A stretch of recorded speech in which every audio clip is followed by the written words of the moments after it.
finally departed. Ning Shu stood beside the hospital bed, watching as doctors clad in white coats moved through her body, striving to save the woman lying upon the bed. She gazed at the woman, whose face was pale, devoid of hair, and even lacking eyebrows, peacefully resting on the bed. The sight of a person without eyebrows struck her as rather amusing. Ning Shu had not anticipated that at such a moment she would be preoccupied with the absence of eyebrows. It seemed that death was not as terrifying or agonizing as she had once envisioned. At this moment, she felt no pain whatsoever. This ethereal sensation left Ning Shu feeling unmoored and insecure. Just then, the door to the ward swung open, and a couple rushed in, embracing Ning Shu's body and weeping uncontrollably, their eyes swollen with tears. Following them were two men, her brothers.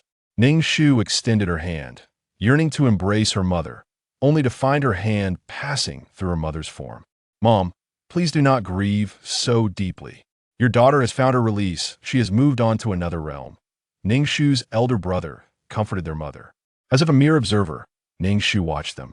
She had indeed found her release, having been hospitalized since the age of 15, enduring bi-weekly chemotherapy sessions. The profound agony had lingered for over a decade. Initially, her family had been engulfed in despair, their hearts aching for her. Yet, as time meandered on, their visits to the hospital dwindled, and they grew increasingly numb to her suffering. Ning Shu bore no resentment towards them. In fact, she felt a sense of gratitude for having been born into a wealthy family that afforded her the opportunity for treatment. After spending over a decade in a hospital bed, she found contentment, despite the multitude of regrets that life had bestowed upon her. Her spirit blossomed with a smile as she expressed her gratitude to her family, thanking them sincerely. As Ning Shu's essence grew lighter, it began to float uncontrollably, drifting aimlessly without her command, oblivious to where it might wander. Suddenly, she heard a chilling and frosty tone that reverberated within her soul. Soul qualified, binding system space. In an instant, Ning Shu felt a frigid sensation coursing through her essence, a wave of icy energy exploding within her being. Under the impact of this force, she magnificently lost consciousness. Before the darkness enveloped her, her final thought was a lingering worry. Would she be unable to reincarnate? Time passed, though she could not discern how long, until Ning Shu finally awoke.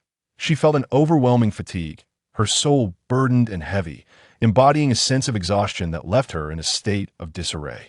Rubbing her head instinctively, she was taken aback by the sensation. It felt as though her fingers were gliding over cotton, but a mix of joy and trepidation coursed through her as she struggled to comprehend her current predicament. Her essence had transformed in such a manner that she could not ascertain whether it was a blessing or a curse. Yet, one thing was clear. Her spirit, now altered, would not easily dissipate. In a tranquil state, Ning Shu surveyed her surroundings, which were enveloped in a vast expanse of devoid of any sound or Lithia. Desolate silence reigned, eerily quiet. Humanity's inherent fear of the unknown resonated within her. Even as a soul, she felt a chilling apprehension in such circumstances. Yet, she was alive, albeit in a different form. Pondering the incomprehensible was futile, so she resolved to accept her situation. If the affliction had brought her endless suffering and torment, it had also imparted her with a resilient spirit. Enduring the unrelenting pain, she mused that without such fortitude, she might have succumbed long ago to despair.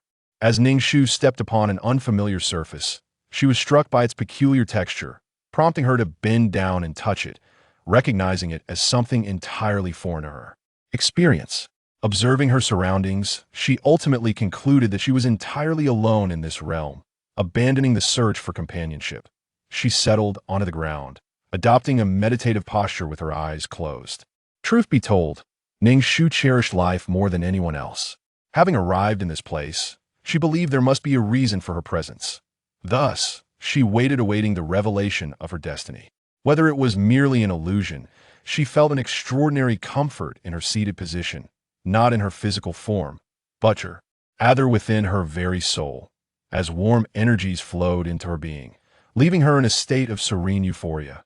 The boundless weight instilled a sense of dread within her. Ning Shu sought solace in a pastime, that of meditation, to absorb the enigmatic essence that eluded her understanding. Unsure of how to assimilate these intangible elements, she relied solely on instinct as she settled into a meditative state. Upon opening her eyes, a glimmer of astonishment danced within them as she touched her body. She sensed a subtle transformation. Previously soft and tenuous like cotton, her body now felt slightly more toned. Though the change was minuscule, it was not lost on her heightened awareness. What manner of place is this, where the soul finds nourishment and strength? It was utterly extraordinary. Test passed. Commencing task. A chilling, mechanical voice echoed, starkly jarring against the profound silence of the space. Upon hearing this voice, a reflexive shiver coursed through Ning Shu's body, as if she had encountered it before, perhaps just before her unconsciousness. Approaching the unknown with caution, she refrained from inquiring about the identity or intentions of this voice. Given her current state, what could others possibly desire from her? Your current identification number is 23333. Identification number 23333. Are you ready to initiate the task? As her words faded, a projection screen materialized before her, displaying her information. Identification number 23333. Name Ning Shu. Age 27. Experience points 0010000. Soul value 60. Life value 50. Charm value. Luck value 20. Mental strength 120. Skills none. Honorary titles none. Gazing upon these attributes, Ning Shu felt an uncanny resemblance to the world of online gaming. However, the presence of question marks next to her charm rating puzzled her. Dismissing this seemingly trivial detail, she opted to inquire about other matters. My identification number is 2333. Does that imply there are others before me? Players are not authorized to know. The voice was cold and mechanical. And what happens once my experience points reach 10,000? Players are not authorized to know. Since I'm a player, are there not others like me? Players are not authorized to know. Why is my charm value classified as unknown? Surely, this was information she should have access to.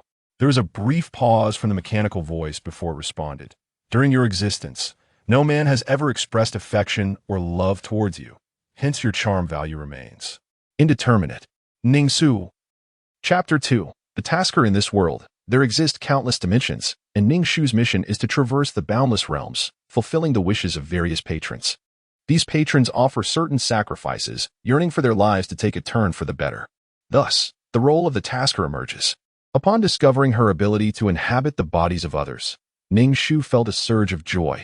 Not only could she complete her tasks, but she could also experience the life of a healthy individual, rectifying the regrets of her past existence. However, an entity that claimed to be a system abruptly doused her enthusiasm with cold reality. Her allotted time for each task was a mere 5 years, and her life force was limited to 50 points, each point representing a year. Should she exceed her life force, she would face complete dissolution. Alternatively, she could choose to remain in the task world, living out her life, after which there would be no further continuance. Ning Shu nodded in comprehension. For her inaugural task, she selected the simplest option from the system, the school realm. Shall we commence the task? The system's voice resonated with a chilling, mechanical detachment. Every utterance from this system sent a shiver down her spine, evoking a profound dislike for its tone. Without hesitation, she declared, "Commence the task." No sooner had Ning Shu spoken than her mind was engulfed in a haze. She felt as though she were trapped in a suffocating bottle. Paralyzed and nearly overwhelmed by discomfort. How dare this little wretch approach the prince? She thought, reflecting on the absurdity of the situation. Her skin was indeed thick, as she truly believed herself to be a distinguished lady, a wretched individual. As Ning Shu began to regain her senses, a buzzing noise filled her ears, accompanied by a multitude of voices hurling insults and relentlessly kicking at her body. It felt as though they aimed to dismantle her very bones. What was this predicament? Wasn't this supposed to be the simplest of tasks? How could she be besieged by so many upon her arrival? She had been promised an uncomplicated mission. When Ning Shu finally opened her eyes, she was greeted by a circle of glaringly white legs surrounding her. Occasionally, a foot would strike her, and she could even catch glimpses of these individuals lifting their legs, revealing their undergarments. The floor beneath her exuded the metallic scent of tiles mingled with the distinctive odor of a restroom. And it dawned on her that she was being assaulted in a bathroom. Her mind was blank, overwhelmed by the circumstances. She had no time to grasp the narrative of this world, leaving her momentarily bewildered. Suddenly, a hand reached towards her, seizing her collar and yanking her upright. Ning Shu's body stood unsteadily, her eyes opening to meet the gaze of her assailant. The girl gripping her collar was clad in a short school uniform. Her eyes filled with disdain and loathing as her finger jabbed at Ning Shu's face, her long nails nearly piercing her skin. Ning Shu's body recoiled in pain. Yet after enduring years of suffering, she managed to suppress her cries, though her new form proved intolerant to pain, resulting in an involuntary gasp. Seeing the malicious delight in the girl's eyes sent a chill down Ning Shu's spine. What profound hatred could cause a youthful maiden to display such a countenance? This is no longer a mere incident of school violence. The girl, noticing Ning Shu's dazed expression, seized her by the hair and forcefully slammed her head against the wall, causing it to reverberate with loud thuds. Ning Shu, already in a state of confusion, found her mind further clouded by the relentless assault, feeling as though her very soul might escape this corporeal vessel. A sense of panic surged within her. She could not abandon this body, for what would become of her mission? It seemed utterly implausible that her inaugural task could end in such failure. An instinctual awareness gripped her, suggesting that if she were to falter now, she might vanish entirely, leaving no trace of Ning Shu behind. Summoning sheer determination, she endured the pain coursing through her body. Perhaps sensing her lack of resistance had rendered the girls bored, they eventually relented, stepping over her as they departed, eliciting a spasm of agony from Ning Shu's body. Startled by her body's reaction, it took her a considerable time to suppress such emotions. She eventually rose from the floor, retreated to the bathroom, closed the door, and sat on the toilet, feeling utterly devoid of strength. Every inch of her ached. The cruelty of those girls had been exceedingly harsh. Once her emotions settled somewhat, Ning Shu began to absorb the narrative of this world. A school was an institution of nobility, attended exclusively by the affluent and the elite, a gilded enclave for the progeny of luminaries and magnates. Here, an unequivocal hierarchy prevailed, dictated entirely by the stark realities of wealth and status. One day, in a realm adorned with exquisite swans, an unsightly duckling made its appearance, much like a blemish marring a beautifully painted canvas, utterly tarnishing the masterpiece. Consequently, this unfortunate duckling became acutely aware of the world's malice, beset by relentless trials and ridicule. In every school, there exist a few exalted individuals, born into nobility, whose very footsteps could send tremors through the global economy. Charming, affluent princes, embodying all the finest treasures of the world. At Ace Academy, there are 3 such princes, entangled in a complex web of emotions with the ugly duckling. However, it is essential to clarify that none of this pertains to Ning Shu. This duckling is not her. The body in question belongs to Lin Jiejia, a second-year high school student whose family runs a company. Gaining admission to a prestigious institution like Ace was purely a stroke of fortune. As for the reason behind the bullying she endures, it stems from having offended the ugly duckling, who was originally a female cultivator from a realm of spiritual mastery. Having had her body destroyed, she traversed into the form of the duckling. After using her spiritual energy to heal a person of significant status, she found herself at Ace Academy.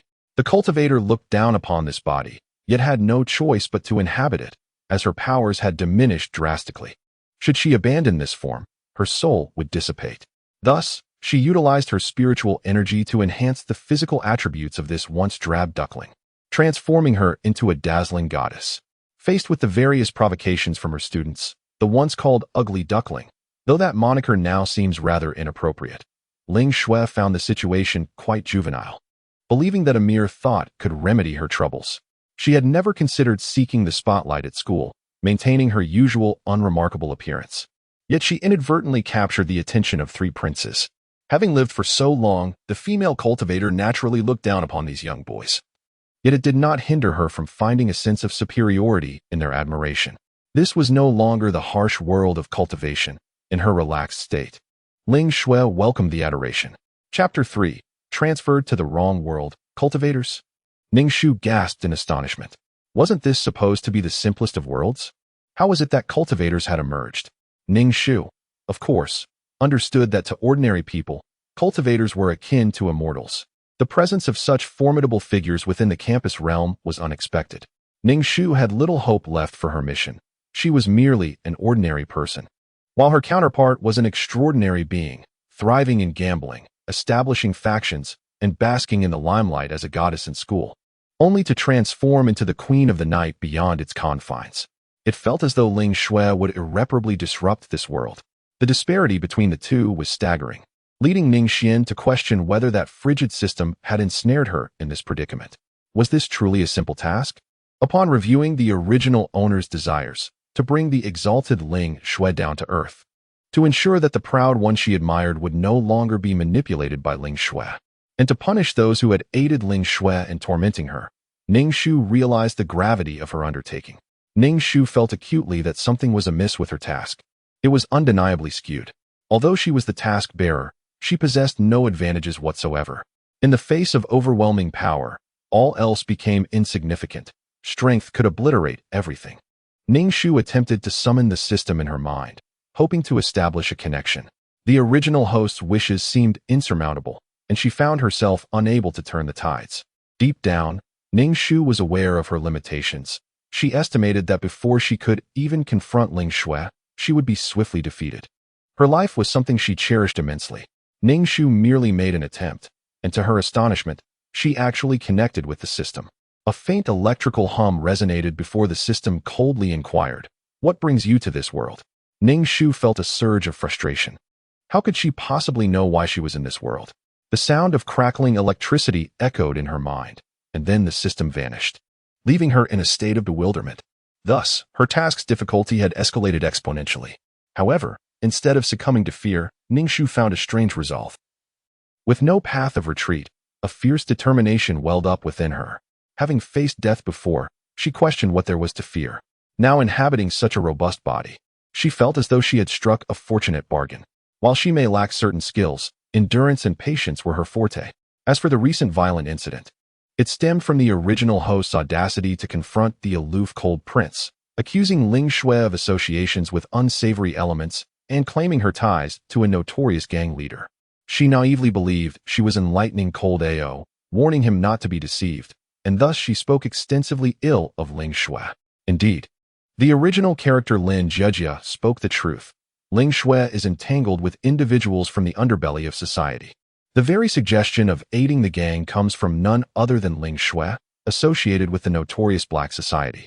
And her destined partner is none other than the leader of a gang, a mature and ruthless individual, possessing both cunning and an ethereal visage. Is precisely the type Ning Shu finds appealing.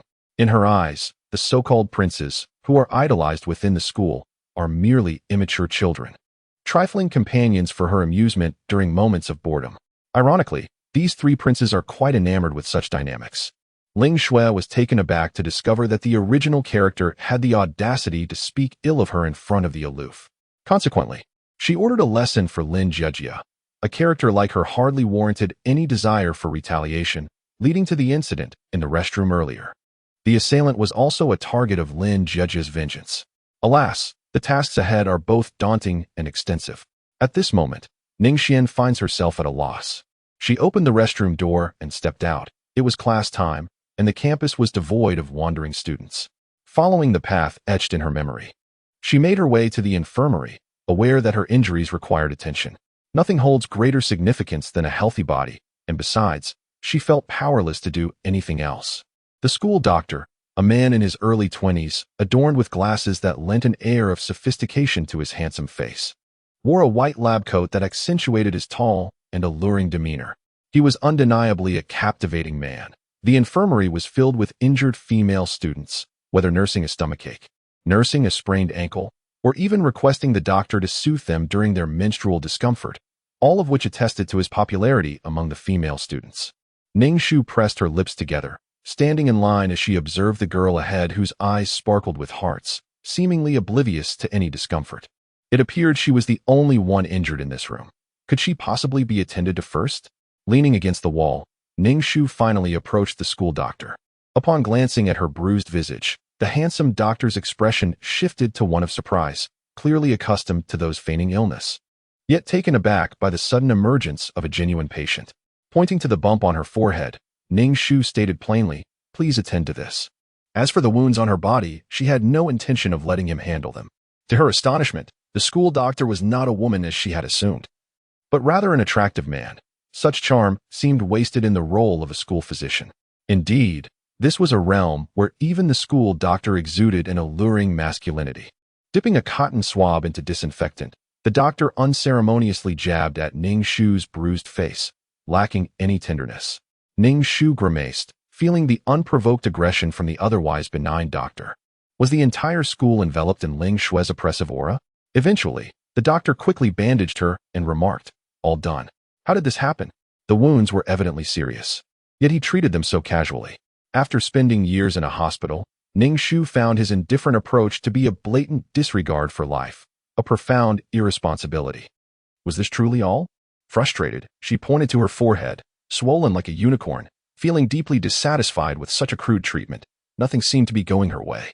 The school doctor adjusted his glasses, and a glimmer of light reflected from his eyes, imparting an aura of treachery and darkness. He inquired nonchalantly, "So what do you intend to do? Wrap yourself up completely?" This school doctor was essentially a mere ornament. The students attending this academy had families with dedicated physicians. Encountering such a serious-minded student caught him off guard, prompting him to raise an eyebrow at Ning Shu. Ning Shu stumbled over her words, feeling that her assertiveness made her appear unreasonable. Having traversed into this new world for a brief period, she felt as though her worldview had been utterly overturned. The young girls in this school could be so fierce, and the employed doctor could be so brazen. Did he not fear being dismissed by the institution? Unsure of what to say and possessing nothing to discuss with him, she stood up to leave, her mind consumed by the tasks at hand. Despite their daunting nature, she was determined to complete them. Chapter 4. The cold prince confronted with the school doctor's audacious and self-righteous demeanor.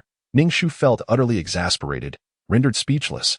With a bandage atop her forehead, she exited the room, prompting the doctor to cast a lingering glance her way, watching her until her figure vanished from sight. However, any warmth he felt was quickly extinguished. As Ning Shu stood at the classroom door, intending to enter, she was blocked by a bespectacled teacher. A sense of discomfort washed over her, yet she understood that she could not contend with authority, so she obediently remained by the door. "Mr." Liang let out a disdainful huff, embodying the image of a cantankerous middle-aged woman, far removed from that of a nurturing educator. At Ace Academy, the teacher's status paled in comparison to that of the students, whose backgrounds were far beyond any educator's reach. At present, she occupies the role of a universally despised figure at AC, and naturally, the woman aligned with teacher Liang seeks to take advantage of this. Hoping to curry favor with the three princes, who were regarded as almost divine within the school.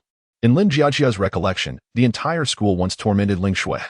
And at that time, teacher Liang also joined in, relentlessly making things difficult for her. However, when Ling Shui eventually rose to prominence, teacher Liang promptly altered her demeanor, seeking to ingratiate herself with Ling Shui. Such individuals are akin to weather vanes, swaying with the prevailing winds. Ning Shu stood in the corridor, listening to the whistles and laughter emanating from the classroom. Some individuals rose to their feet, their gazes directed at her with disdain and mockery. Ning Shu remained silent. In this world, Ling Shui is the unequivocal protagonist, and everything revolves around her. Yet, for someone like Ling Shui, a mere flick of her finger draws countless admirers. Their adoration devoid of reason. This transcends charm and borders on terror. What kind of world is this? Ning Shu felt overwhelmed, as she found herself grappling with matters far beyond her immediate concerns, utterly devoid of direction. Her thoughts inexplicably spiraling to contemplate the entirety of humanity and the world at large. As Ning Shu stood, discomfort began to creep into her legs, prompting her to shift her weight from one foot to the other. Finally, after what felt like an eternity, the bell signaling the end of class rang. In an instant, a throng of students surged forth from the classroom, encircling Ning Shu. Among them was Rome, the girl who had previously assaulted Ning Shu in the restroom, now pushing her head against the wall. Chewing gum, she lifted her chin and cast a derisive glance at Ning Shu, speaking in a mocking tone. "Oh, look who dares to come to class. Seems you have quite the short memory." Ning Shu's body quivered momentarily, gripped by fear as she recalled the character named in Rome, who played the role of a bully towards Ling Shui, mercilessly tormenting the original owner of this body. A surge of resentment and dread welled up within her. If Ling Shui was the person the original owner loathed the most, then in Rome was equally despised, for she had been the one to perpetrate many of the original owner's misfortunes. The cold prince is coming, the cold prince is coming. The air was filled with the excited shrieks of girls lining the corridor, creating a pathway for the three princes who radiated an ethereal glow as they approached Ning Shu's classroom, evoking admiration akin to a moon being revered by its admirers. Her gaze fixated on the foremost figure, tall and imposing. His visage exuded a chilling allure, yet beneath that frostiness lay a youthful innocence, embodying both rebelliousness and lofty nobility, exuding an aura of arrogance and coolness. Ning Shu felt her heart racing wildly in her chest, her cheeks flushing crimson. She assured herself that this was merely a reaction of the body, not a reflection of her own feelings. The once haughty and Rome transformed instantly upon the arrival of the three princes, her demeanor shifting to one of coyness, shedding her previous brashness as if she had donned a new persona. Observing the surrounding girls, their faces were aglow, each displaying varying degrees of shyness, enthusiasm, or icy beauty, presenting a myriad of types before the three princes. A wave of bitter anger and resentment surged within Ning Shu. These vixens, these cunning vixens. Ning Shu felt a wave of frustration as she pondered the original owner's infatuation with this aloof figure. The original soul had been willing to sacrifice everything in pursuit of a life transformed, all the while seeking to rescue the proud prince from Ling Shue's allure. Prince Lung, you are here for Ling Shui. She is in the classroom. Allow me to fetch her for you, and Rong said eagerly, her demeanor both submissive and excited, as she hurried into the classroom to summon Ling Shui. It is worth mentioning that the original owner and Ling Shui were actually classmates, such a tangled fate. Ling Shui had long since been aware of the commotion outside and felt a disquiet in her heart at the thought of an immortal like herself having to interact with mere mortals. However, she quickly realized that these three little rascals could alleviate some minor inconveniences, allowing her to navigate school life with ease. Sometimes, wielding power proved remarkably convenient. With just a word, Prince Lung could make life difficult for anyone he chose. Ling Shui managed to set aside her irritation, but the fact that the most sought-after prince in the school had an affinity for her was a source of pride. Though an immortal, she was still a woman, and her vanity often surpassed that of her peers. With a smile, she stepped out of the classroom, casually brushing her hair back, and as her smile graced her face, it felt as though fragrant petals rained down from the heavens, enchanting all who beheld her. Ning Shu, upon catching sight of Ling Shui, could not help but marvel.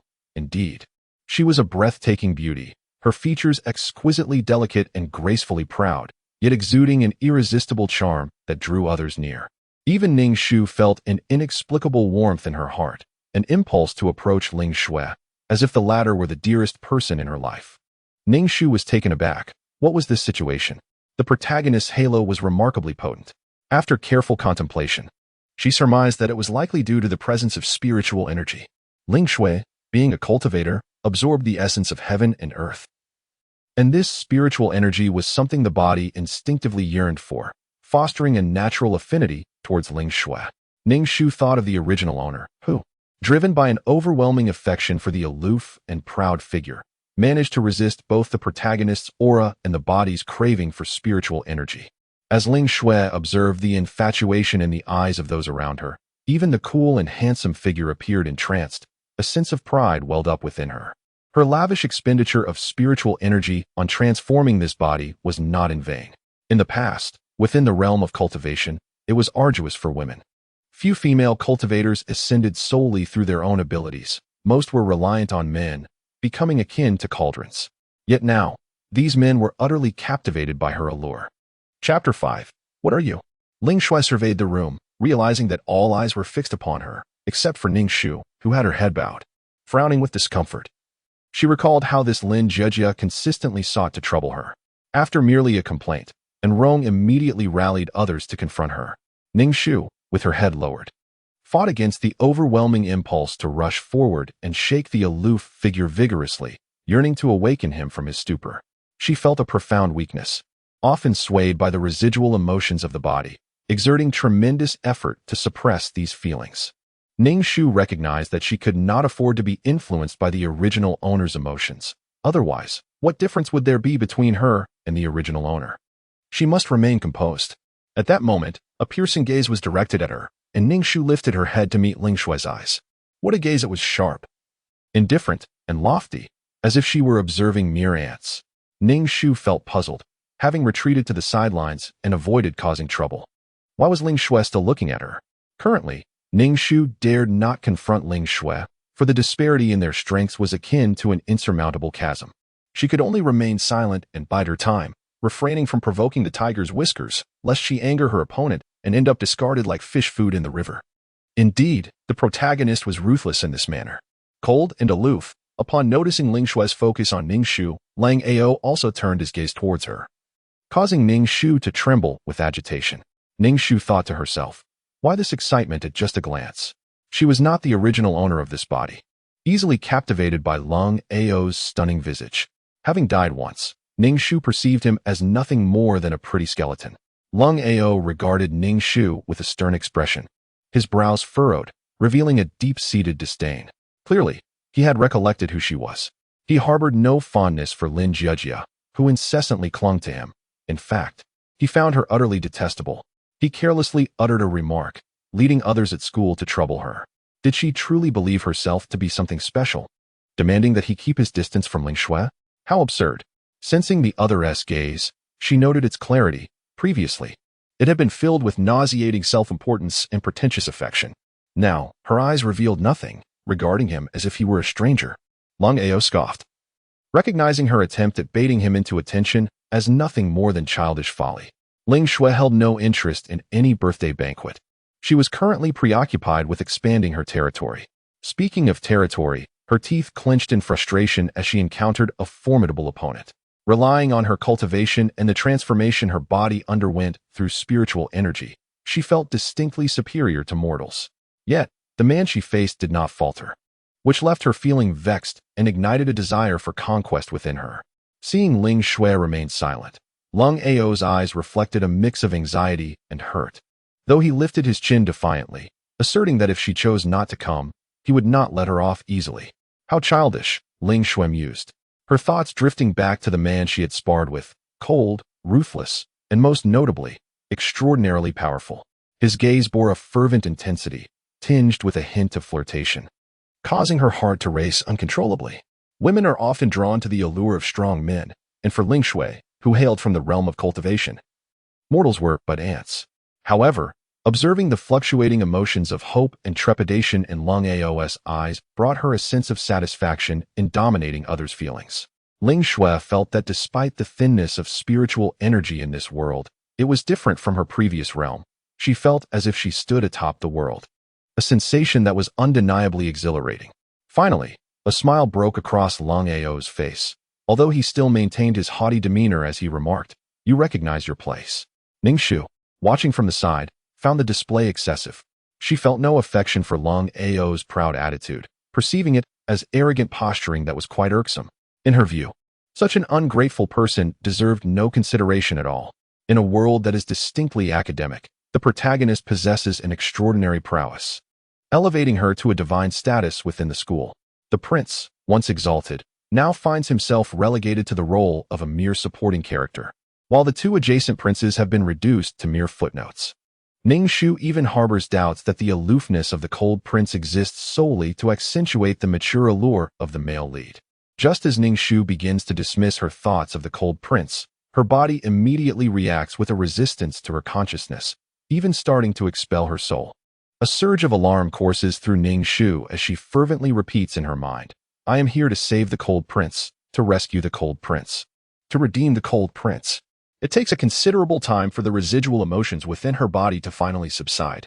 She gazes silently at the sky, lamenting her misfortune in being thrust into this realm, where the completion of her mission seems nearly impossible, compounded by the lingering emotional turmoil that continues to disrupt her. Ning Shu feels an overwhelming urge to shed tears against the wind, pondering how she might enhance her fortune and elevate her character. As the cold prince strides past her, he casts a sidelong glance in her direction, coming to a halt before her, gazing down with a somewhat distorted expression on her face. Confused, Ning Shu blinks at him, unsure of the situation. The clarity in his eyes reflects her own contours, evoking a sense of tranquility that seems to draw one into their depths. However, the cold prince soon recognizes the impropriety of the moment. She appears as a lovesick girl, obsessively clinging to him, her words accusing him of being blinded by Ling Shui, an assertion that someone of her caliber could never hope to tarnish. "Do not appear before me again. I shall never harbor affection for you," relinquish such hopes. Should you dare speak ill of Ling Shu again, I will ensure you regret it, he declares with a chilling tone, leaving Ning Shu with no doubt regarding the sincerity of his words. Ning Shu gazed at the haughty and arrogant visage before her. Not merely the face, but the chin, which seemed impossibly elevated. She tilted her head back, enduring the sharp pangs of sorrow within her. As she observed the pallor that abruptly washed over the cold demeanor of the other, void of any sympathy, she sensed a perverse satisfaction emanating from him. As though he relished in avenging Ling Shu. After delivering his heartless remarks, he sauntered off, utterly indifferent to the emotional turmoil his words might inflict upon a young girl. Surrounded by mocking glances and derisive laughter, Ning Shu felt as though she were being pricked by 1,000 needles. What a self-absorbed individual he was, living entirely in his own world. Ning Shu struggled to comprehend why the original owner of this heart had held such profound affection for someone like Cold Ao. Was it due to his striking appearance or his illustrious lineage? To Ning Shu, he was simply a man who wielded his innate charm to indulge in reckless behavior. Such a person was hardly endearing. Chapter 6. Cast out of home, Ning Shu's heart felt numb, dulled by the pain, and she loathed this sensation deeply. Being perpetually affected by such emotions was undeniably vexing. Ling Shu offered a faint smile, likely pleased by Cold Ao's actions. She cast a glance at Ning Shu as she passed by. Enveloped in an alluring fragrance that wafted through the air, Ning Shu inhaled, finding it delightful. Truly, Ling Shu was an enchanting woman. Ning Shu could not deny that, for otherwise she would not have captivated the male protagonist, nor attracted the attention of numerous suitors and a legion of loyal followers. Under the scrutinizing gazes of the diverse crowd, Ning Shu felt a disquieting restlessness. At long last, the school day concluded. Upon stepping out of the gates, she noticed a driver awaiting her arrival. Upon seeing Ning Shu, he promptly opened the car door and said, "Miss, the master is waiting for you."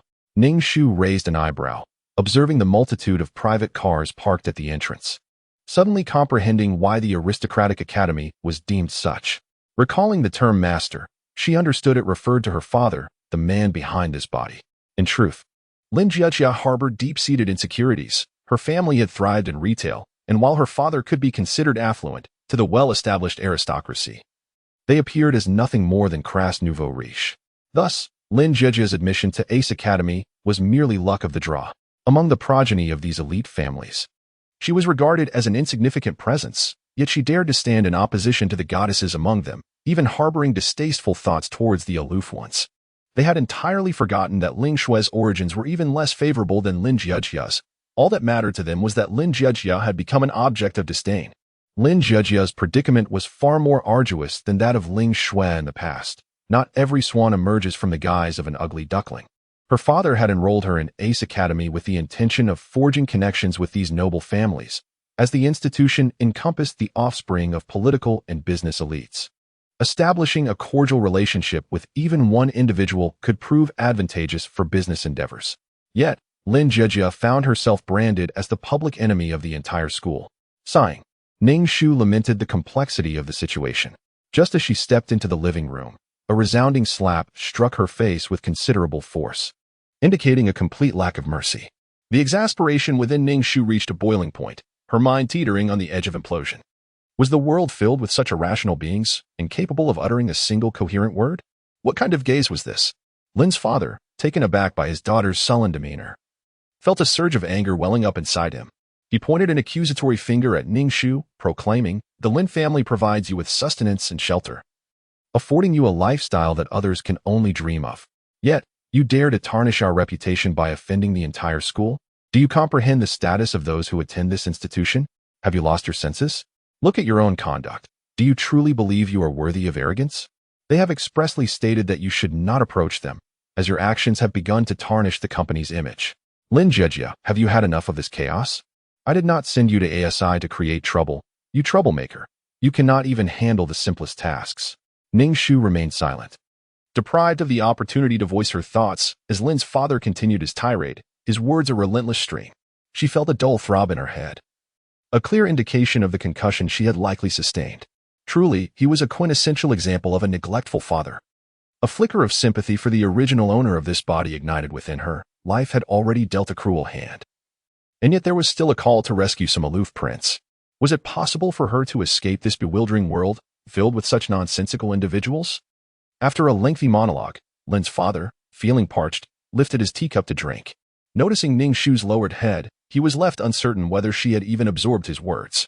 Coupled with the recent misfortunes of the company, he felt as though his unfortunate daughter was leading him toward bankruptcy. Every day, the company faces inspections, first taxes, then procedures, various reasons that drive Lin's father nearly to madness. He picked up a teacup and hurled it at Ning Shu. After receiving an inexplicable slap moments before, Ning Shu kept a vigilant eye on his actions and swiftly dodged, causing the teacup to shatter upon hitting the ground, sending shards flying. Lin's father pointed at Ning Shu, clutching his chest, resembling a man on the brink of a heart attack. Finally, a look of helplessness crossed his face, marked by pain and despair.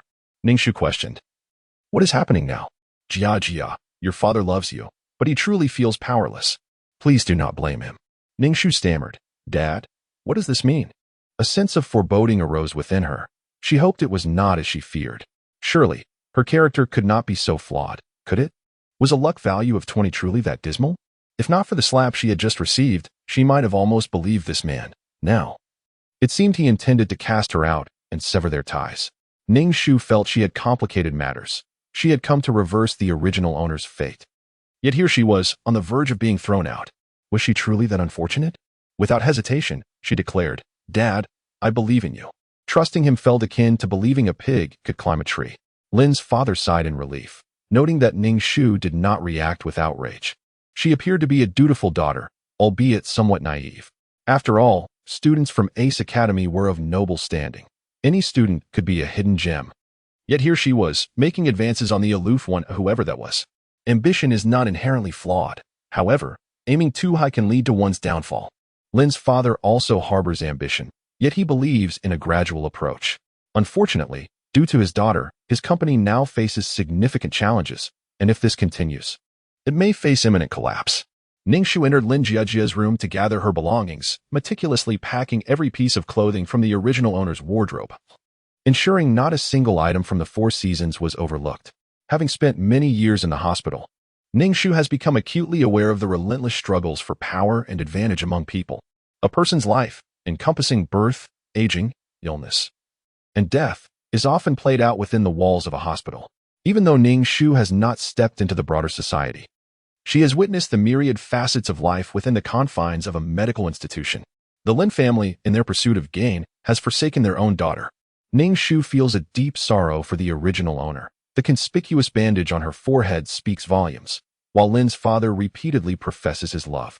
Seemingly oblivious to the visible scars on her face, he callously expelled her from their home without inquiring into the reasons behind her plight.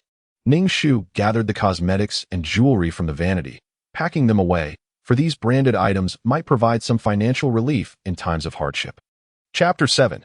Becoming an orphan. Having packed her belongings into 2 large suitcases, Ning Shu opened the door, only to encounter a woman leading a 7- or 8-year-old boy by the hand. Drawing from her recollections, she recognized this as the original owner's mother and younger brother. The brother, nearly a decade younger than the original owner, is the family's cherished treasure. Even Lin Jiajia herself dotes on him, obediently fulfilling every whim, as their parents often remind them that brother and sister must cherish one another, and that even in marriage, they should rely on their maternal family. Driven by a blend of personal motives and familial ties, Lin Jiajia genuinely cares for her brother. However, to Ning Shu, she is merely a stranger, observing from a distance. It becomes apparent that this family truly cherishes this little one, while the original owner can only be regarded as a mere pawn, perceived as someone to be exploited for their value. When the time came for her to be cast out, the original owner's mother remained hidden in her room, failing to utter a single word of protest or even to offer the most basic plea for her to stay. Ning Shu stood in silence, accepting the envelope. As she watched the mother and son retreat into the confines of their room, a wave of frustration washed over her. Not even a single tear was shed in pretense. Could it be that the original owner was not truly a member of the Lin family, not the biological daughter of this couple? Ding! A hidden plot twist has been triggered, the mystery of the original owner's lineage. Would Ning Shu accept the quest to seek out the mother of this little one? A cold, mechanical voice echoed in her mind, and the thought of having to assist in locating the original owner's biological parents felt overwhelming.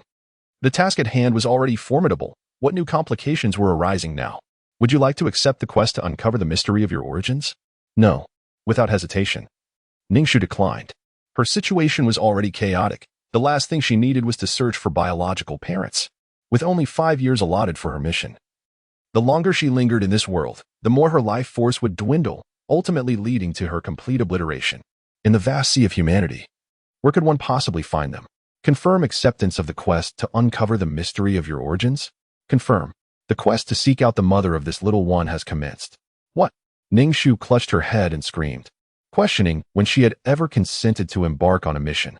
She had never accepted such a task, to begin with. The system was exceedingly unscrupulous, resorting to such underhanded tactics.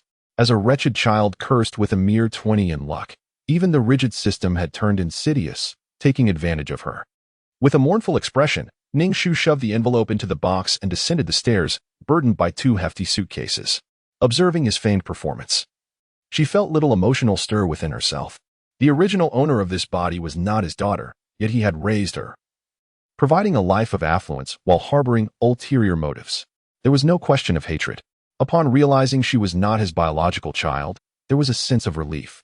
To be exploited suggested some value in her existence. Living a life of opulence, indulging in luxuries unattainable to many, one inevitably sacrifices something. This body held a semblance of resentment, but lacked true hatred.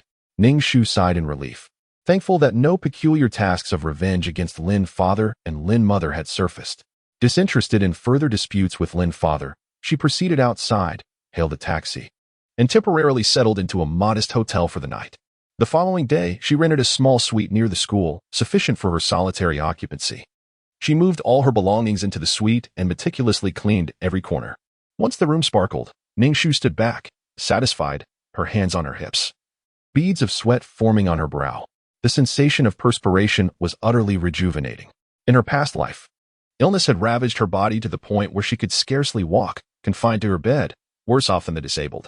Ning Shu bounced up and down, reveling in her robust health. After settling herself, she proceeded to school, for all her tasks and objectives lay within the esteemed AC Academy. How could she fulfill her duties if she did not attend? Yet, upon her entrance into the school, she immediately sensed the peculiar glances directed her way, whispers fluttering like leaves in the wind. As she approached, the students scattered as if she were a harbinger of some contagion. Some, in exaggerated fashion, even covered their noses. Ning Shu raised her hand to her nose, detecting no unpleasant odor emanating from herself. Upon entering the classroom, a chorus of laughter erupted, leaving her utterly bewildered. And Rong approached her with an air of superiority, looking down at Ning Shu with disdain, exclaiming, "Lin Jiajia, how dare you come to class? Your audacity is astonishing." As she spoke, and Rong reached out, attempting to grasp Ning Shu's face. Ning Shu deftly evaded her grasp, retorting coldly, "What are you doing, behaving so rudely?" Such a lack of decorum was unbecoming, especially for a student of AC Academy, where etiquette was a fundamental course. And Rong, taken aback by Ning Shu's defiance, felt her facial muscles twitch in disbelief.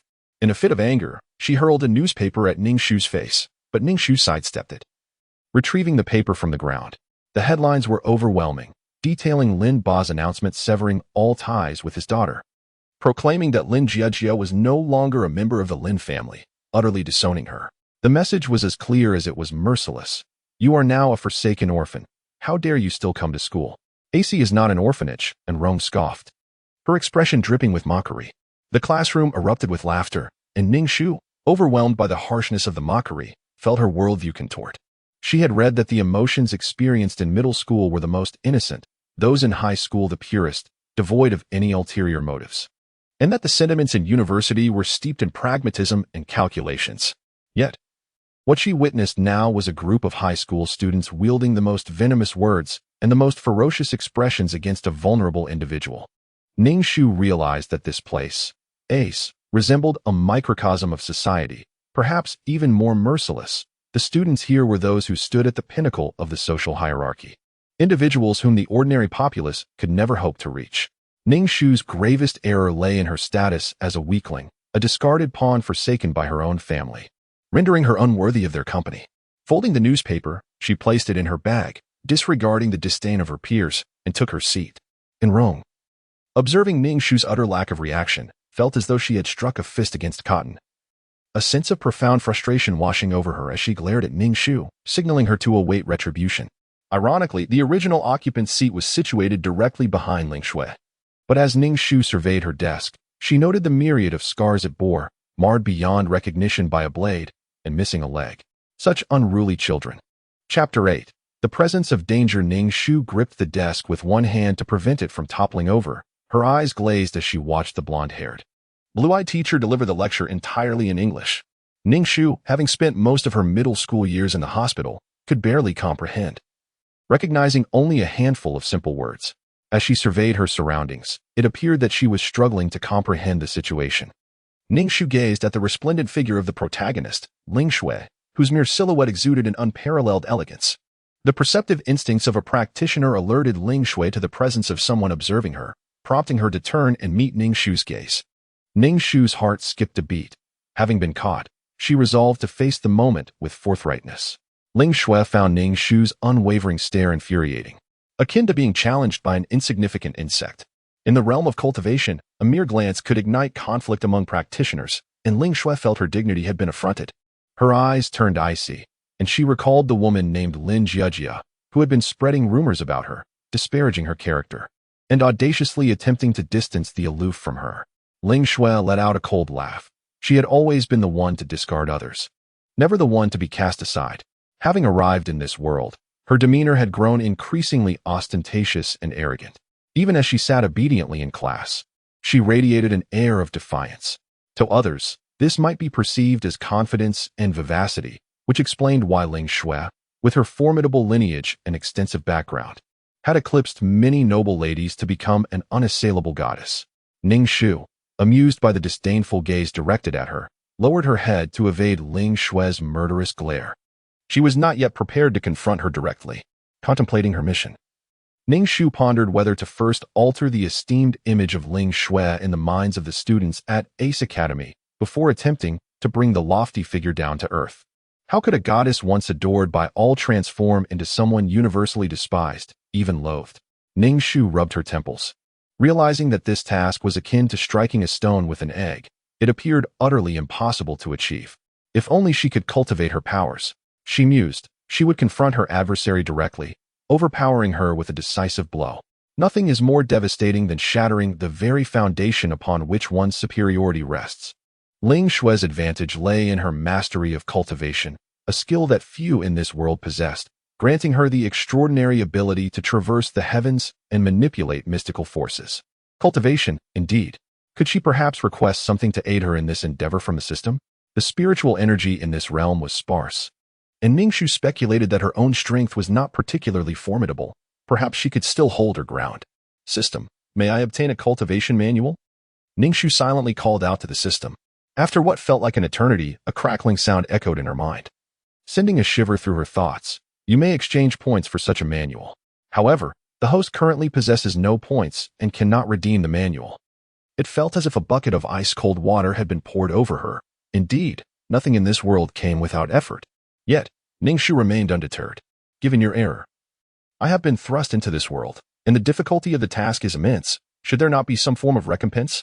The system's voice was mechanical and devoid of emotion. The host's arrival in this world is due to a disruption in the system's programming, not a consequence of my actions. Ning Shu felt a surge of frustration. The system was merely an unyielding machine, and here she was, bargaining with it. One avenue had been closed off, leaving Ning Shu somewhat disheartened. Seated at the front, Ling Shui felt a sudden surge of anxiety the moment the system manifested.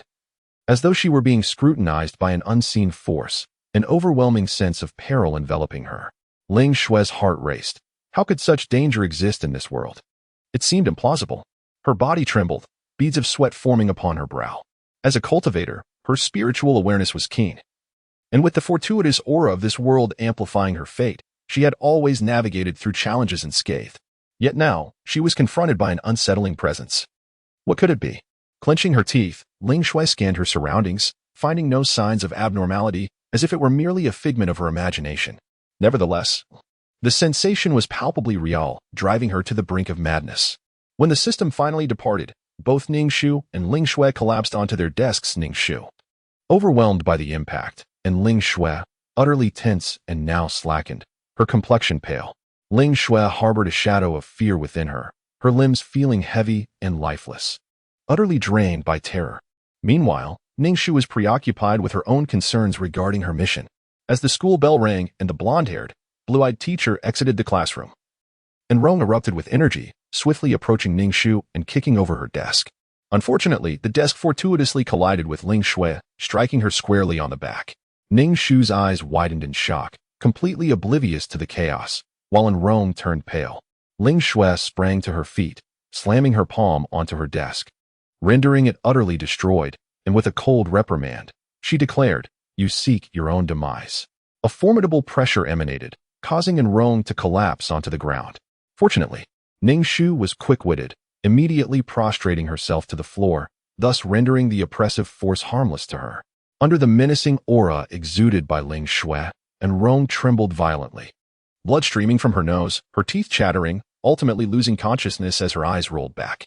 Rong's fainting incited a commotion within the classroom, prompting Ling Shui to realize the situation and hastily retract her aura, filled with deep regret. Moments ago, an overwhelming sense of danger had stirred her unease.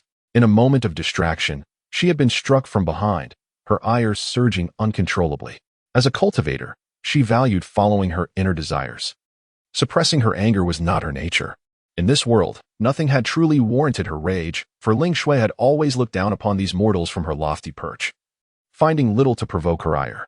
However, the recent sensation had evoked an insurmountable feeling of resistance within her, as she noticed the fearful and peculiar gazes of her classmates. Her agitation deepened. Pressing her lips together, she appeared even more aloof and indifferent, showing no intention to offer explanations or concern for the unconscious Rong. Ling Shui cast a glance at Ning Shu, sprawled on the floor in an ungraceful manner, a flicker of malice crossing her eyes. Ning Shu felt perplexed. It was not she who had kicked the desk, so why the hostile glare? The protagonist was truly capricious, doing as she pleased. Chapter 9. The birthday invitation. Seeing Rong in such a state, a wave of exhilaration surged within Ning Shu, a sensation belonging to both the original owner and herself. Upon my sudden arrival in this world, I found myself subjected to the brutal treatment by Rong. The pain I endured was all her doing. As she cruelly yanked my hair and slammed my head against the wall, a torment that was both excruciating and humiliating. When Ling Shui's desk was damaged, Long Ao promptly arranged for a brand new one to be delivered. Silently, Ning Shu propped up her own three-legged desk, observing Lang Ao's seemingly tender concern for Ling Shui, who was exuding an air of both warmth and haughtiness. This pretentious display made Ning Shu's lips twitch in irritation. At this moment, Ling Shui's emotions had calmed, restoring her usual regal and aloof demeanor. In response to Long Ao's inquiries, she offered a slight smile and reassured him, saying, "It's nothing." A smile graced Long Ao's face as he caught sight of Ning Shu awkwardly lifting her desk, a sight that struck him as oddly distasteful. He disdainfully remarked, "Did you harm Ling Shui?" Ning Shu blinked in surprise, remaining silent, perplexed as to why the blame had shifted to her. "I am speaking to you," Long Ao asserted, lifting his foot to violently overturn Ning Shu's desk, fortunately missing Ling Shui this time. Ning Shu watched as her desk fell with a creak to the ground. Lamenting the innocence of the furniture, why should it bear the brunt of their frustrations?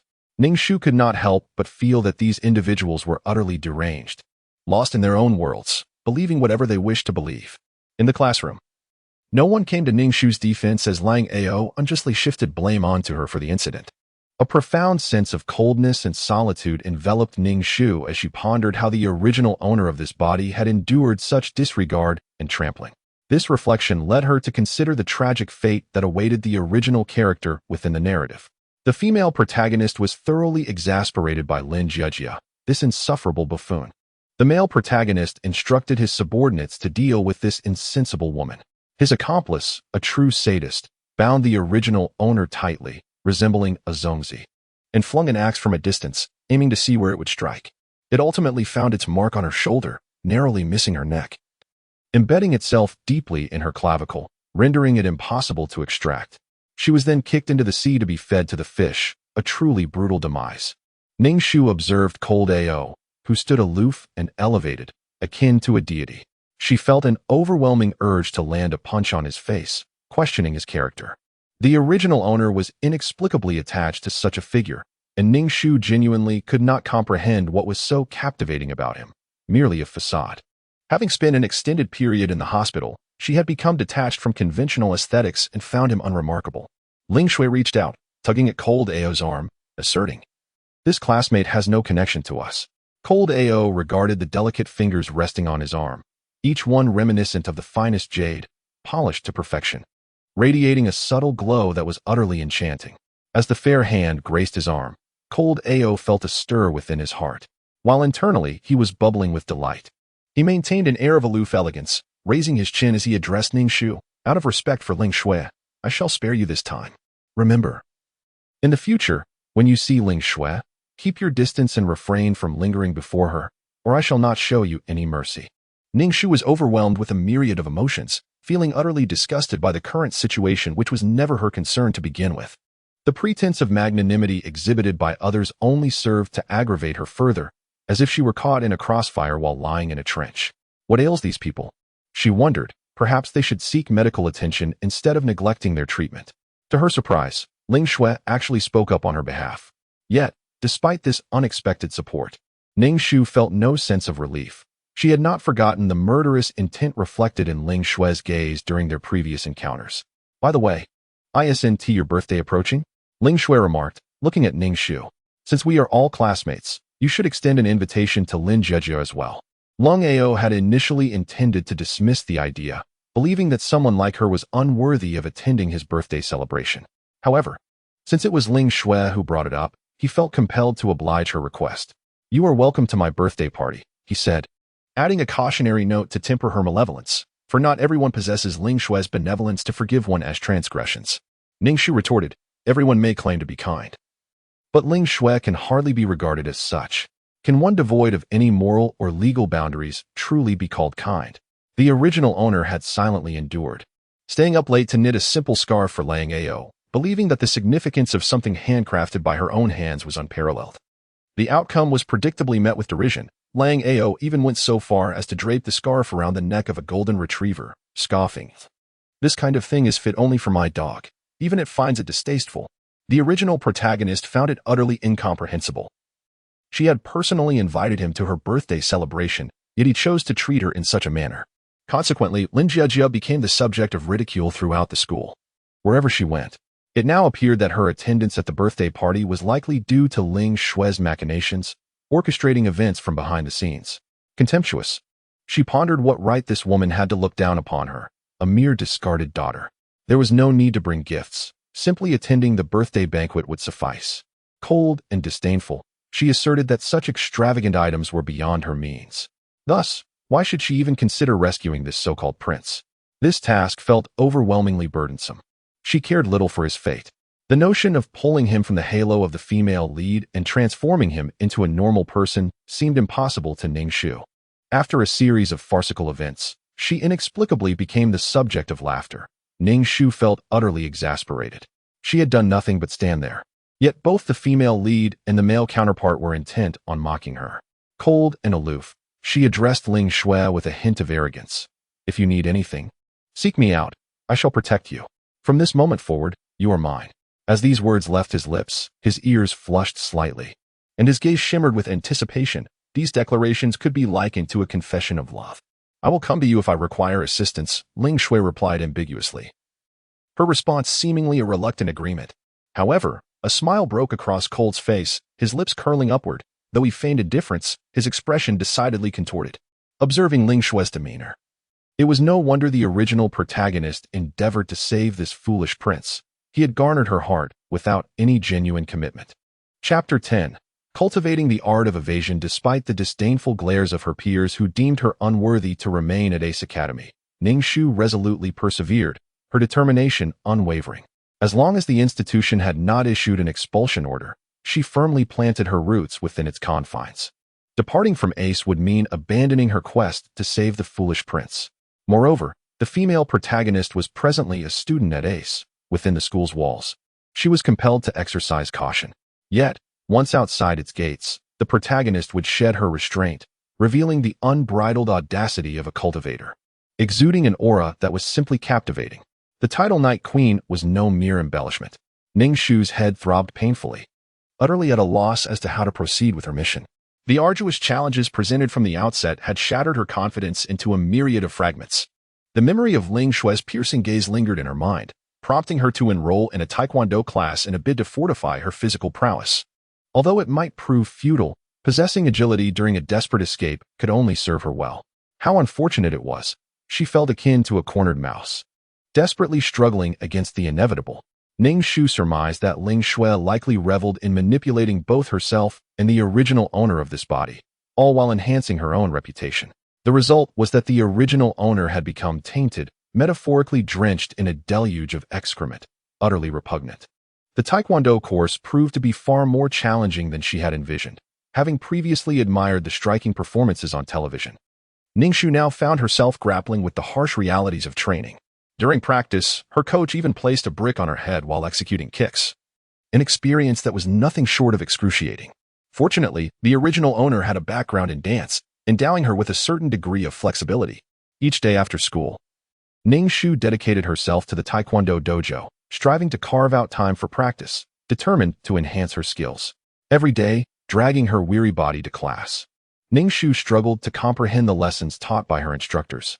The curriculum at AC school diverged significantly from that of ordinary institutions, encompassing subjects such as economics, etiquette, and the intricacies of interpersonal relationships.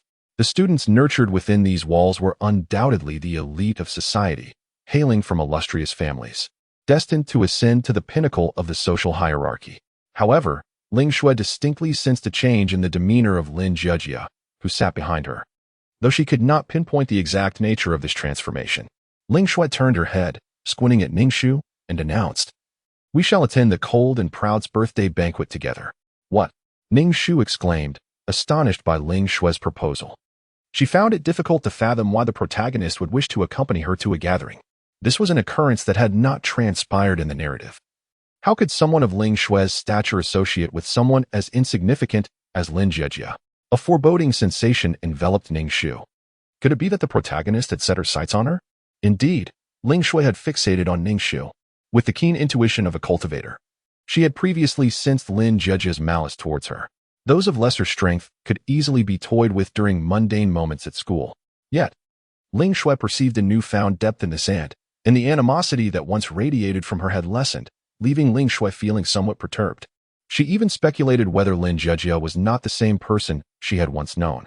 If she could seize a new life, then perhaps other cultivators could traverse into this world and usurp her existence. Ling Shui had already savored the unparalleled sweetness of being extraordinary, standing above all. She would not permit another cultivator to emerge in this realm, threatening her newfound prominence. However, she could not sense any aura emanating from the other party. Unlike that of a cultivator, Ling Shui decided to test this Lin Jejia. Ning Shu noticed the flicker in Ling Shui's gaze, now radiating intense killing intent, now exuding an air of aloofness and superiority, shifting unpredictably. She was left wondering what thoughts occupied Ling Shui's mind. Ning Shu shrank her neck and said, "I cannot afford a birthday gift. I do not wish to attend the birthday party." Her words rang true, for someone as celebrated as Lung Ao. The value of a birthday gift could surpass what others might earn in a lifetime. A trace of disdain flashed in Ling Shui's eyes as she replied, "Did Lung Ao not say that he does not require you to buy a gift?" Ning Shu quickly entertained the thought that such unsolicited kindness often masks ulterior motives. It felt exceedingly strange that the exalted heroine would seek her company. Under Ling Shui's formidable pressure, Ning Shu realized she had little choice. Just as she contemplated acquiescence, she abruptly exclaimed, "Why should I accompany you? If I go, I shall go alone, humph." Her tone brimmed with disdain. This was Ning Shu emulating the original owner's attitude toward Ling Shui. She had nearly agreed, yet given the original owner's aversion to Ling Shui, it was inconceivable for her to travel alongside her. Ling Shui was testing her, harboring suspicions, and Ning Shu felt an icy chill. The cultivators were indeed formidable, capable of detecting even the slightest alteration in the soul. The heroine's advantages were overwhelmingly vast, and Ning Shu found herself under immense pressure. Ling Shui scrutinized Ning Shu with a look of disdain, her narrowed eyes scanning her face. Under Ling Shui's gaze, Ning Shu felt as though her skin were being pricked by needles, twisting uncontrollably. With a fierce glare, Ning Shu rolled her eyes at Ling Shui and exclaimed, "What are you staring at?" Before Ling Shui could respond, her desk mate interjected, "Lin Jejia, Ling Shui kindly invited you to attend the Cold Prince's birthday party. Without her, you wouldn't even have the chance to go. How ungrateful you are." Ning Shu, observing the girl defending Ling Shui, retorted directly, "Mind your own business." I am speaking to Ling Shu. What gives you the right to interrupt? What benefits has Ling Shu provided you to warrant your subservience? She hasn't said anything. So why are you chattering incessantly? It felt liberating to express her disdain openly, especially since these people had never held her in high regard. Rather than maintaining a facade, she found greater satisfaction in tearing off the mask, displaying her unrestrained demeanor. The girl, taken aback by Ning Shu's crude outburst, seethed with rage. Her chest heaving as she shouted, "You wretched person! You are the wretched one, the most despicable among us," Ning Shu retorted, unleashing a torrent of insults. Ling Shu's desk mate had never encountered such an overt display of vulgarity. In their social circle, even if one harbored intense resentment, they would maintain decorum and resort to backstabbing instead. In her previous life, Ning Shu had witnessed numerous incidents involving medical disputes, where such brazen displays of anger were utterly disarming, leaving the righteous at a loss for words. As expected, the girl was furious, practically itching to confront Ning Shu and silence her incessant chatter. Ling Shu grasped her desk mate, casting a cold glance at Ning Shu as she stated, "That's enough." Ning Shu was struck by the murderous gaze directed at her, her heart momentarily faltering. Seemingly unwilling to concede, she pouted and shot a fierce glare at Ling Shu's desk mate. Why stoop to the level of inexplicable individuals and diminish one's own dignity? Ling Shu remarked to her companion. The girl disdainfully glanced at Ning Shu, as if she were a mere wretched thing. Ning Shu twitched her lips. She had clearly defended Ling Shu, enhancing her noble and aloof image. Yet, it was puzzling what satisfaction she derived from it, such a lack of intellect. One must wonder if the protagonist would ever engage in a verbal spat, devoid of grace. It seemed she had inadvertently contributed to the protagonist's persona, but to what end? Insulting others was undeniably exhilarating. Chapter 11. A bizarre scene. Ning Shu's quarrel attracted the attention of her classmates, who regarded her with expressions akin to that of observing a lunatic. To them, Ning Shu appeared as a rootless, drifting reed, an orphan daring to be so brazen when she ought to cower in a corner, akin to a mouse, living in the shadows and fleeing at the slightest provocation. Yet, here she was, bold and unrestrained, utterly oblivious to their judgments. Ning Shu cared little for their thoughts. Showing weakness and living in fear would only invite further bullying. With nothing to lose, she embraced her freedom, fixated solely on fulfilling her mission. This insolent little wretch is quite audacious, she mused, to have harmed and wronged to such an extent. Yes, I shall avenge and wrong.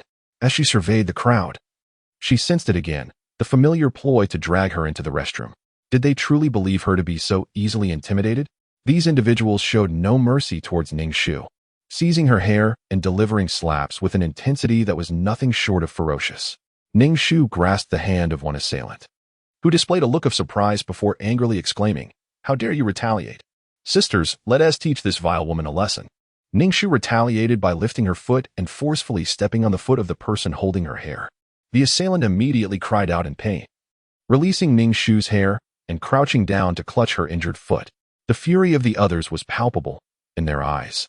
This wretched woman was meant to submit to their aggression, yet she had the audacity to resist. Without hesitation, Ning Shu confronted the most belligerent among them, delivering 2 resounding slaps with all her might, causing the girl's face to swell visibly. The girl was momentarily stunned, rendered speechless, while those around her looked on in disbelief at Ning Shu's audacity. Seizing the opportunity while they were momentarily bewildered, Ning Shu swiftly retaliated with kicks and strikes, filling the restroom with the sounds of gasps and curses. "Let us beat this little BTCH to a pulp. It hurts so much." The girls soon regained their composure, swarming Ning Shu with punches and pulls. Outnumbered, Ning Shu faced their onslaught, sustaining scratches to her face, yet she too was relentless, pulling hair and even yanking down the skirts of her opponents. The girl whose skirt was stripped cried out in shock, momentarily forgetting her intent to strike Ning Shu. Amidst the chaos, Ning Shu continued her assault, her fingers tangled with the hair she had yanked from her assailants while losing quite a bit of her own in the fray. In excruciating pain, Ning Shu leaned against the wall, gasping for breath, momentarily establishing a standoff. It seemed that the ferocity of Ning Shu had intimidated the girls, who faced her with a mix of fear and defiance. Some were clutching their chests, while others had lost tufts of hair to her grasp. Bearing the imprints of hands upon their faces, Ning Shu glared at them, and those who met her gaze instinctively averted their eyes, unwilling to engage in confrontation. With a disdainful spit, she felt the stinging heat on her face, where skin had been broken. Casting a glance at her adversaries, she limped out of the restroom, leaving the onlookers too hesitant to follow. Gritting her teeth, she was acutely aware of the pain radiating from her face, her head numb with agony. Upon touching it, she discovered blood oozing from the wounds. In a brawl, women often resorted to hair-pulling and chaotic displays. How she envied Ning Shu, who fought with such grace and charm, effortlessly subduing her opponents from a distance, as demonstrated when she had previously incapacitated and Roan with a mere surge of spiritual pressure. Fortunately, Ning Shu had the foresight to train her body in Taekwondo. Otherwise, she might have been left defeated today. Although she bore her own bruises, she had ensured that those who typically bullied the original owner of her body were similarly marked, their faces swollen like pig heads. The infirmary was still overcrowded, predominantly filled with female students afflicted by the same malady, the disease of infatuation. The onlookers regarded Ning Shu's disheveled state with a mixture of admiration and pity, marveling at her willingness to endure such humiliation for the chance to be treated by the handsome school doctor. When it was finally her turn, Ning Shu took a seat and said, "Please attend to my face." The school doctor raised an eyebrow as he observed Ning Shu, picking up a cotton swab dipped in disinfectant alcohol.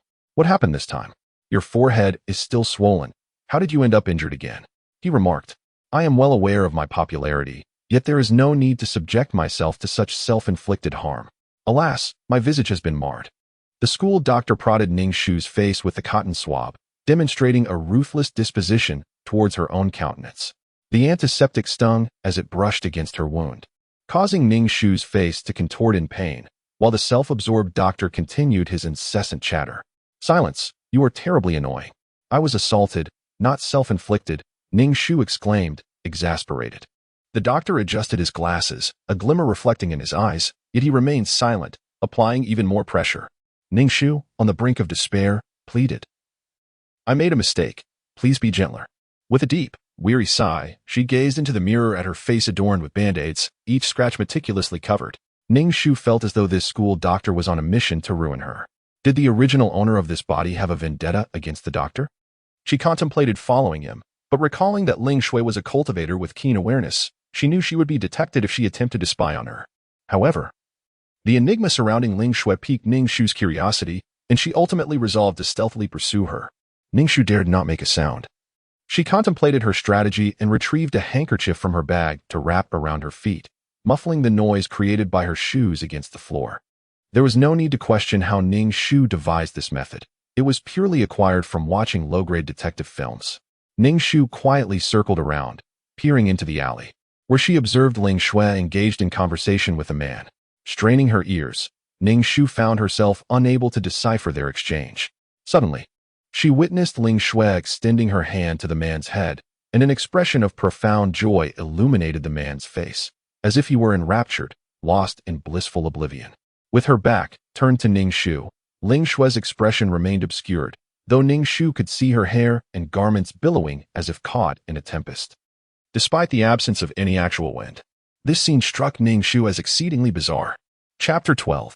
An astonishing secret. The peculiarity of this moment reached its zenith, prompting Ning Shu to cover her mouth, stifling any sound that might escape, as an inexplicable sense of having stumbled upon a significant secret washed over her, one that had not been referenced in the memories of the original owner or the narrative of this world. Observing Ling Shui's garments fluttering, she noted the diminishing force of the wind surrounding her. Without hesitation, Ning Shu turned and fled, sensing that Ling Shui's actions were nearing completion. Darting into a bookstore, Ning Shu feigned interest in a book, raising her gaze just in time to see Ling Shui exit through the bookstore's entrance. Was it merely her imagination, or did Ling Shui exude an even more formidable and frigid aura? Outside, Ling Shui suddenly felt the weight of a probing gaze upon her, causing her to pause and glance around. Inside the bookstore, Ning Shu quickly diverted her eyes to the book in her hands, too intimidated to steal another glance at Ling Shui. The power of cultivators was truly extraordinary. Even a mere glance was enough to elicit such a sensation. Ling Shui furrowed her exquisite brows, sensing the disappearance of that gaze, and after a moment's contemplation, she continued on her way. After a considerable time, Ning Shu finally exhaled heavily, her back drenched in sweat, cold beads trickling down her spine. It was terrifying, she mused, pondering how an ordinary individual could contend with a protagonist endowed with extraordinary powers. Then, she realized that the antagonist in this world was a mere enigma. There was no true villain, only the male and female leads exuding an overwhelming aura, effortlessly conquering all in their path. Were it not for the constraints imposed by this world, it seemed likely that the protagonists would break free from the very confines of the universe. With no forces to ally with, and even if there were, everything paled in comparison beneath the brilliant halos of the male and female leads. System, I despise you. Ning Shu lamented inwardly, gazing skyward in anguish. Furthermore, she caught a whiff of a metallic scent, reminiscent of blood. Someone was in the house. Quietly, Ning Shu retrieved a steel pipe from behind the door. A single woman living alone should always prepare something to ensure her safety. How could she feel secure otherwise? As she listened to the faint rustling sounds emanating from within, the hairs on the back of her neck stood on end, her grip tightening around the steel pipe. Illuminated by the dim glow of a street lamp outside, she noticed something writhing on the sofa. Without a moment's hesitation, she swung the steel pipe down upon the sofa. Instantly, a sound akin to a pig being slaughtered echoed through the room, revealing it to be the voice of a man. Fueled by adrenaline, Ning Shu struck again with unrelenting ferocity. Enough. If you hit me again, I will shoot. A restrained voice demanded, urging her to turn on the lights. Upon hearing the threat of a firearm, Ning Shu was nearly compelled to drop the pipe in fear. The realization that the pipe was her only means of defense gripped her. Without it, she would be utterly defenseless, a lamb awaiting slaughter. Turn on the lights. The voice insisted, laced with pain. Damn it, I said turn on the lights. Ning Shu immediately heard the sound of a firearm's safety being disengaged, which startled her into dashing to the door to turn on the light. Standing at the threshold, she hesitated to enter the room, suppressing the urge to flee. For no matter how swift her legs, they could never outrun a bullet. Her heart raced as she gazed at the figure on the sofa, exclaiming in shock. The school doctor? Indeed, it was he, clad in a black trench coat, a handgun clasped in his hand. Upon hearing Ning Shu's voice, he turned, raising a hand to adjust his glasses, only to realize he was not wearing any. Squinting at her, a smirk played upon his lips as he commanded, "Come here, and bandage my wound." I can't," Ning Shu stammered, taken aback by the stark contrast of the school doctor's demeanor compared to earlier in the day. His aura was entirely transformed. Were it not for the familiar visage, one might easily mistake him for a different individual altogether, perhaps even a twin. "You are the school doctor, aren't you?" she questioned, brandishing her steel rod at him.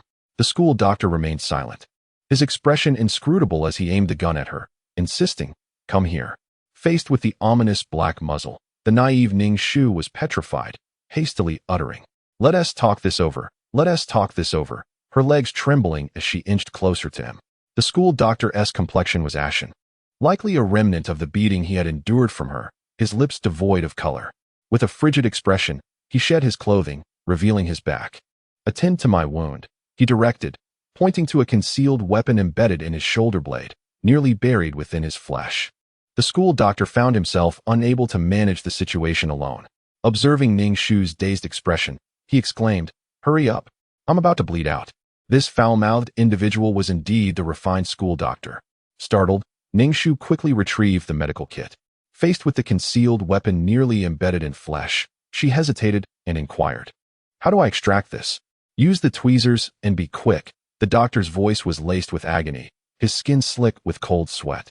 "I will do it," Ning Shu replied, extending the tweezers toward the wound.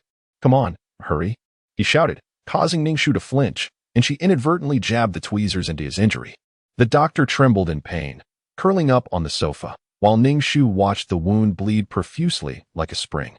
In a panic, she swiftly applied gauze to staunch the flow, terrified by the sight of so much blood and his pallid complexion. Resolutely, she placed a leg atop him to prevent any erratic movements. Then, with deft precision, grasped the weapon with the tweezers and yanked it out forcefully. To her dismay, it did not yield. "Once more," she urged. As the weapon finally came free, blood spurted across Ning Shu's face, and the doctor collapsed completely, his complexion a ghastly gray. Covering the wound with gauze, she watched the blood gushing forth, her heart racing with anxiety. Scanning the medical kit, she finally located a coagulant, crushed it, and sprinkled it over the wound. Though it was a medicinal powder intended for ingestion, Ning Shu deemed it too slow, with the blood gushing so freely.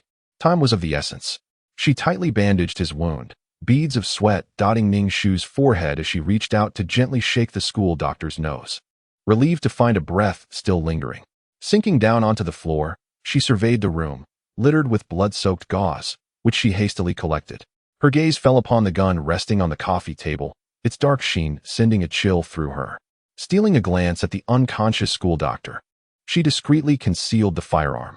How absurd it was for him to come to her home for treatment instead of seeking a hospital. How had he even gained entry?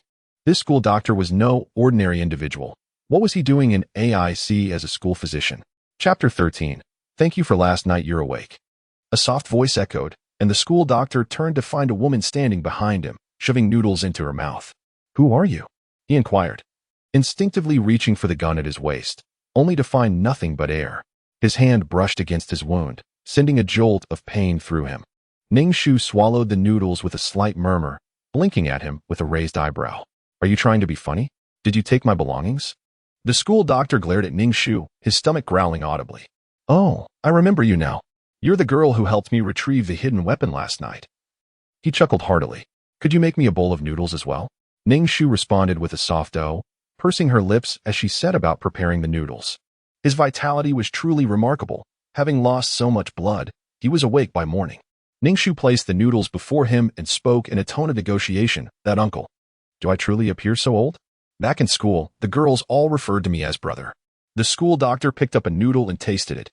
The title is not the crux. With such severe injuries, you ought to visit a hospital. Ning Shu genuinely feared harboring this perilous individual in her home.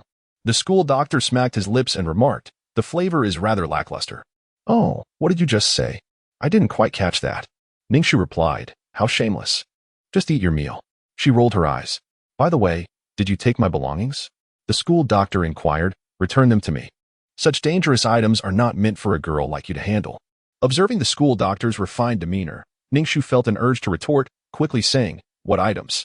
I haven't taken anything of yours. Oh, if you're referring to the hidden weapon, I have stowed it away and will return it to you shortly. Ning Shu retrieved a box from beneath the coffee table and handed the concealed weapon to the school doctor. This weapon was entirely black, fashioned in a circular shape, adorned with sharp edges that emanated a deep luminescence. The school doctor cast a glance at Ning Shu, scrutinized the weapon meticulously, and then tucked it away, extending his hand while gazing at her. Ning Shu observed his hand, which bore a yellowish hue and thick calluses, indicative of prolonged engagement in certain endeavors. These hands hardly matched his striking appearance. Ning Shu extended her hand to shake his, greeting him. Hello, how do you do? The school doctor abruptly withdrew his hand, stating, what I want is a gun. Where have you taken my gun? Ning Shu regarded him with caution and inquired, are you intending to silence me once you have received what you want? My dear brother, considering I have saved your life as well, let us adhere to the principle of repaying kindness with kindness and vengeance with vengeance. We harbor no grievances against each other. So it would be best for us to part ways peacefully. What nonsensical drivel are you spouting? Even without a firearm, I could easily dispose of you. Employing a gun against you would be a sheer waste of ammunition. Now, hand over what I need. The school doctor replied impatiently, his brow furrowed, his countenance exuding an air of forbidding severity. With a demeanor as changeable as the pages of a book, Ning Shu observed his icy expression. She retrieved a handgun from within the room and handed it to the school doctor, justifying her actions. I believed it was too perilous for you to keep the gun on your person. What if it were to accidentally discharge? The school doctor accepted the firearm, stowing it in his boot, seemingly indifferent to Ning Shu's words. He rose and stated, thank you for last night. I shall take my leave now. As Ning Shu watched him stride toward the door, she noted that he appeared unscathed. Had she not personally extracted the hidden weapon from his body the previous night, she would have doubted his injuries altogether. Opening the door, she smiled and called out, take care, uncle. Do refrain from visiting again. The school doctor gazed down at her, remarking, you are quite intriguing. There is something fascinating about you. Ning Shu was momentarily taken aback by his striking words, staring blankly at the school doctor. Could he possibly be the male protagonist? Upon closer inspection, she compared him to the descriptions of the male lead in the narrative. Both the male and female protagonists shared a similar cold and domineering demeanor. It was precisely their resemblance that led them to believe they were deserving of one another. Ning Shu inquired, Mister, who are you? What is your name? The school doctor regarded her with a flicker of uncertainty in his expression and replied, why do you need to know my name? You already call me Mister, so you may as well continue to do so.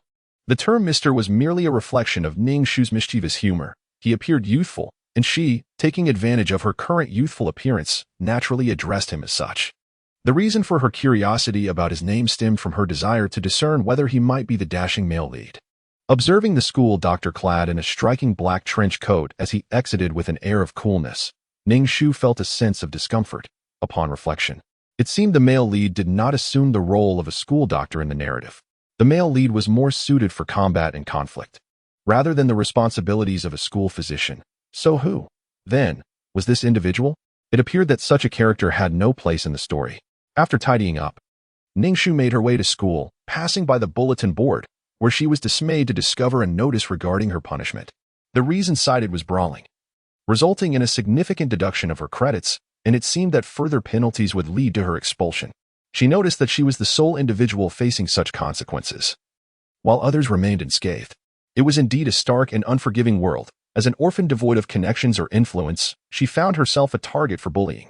Ning Shu harbored a profound disdain for this school, yet, compelled by her mission, she had no choice but to remain. This was a realm for the strong, where someone of her modest stature was destined to be overshadowed. Those without a solid foundation had no hope of thriving in this institution. It was not as if she sought trouble. She was simply bewildered by the multitude that conspired against her. Upon entering the classroom, the girl who had fought with Ning Shu yesterday wore an expression of triumph. It is well known that credits at AC school hold great significance. Even for those merely seeking to enhance their resumes, expulsion from AC would render them the subject of ridicule. Ning Shu was thoroughly exasperated. Her task remained unfulfilled, and these individuals incessantly disrupted her. She resolved that she would refrain from confronting them within the school premises. Rather, outside the school, she would simply cover them with a sack to subdue them.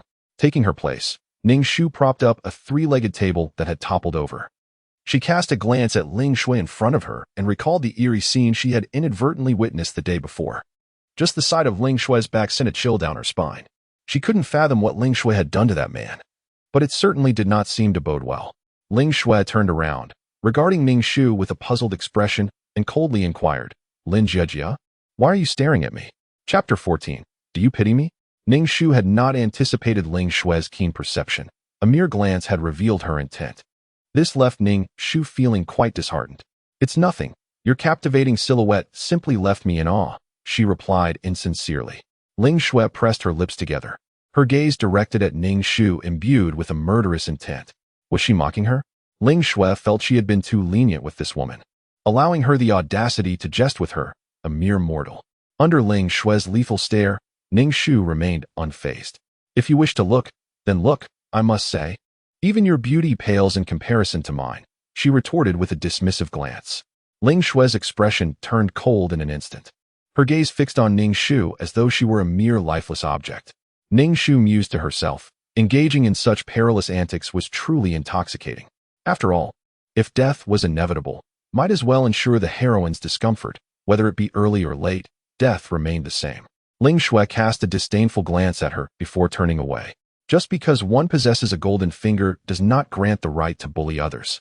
Wielding divine favor to manipulate the lives of the mundane does not confer nobility. Ling Shui looked down upon the commoners, yet used her abilities to contend with them. It was perplexing to Ning Shu why these insignificant beings would provoke her wrath. Ning Shu felt the need to enlist some external assistance to confront Ling Shui. It is said that no matter how skilled one may be, a single shot can bring one down. The mention of a gun reminded her of the dashing school doctor, and she thought it prudent to test her luck. After class, Ning Shu hurried to the infirmary, initially expecting the school doctor to be absent due to his significant injuries. However, upon seeing a multitude of female students in the room, she almost felt compelled to bow in respect for his dedication. When the school doctor noticed Ning Shu, he adjusted his glasses, and after the female students had successfully taken their leave, she finally spoke. Is your wound serious?"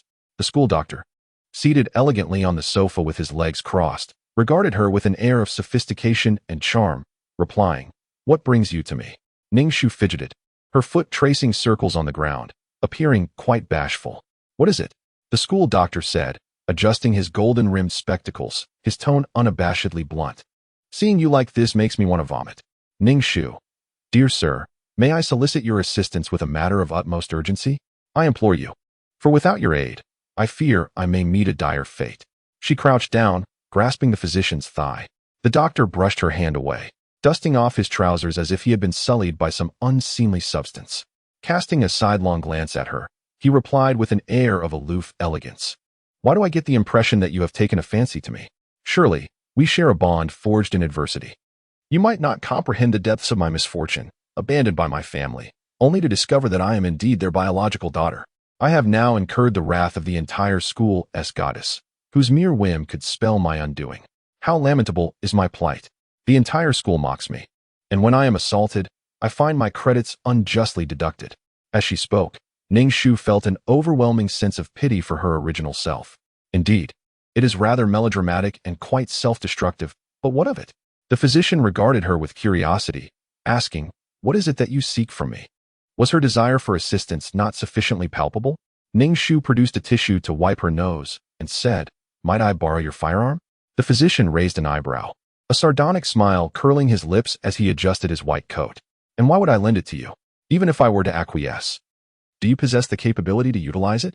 "I can learn," Ning Shu replied, her voice charged with urgency. "This is a matter of life and death, dear sir. Were it not for my desperate circumstances, I would not have approached you." The school doctor squinted at Ning Shu and inquired, "Whom have you offended?" "Who?" "Oh, it's the goddess Ling Shu." Ning Shu blinked at the school doctor, observing his flawless skin, akin to white jade, devoid of pores. To have angered a mere girl, and yet resort to using a gun? The school doctor's glasses glimmered with a brilliant light. After all, she was just a girl. How could she be reduced to just a girl? Ning Shu glanced around and leaned closer to the school doctor, saying, "Ling Shu is not an ordinary person. Why are you leaning in so closely while speaking?" The school doctor shifted his body, expressing his distaste. Ning Shu retreated slightly and reiterated, "Ling Shu is not an ordinary person. I am aware. Did you not just mention that?" The school doctor frowned. "You seem to enjoy repeating yourself. Come on, please focus on the main point." Ning Shu thought the doctor was playing with her. Yet, being toyed with was unavoidable, for she was aware that he possessed valuable insights. Observing Ning Shu's exasperated expression, the school doctor remarked, "What do you mean Ling Shu is not ordinary? Is she a superhero, Spider-Man, or Iron Man?" Ning Shu exclaimed, "No. Ling Shu is a deity. She can kill from afar. Do you believe me?" Her demeanor was grave and earnest. She anticipated that the school doctor would burst into laughter upon hearing her words, but to her surprise, he responded with utmost seriousness, "Perhaps she is a demon instead?" Ning Shu, It is evident that this scoundrel is truly jesting with her.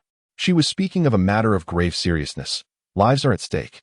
Ning Shu felt a profound sense of solitude, as though she alone were awake in a world of inebriation. She was so anxious that she nearly bubbled over, thinking it quite amusing to toy with others. "I'll come find you tonight," the school doctor remarked. Ning Shu quickly crossed her arms and retorted, "What do you want with me? I am a virtuous lady." The school doctor smirked, a hint of derision playing at the corners of his mouth, dismissing the notion of needing anything. "Of course I want something," Ning Shu hastily replied.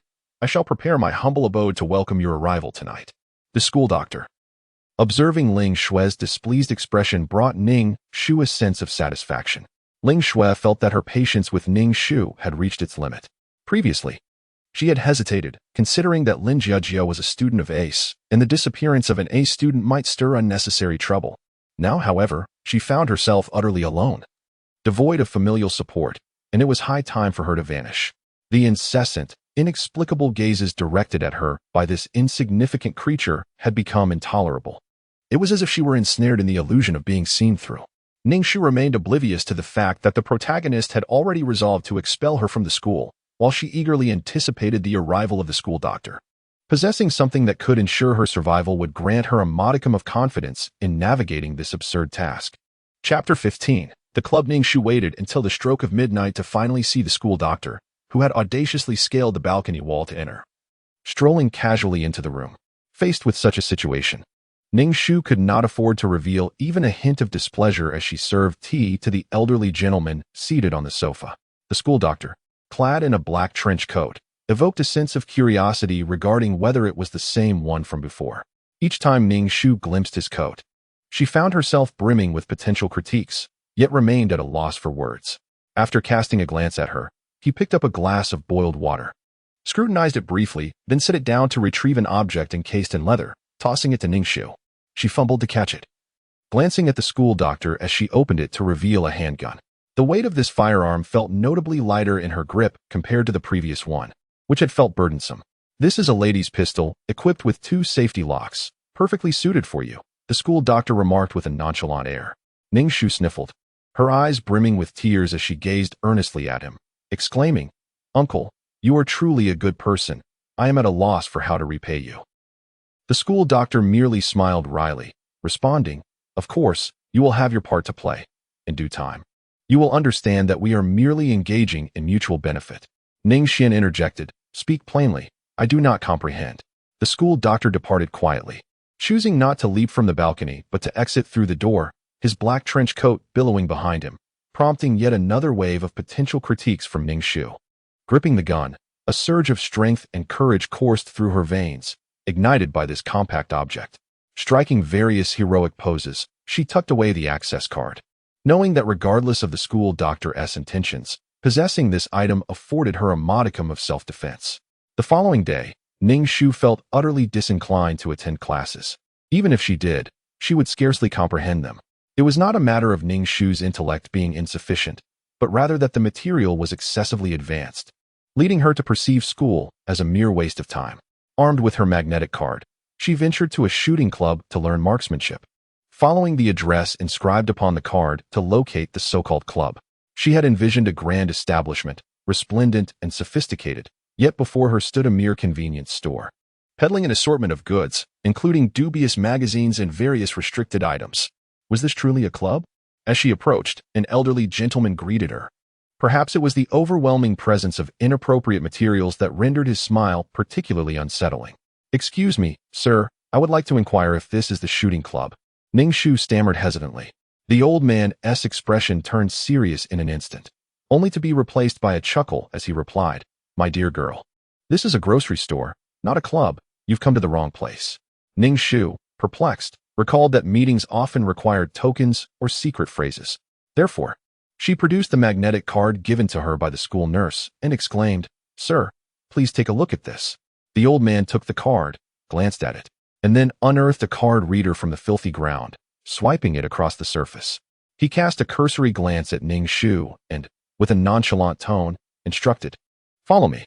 Ning Shu tucked the card away and trailed behind the old man as he led her deeper into the grocery store, where he opened a thick door and beckoned her, "Step inside." Ning Shu let out a soft exclamation and cautiously stepped inside, where she was greeted by a magnificent sight, a realm of gold and brilliance, with windows gleaming and surfaces pristine. This truly resembled a club. As she surveyed her surroundings, she noticed numerous compartments, each occupied by individuals donning earplugs, utterly engrossed in targeting the objects before them. The air was thick with the sound of gunfire, and Ning Shu felt a sense of bewilderment. What had begun as the simplest of campus narratives had now morphed into a battlefield scenario. Standing there, she felt uncertain, as if there were no attendants to assist her. "Excuse me, sir, I wish to shoot. Where should I go?" she inquired of a man wiping sweat from his brow. The man cast a fleeting glance at Ning Shu, and in that instant, she felt as though she were standing amidst a pile of corpses. A chill enveloping her, as if she had traversed through a mountain of dead and a sea of blood. The aura of menace surrounding him was palpable. This man had undoubtedly taken many lives. Where did this girl come from? "Oldly is allowing anyone in here." "Leave," he said coldly, his brow furrowing, unleashing a wave of intimidation upon Ning Shu. She felt as though she were facing a predatory beast, especially as she caught sight of the cruelty in his eyes. He was toying with a firearm, squinting as he aimed at her head, seemingly contemplating a lethal shot. However, upon noticing the card in her hand, his expression shifted momentarily, revealing a spasm of a smile that was unsettling. "You are the one introduced by the madman.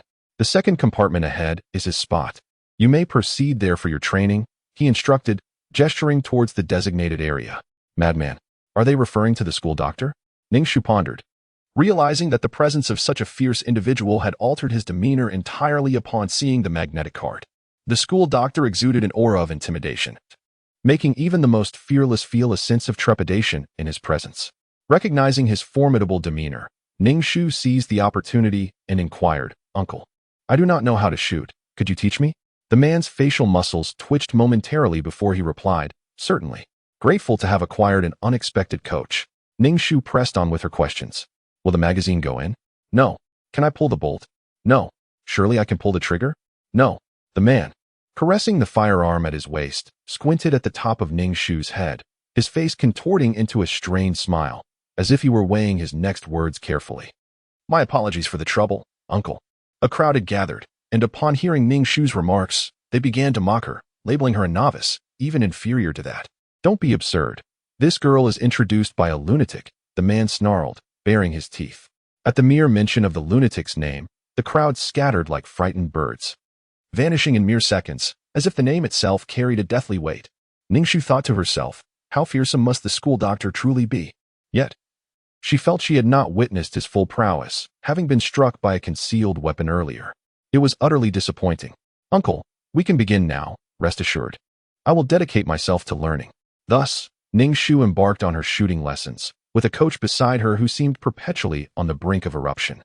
Her progress was astonishingly rapid, illustrating the boundless potential that lies within each individual.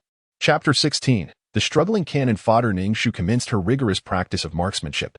Under the watchful gaze of the headshot coach, she fired a shot, only to miss the target entirely, the bullet's trajectory a mystery. The coach, hand resting on his sidearm, gazed at Ning Shu with a glint of mischief in his eyes, causing a shiver to run down her spine. Hastily, she declared, "Let me try again. I assure you, I won't miss this time." The coach chuckled softly. With fervor, Ning Shu dedicated herself to her training. Initially, she was oblivious to where her bullets had gone, causing the club members to steer clear of her. They feared that this novice might inadvertently hit them in her ineptitude. Whenever her stance faltered, the coach would swiftly draw his weapon, aiming it at her head, instilling a profound terror that spurred her rapid improvement. From her initial misfires, she eventually learned to hit the target consistently. Ning Shu found herself residing at the club, partaking in every aspect of her life there. Her relentless practice pushing her to the brink of exhaustion. Her arms ached to the point of immobility, and she mused that she might transform into a homebody with formidable strength. Yet, she relished the fatigue, recognizing that this skill was vital for survival. In the face of perilous encounters with formidable adversaries, possessing additional skills translated to greater chances of survival. The headshot coach presented her with a bottle of medicinal oil. His expression contorted into a spasm of amusement. He inquired, "What is your relationship with the madman?" Ning Shu dared not voice the truth. Such honesty would likely provoke the coach, who had a penchant for headshots, to act against her. Instead, she laughed heartily, masking her thoughts with an inscrutable expression. The coach's hand lingered on his firearm once more, likely contemplating the consequences of her silence.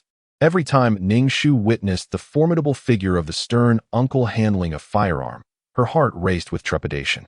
She expressed her gratitude towards the school doctor, for his intimidating presence lent her a semblance of authority.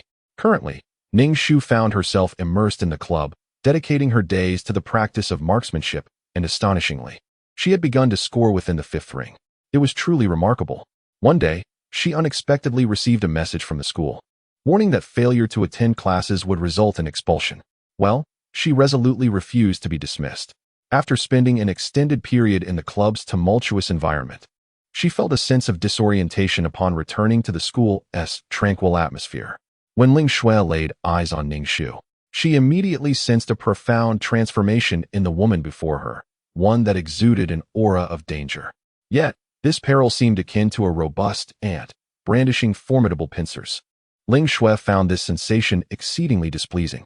Upon locking gazes with Ning Shu, she detected the latter's dismissive glare, which prompted her own expression to shift into one of menace. An involuntary aura of spiritual pressure emanating from her, creating an overwhelming sense of oppression. Ning Shu realized she was courting disaster by being so brazen in front of the protagonist. Such audacity could only be seen as courting doom. Previously, Ling Shui had regarded Ning Shu with indifference, akin to observing a mere clown. But now, Ning Shu had become a source of acute discomfort, evoking a sudden realization in Ling Shui. If she did not eliminate this jester, her future existence would inevitably change. Ling Shui placed great faith in her instincts. Ning Shu later discovered the true purpose behind the school's notification for her to attend classes. It was, in fact, due to the impending birthday of the aloof cold prince, Lung Ao. The school had summoned her to remind her of his birthday banquet, which he had personally invited her to. Upon realizing this, Ning Shu felt utterly disillusioned. Initially believing herself to be of considerable significance, as the school would reach out to her even in her absence. How terribly misguided she had been. Arriving at the infirmary, Ning Shu encountered a room full of patients and found herself perplexed by the presence of the school doctor, a man whose motives she could hardly fathom. Given the formidable reputation of the head coach, it was hard to believe that this man was merely a simple school doctor. When the doctor laid eyes on Ning Shu, he appraised her with a hint of surprise, remarking, "Oh, you're still alive. Haven't you gone to the club?" Ning Shu nearly choked on her own disbelief. Was he not aware that the club was filled with ruthless and violent individuals? How could she have wandered in so carelessly? The treachery of human nature left her feeling unsettled. Was there truly no shred of goodness left in the world? With a forced smile, she replied, "Thank you," while patting the handgun holstered at her waist. The doctor cast her a nonchalant glance and inquired, "Are you at odds with the school beauty, Ling Shu?" It seemed even he was familiar with her, indicating that Ling Shu's reputation was indeed widespread. Ning Shu looked at the doctor with a mix of shock and disbelief, asking, "Uncle, you can't be serious." "Serious about what?" He responded, "You can't possibly have feelings for Ling Shu, can you?" Ning Shu felt a wave of despair wash over her. The school doctor raised an eyebrow at Ning Shu, questioning why she believed he would harbor any affection for Ling Shu. Wherever the female protagonist went, she effortlessly captivated the attention of men, her Mary Sue aura rendering them utterly defenseless. Observing the school doctor's attributes, tall, handsome, and possessing an alluring blend of righteousness and wickedness, he could undoubtedly be a captivating supporting character. "Ah, old man, there are countless women in the world. Why fixate on just one?" Ning Shu nearly wept at the thought. If the old man had feelings for the female lead, how would she contend with her? She felt utterly disoriented, almost ready to kneel before the school doctor. The school doctor rubbed his forehead, watching the dramatically distressed Ning Shu. He stepped on her foot, pressing down firmly. "Ouch. Goodness, that hurts." Ning Shu cradled her foot, gazing at the cold and unfeeling school doctor. Truly, she felt like a mere pawn in this game. Life seemed unbearably harsh. Had it been the female lead crying, he would have surely embraced her tenderly, at the very least offering a tissue to wipe away her tears. "Stop acting so pathetic in front of me, if you're unattractive. Spare us the theatrics," the school doctor coldly remarked. Ning Shu was at a loss. For some reason, the school doctor now seemed devoid of the gentle demeanor he had exhibited during their first encounter. Even with his eyes obscured, the malevolence within them was unmistakable. Could he be a demon in human guise, intent on world destruction? "How has your practice been progressing? Surely you can shoot now?" the school doctor inquired. Ning Shu extended a hand, a hint of pride in her voice as she replied, "I can now hit the 5 rings." "What on earth are 5 rings?" The school doctor gazed at Ning Shu with an enigmatic expression and remarked, "After such an extensive period of practice, you wouldn't claim that you merely hit the target by chance, would you?" Ning Shu's smile cracked, and upon hearing the school doctor's disdainful words, she felt utterly incompetent. From a naive and adorable girl, she had transformed into a girl capable of wielding a firearm. Was this not a tale worthy of lamentation? In her heart, Ning Shu shamelessly referred to herself as a cute girl. "Perhaps you embarrassed me in the club." The school doctor regarded Ning Shu, his glasses reflecting a piercingly bright light, exuding an air of malevolence. Ning Shu initially wished to mention that she had a skilled instructor guiding her, but upon observing the school doctor's demeanor, she promptly abandoned the thought. With such a lackluster mentor, would the school doctor not annihilate her with his disdain? Chapter 17. An encounter with an adversary in any case. After enduring the school doctor's relentless criticism, Ning Shu successfully grasped the extent of her inadequacies. Exiting the infirmary, she strolled through the school's garden path, admiring the exquisite flowers, grateful for the chance to experience life anew. "Hey, woman, who are you, and what are you doing here?" A rebellious voice rang out from behind her, startling Ning Shu. She turned to find the aloof prince standing a short distance away, his chin held high, looking down upon her with an air of superiority. With his hands tucked in his pockets, he regarded Ning Shu with a strikingly cool demeanor. However, for reasons unknown, Ning Shu found his attitude rather juvenile. "Hey, I'm talking to you. Is this not a place you ought to avoid?" The aloof prince observed Ning Shu's dazed expression, a flicker of disdain crossing his eyes. Ning Shu let out a soft exclamation and intended to leave, feeling disinclined to engage in conversation with this foolish prince, much less debate with him. Frankly speaking, the elite background of Ace's school surpassed that of the 3 proud princes, yet they never sought the limelight. Instead, they maintained an admirable low profile. Upon witnessing Ning Shu's indifference and her intention to walk away as if he were invisible, a wave of discomfort washed over Lung Ao. Accustomed to being the center of attention, he found himself unsettled by such treatment. He seized Ning Shu's arm, only to dismiss her with a flick of his wrist. Disdainfully regarding her as he coldly remarked, "What is this attitude?" Ning Shu twitched her lips, gazing at Lung Ao, questioning why he would pull her back after she had already decided to leave, his expression reeking of indignation. She felt exasperated. Was he truly out of his mind, engaging in such unreasonable antics? What was she supposed to do? "Are you mute? I am speaking to you," Lung Ao said, his gaze filled with contempt. "Remember, this place is not for someone like you. This garden and the villa across the way are beyond your reach. Keep that in mind, you lowly creature." "Oh." Her temper was flaring. Ning Shu wished she could pull out a gun and end him right then and there. From the moment Lung Ao approached, she felt her heart racing and her breath quickening. As she listened to him speak, she was overwhelmed by a sensation that made her feel almost faint with joy. How deeply does the original owner admire this foolish prince? Even as she experiences the overwhelming sensations coursing through her body, Ning Shu finds herself reluctant to indulge in such feelings, yet they inevitably reach her mind. "Yes, I shall remember this. I will not approach this place again," she resolutely tells herself, suppressing her inner turmoil. "By the way, who are you?" Cold Ao inquired, noticing a semblance of familiarity in Ning's visage. Ning Shu nearly laughed in disbelief. How forgetful the noble are. Just recently, she was invited to a birthday party at Ling Shue's behest, and now, it seems, it has slipped from memory entirely. A cold smile graced Ning Shu's lips as she smirked. Cold Ao furrowed his brow, studying Ning Shu, and then suddenly recalled, his gaze turning even more frigid as he warned, "In the future, refrain from causing trouble for Ling Shui, or I shall not be so courteous. Even if I were to trouble Ling Shui, I would never harbor any affection for you. You might as well abandon that hope, you venomous woman." Cold Ao nearly spat in Ning Shu's face. Ning Shu retorted, "You are so ostentatiously arrogant. Is there something amiss in your family? Are you unwell?" she queried, pointing at her own head. "I extended the invitation to you for Ling Shui's sake. She, in her magnanimity, does not hold a grudge against you, but I will not permit you to harm her. Remember your place, lowly one," Cold Ao declared, lifting his chin as if regarding a mere mortal. What manner of mindset does this person possess, living solely within their own world? One ought to speak sensibly and recognize limits. She has only uttered a single sentence from beginning to end. Your overbearing arrogance is such that the earth can scarcely accommodate you.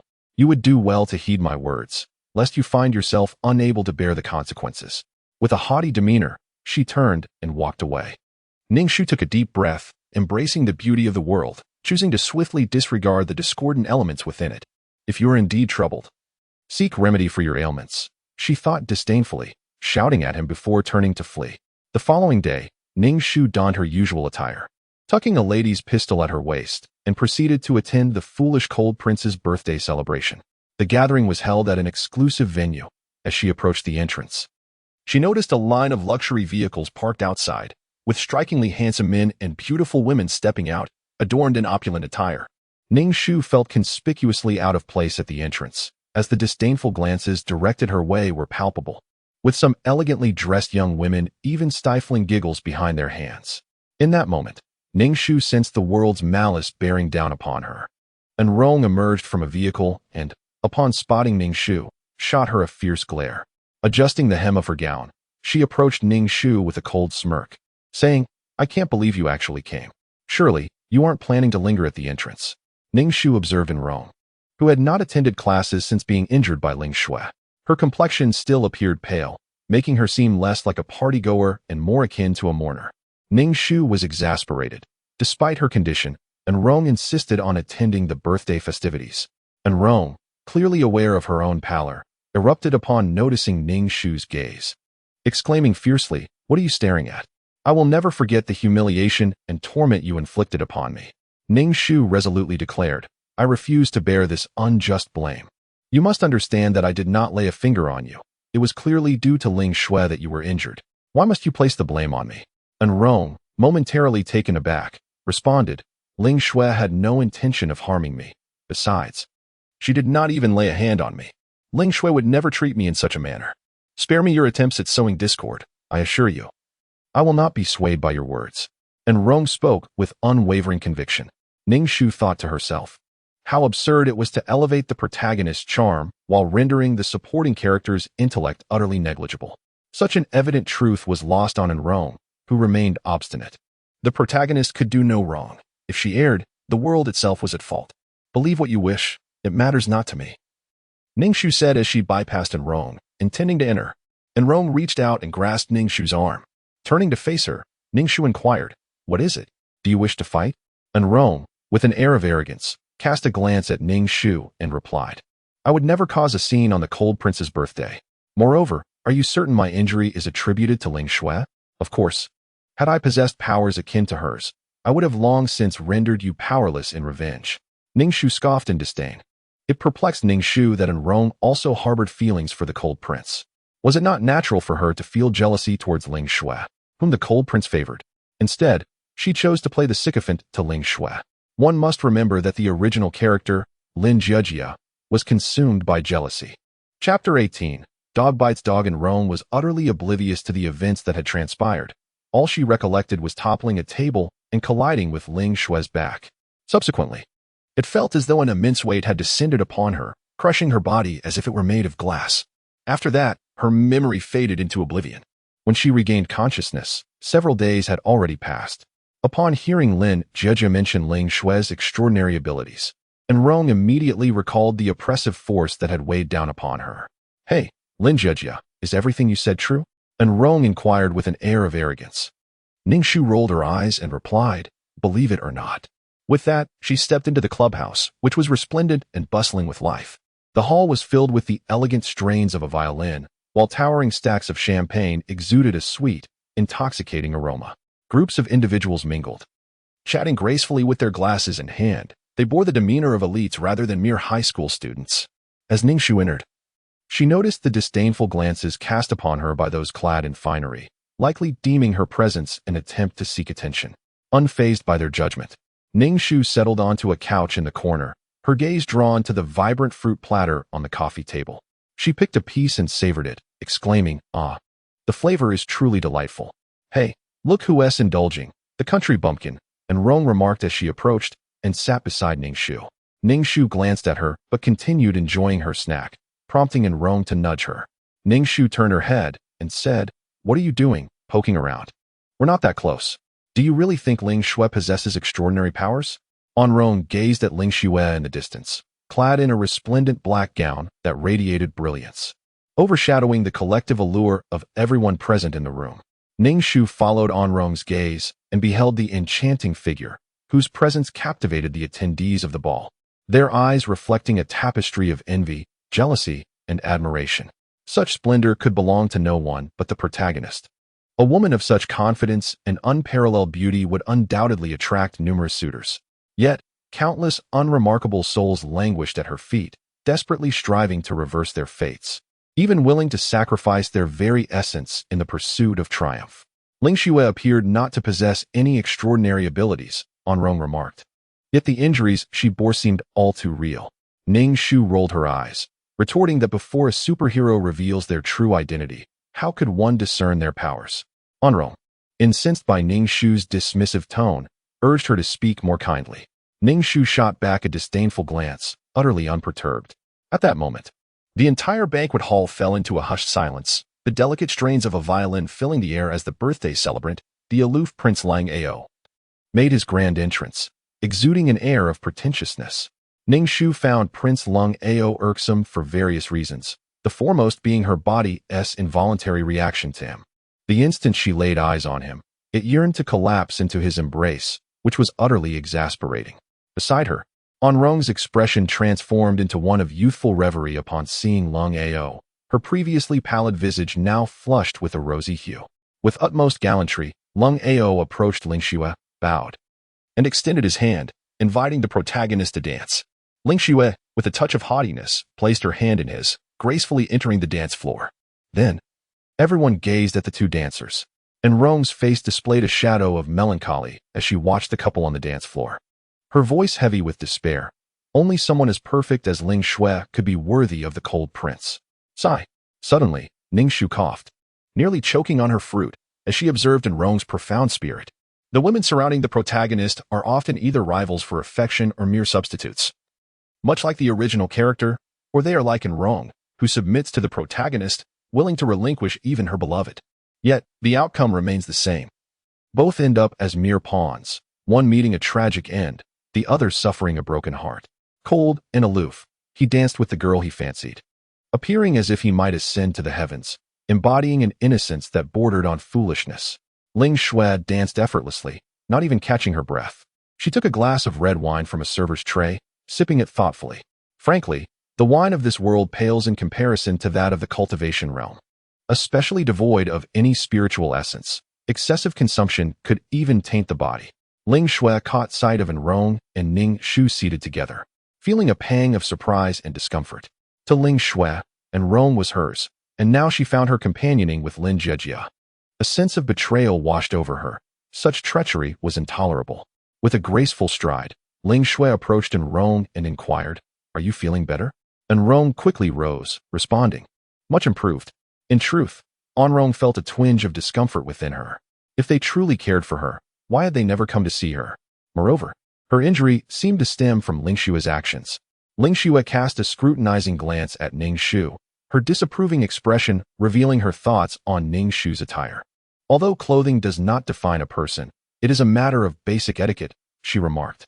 Ning Shu nearly succumbed to the protagonist's persuasion, saying, "You know, I am an orphan without the means to purchase elegant garments. Your outfit is truly exquisite." As she spoke, she made an inappropriate gesture, attempting to touch Ning Shu. Ning Shu instinctively moved away, her face contorted in distaste at Ning Shu's lewd demeanor, questioning how a woman could lack such dignity.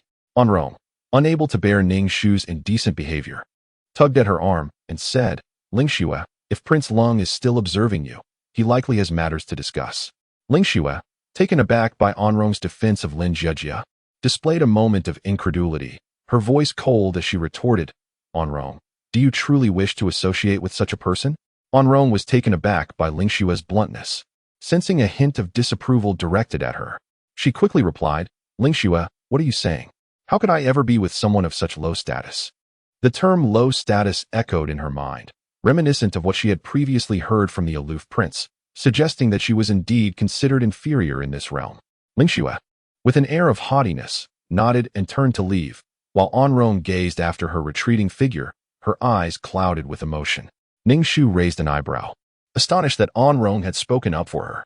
Had Rong also been possessed? Possessing an impossible situation, it seems that Rong harbors some resentment, particularly since Ning Shu had previously injured her. With a character like the female protagonist, who holds the world in contempt yet seeks to annihilate all who have wronged her, Rong ought to exercise caution. However, it is worth noting that Rong is also the target of the original owner's vengeance. Should she be dealt with by the female protagonist, it would indeed be poetic justice, akin to a dog biting another dog. Nevertheless, not long ago, Rong had spoken in her defense. In Chapter 19, "I am just too kind," Ning Shu, feeling indebted for Rong's previous kindness, decided to issue a warning. "You should be wary of Ning Shu. She is capable of killing without a trace." Ning Shu glanced around and leaned closer to Rong, whispering, "I've heard that Ning Shu is the leader of a gang, and she has quite a number of minions." As the conversation unfolded, Rong scoffed, "Why get so close to speak? You're beneath me." She dismissed the notion that Ning Shu, as the leader of a criminal organization, could possibly possess elegance or beauty. Ning Shu, weary of engaging further, resolved that whether Rong heeded her warning was no longer her concern. Reflecting on the original owner's desire for retribution, Ning Shu contemplated a dark night when she might ensconce Rong in a sack and deliver a thorough beating, for her words were infuriating. At that moment, as Ning Shu was enjoying her meal, a pair of gleaming black shoes halted before her. Lifting her gaze, she encountered the foolish prince, adorned with an aura of unwarranted brilliance. His cold, disdainful eyes scrutinized Ning Shu, and upon noticing the fruit juice trickling from her lips, a flicker of disgust crossed his features. He could not fathom why Ning Shu was so infatuated with this individual. To him, even a fleeting glance felt like an affront to his eyesight, prompting the need for cleansing his vision. "Come with me, for I have matters to discuss," Cold Ao commanded, his demeanor cold and aloof, as he disregarded Ning Shu's potential reactions or any agreement she might offer, as if he were certain she would follow. Ning Shu considered rebelling against his demand, but the thought of his evident disdain for her, coupled with the fact that he sought her out, sparked a suspicion that something unusual was afoot. Certainly, he harbored ulterior motives. Ning Shu firmly believed that he had not suddenly developed an affinity for her. It was preposterous. After all, he was a devoted subject of the female lead. If the female lead were to meet her demise, the foolish prince would no longer be deceived by Ling Shui. It was a straightforward yet effective strategy. As Ning Shu scanned the banquet hall, she did not spot Ling Shui, which instilled an unsettling premonition within her. She hurried to catch up with Cold Ao, inquiring, "Where are you taking me?" Cold Ao replied with disdain, "Simply follow me. Your questions are unnecessary." Ning Shu's unease intensified, prompting her to turn and flee, only to be seized by the collar by Cold Ao. His irritation was palpable. He was already displeased at having to engage with someone of such low status, and now, witnessing her resistance, his discomfort grew. Gripping Ning Shu's collar, he warned, "Do not provoke me into taking drastic measures." What vexed Cold Ao further was this girl's audacity to resist him. Typically, girls yielded to his commands without question. A mere glance from him would leave them enraptured. "Do not challenge my boundaries, nor feign indifference. I have no interest in you," he seethed, his patience with Ning Shu evidently reaching its breaking point. Cold and aloof, Ao stood in the corner, beckoning to a security guard clad in black. Promptly, a guard approached, seizing Ning Shu by the arm. She attempted to reach for the gun at her waist, but was firmly restrained. It was as if she were being assisted, trailing behind Ao. Ning Shu was led into a room behind the banquet hall, where Ao opened the door and pulled her inside. There, she beheld Ling Shui seated elegantly on the sofa. Casting a fleeting glance at Ning Shu, two other individuals, the remaining princes of the trio, occupied the space, their presence surrounding Ling Shui with an aura of regal allure. Ning Shu was unceremoniously thrown to the ground, but quickly scrambled to her feet, brushing off imaginary dust, primarily to discreetly check the concealed firearm. Upon feeling the reassuring weight of the pistol, a sense of calm washed over her. Ling Shui smiled at Ao and said, "You may all leave. I wish to converse with her." The two princes beside Ling Shui rose, and Ning Shu noted a dreamlike expression on their faces, as if they had indulged in some pleasurable experience. This expression was eerily familiar. It reminded her of the encounter she had in the alley with a man. Had Ling Shui done something to them? Ao cast a warning glance at Ning Shu, stating, "You would do well not to harm Ling Shui. Otherwise, I shall ensure your demise is most tragic. Do not doubt my capabilities." Ning Shu longed to splatter this fool with blood. For what could she possibly inflict upon Ling Shui? The reality was that Ling Shui was the one poised to act against her.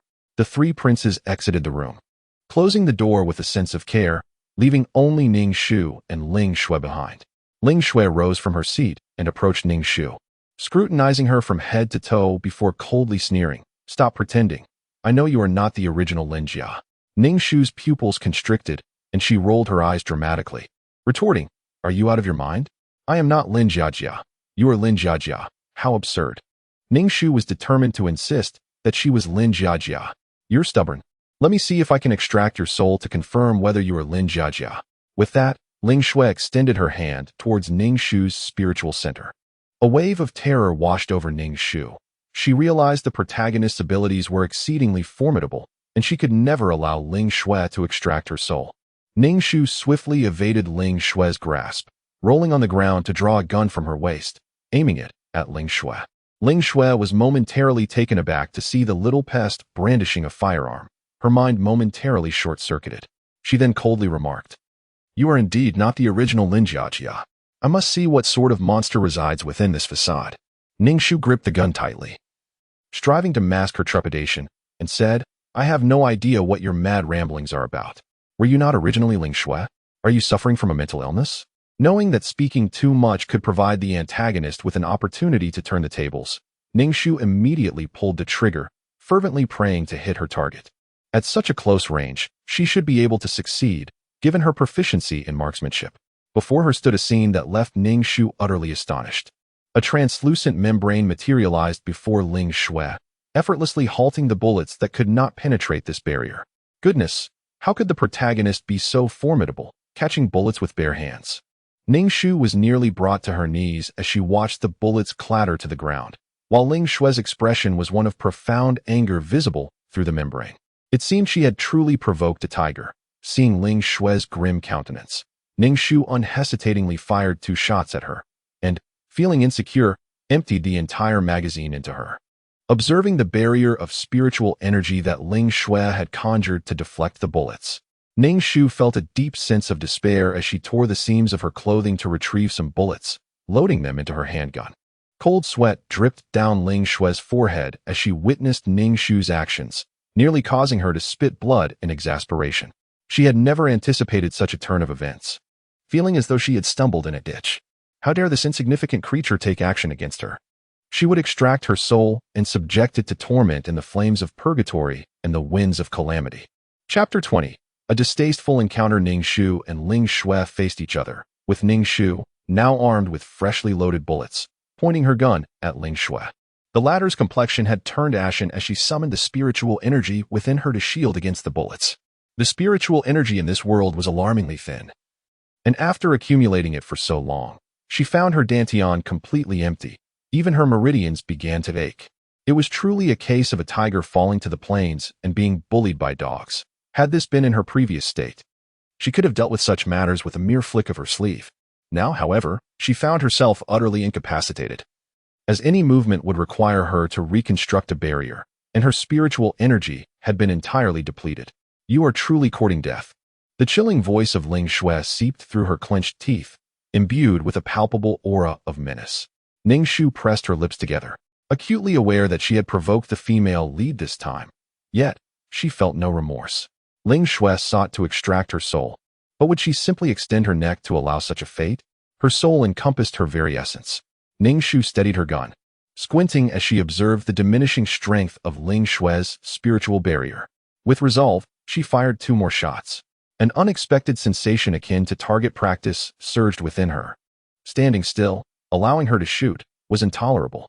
Ning Shu was nearly beside herself with rage since her arrival in this world. She had never been so humiliated, save for that instance involving a man.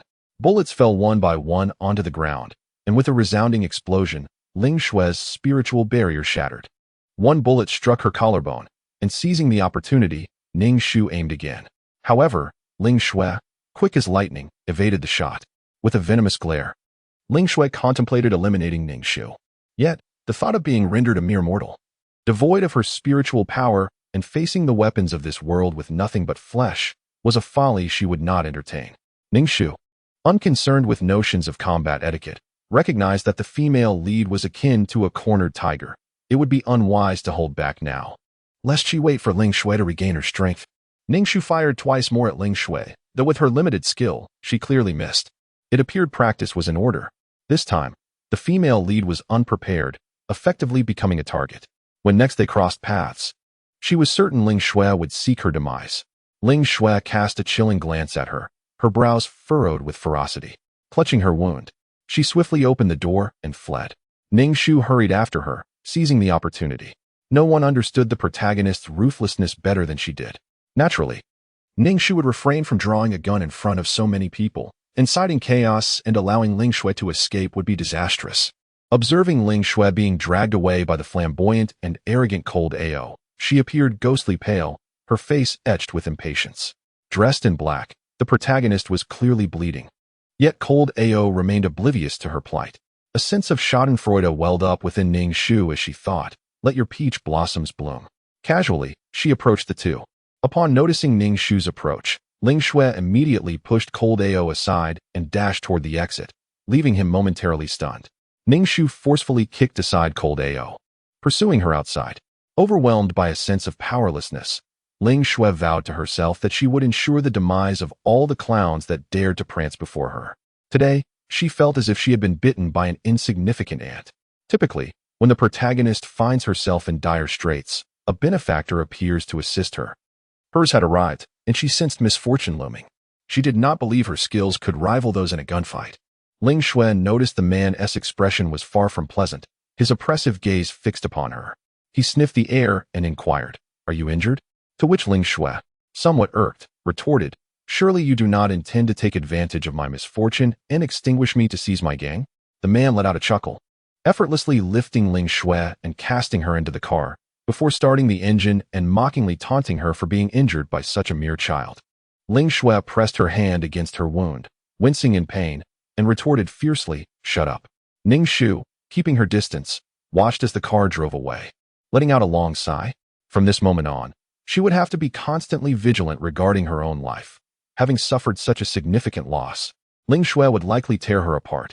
Suddenly, a sharp honk startled Ning Shu, and she turned to see the school doctor in the adjacent vehicle. "Get in," he instructed. And without hesitation, Ning Shu complied. As the school doctor started the vehicle, it surged forward with remarkable speed. "Could you slow down?" Ning Shu nearly screamed, glancing at the doctor, who was once again clad in a black trench coat, leaving her at a loss for words. "Was that the car?" the school doctor inquired. Glancing at the vehicle ahead, Ning Shu, somewhat bewildered, asked, "What? The car that Ling Shui got into?" The doctor's gaze turned icy, as if he were about to dispose of something utterly useless. "Yes, that car," Ning Shu confirmed. Confusion swirled in her mind. Why was the school doctor pursuing them? Did he intend to rescue the protagonist? "Sir, you can't be serious." She fought tooth and nail just to draw a little blood from Ling Shui. "You can't be going to save her, can you?" Ning Shu asked cautiously. "I need her," the school doctor replied. Ning Shu's expression twisted in disbelief, a sense of despondency washing over her as she exclaimed, "In that case, why would you give me a gun, uncle?" The school doctor regarded her with a bemused glance and replied, "Is there a conflict between my giving you a gun and my need for Ling Shui?" Ning Shu pondered, her thoughts spiraling. Why did the school doctor exude such a bizarre aura? He spoke of needing Ling Shui while simultaneously offering her a weapon to confront the female protagonist. Was this some convoluted tale of love and hate? Perhaps even a dark narrative of confinement? Shaking her head, Ning Shu questioned the absurdity of the plot. Had it twisted to such an extent that it had become unrecognizable? Was the narrative merely absent? Or was it concealing a hidden antagonist? Chapter 21. The turbulent world of campus cultivation. Following closely, Ning Shu trailed Ling Shui to a secluded villa. The school doctor turned to her. "What are you staring at me for, little girl?" The vehicle ahead came to a halt, and a man lifted Ling Shui from the car, ushering her into the villa.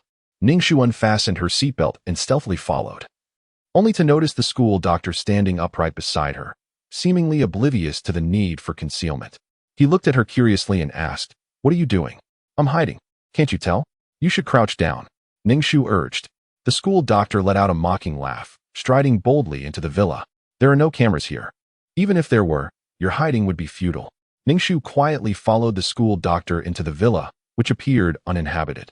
At that moment, voices could be heard from the upper floor, prompting the school doctor to draw a gun and press against the wall as they ascended the stairs, with Ning Shu tiptoeing behind. The voices grew louder, intertwined with an inexplicable sound. The school doctor cautiously opened the door a crack, revealing two individuals entangled within, writhing together. Ning Shu leaned closer, her mouth forming annoying shock. Wasn't the female protagonist injured? How could she suddenly be engaged in such a liaison? It was an unexpected sight, akin to a spring scene. Ling Shu, too, was driven by desperation, her body devoid of spiritual energy, the pain from her wounds excruciating. The most expedient means to restore her vitality was through the act of coupling, a practice often associated with demonic cultivators in the realm of cultivation. Moreover, the man with her was not without merit. A single encounter would not constitute a loss, but rather a means to replenish her energy. Ning Shu was filled with profound admiration for Ling Shu, marveling at her resilience. Shouldn't she have tended to her wounds first under normal circumstances? The school doctor pressed his hand on Ning Shu's head, guiding her behind him.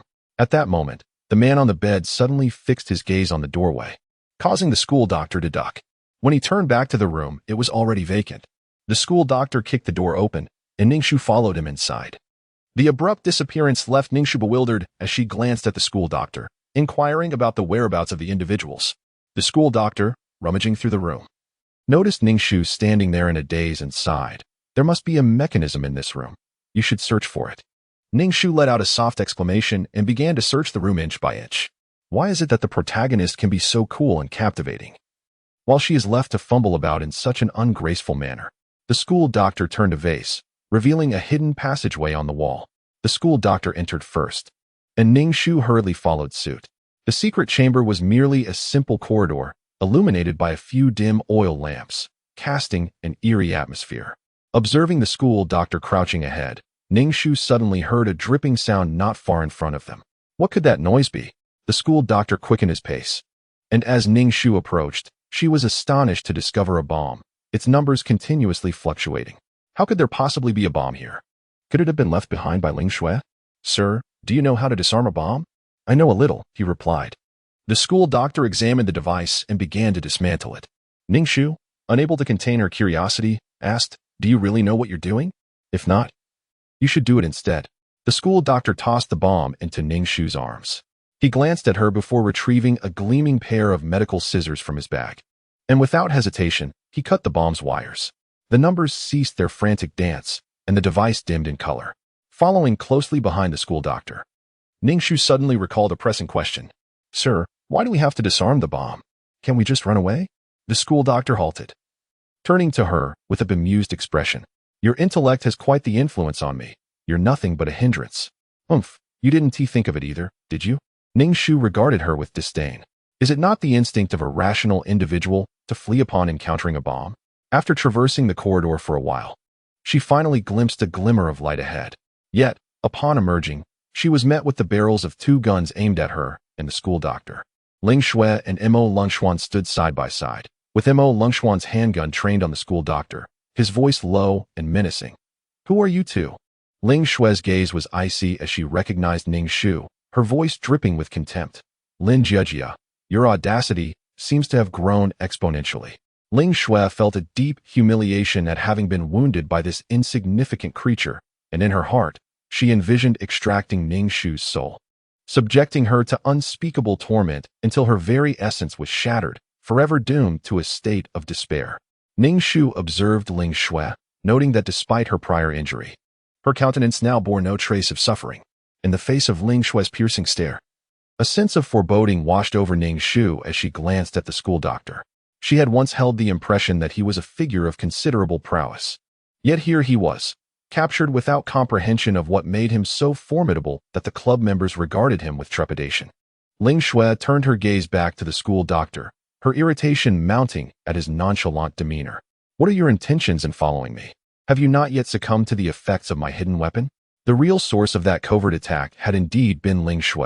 The school doctor, ever persistent, had intended to adjust the glasses perched on his nose, only to realize they were absent, muttering, I have told you, I need you. Ning Shu exclaimed, Oh my, uncle, at this hour, in front of the male lead, how could you say such a thing? We're bound to meet a tragic end. She tugged at the school doctor's sleeve, urging, Could you please choose your words more carefully? Ling Shu, clearly infuriated, retorted, Are you out of your mind? Be cautious, or I may just take your life. Mo Lungshuan regarded the school doctor with palpable hostility, narrowing his eyes as he aimed at the doctor's head. Addressing Ling Shu with discontent, Who exactly is this person? What is your connection? Ling Shu gazed at the first man she encountered in this world, feeling a stir of emotion within her heart, a subtle affection blossoming as she replied, I have no idea where he came from. He has been following me. Mo Lungshuan's expression softened slightly, his previously cold demeanor becoming a tad gentler as he coldly remarked, Someone like him should be eliminated without hesitation. Why keep him around? As he prepared to pull the trigger, Ning Shu felt as though she might collapse. Was she truly destined to perish here? With a sigh, she leaned closer to the school doctor and whispered, Uncle, let us run away now. The doctor, observing Ning Shu clinging to his sleeve, quickly pushed her away, expressing disdain for her intellect. Then, in a leisurely manner, he produced a bomb from seemingly nowhere. This bomb looked familiar. Wasn't he the one from the passage? When had the school doctor concealed it on himself? Hadn't he already been disarmed? To Ning Shu's dismay, the timer was ticking down.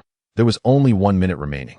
Ning Shu stared in astonishment at the school doctor, utterly bewildered by his madness. No wonder he was often referred to as a lunatic. Mo Lungshuan observed as the school doctor tossed the bomb in his hand, the very explosive that had been carelessly discarded in the corridor moments earlier.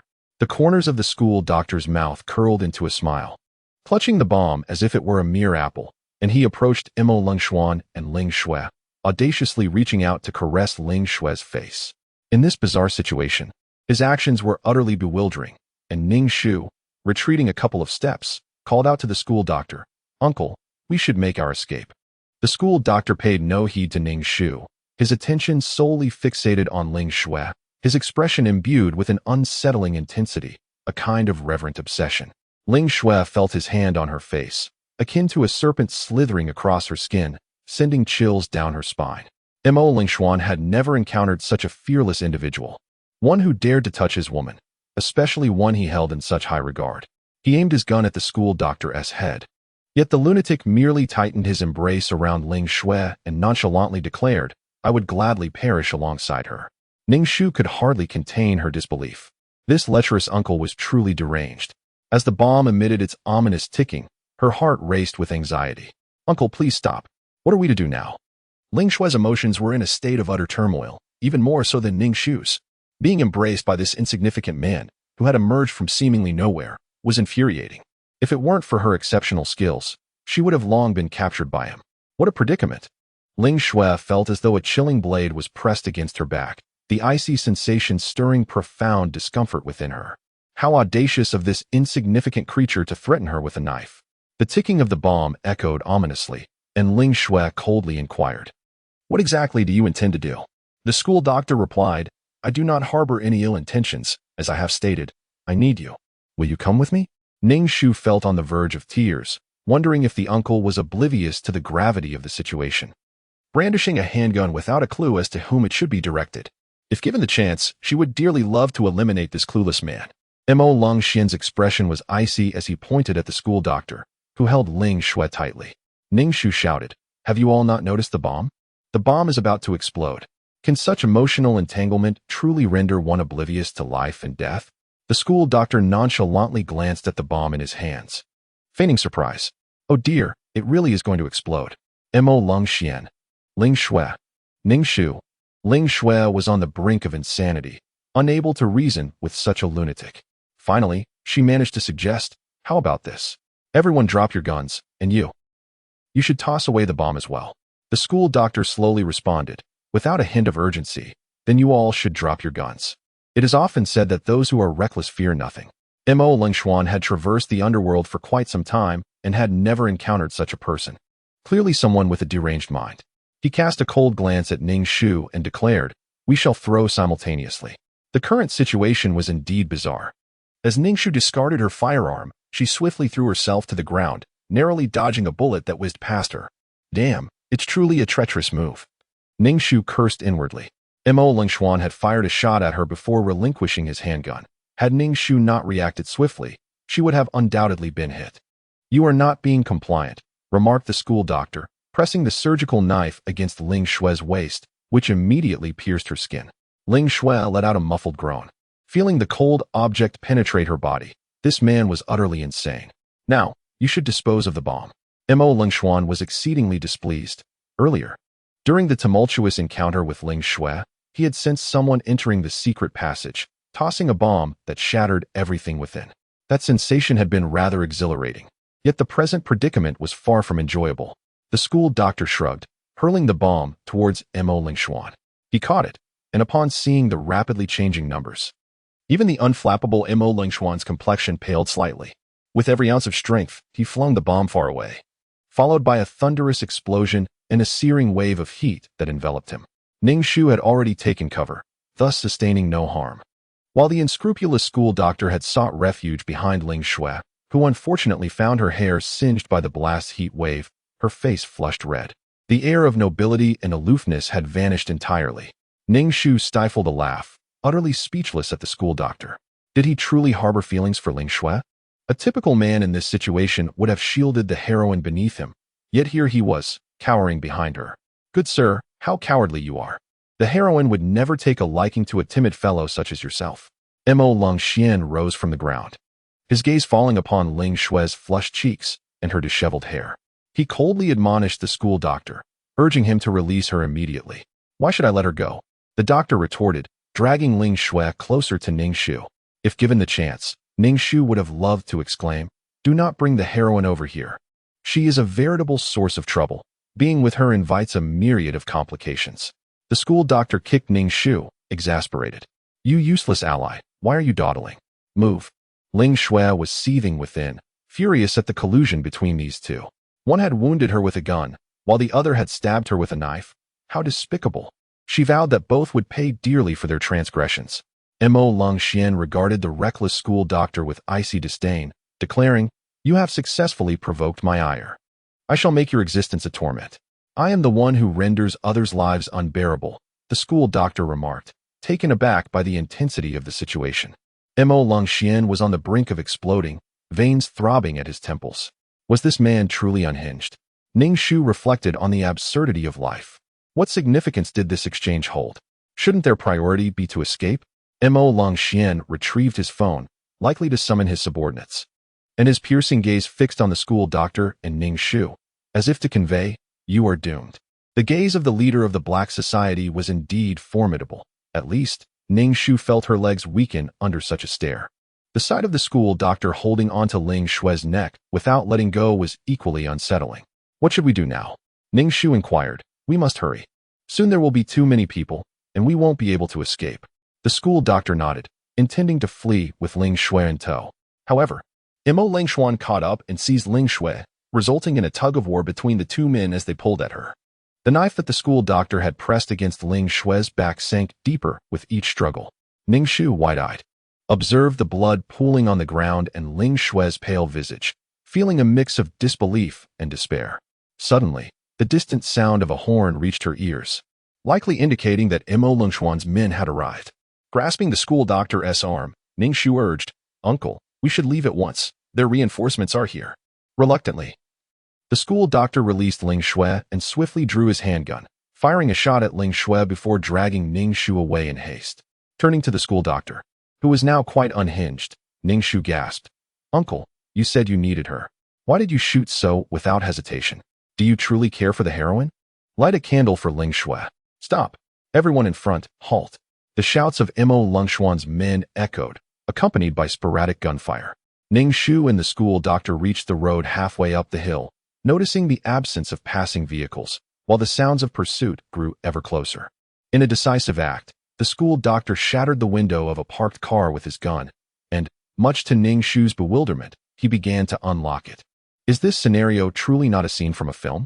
"Uncle, are you really capable of handling this? Hurry, the people behind us are approaching swiftly." The school doctor, with a nonchalant demeanor, suggested, "Come on. What can she possibly do?" The gunfire in the distance grew increasingly intense, prompting Ning Shu to hurriedly enter the vehicle. She watched in exasperation as the school doctor crouched and moved at a snail's pace. Just as despair began to overwhelm her, the school doctor finally managed to drive the car away.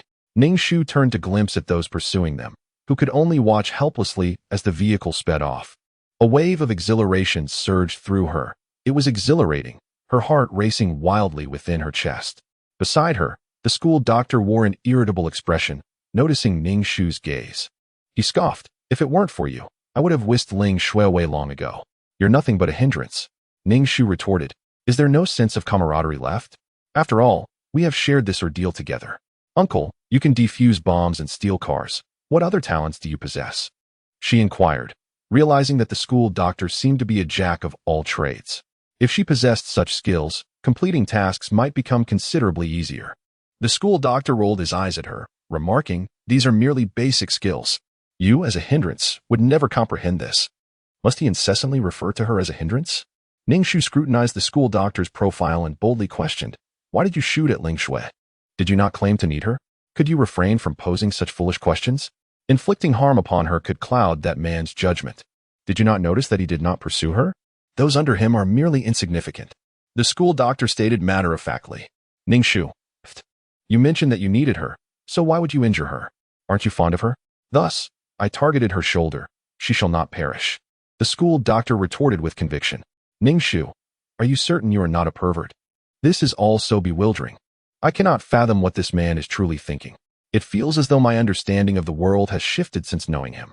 What is the purpose of this love-hate dynamic? Although I have managed to escape this time, the cost has been exorbitant. My firearm is gone, and I have offended both the male and female leads, as well as many individuals from their underworld connections. I fear that my path forward will be fraught with peril. Uncle, you must protect me. I am under threat for my life, and those individuals will undoubtedly seek revenge against me." Ning Shu lamented pitifully. "Why should I assist you? You are utterly ineffectual. Being around you diminishes my intelligence," the school doctor replied coldly. Ning Shu, with a distressed expression, implored, "Uncle, you cannot be like this. We are, at least, partners, are we not? I do not know you." Ning Shu, heartless, cold, and unreasonable. To Ning Shu's astonishment, injured Ling Shui returned to class just a few days later. Although her complexion was somewhat pale, she appeared surprisingly unfazed by her injuries, leaving Ning Shu utterly dumbfounded. It was as if Ling Shui had consumed a miraculous elixir. Having sustained injuries just yesterday, she was now attending class again. How was she managing this? Upon seeing Ning Shu, Ling Shui revealed a set of pearly white teeth, her gaze calm, yet sending shivers down Ning Shu's spine. Ling Shui took a seat in front of Ning Shu, who grasped the three-legged desk with her hand, squinting at Ling Shui's silhouette. Their relationship had devolved into a fierce competition, with neither willing to relent. Strangely, Ning Shu found herself unafraid. She touched the firearm at her waist, a crucial item bestowed upon her by the school's physician, a true lifesaver. After class, Ling Shui lay sprawled across her desk, seemingly asleep, and Rong approached. Concern etched on her face, and inquired, "Ling Shui, what's wrong? Are you all right?" Ling Shui lifted her head and shook it gently, responding, "I'm fine." And Rong immediately turned to Ning Shu, accusingly exclaiming, "Did you bully Ling Shui?" Ning Shu retorted, "What nonsense." And Rong, raising her chin defiantly, declared, "Are you looking for a fight? How dare you bully Ling Shui?" Ling Shui stood up and pulled Rong back, saying, "I'm fine, she didn't bully me." And Rong, frustrated by Ling Shui's submissive nature, lamented, "This is exactly your problem. You remain silent when others mistreat you, which only invites further bullying." Ling Shui's frail demeanor seemed far from that of someone with extraordinary abilities. Recently, rumors have been circulating in school regarding Ling Shui's supposed supernatural abilities. And Rong, initially skeptical, now observes Ling Shui's delicate demeanor and instantly deduces that these must be mere whispers. "I shall inform you. To bully Ling Shui is to bully me, and Rong. And I assure you, you shall face consequences." And Rong raised her chin defiantly towards Ning Shu. What on earth is happening? Ning Shu gazed at Ling Shui, who had shed her usual regal and aloof aura, appearing instead like a bashful flower swaying in the breeze. Observing in Rong's fierce protection of her, Ning Shu could only lament that in the brief span of a few days, Ling Shui had accumulated even more troubles.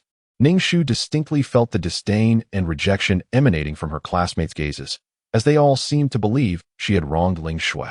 She was nearly beside herself with frustration. She had done nothing to mistreat the protagonist.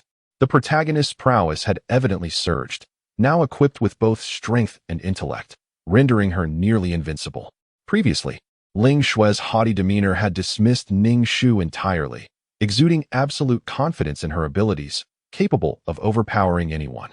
And yet, Ning Shu maintained she had not harassed her. At the Cold Prince's banquet, she had pursued Ling Shui relentlessly, and now she dared to claim innocence, while Ling Shui had languished in a hospital bed for several days. And Rong scoffed, her gaze towards Ning Shu dripping with contempt, as if she were examining refuse. Ning Shu's brows twitched in agitation. Accustomed to Ling Shui's audacious and commanding presence, this fragile version was truly disconcerting. And Rong attempted to seize Ning Shu by her hair. But Ning Shu evaded and executed a swift shoulder throw, causing Rong to yelp in pain. Since he wished to play the role of the innocent flower, it would be a disservice to myself not to take action. Ning Shu delivered 2 resounding slaps to Ling Shui, who wore an expression of feigned innocence. Ling Shui was momentarily stunned, covering her face as she stared at Ning Shu in disbelief, unable to comprehend that someone would dare to strike her. Her gaze shifted to Ning Shu, turning cold as ice, a chill that penetrated to the very marrow of her bones. The onlookers in the classroom were equally taken aback by Ning Shu's audacity. To them, this orphan, this lower-class individual, seemed to have lost her sanity for daring to strike the goddess. The term goddess was not used lightly. It represented the unwavering support of AC School students for Ling Shui. Ning Shu, however, remained unfazed by their glances. With nothing left to lose after being cast out by the Lin family, she felt no connection to them. And her biological parents were still missing. She was utterly alone. In stark contrast, Ling Shui possessed both beauty and an air of aloofness, alongside the admiration of the campus's 3 princes. Even in Rome, who had risen with hands on her hips, was momentarily speechless, her expression indicating that she believed Ning Shu was courting disaster. This woman was undeniably insane. And Rome, having been knocked to the ground, felt a mix of shame and fury, yet upon witnessing the hint of madness in Ning Shu's demeanor, instinctively distanced herself. And Rome's retreat caused Ling Shui's heart to sink, especially when she noticed that none of the classmates seemed inclined to speak in her defense. Ling Shui had hurried to school, eager to confront Lin Jejia, who had been hiding there, lingering even after classes had concluded. Her subordinates would never be able to infiltrate AC school to find her. This school is far from as simple as it appears. In her earlier days, when Ling Shu had yet to spread her wings, she dutifully adhered to the rules. She had absorbed the essence of numerous individuals and had shared the sheets with Mo Lungshuan on multiple occasions, which eventually aided in healing her wounds. Perhaps having consumed too much essence, her spiritual energy appeared increasingly mottled, and at times, she suffered from backlash. Yet, Ling Shu had no alternative.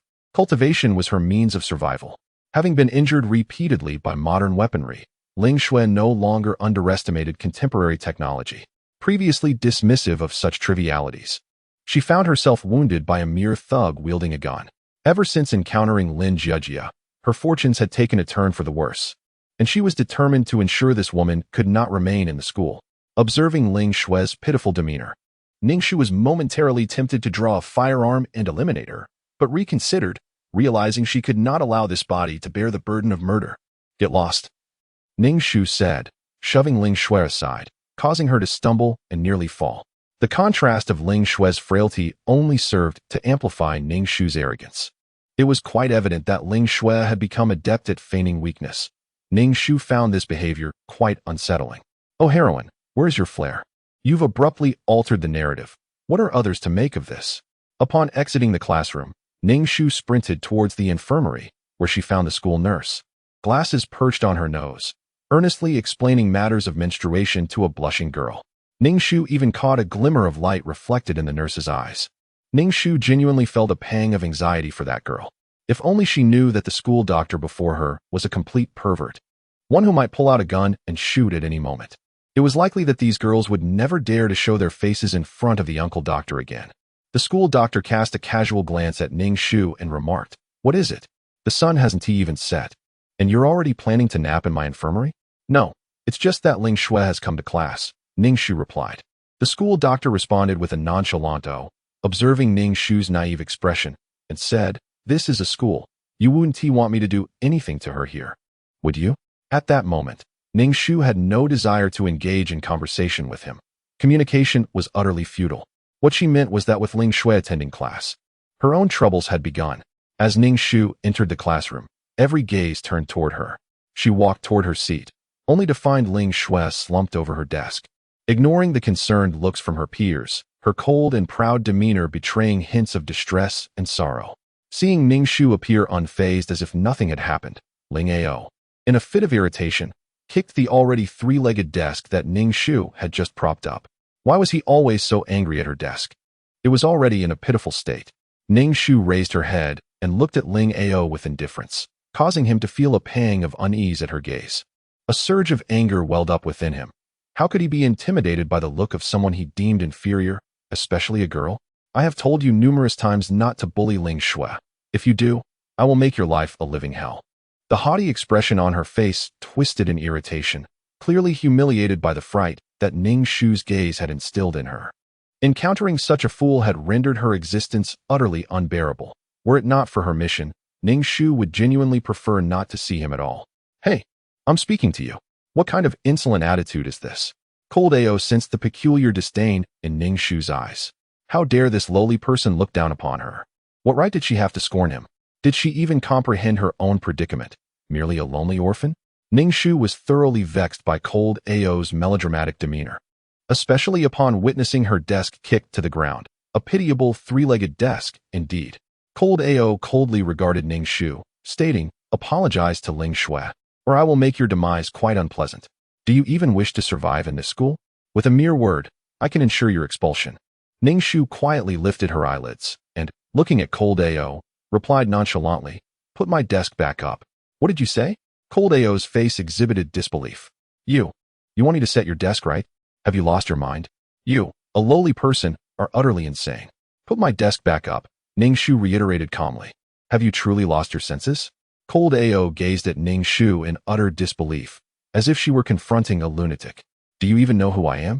Ning Shu had grown weary of hearing such claims, as if she were a deity, intolerant of any slight. "Put my desk back up." The onlookers surrounding the scene deemed Ning Shu to be mentally unbalanced, astonished by her audacity in confronting the cold prince. The girls nearby cast piercing glares at Ning Shu, condemning her perceived disrespect towards him. Cold Ao inhaled deeply, clenched his fist with a crackling sound, adjusted his neck, and condescendingly proclaimed, "I have stated that I do not strike women, but you, in this instance, are an exception. You should consider yourself fortunate. You have shattered my vow." Ning Shu strode confidently towards Cold Ao, and under his bewildered gaze, she unceremoniously executed a shoulder throw. Gasps of astonishment echoed around her. "Oh, wow."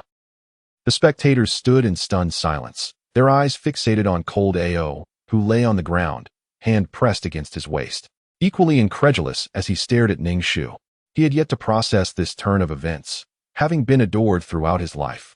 He was experiencing such treatment for the very first time. Ling Shui, equally taken aback, observed Ning Shu before glancing at the fallen Cold Ao, quickly rushing to assist him. In the presence of his beloved, Cold Ao was consumed by rage towards Ning Shu. The fact that a girl had managed to throw him was a blow to his dignity, trampled before the eyes of many. The astonished gazes of the onlookers felt like daggers piercing through his humiliation and resentment, inciting a desire to retaliate against Ning Shu.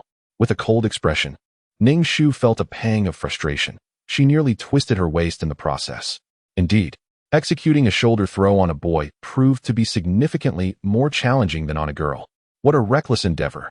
Cold and aloof, he raised his fist and struck towards Ning Shu's face with all his might.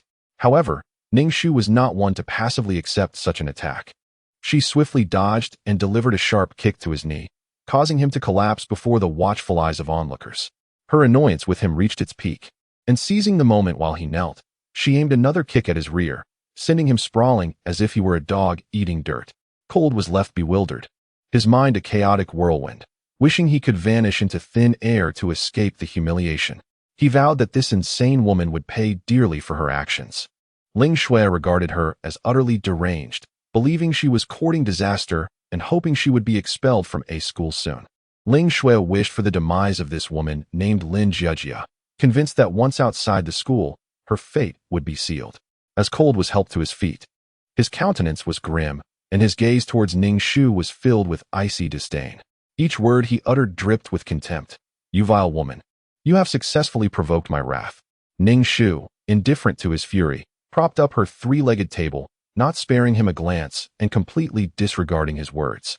She had far too many matters to attend to than to concern herself with this self-absorbed prince. Cold, incensed by her dismissive attitude, nearly erupted in fury. Yet he recognized that he had already lost ground today. With his chin held high, he passed by Ning Shu, a chilling aura trailing in his wake, leaving a sense of foreboding in the air. Ning Shu was acutely aware that she had offended Lung Ao, yet she chose to disregard it entirely, her attention firmly fixed on Ling Shui. She found herself utterly perplexed by Ling Shui's intentions. The queen had inexplicably transformed into a delicate white lotus. What was she scheming? Ning Shu absently touched the firearm at her waist while observing Ling Shui, seated before her. As days progressed, Ling Shui increasingly targeted Ning Shu, making her school life increasingly arduous. Ling Shui had assumed that Ning Shu would eventually be unable to endure the environment, yet to her surprise, Ning Shu seemed to have taken root within the school, engaging in her daily routines there. Ling Shui inwardly cursed Ning Shu's audacity. Fortunately, the spiritual energy within her was abundant, albeit tainted with impurities from having absorbed too much of others' essence. At times, when utilizing her spiritual energy, Ling Shui felt a considerable strain, as if her efforts were in vain. Ling Shui was at a loss regarding how to purify this energy and eliminate the impurities. Nonetheless, she felt an insatiable urge to absorb the essence of others, for the spiritual energy in this world was exceedingly scarce, thin enough to be frustrating. Ling Shui was indeed quite exasperated, pondering how humanity had brought the world to such a state. As for the unwelcome target presented to her, Ning Shu was unrelenting, honing her martial skills. Initially, she struggled, for as a young woman, facing off against the nearly 6-foot-tall Lung Ao was undeniably challenging. The entire AC Academy had grown accustomed to the sight of Lung Ao seeking out trouble with that so-called inferior being, only for the cold prince to be bested by her, prompting him to return the following day, unyielding in his pursuit. Ning Shu harbored neither admiration nor affection for the aloof Lung Ao, and should he seek her out, she would not hold back in her response. Ling Shui was quite displeased with Lung Ao's daily visits to Ning Shu. She confronted him, her frustration evident, saying, "You could simply have her expelled.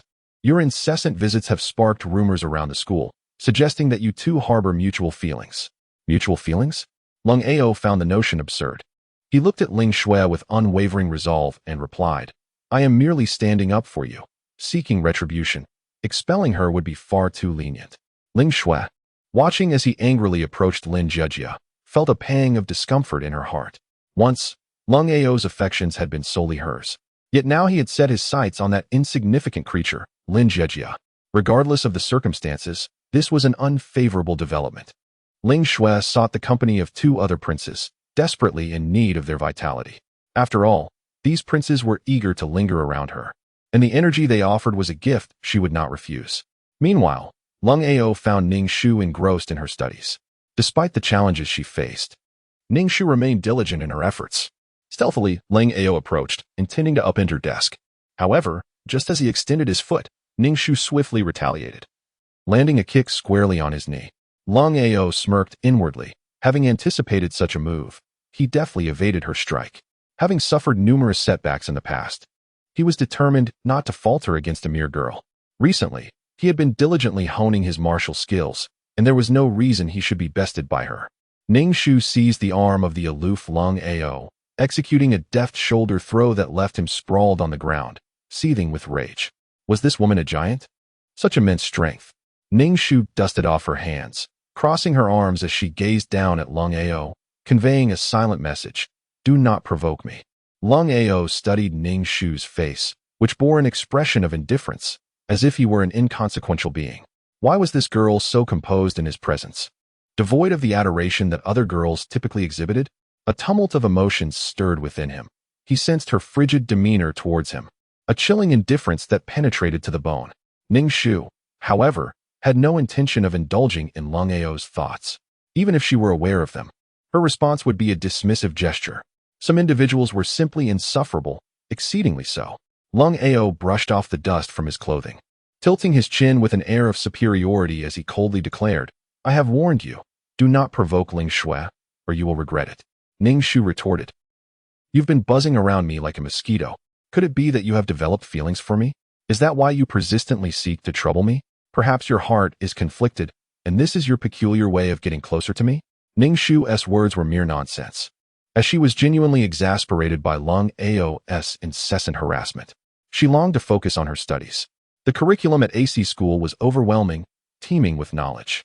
Ning Shu absorbed information like a sponge, believing that acquiring more knowledge could only benefit her. Even if she did not comprehend it all at present, she was confident that understanding would come in time. However, upon hearing those words, Lung Ao reacted as if he had been stung by a venomous scorpion, his demeanor shifting to one of extreme agitation. It was as though he had been subjected to the most profound insult, causing him to erupt into laughter, pointing at Ning Shu with trembling fingers. "How could I possibly like you? Just look at yourself. What is there about you that would warrant my affection? You possess strength greater than that of a man, and your appearance is far from pleasing. Lin Jejia, you are truly lost in a daydream. I could never hold any affection for you. I would even prefer a dog over you." Ning Shu retorted, "Why are you so worked up, you fool?" Despite Lung Ao's fervent agitation, he noticed Ning Shu's expression remained indifferent, as if she had not heard his words at all, leaving him feeling quite disheartened. Disinterested in this eccentric individual, Ning Shu clutched her books and prepared to visit the school doctor. She had uncovered a significant secret. The school doctor was exceedingly knowledgeable, possessing wisdom on a myriad of topics. Although the doctor often exhibited impatience, he would still take the time to explain matters to Ning Shu. "Hey, I'm talking to you. Where are you going?" Lin Jejia. Lung Ao grasped Ning Shu's arm, only to recoil as if he had touched something repulsive. Ning Shu remarked, "If you are ill, you should seek medical attention." With her books in hand, she proceeded toward the school doctor, while Lung Ao trailed behind, incessantly muttering, which began to irk Ning Shu. She halted, lifted her gaze to meet his, and asked, "What is it that you truly desire? What do you intend to do with me?" Cold and aloof, Lung Ao felt somewhat uneasy under Ning Shu's gaze, and he exclaimed loudly, "I am not following you. This path leads to your home, and you alone are permitted to walk it. I happen to be traversing this route as well. What of it?" Lin Jiejia, I warn you. Do not entertain any wild thoughts. Ning Shu retorted, I am not thinking anything. Lung Ao cast a glance at her, noting her impassive expression, as if nothing could capture her attention. Suddenly, Ning Shu halted her steps, causing the following Lung Ao to collide with her. He scoffed, why did you stop? Silence. Ning Shu replied in a low tone, pulling Lung Ao down to crouch beneath the window.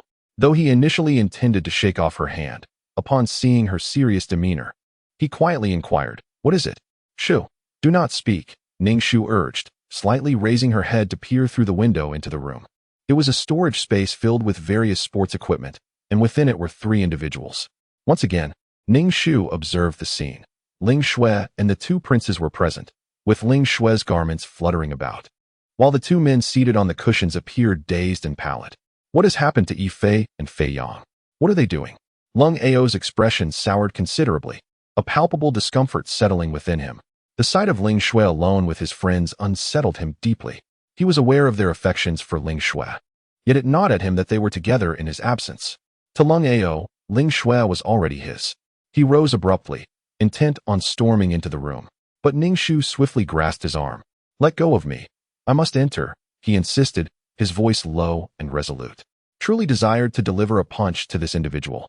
However, considering the presence of others in the room, she leaned closer to the aloof figure and whispered, do remain calm. Coldness enveloped him, his body stiffening as a rush of warmth brushed against his ear, sending a shiver down his spine and raising goosebumps all over his body, leaving him utterly compliant to her grasp. Observing the unfolding scene, Ning Shu discerned that Ling Shui was undoubtedly employing some form of dark sorcery. Noting the pallor on the faces of the 2 princes, inside the room, Ling Shui had concluded her incantation.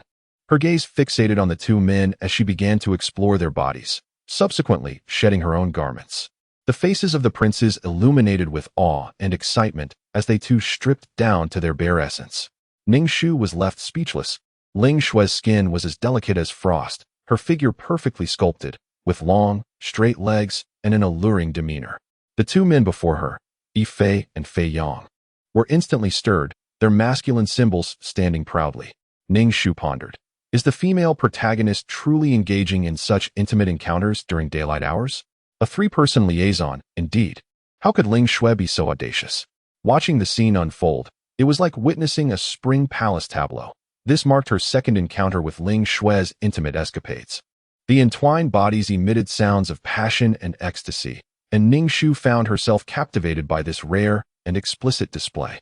Ling Shui's gaze was both seductive and dreamy. As the 2 men worshipfully caressed her form, how could the exalted Ling Shui, the ethereal being, be reduced to such a state?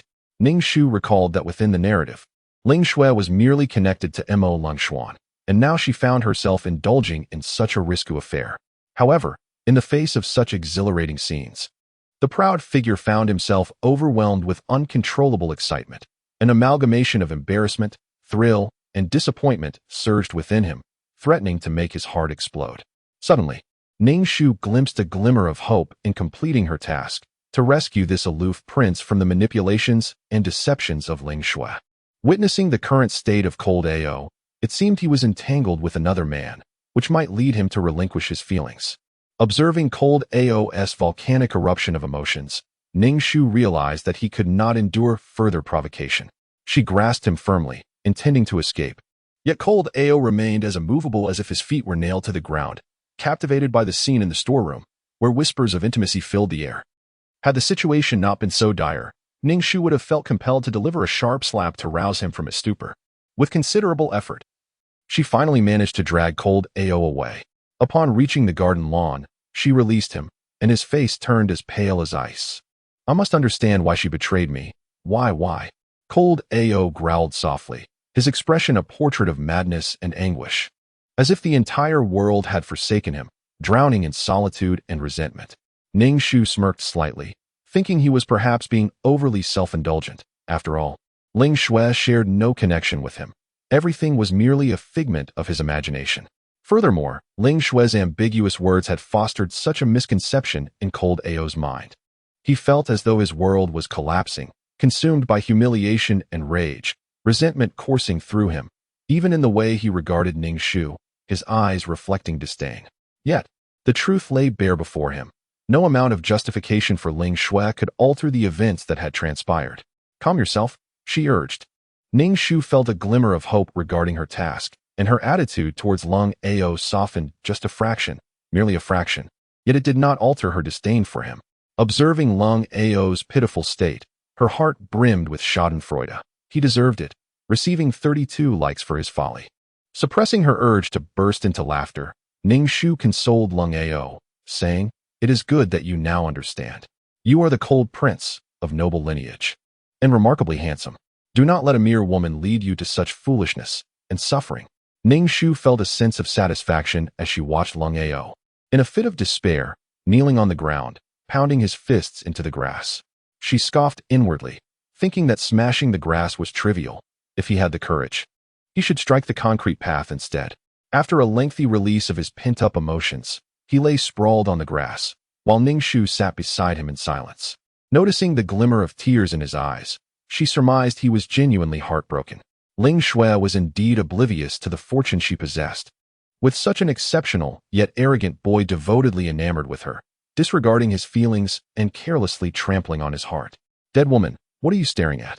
Lung Ao exclaimed as he rose from the ground, looking down at Ning Shu with an air of superiority, exuding arrogance. Ning Shu was left speechless, too disinterested to engage with him further, clutching her book as she prepared to seek the school doctor. He felt utterly exposed, as if she had witnessed his most embarrassing moment, and his expression was laced with discomfort and a hint of menace, suggesting a desire to silence her. "Hey, woman, where do you think you're going?" Cold and aloof, Lung Ao followed closely behind Ning Shu, feeling an overwhelming sense of discomfort as she completely disregarded his presence. On one hand, he was embarrassed by his own predicament. On the other, it was disheartening that this woman had not even considered offering him a word of solace. Truly, her heart was as frigid as ice. "Hey, woman, I'm speaking to you," Lung Ao said in a low, brooding tone. "Could you refrain from trailing me?" Ning Shu replied irritably, turning to face him. "Why don't you go find your Ling Shu? Are you mocking me?" Lung Ao's fist clenched, his eyes tinged with a bloodshot hue. "Forget it, I won T strike a woman."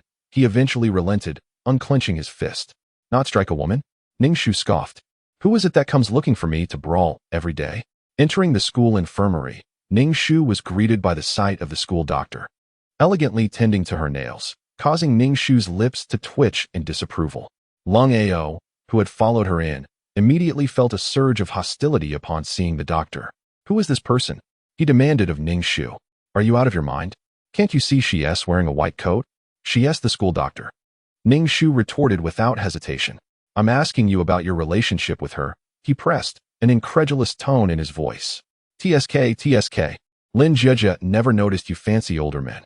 Lung Ao sneered, surveying the infirmary with growing discomfort. "Just an old man," he muttered dismissively.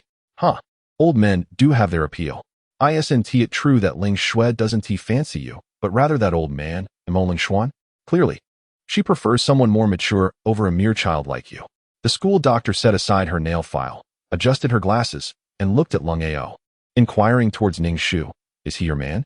Ning Shu had yet to retort when Lung Ao, as if stepping on a thorn, jumped up to rebut, exclaiming, "How could I possibly be her man? She is so unattractive that even if I were blind, I would never be drawn to such a woman." The school doctor observed the agitated Lung Ao with remarkable composure, signifying the distinction between a mature man and a childish boy. The doctor glanced at Lung Ao and then turned to Ning Shu, saying, "What brings you here again? I must inform you that my mood has not been favorable lately, so refrain from bothering me. Let me share something with you. You must hold on." Ning Shu was quite amused by the doctor's expression upon discovering that Ling Shu was engaged in a game of 3P. "What are you still doing here?" The doctor cast a sidelong glance at Lung Ao, who scoffed in response, "As if I want to be here." After a quick glance at Ning Shu, he turned to leave. Only then did Ning Shu smile and lean closer to the doctor, eager to converse. The doctor, however, poked her forehead with his finger, urging her to maintain distance, stating, "If you wish to speak, do so without getting so close. Are you not the least bit curious about what I have to say?" Ning Shu, filled with excitement, gazed at the doctor, eager to see his reaction. The doctor raised an eyebrow at her, exuding an air of disinterest that dampened her gossiping spirit. "Well, Ling Shu is with two princes in the storage room for sports equipment," should we not? The school doctor stood up, casting a disdainful look at Ning Shu. Why do you possess such a peculiar taste, reveling in such matters? You, a young girl, seem to lack any sense of shame. Ning Shu, please, the focus should be on Ling Shui.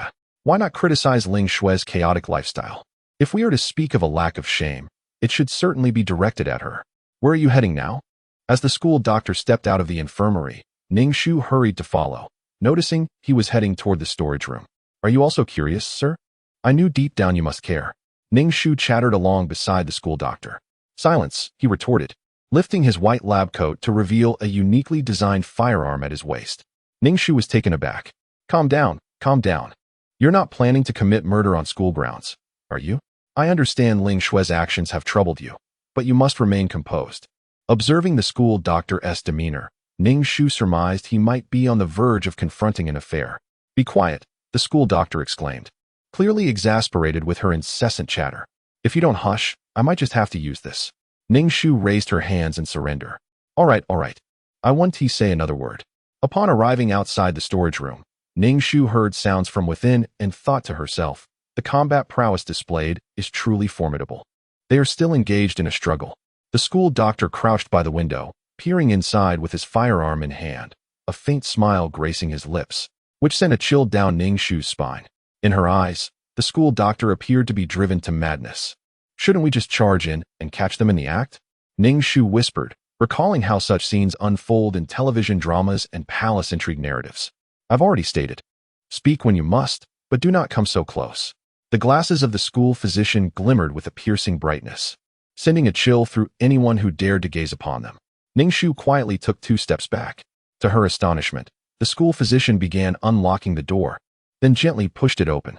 As she observed him enter, she found herself in the peculiar position of standing guard at the threshold. After a considerable wait, with no sound emanating from within, a less than innocent thought crossed Ning Shu's mind. Could it be that the physician had joined the ranks of the nefarious? Moments later, the physician emerged, carrying the unconscious Ling Shui, who was now clad in clothing. The school physician cast a fleeting glance at Ning Shu, perhaps overwhelmed by the weight of his burden, and effortlessly transitioned Ling Shui into a princess carry. This scene was truly enchanting. Ning Shu trotted behind the physician, who hurriedly pressed a button on the wall upon entering the infirmary, revealing a secret passageway. Ning Shu pondered aloud why such a passage existed. Surely, traversing it was swifter than any vehicle, defying all logic. After a moment's hesitation, she followed him inside, and the infirmary returned to an eerie calm, as if the passage had been but an illusion. The school physician moved with remarkable speed, cradling Ling Shui as if she were no heavier than a feather, while Ning Shu, trailing behind, struggled to catch her breath. Time seemed to stretch indefinitely, and Ning Shu felt her legs would surely give way, until they finally reached their destination. The school physician pushed open a door, and a brilliant light flooded into the passageway. Shielding her eyes, Ning Shu stepped through the threshold, only to find herself gazing in astonishment at an impeccably clean laboratory, where the cold light reflected off various instruments. Ning Shu suddenly realized that she might have arrived at a most extraordinary place. Looking around, she saw an array of specimens, organs preserved in jars, and the color of a kidney had turned a sickly yellow, likely due to gallstones. A wave of discomfort washed over her, and she dared not approach the human specimens displayed on the shelves, instead following closely behind the school doctor. The doctor gently placed the unconscious Ling Shui on the operating table, securing her limbs with iron restraints. What are you going to do? Ning Shu stuttered, her teeth chattering in fear. The doctor smiled at her, revealing a set of eerily white teeth, and the light reflecting off his glasses gave him an unsettling appearance. Nothing much, just administering a tranquilizer, which is why she is asleep, he replied. Feel free to explore this laboratory. By the way, let me inform you that my primary profession is actually that of a genetic scientist. I have a particular fondness for dissection. Ning Shu was taken aback, realizing he was a dissection expert. Pointing at Ling Shui on the operating table, she asked, You intend to dissect her? I have mentioned that I need her and her genetic material. I wish to uncover the reason behind her ability to cultivate. Has she activated some advanced genes within her body? The doctor mused, gazing at Ling Shui and gently stroking her face. There are numerous genes within the human body that remain dormant. Many advanced genes conceal themselves, influenced by environmental factors, remaining unactivated. This woman possesses remarkable capabilities, likely due to some advanced genes. Don't you read novels? One must have spiritual roots to cultivate, Ning Shu couldn't help but retort. In my view, the essence of one's being can be elucidated through the lens of genetics. The school doctor's gaze sparkled as he observed Ning Shu. Ning Shu listened intently to the doctor's ramblings, a torrent of incomprehensible jargon that made it clear why the formidable members of the club held him in such trepidation. Dubbing him a madman. Indeed, he appeared quite eccentric. A pang of regret washed over Ning Shu for having entangled herself with such an individual. It seemed the doctor had long set his sights on Ning Shu, possibly with sinister intentions of dissection. How terrifying. Doctor, you wouldn't consider dissecting me as well? Would you? Ning Shu queried, her eyes brimming with trepidation. Please, you mustn't dissect me, she implored, casting a sorrowful glance at the doctor. With surgical scissors in hand, the doctor proceeded to cut away Ning Shu's garments, as if preparing for an operation. This was indeed alarming. How could he bear to wield a scalpel against such exquisite beauty? Upon hearing Ning Shu's words, the doctor's scissors paused momentarily. Then he cast a disdainful glance her way. You, my dear, are hardly worthy of my attention. Your genes are but an impediment to human advancement. The most evident manifestation of genetic inferiority is reflected in one's visage, and yours is regrettably unappealing. Ning Shu retorted inwardly. Is he being so circuitous in his mockery of my looks? Meanwhile, Ning Shu lay on the operating table, her long eyelashes fluttering as consciousness began to reclaim her. The doctor sat patiently beside her, awaiting her awakening. When Ning Shu finally opened her eyes, the harsh, glaring lights momentarily blinded her, and it took a while for her vision to adjust to the discomfort. Where's this place? Ning Shu struggled with her hands, only to find herself completely immobilized. Bound to the operating table, she exerted herself to break free, but her body felt weak and limp. Hastily, she summoned the spiritual energy from her dantian, attempting to loosen the iron chains that were over an inch thick. Suddenly, she awoke. The school doctor, a tall and imposing figure clad in a white coat, looked down at Ning Shu. Startled by his unexpected voice, she gazed at the doctor, who exuded an air of authority.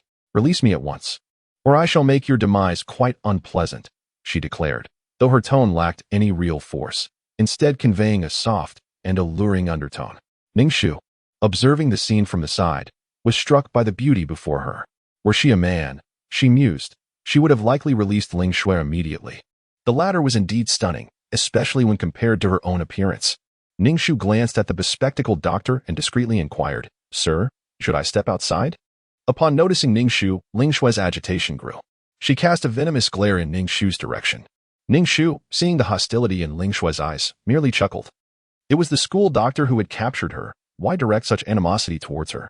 Why was he lenient towards men yet harsh towards women? The doctor laid aside the scissors in his hand and retrieved a scalpel, its cold glint accentuated under the surgical lights. Ning Shu's heart sank at the sight, and she continued to struggle against the iron chains, yet they remained steadfast. Even channeling her spiritual energy proved futile. Her only option was to concentrate her energy, severing the chains bit by bit. Ning Shu felt that she ought not to remain in this place any longer. The ensuing circumstances were clearly unsuitable for her presence. As she observed the approaching scalpel wielded by the school doctor, Ning Shu could not suppress her rising dread. Terror manifested in Ning Shu's gaze, her eyes clouded and distant, as if she were on the verge of pleading with the school doctor. Ning Shu murmured to herself, swallowing hard, truly, what a beauty she was. Ning Shu found herself tempted to reach out and touch her, yet she shook her head, wondering what thoughts had crossed her mind. The allure of Ning Shu was undeniably potent. The school doctor squinted slightly, then swiftly severed Ning Shu's sinews and tendons. A wave of pain coursed through Ning Shu, causing her entire body to convulse as she stared at the school doctor with bloodshot eyes, her lips cracked from the pressure of her biting them. How could he dare to sever her meridians? How could he? With her meridians severed, how could she possibly circulate her spiritual energy? It was only at this moment that genuine fear and trepidation surged within her, her gaze towards the school doctor imbued with palpable terror and sorrow. Ning Shu watched in stunned silence, alternating her gaze between the school doctor and Ning Shu's limbs. Noting with astonishment that there was not a single drop of blood where the meridians had been severed, he had pinpointed the locations perfectly. The expression on the school doctor's face was one of indifference, as if he were not faced with a beautiful woman, but rather with a lifeless specimen awaiting dissection. A chill enveloped both Ning Shu and Ning Shu simultaneously, while Ning Shu felt an overwhelming, uncontrollable fear. She sensed her life was on the brink of termination in this dismal laboratory, waiting daily for death, yet unaware of the day it would come. How could this be? She was a unique cultivator in this world, a person standing at its pinnacle, someone who could command the winds and rains. Yet here she was, trapped in this lightless laboratory. No, Ning Shu's heart was filled with resentment, yet her body felt weak and powerless, as if a sharp pain surged through her. The vital energy within her was abruptly halted at this point, and her frustration deepened. Ning Shu, relieved, had not anticipated that her mission would conclude in such a manner. The once lofty Ning Shu had been reduced to a mere specimen for the school doctor's genetic experiments. Ning Shu was somewhat taken aback, and she promptly inquired, "Uncle, you're not contemplating silencing her permanently, are you?" The school doctor paused, stroking his chin thoughtfully. "That's an intriguing idea. Uncle, I was merely jesting. Please don't take it seriously. I swear I know nothing." Ning Shu felt an overwhelming urge to cling to the school doctor's leg, pleading for mercy. "Enough. Let us forget today's events," the school doctor replied nonchalantly. As Ning Shu felt her legs nearly giving way, they finally arrived at the infirmary. Upon entering, she took a deep breath, feeling a slight ease in her heart. The cold, sterile laboratory atmosphere was stifling. "Uncle, how do you plan to handle Ning Shu?" Ning Shu asked cautiously. The school doctor's expression turned icy. "You needn't concern yourself with this matter. Her peculiarities have long been noted by the authorities. This is an upper-level issue, and it does not pertain to you." "Wow, it even involves higher-up institutions," Ning Shu mused. So, the school doctor was indeed connected to the upper echelon. It was certainly not information meant for her ears. She subtly leaned closer to the school doctor, who promptly extended a finger to poke her forehead, admonishing, "Speak your mind, but keep your distance." "Dear sir, you are truly remarkable." Inspiring admiration akin to the relentless flow of a mighty river, Ning Shu effusively praised the school physician, showering him with compliments. Yet, her obsequiousness bordered on the nauseating. The school physician, adjusting his pristine white coat devoid of any dust, appeared to exhibit a hint of obsessive-compulsive behavior. "Pray tell me, what is it that you require of me?" he inquired with a nonchalant demeanor. In that moment, Ning Shu genuinely admired the school physician. "Sir, your prowess is astounding. My admiration for you knows no bounds." As he gestured with his fingers, signaling silence, she promptly sealed her lips. "Could you assist me in uncovering the identity of my biological parents?" Ning Shu discovered that navigating the tasks of this world, particularly with the aid of the school physician, was surprisingly effortless. She thought to herself how sturdy his legs appeared, wishing to cling to them for support. The physician's eyelids flickered, his gaze penetrating as he regarded Ning Shu, causing her heart to race uncontrollably. She waved her hands dismissively, saying, "No need to search for my parents. My genes are rather disappointing, and I would prefer not to be dissected. I shall remember this matter. You may leave now," the school physician replied, once again patting his immaculate coat, despite its evident cleanliness, a clear sign of his compulsive tendencies. Ning Shu acknowledged with a soft "oh" and rolled away swiftly. However, upon entering the classroom, she was abruptly seized by an arm and dragged out. Shaking off the haughty grip, she coldly retorted, "What are you doing?" The haughty individual glared at her, nostrils flaring with indignation. "Where have you been? I've searched everywhere for you. Do you have any idea where Ning Shu has gone?" "I cannot possibly know. I am not Ning Shu's personal maid," Ning Shu remarked with a placid expression, observing the contorted visage of Lung Ao, whose eyes betrayed a tumult of emotions, sorrow, resentment, fury, and jealousy, all intermingled in a manner that was truly ineffable. It seemed that this individual had been driven to madness by Ning Shu's provocations. Out of pity for his pitiful state, Ning Shu could not help but mock him. "For heaven's sake, Ling Shu in the mortal realm pays you no heed. Why do you carry on with such a woeful demeanor, resembling a scorned woman?" "You," Lung Ao sputtered, his finger trembling with rage as he pointed at Ning Shu. "You wretched woman." He then turned on his heel and departed. Ling Shu's disappearance had caused quite a stir at AC, simply because she was so renowned. Ling Shu, perched upon her pedestal as the goddess of the school, attracted attention even for the slightest tardiness, let alone her prolonged absence spanning several days. As time passed, her absence ignited a flurry of rumors.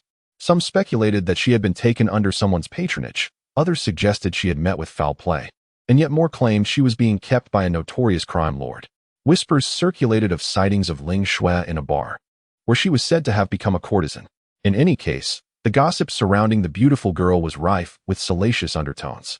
Ning Shu remained indifferent to these tales, for her sole mission was to see the exalted Ling Shui brought low.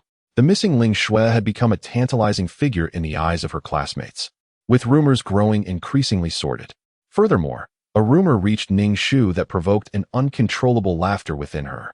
It was said that two princes, discovered in a state of undress, lay together in the most vulnerable manner. Completely unclothed, their bodies were laid bare, revealing their intimate parts to the gaze of many, a spectacle witnessed by both men and women alike. Some audacious young ladies dared to steal glances at their exposed forms, while male classmates scrutinized their dimensions. Despite the evident nature of their encounter, it was distorted into a scandalous tale of homosexuality, and even the once indifferent gaze of their peers turned critical. It seemed that Lung Ao, a member of their circle, was not immune to this scrutiny. Lung Ao's thoughts were a tangled web of emotions. He felt unjustly wronged by the actions of his closest friends, who he believed had betrayed him, leading to rumors of infidelity and accusations of being homosexual. He felt like the most unfortunate and misunderstood individual. When the two princes approached him, inquiring about the whereabouts of Ling Shui, he could not contain his disdain and unleashed a flurry of punches upon them, incredulous that they would dare to question him about her. Swearing to sever ties with these two scoundrels who had conspired against him, he felt an intense frustration at their audacity. With a swift kick to each of the sprawled figures on the ground, he realized his own combat prowess was not to be underestimated. Yet, when confronted by the fierce Lin Jiejia, he often found himself at a disadvantage, which perplexed him. Unwittingly, he found himself once more outside Ning Shu's classroom, a place he frequented daily, initially to seek out Ling Shui, and subsequently to engage in brawls with Lin Jiejia. His feet had developed an almost instinctual habit of leading him to this room. Cold and aloof, he stood at the door, peering through the window at Lin Jiejia, who was engrossed in her book, her expression earnest. The sunlight bathed her in a serene glow, akin to an elegant orchid. Ning Shu distinctly sensed someone observing her and turned to find the source, cold, frowning, likely here to inquire about Ling Shui's whereabouts once more. Ning Shu was perplexed by his incessant questioning. She had no knowledge of Ling Shui's situation. Cold's demeanor suggested that he believed her disappearance was somehow linked to her, although, in truth, it was indeed connected. Upon realizing he had been spotted, Cold felt a jolt of unease. Being caught in the act of spying was somewhat embarrassing.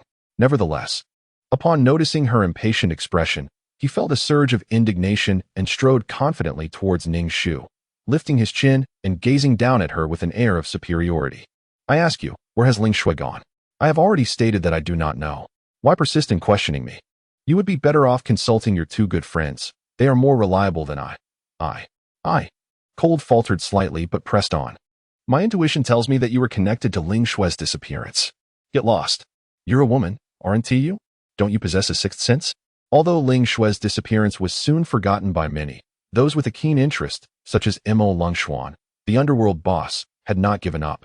He was intent on capturing Ning Shu to extract the truth about Ling Shui's whereabouts. Knowing that the vicinity of the school was teeming with members of the Black Society, Ning Shu felt an even greater reluctance to step outside. Cold Ao, aware that someone was troubling Ning Shu, approached her with an air of superiority, proclaiming that if she became his girlfriend, he would resolve her external troubles. Ning Shu remained silent. She had never contemplated any entanglement with individuals from this world. And as for Cold Ao, she decided to leave his matters to the original owner of this body. Her intention was to depart from this realm entirely. Ning Shu was pleased to hear from the school doctor, who brought news of the original owner's biological parents. It was indeed a tragic tale. The original owner was merely a daughter sold by her impoverished parents, who, upon learning that wealthy individuals sought to purchase their daughter, had callously relinquished her without hesitation. These were the original owner's affairs, and Ning Shu had already located her biological father. She was not the original owner and would not make decisions on her behalf. Ning Shu believed that she had nearly fulfilled her task and was contemplating her imminent departure from this world when the cold, mechanical voice of the system echoed in her mind, inquiring whether she wished to leave now that the task was complete. Without hesitation, Ning Shu affirmed her desire to leave. She felt weary from her time in this world. The task had proven exceptionally challenging. Were it not for the school doctor, she might not have had even the slightest opportunity to accomplish her mission. It felt as though she had merely taken advantage of circumstances, and all she could do was wish for the success of the school doctor's experiments. Chapter 31.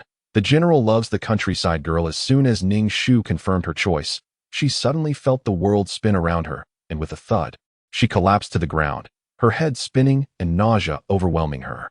Ning Shu lowered her head and noticed that her soul had dimmed somewhat. She promptly seated herself to absorb the essence of this space. Though she was unaware of what it was, anything that could fortify her soul was welcomed. The player's soul was too fragile, vulnerable to the emotional turmoil of its original owner, as the system explained in a mechanical tone. Is there any way to enhance the soul? Ning Shu inquired, sensing that traversing worlds was a considerable drain on her soul. If she did not strengthen her essence, it would inevitably be depleted. The marketplace offered potions to amplify the soul, as well as manuals for soul cultivation. However, she lacked the qualifications to access the marketplace and exchange system. The system's explanation instilled a glimmer of hope within Ning Shu. Yet the realization of her lack of eligibility felt like a cold bucket of water dousing her spirit. Only upon officially becoming a player would she gain the right to unlock the exchange system. Fine, she mused. At present, she was scarcely more than an intern, perhaps the most minuscule of cannon fodder. Should she perish during a mission, she would vanish entirely. Would you like to view your attributes? The system inquired. Yes, she replied. Instantly, an attribute panel materialized before Ning Shu. ID 23333 Name Ning Shu. Age 27 Experience points 4,000, 10,000 Soul value 60 Health points 50 Wisdom value 80 Charm value. Luck 20 Mental strength 120 Physical strength 10 Talent 20 Skills 5 Ring shooting technique Basic combat technique. Honorary title. None. Ning Shu meticulously examined each attribute, pleasantly surprised to discover that she had accumulated 4,000 points, likely due to being transported to an intermediate world and subsequently experiencing good fortune in completing tasks. Indeed, high risks accompany high rewards, as players are granted an additional 10 attribute points. The system's voice resonated once more, indicating that since this was the player's first mission in an intermediate world, an extra 10 attribute points would be awarded based on the satisfaction level achieved upon task completion. After contemplating her options, Ning Shu allocated 1 attribute point to her charm value, as the enigmatic question marks surrounding it had been quite vexing. Reflecting on her even more disheartening luck value, she decisively assigned 5 points to it and added 4 points to her talent. Consequently, Ning Shu's attribute panel underwent a transformation. ID 23333 Name Ning Shu. Age 27 Experience points 4,000, 10,000 Soul value 60 Life points 50 Wisdom 80 Charm 1 Luck 25 Mental strength 120 Physical strength 10 Talent 24 Skills 5 Ring shooting technique Basic combat technique. Honorary title. None. Ning Shu noticed that her charm value was no longer shrouded in mystery, although it stood at a solitary point. It was at least no longer represented by question marks. Shall we enter the task world now? The system inquired. After a moment's thought, Ning Shu replied. Could we delay my entry into the world for a bit? Certainly. The system fell silent thereafter. Ning Shu gazed upon her own soul, dim and lacking vitality. If she were to enter the world, any significant emotional turmoil from the original host would surely impact her. Patience was essential. Thus, Ning Shu resolved to cultivate her spirit first. She settled down, striving to absorb the essence of the system's space to enrich her soul. Admittedly, this process was painstakingly slow, yet it was her only recourse at the moment. What she yearned for most was a tome of soul cultivation, eagerly anticipating the day she would officially become a player. The system's realm was devoid of the concept of time. As Ning Shu sat motionless on the ground, she lost track of how long had passed. Upon finally opening her eyes, she lowered her gaze to her body, feeling it had solidified considerably. Touching it with her hand, she experienced a sensation akin to gliding over milk, smooth and slippery. Is the system present? I wish to commence my tasks, Ning Shu inquired, tilting her head to address an unseen wall, utterly unaware of the system's whereabouts. No sooner had her words faded than a wave of suffocation washed over her. Could I not be afforded a moment to prepare? At the very least, a warning would be appreciated. With that, Ning Shu succumbed to unconsciousness. Nearby, a maid observed the awakening of the figure on the bed, her expression brimming with excitement. Kneeling beside the bed, she called out fervently, Princess, you are awake. She hurriedly dispatched someone to summon the royal physician. Ning Shu turned her head to regard the elated maid. who wore her hair styled in an ornate bun adorned with jeweled flowers. Clad in a double-embroidered satin gown of magnolia blue, she was draped in delicate gauze that hinted at the contours beneath. Ning Shu felt an overwhelming heaviness in her body, her abdomen empty, lacking even the strength to lift her hand. "My dear princess, you must not treat yourself so poorly," the maid exclaimed, her voice a blend of laughter and tears. With great effort, Ning Shu replied, "Please bring me something to eat." The maid, wiping the tears from her face, was nearly overwhelmed with joy upon hearing Ning Shu's request for food. She lifted her skirts and hurried out of the palace. Ning Shu's mind was a chaotic blur, and she decided to fully embrace the unfolding narrative only after satisfying her hunger. The maid had addressed her as princess, indicating that this body she inhabited belonged to someone of considerable status. She never imagined she would one day indulge in the whims of a little princess. Before long, the maid returned with a bowl of mixed porridge, enriched with savory broth and tender vegetables. The enticing aroma made Ning Shu's stomach rumble. The maid gently assisted her into a sitting position and said, "Princess, allow me to feed you." Ning Shu nodded, and the maid's face lit up with delight as she scooped a spoonful of porridge, blowing on it gently before offering it to her. It was uncertain how long this body had been hungry. Even such a light meal caused a slight discomfort in her stomach. Fortunately, she gradually adjusted, and after consuming one bowl, she felt satisfied. The maid helped Ning Shu recline once more. Observing the girl, who appeared to be around 15 or 16 years old, Ning Shu noted her delicate features. However, her gaze lingered on the maid's attire, which was rather revealing by contemporary standards, reminiscent of the alluring styles of the Tang dynasty. A mere glance downward revealed the contours of her form. Despite this, Ning Shu recognized that the maid treated her with respect and concern, although she had yet to fully accept the role she was to play in this narrative. The true nature and character of the maid remained uncertain, yet her earlier demeanor suggested she was of good disposition. As Ning Shu reclined, a maid rushed into the hall, her face flushed from her hurried pace, beads of sweat glistening on her petite nose. Chapter 32. The general's affection for the village girl, 2. The maid bowed before Ning Shu, who lay upon the bed.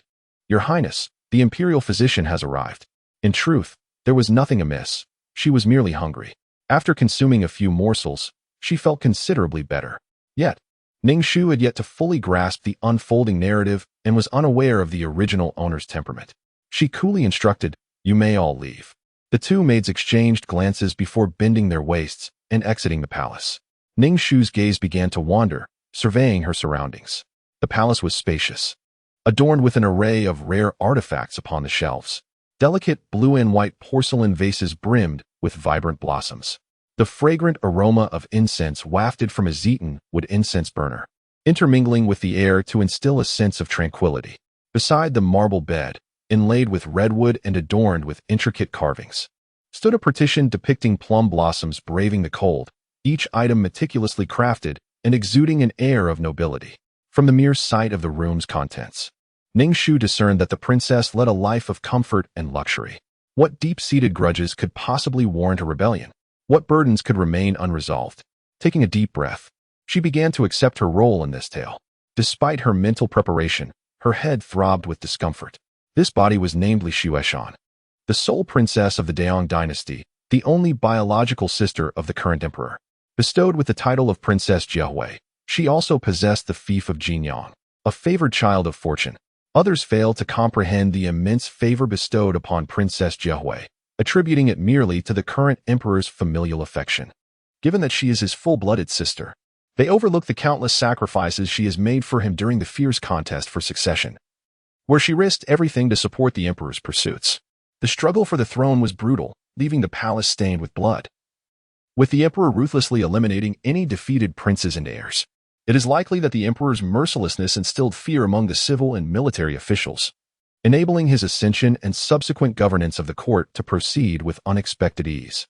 As the emperor's only sibling and closest kin, Princess Jiehui has endured her share of hardship and has thus been rewarded with favor. Her status is such that even the empress treats her with utmost cordiality, while the concubines of the harem strive to win her favor.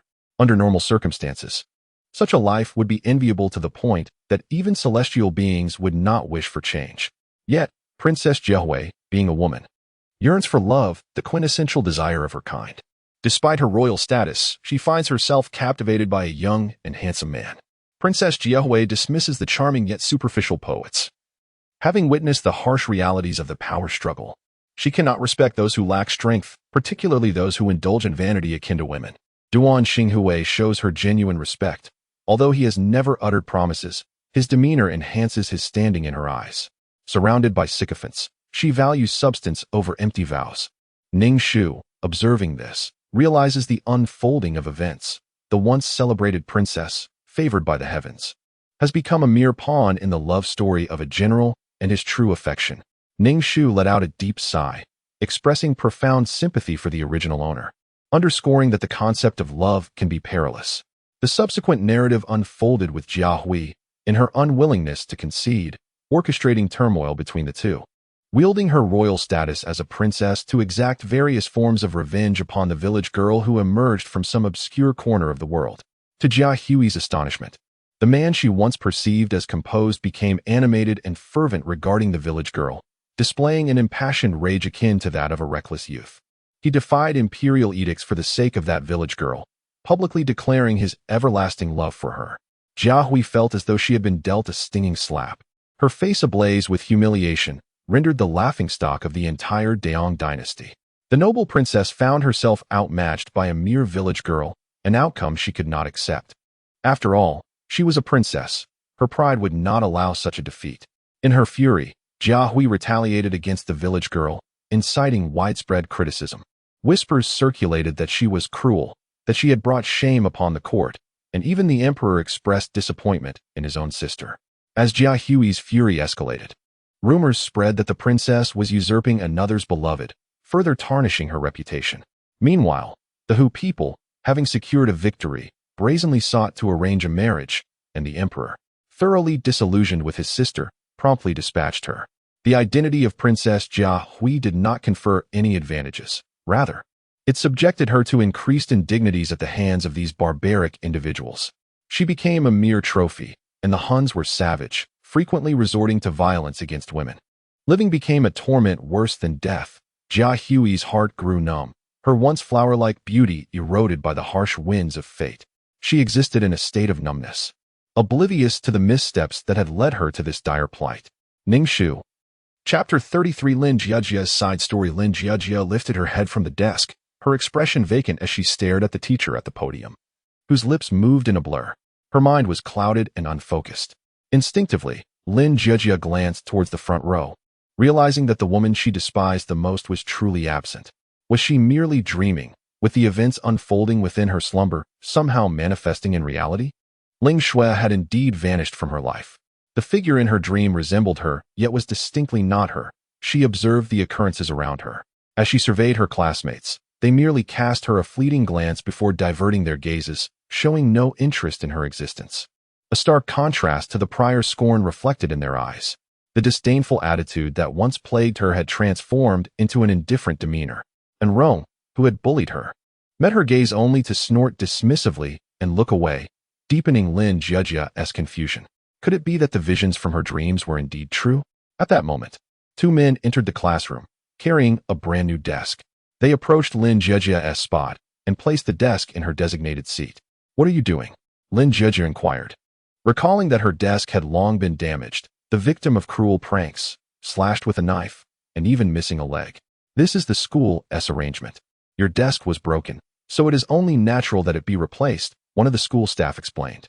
Lin Jiajia pursed her lips, pondering why this hadn't been addressed sooner, but given the circumstances, she could only respond with, "Thank you. I was the one who arranged for them to replace your desk," Long Ao said, hands tucked into his pockets as he approached Lin Jiajia, looking down at her from above. Upon encountering Lang Ao, Lin Jiajia instinctively furrowed her brows, filled with confusion regarding her own reaction. Logically, she should have felt exhilaration and joy at the sight of him. Yet, an inexplicable aversion gnawed at her. What could this possibly mean? Unbeknownst to her, a surge of restlessness coursed through her, an overwhelming urge to engage in a confrontation, perhaps even to execute a shoulder throw on him. Long Ao, noticing her frown, inquired, "Are you not pleased? I have prepared a new desk for you." "Thank you," Lin Jiajia replied coolly, lifting her gaze to meet his. He towered above her, his striking features and bright eyes reminiscent of the stars in the night sky. Despite being closer to him than ever, her heart remained devoid of any excitement. "Are you satisfied with this desk?" Lung Ao asked, observing her keenly. For reasons unknown, he found himself feeling somewhat anxious, absent-mindedly touching his nose. "Oh, thank you," Lin Jieji responded. With a slight tilt of his chin, he probed, "What have you thought about my proposition to be my girlfriend?" "Girlfriend? When did that happen?" Lin Jieji scoffed, her memory failing to recall such an event. So much had unraveled since then. Ling Shu had vanished. And now Lung Ao was suggesting that she become his girlfriend, a notion that had previously been beyond her wildest dreams. Caught in hesitation, she remained silent. "I never agreed to that, Lung Ao. Please do not take liberties," Lin Jieji stated coldly, surprised by the newfound assertiveness and indifference in her tone. Lung Ao's expression shifted, revealing a blend of anger and sorrow. Lin Jieji circumvented the aloof figure, standing motionless, and exited the classroom, her mind in disarray. It felt as though the world had transformed inexplicably after a mere nap. Upon stepping outside, she encountered a man clad in a white coat, leaning against the balcony, his posture upright and exuding an air of restraint.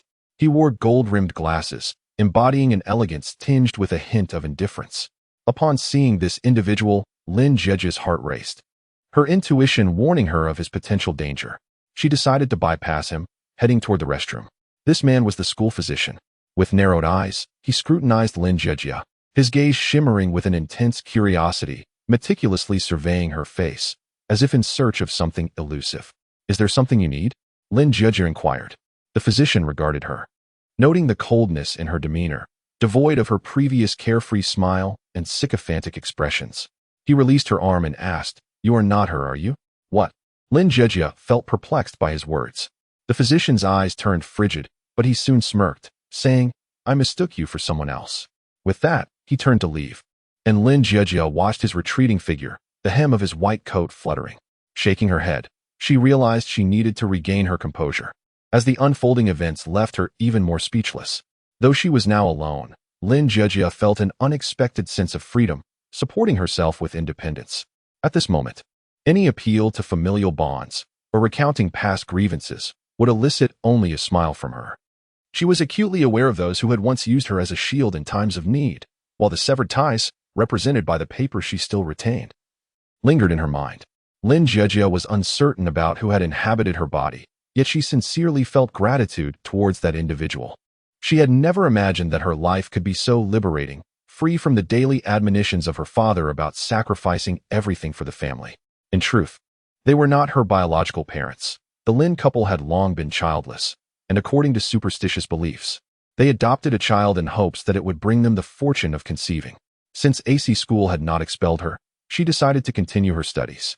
A smile graced Lin Jieji's lips as she pondered her own audacity. She, a mere orphan, was attending a prestigious school. Ever since she had rebuffed Lung Ao's advances, he had begun to pursue her with fervor. At times, his persistence irked her to the point where she wished to throw him over her shoulder.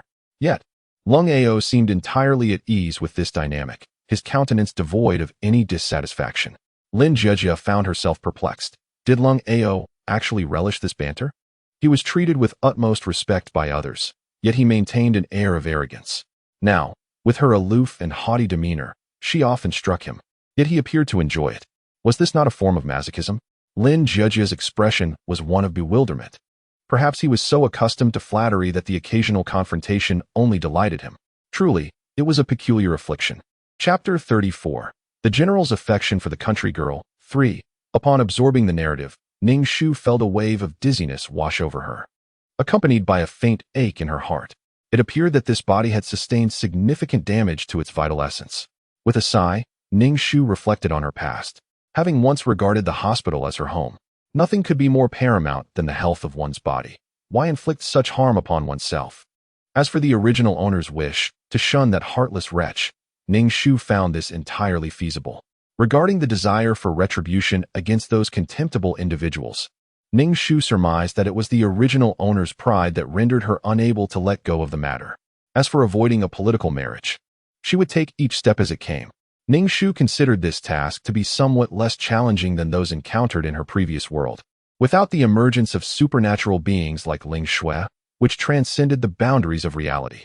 Moreover, being a princess afforded her a relatively high status, granting her an advantage over a mere general and a village girl. Lost in her thoughts, she eventually succumbed to slumber, for this frail body was exceedingly weak. Ning Shu felt exasperated. Even entering the time task had proven to be a burdensome affair. She could not ascertain how long she had slept, but upon awakening, she found herself covered in a clammy sheen of perspiration. With great effort, she opened her eyes, and upon turning them, she beheld a figure seated by her bedside, silently startling her. Unable to contain herself, she gasped, her heart racing in her chest. The man, noticing her fright, spoke in a calm tone, "You are awake, Your Highness." Ning Shu struggled to sit up, recalling from the original owner's memories that this man was none other than the current emperor, Li Wan. His name sounded warm, yet his demeanor was entirely incongruous with it. His expression was cold and commanding. Clad in a robe adorned with 5-clawed golden dragons, Li Wan was strikingly handsome, with features that resembled a painting, resolute as ice, translucent like glass. His elevated status lent an additional layer of aloofness to his countenance, emanating a regal indifference and extraordinary nobility, making him a man of such captivating allure that no woman could possibly escape his charm. In sum, he was akin to an iceberg. Even in the presence of her own sister, the original owner, there was little warmth in her smile. Instead, she was bestowed with an extraordinary status and material wealth. Confronted by such a person, Ning Shu felt a twinge of unease within her, her body instinctively tensing up, acutely aware of the lurking danger. Akin to a lion king elegantly sharpening its claws. "Just lie down," Li Wan remarked nonchalantly, his gaze sweeping across Ning Shu's face. After a brief pause, he continued, "This matter has yet to reach a conclusion. You ought not to mistreat your body in such a manner." As he spoke, Li Wan furrowed his handsome brow, observing the cold sweat beading on his sister's forehead, even dampening her temples. Softening his tone, he added, "Jiahui, do not act recklessly." Ning Shu felt the cold sweat intensify, her heart brimming with exasperation. After all, her future husband had passed away, and expressing sorrow had somehow been deemed a sign of caprice. She parted her lips, ultimately replying, "Jiahui understands." Jiahui was the title of the original owner. "Come in," Li Wan called towards the door, his voice deep and alluring, yet cold and authoritative, leaving no room for rebellion in the hearts of those who heard it. Two maidservants promptly entered. Their names were Miaoqing and Yuandong, the closest companions of the original owner. The situation was rather amusing when laid bare. Li Wan addressed the two maidservants in a tone devoid of warmth, instructing, "Take good care of the princess." "Yes." Miaoqing and Yuandong responded in unison. Li Wan's administrative duties appeared to be quite demanding. After a routine inquiry regarding Ning Shu, he took his leave. Ning Shu remained largely silent, uncertain whether Li Wan had noticed her peculiar demeanor. Yuan Dong approached and noticed that beads of sweat adorned Ning Shu's forehead. Without hesitation, she fetched water to gently wipe Ning Shu's body. Observing her, Ning Shu thought to herself that the girl possessed a pleasing appearance, though she seemed to harbor ulterior motives. Nevertheless, she remained a steadfast companion. Ning Shu turned to Miaoqing, who was tidying the bedding, and said, "Your Highness wishes to have a meal." Miaoqing responded with a lively ah, and exited to prepare food for Ning Shu. As Ning Shu watched her flit out of the palace like a delicate butterfly, a glimmer of light flickered in her eyes, recalling that eventually, Miaoqing had become a consort of Li Wan. Jiahui and Yuan Dong, united by a common goal, conspired against a village girl named Arya, a rather rustic name that was later transformed into something melodious and grand. Before long, Miaoqing returned, carrying a modestly prepared meal. Unlike the original owner, Ning Shu had no intention of mistreating her body. She understood that maintaining good health was of paramount importance. Miaoqing fed Ning Shu, who accepted the food without hesitation, knowing that this was necessary for her recovery. After consuming a bowl of 10-flavored porridge, Miaoqing took out a handkerchief to wipe the corners of Ning Shu's mouth. Ning Shu noted how attentive these girls were in caring for the original owner, though they ultimately betrayed her for the sake of love. After the meal, Ning Shu closed her eyes to rest. Sleep was a natural means for the body to heal itself, and at this juncture, Ning Shu required a robust physique to fulfill her mission. She held disdain for those who neglected their well-being. Later in the evening, Li Wan visited once more, standing silently by the bedside, startling Ning Shu. "Your Highness," she exclaimed, "is your health improving?" Li Wen cast a discerning glance at Ning Shu and noted the slight improvement in her complexion, nodding in acknowledgement. You appear better than this morning. Thank you for your concern, royal brother, Ning Shu replied, her expression reflecting gratitude. A silence enveloped them. As neither spoke, the atmosphere grew heavy, and Ning Shu found herself at a loss for words. Speaking too much might lead to mistakes, and revealing too much could prove perilous, especially before this man, whose profound gaze seemed capable of tearing one apart.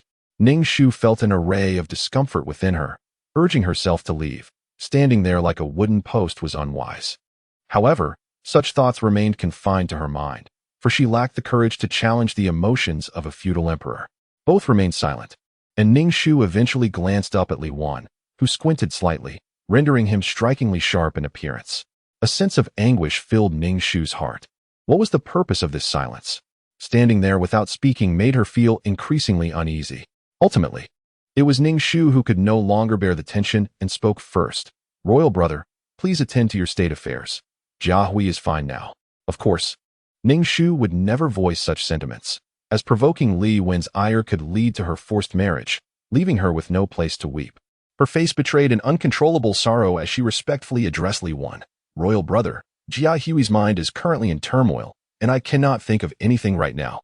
Upon hearing this, Li Wen narrowed his eyes. For reasons unknown, each time Ning Shu witnessed this gesture, a sense of trepidation washed over her. She had been striving to emulate the expressions and habits of the original owner, yet she could not help but wonder if her acting was truly so lacking. Li Wen nodded, gazing down at Ning Shu with an air of superiority, and said, If you require anything, I shall have my imperial sister-in-law bring it to you. He then admonished the two maidservants beside him, instructing them to attend to the princess diligently. It seemed the original owner had paid little attention to her two personal attendants, oblivious to the fact that one harbored affection for her elder brother, while the other was enamored with her future husband. How unfortunate that was. In the days that followed, Ning Shu led a tranquil life devoted to recuperation, yet she truly grasped the extent of the original owner's favored status. Each day, numerous concubines visited to inquire after her health, and the gifts she received were so abundant that they were measured by the basketful.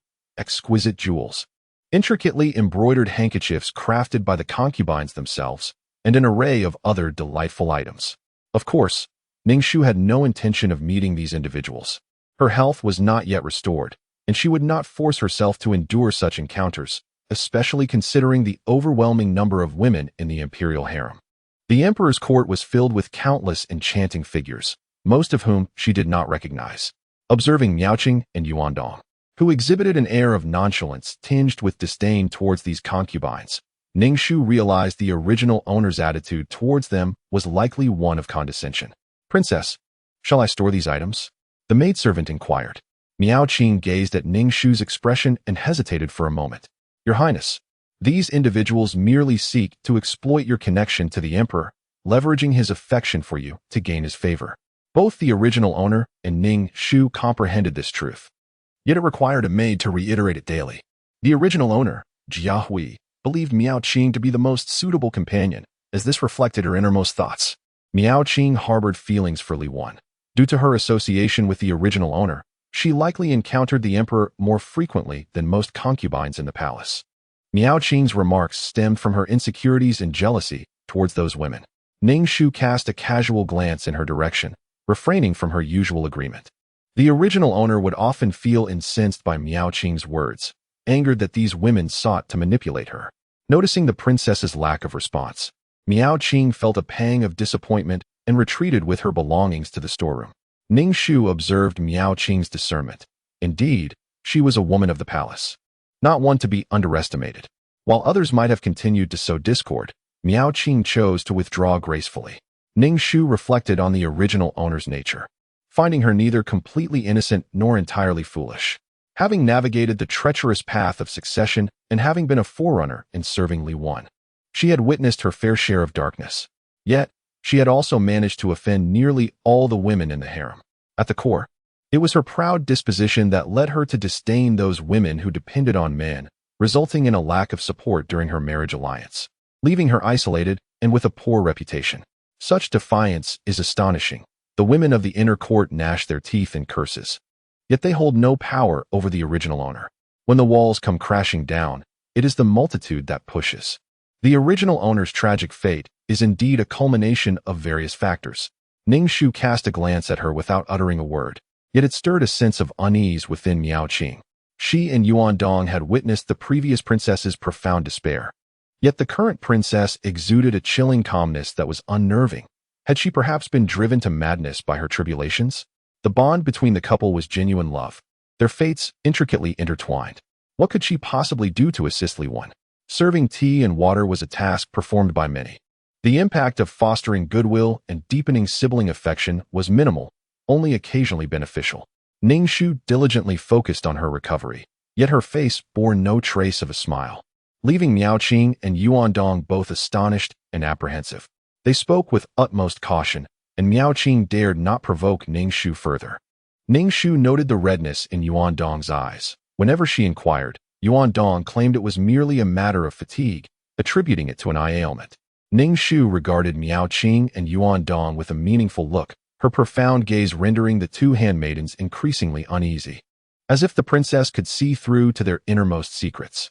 Consequently, Miao Qing and Yuan Dong became ever more careful and considerate in attending to Ning Shu, ensuring her days were comfortable, an outcome Ning Shu had not anticipated.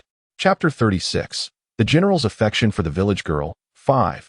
Ning Shu had recuperated for half a month. Her health had greatly improved, her complexion radiating a rosy glow, and she displayed none of the signs of sorrow.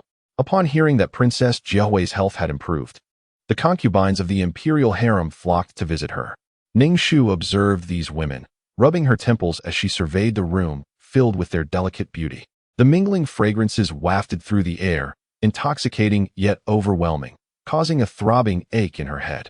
Each concubine possessed a distinct style and demeanor. Some were enchanting and seductive, while others exuded purity and grace, or displayed gentle and virtuous qualities. Truly, Li Wen was fortunate to be surrounded by such a multitude of exquisite women, all awaiting his favor.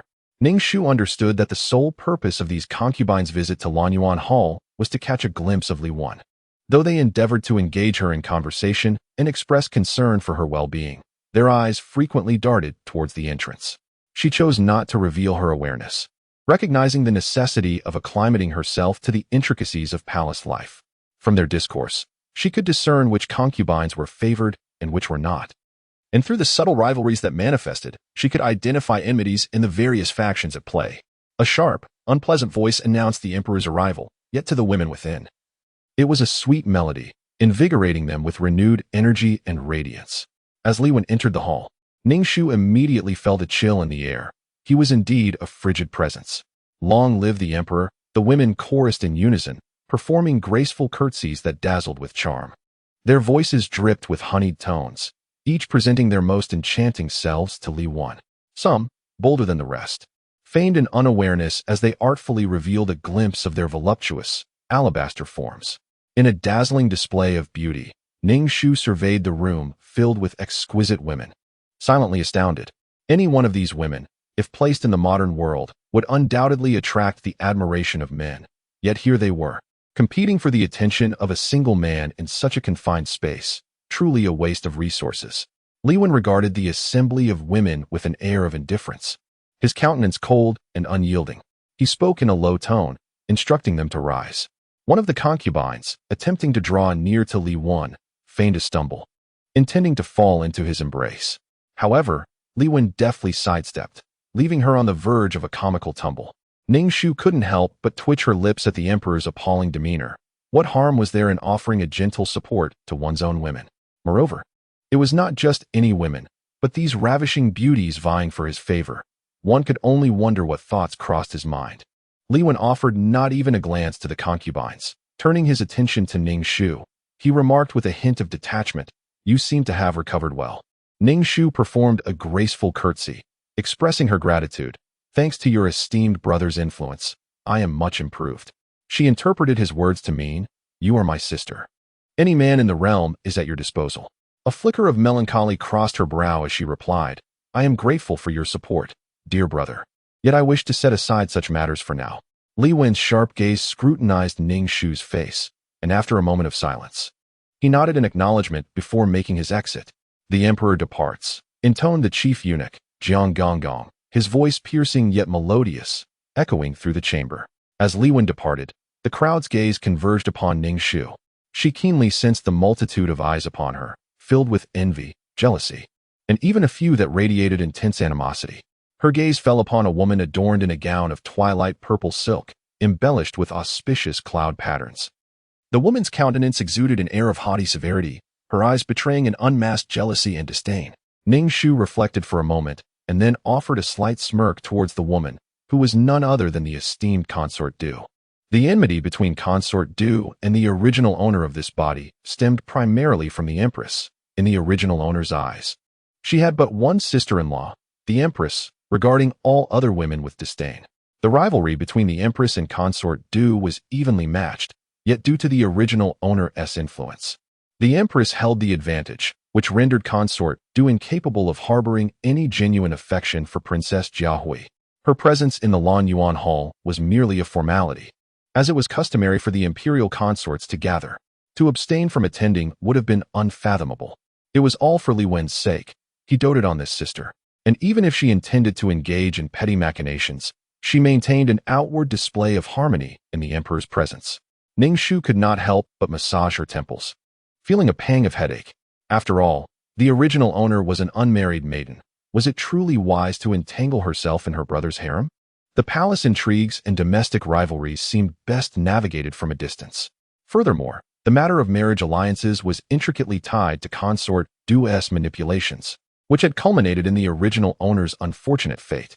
In essence, the original owner was rather naive in her dealings, too proud to engage in such social maneuvering. While she was not entirely malicious, her thoughts were rather simplistic, and her pride had veered into arrogance. Duke Guifei gazed at me, seemingly irked because I had conversed with the emperor but neglected to include her in the dialogue. Ning Shu candidly remarked, "What is there to hide?" Duke Guifei's expression froze, taken aback by such bluntness. In the palace, the art of conversation often requires subtlety and nuance, yet her forthrightness left everyone uncomfortable. The courtiers wore awkward expressions, hastily retreating, as they sensed that Ning Shu's words had breached the delicate decorum of their surroundings. Observing Duke Guifei's furious departure, Ning Shu smiled wryly, acknowledging that reconciliation between them was unattainable. Rather than feign warmth, she preferred to strip away the facade, ensuring that others would tread carefully around her. After some contemplation, she resolved to pay a visit to her sister-in-law, the Empress, with whom the original owner of her body had maintained a reasonably amicable relationship. However, genuine camaraderie in the palace was a rare commodity, especially between sisters-in-law. Upon arriving at the Fenglan Hall, Ning Shu entered to find the Empress seated upon a couch adorned with yellow pear wood and serpentine stone, framed by a 4-panel screen of Nanmu and light yellow silk. Upon noticing Ning Shu's entrance, the Empress swiftly rose and approached her. Ning Shu bowed respectfully, offering her greetings to her sister-in-law. The Empress grasped Ning Shu's hand warmly, her face alight with a gentle smile. "Ah, Jiahui, my dear child, you truly startled me. Your brother has instructed me to take good care of you." "Thank you, Empress, for your kindness," Ning Shu remarked. Chapter 37. The General's Affection for the Country Girl. 6. The Empress showered Ning Shu with numerous words of concern, merely to convey her deep regard for her younger sister-in-law. Ning Shu engaged in polite banter with the Empress for quite some time, both exchanging trivial remarks. Then, the Empress subtly lamented the hardships of managing the harem, indirectly alluding to the behavior of certain concubines. In essence, the Empress was voicing her grievances to Ning Shu, for not a single person in the harem was unafraid of Li Wen. The Empress was subtly coaxing Ning Shu to approach Li Wen to express her complaints. The Empress's words twisted and turned, yet they effectively stirred Ning Shu's disdain for these concubines. The original owner had merely acted as a shield for the Empress, running errands at her behest. It was said that the original owner was particularly suited to be a pawn, as the Emperor, Li Wen, exploited her but granted her a noble status upon his success. In contrast, the Empress utilized the original owner yet gained nothing of value. Moreover, Ning Shu discerned that the individuals within the palace would offer her no assistance when the time came for marriage alliances. These people would most likely not add to her troubles. Ning Shu contemplated whether she should leave the palace. "Jiahui, what are you pondering?" The Empress noticed that after her lengthy discourse, Ning Shu appeared distracted, lacking the previous fervor she had shown when confronting the situation, and had gone to seek the emperor. As a woman, no one desires to share their husband with another, yet her position left her with little room for indulgence. As the mother of the nation, she must embody virtue, grace, and manage these women effectively, ensuring the emperor's peace of mind. The queen gazed at the fluttering beauties around her, her heart burdened with profound anguish. Yet, in her relentless pursuit to please the emperor, she had sacrificed immensely, only to be met with his persistent indifference. Not only did the queen harbor disdain for the women of the harem, but she also felt a twinge of jealousy towards the princess, as Li Wen's treatment of her was far more favorable, an attention that even the queen herself had never been afforded. "Dear one, take care of your health," the queen consoled Ning Shu. "You are the emperor's sister, the sole princess of the Daong dynasty, with countless noble suitors at your disposal." Uncertain if it was merely her imagination, Ning Shu detected a hint of bitterness in the queen's tone. Feeling somewhat disenchanted, she stole a glance at the queen. Truth be told, the queen's appearance was not lacking. However, her constant need to uphold the dignity of her rank rendered her demeanor somewhat austere. This deliberate display of authority suggested a deep-seated insecurity, compelling her to assert herself so forcefully to affirm her status. The original owner had perceived this queen as a reflection of her own temperament, harboring animosity towards the concubines in the harem and believing her sister-in-law was unjustly treated. Yet, it now appeared that the queen was merely exploiting the original owner's sympathy, likely seeking to elicit compassion and trust in her presence. In a manner akin to the original owner, Ning Shu lamented to the queen, "Sister-in-law, I feel such sorrow. Why has he vanished without a trace?" With a handkerchief pressed to the corner of her eye, she observed the queen's expression. A fleeting glimmer of satisfaction and relief flashed in the queen's eyes. Yet her countenance remained one of empathetic distress as she continued to comfort Ning Shu. Ning Shu harbored a resolute intention to leave the palace. Alas, the inner court was filled with consorts of Li Wan, and it was utterly exhausting to entangle herself with these women. The consorts regarded her, the princess, with either disdain, apprehension, flattery, or attempts at alliance. Li Wen's affection for the original owner of her identity inevitably drew her into the intrigues of these palace women. She lacked the energy to deal with such matters. Ultimately, her fate in marriage still lay in Li Wen's hands. Rather than seeking to please the empress, it would be wiser to invest her efforts in Li Wen himself. Furthermore, the empress was not as benevolent as she appeared. She was merely a sweet-faced individual with a bitter heart. "You too, ensure that everything in the storeroom is packed up," Ning Shu instructed the two attendants, emphasizing that nothing should be left behind. Yuan Dong and Miao Qing exchanged glances, with Miao Qing glancing at Ning Shu and bending slightly to inquire, "Princess, what are we packing for? The storeroom is filled with many items. Should we truly pack them all?" Ning Shu regarded her with a cool gaze and replied, "Not even a single needle should be left behind." Under the princess's icy scrutiny, Miao Qing felt a pang of anxiety. Ever since the princess had awakened, she had become inscrutable, her expression devoid of sorrow, exuding a calmness that was unsettling, contrasting sharply with her previous suffering. Understood, Miao Qing dared not ask further. She took the young maid and went about gathering the items, while Ning Shu sought out Li Wan. Upon encountering him, she found him engrossed in reviewing memorials. As he noticed her, he set down his vermilion brush and closed the documents with an effortless grace. In terms of mere appearance, Li Wan was undeniably captivating, rendering him irresistible to women. However, when facing Li Wan, Ning Shu was entirely oblivious to his remarkable handsomeness, consumed instead by a profound sense of trepidation and self-doubt. Her decision to leave the palace was largely motivated by a desire to distance herself from him. This man was exceedingly perilous, his thoughts deeply inscrutable, leaving her utterly confounded. Ning Shu even began to suspect that he could see right through her. "What brings you to me?" Li Wen inquired indifferently. Ning Shu gathered her thoughts, a hint of sorrow blossoming on her countenance. "Your Highness, I wish to leave the palace." Li Wen paused momentarily, a smile that danced between amusement and mockery gracing his lips. Observing the insincere smile on his face sent a jolt through Ning Shu. What could such a smile possibly signify? Her expression quivered, and she stammered, "Your Highness, I merely wish to take a stroll outside." Li Wen lifted his teacup, took a sip, and set it down again, remaining silent. Inside, Ning Shu felt a tempest of anxiety, yet she forced herself to maintain an expression of sorrow, feigning weariness. Just as she felt she could no longer bear the tension, Li Wen finally spoke. "Where do you plan to reside?" I wish to go to the estate. Ning Shu replied cautiously, studying Li Wen's expression. He truly was as unyielding as ice, revealing no emotions whatsoever, leaving her uncertain whether he consented or opposed her. Li Wen neither nodded nor shook his head. He simply stated, the estate is too distant and unsafe. Your princess residence has been prepared. You shall stay there. Yet, she found herself bereft of any options. While her title as a princess might suggest nobility, all the glory and prestige could be stripped away by a mere utterance from Li Wen. Could life possibly become any more arduous? How can one cultivate a sense of affection with this icy-faced individual? How can the bond between the two siblings be deepened? Ning Shu's mind was a chaotic tangle, and she dared not meet Li Wen's gaze. Chapter 38. The General Loves the Village Girl, 7, with no other recourse. Ning Shu could only take up residence in the princess's palace. If she continued to bargain with Li Wen, she risked provoking his ire to the point where she might find no solace to weep in. At least by leaving the palace, she would be spared from the entanglements and intrigues of the harem. Thank you, dear brother, for your grace. Ning Shu acknowledged Li Wen with a respectful gesture, preparing to make her exit, striving to minimize any further interaction with him. With a soft acknowledgement, she approached, rolling up her long sleeves and adding water to the inkstone.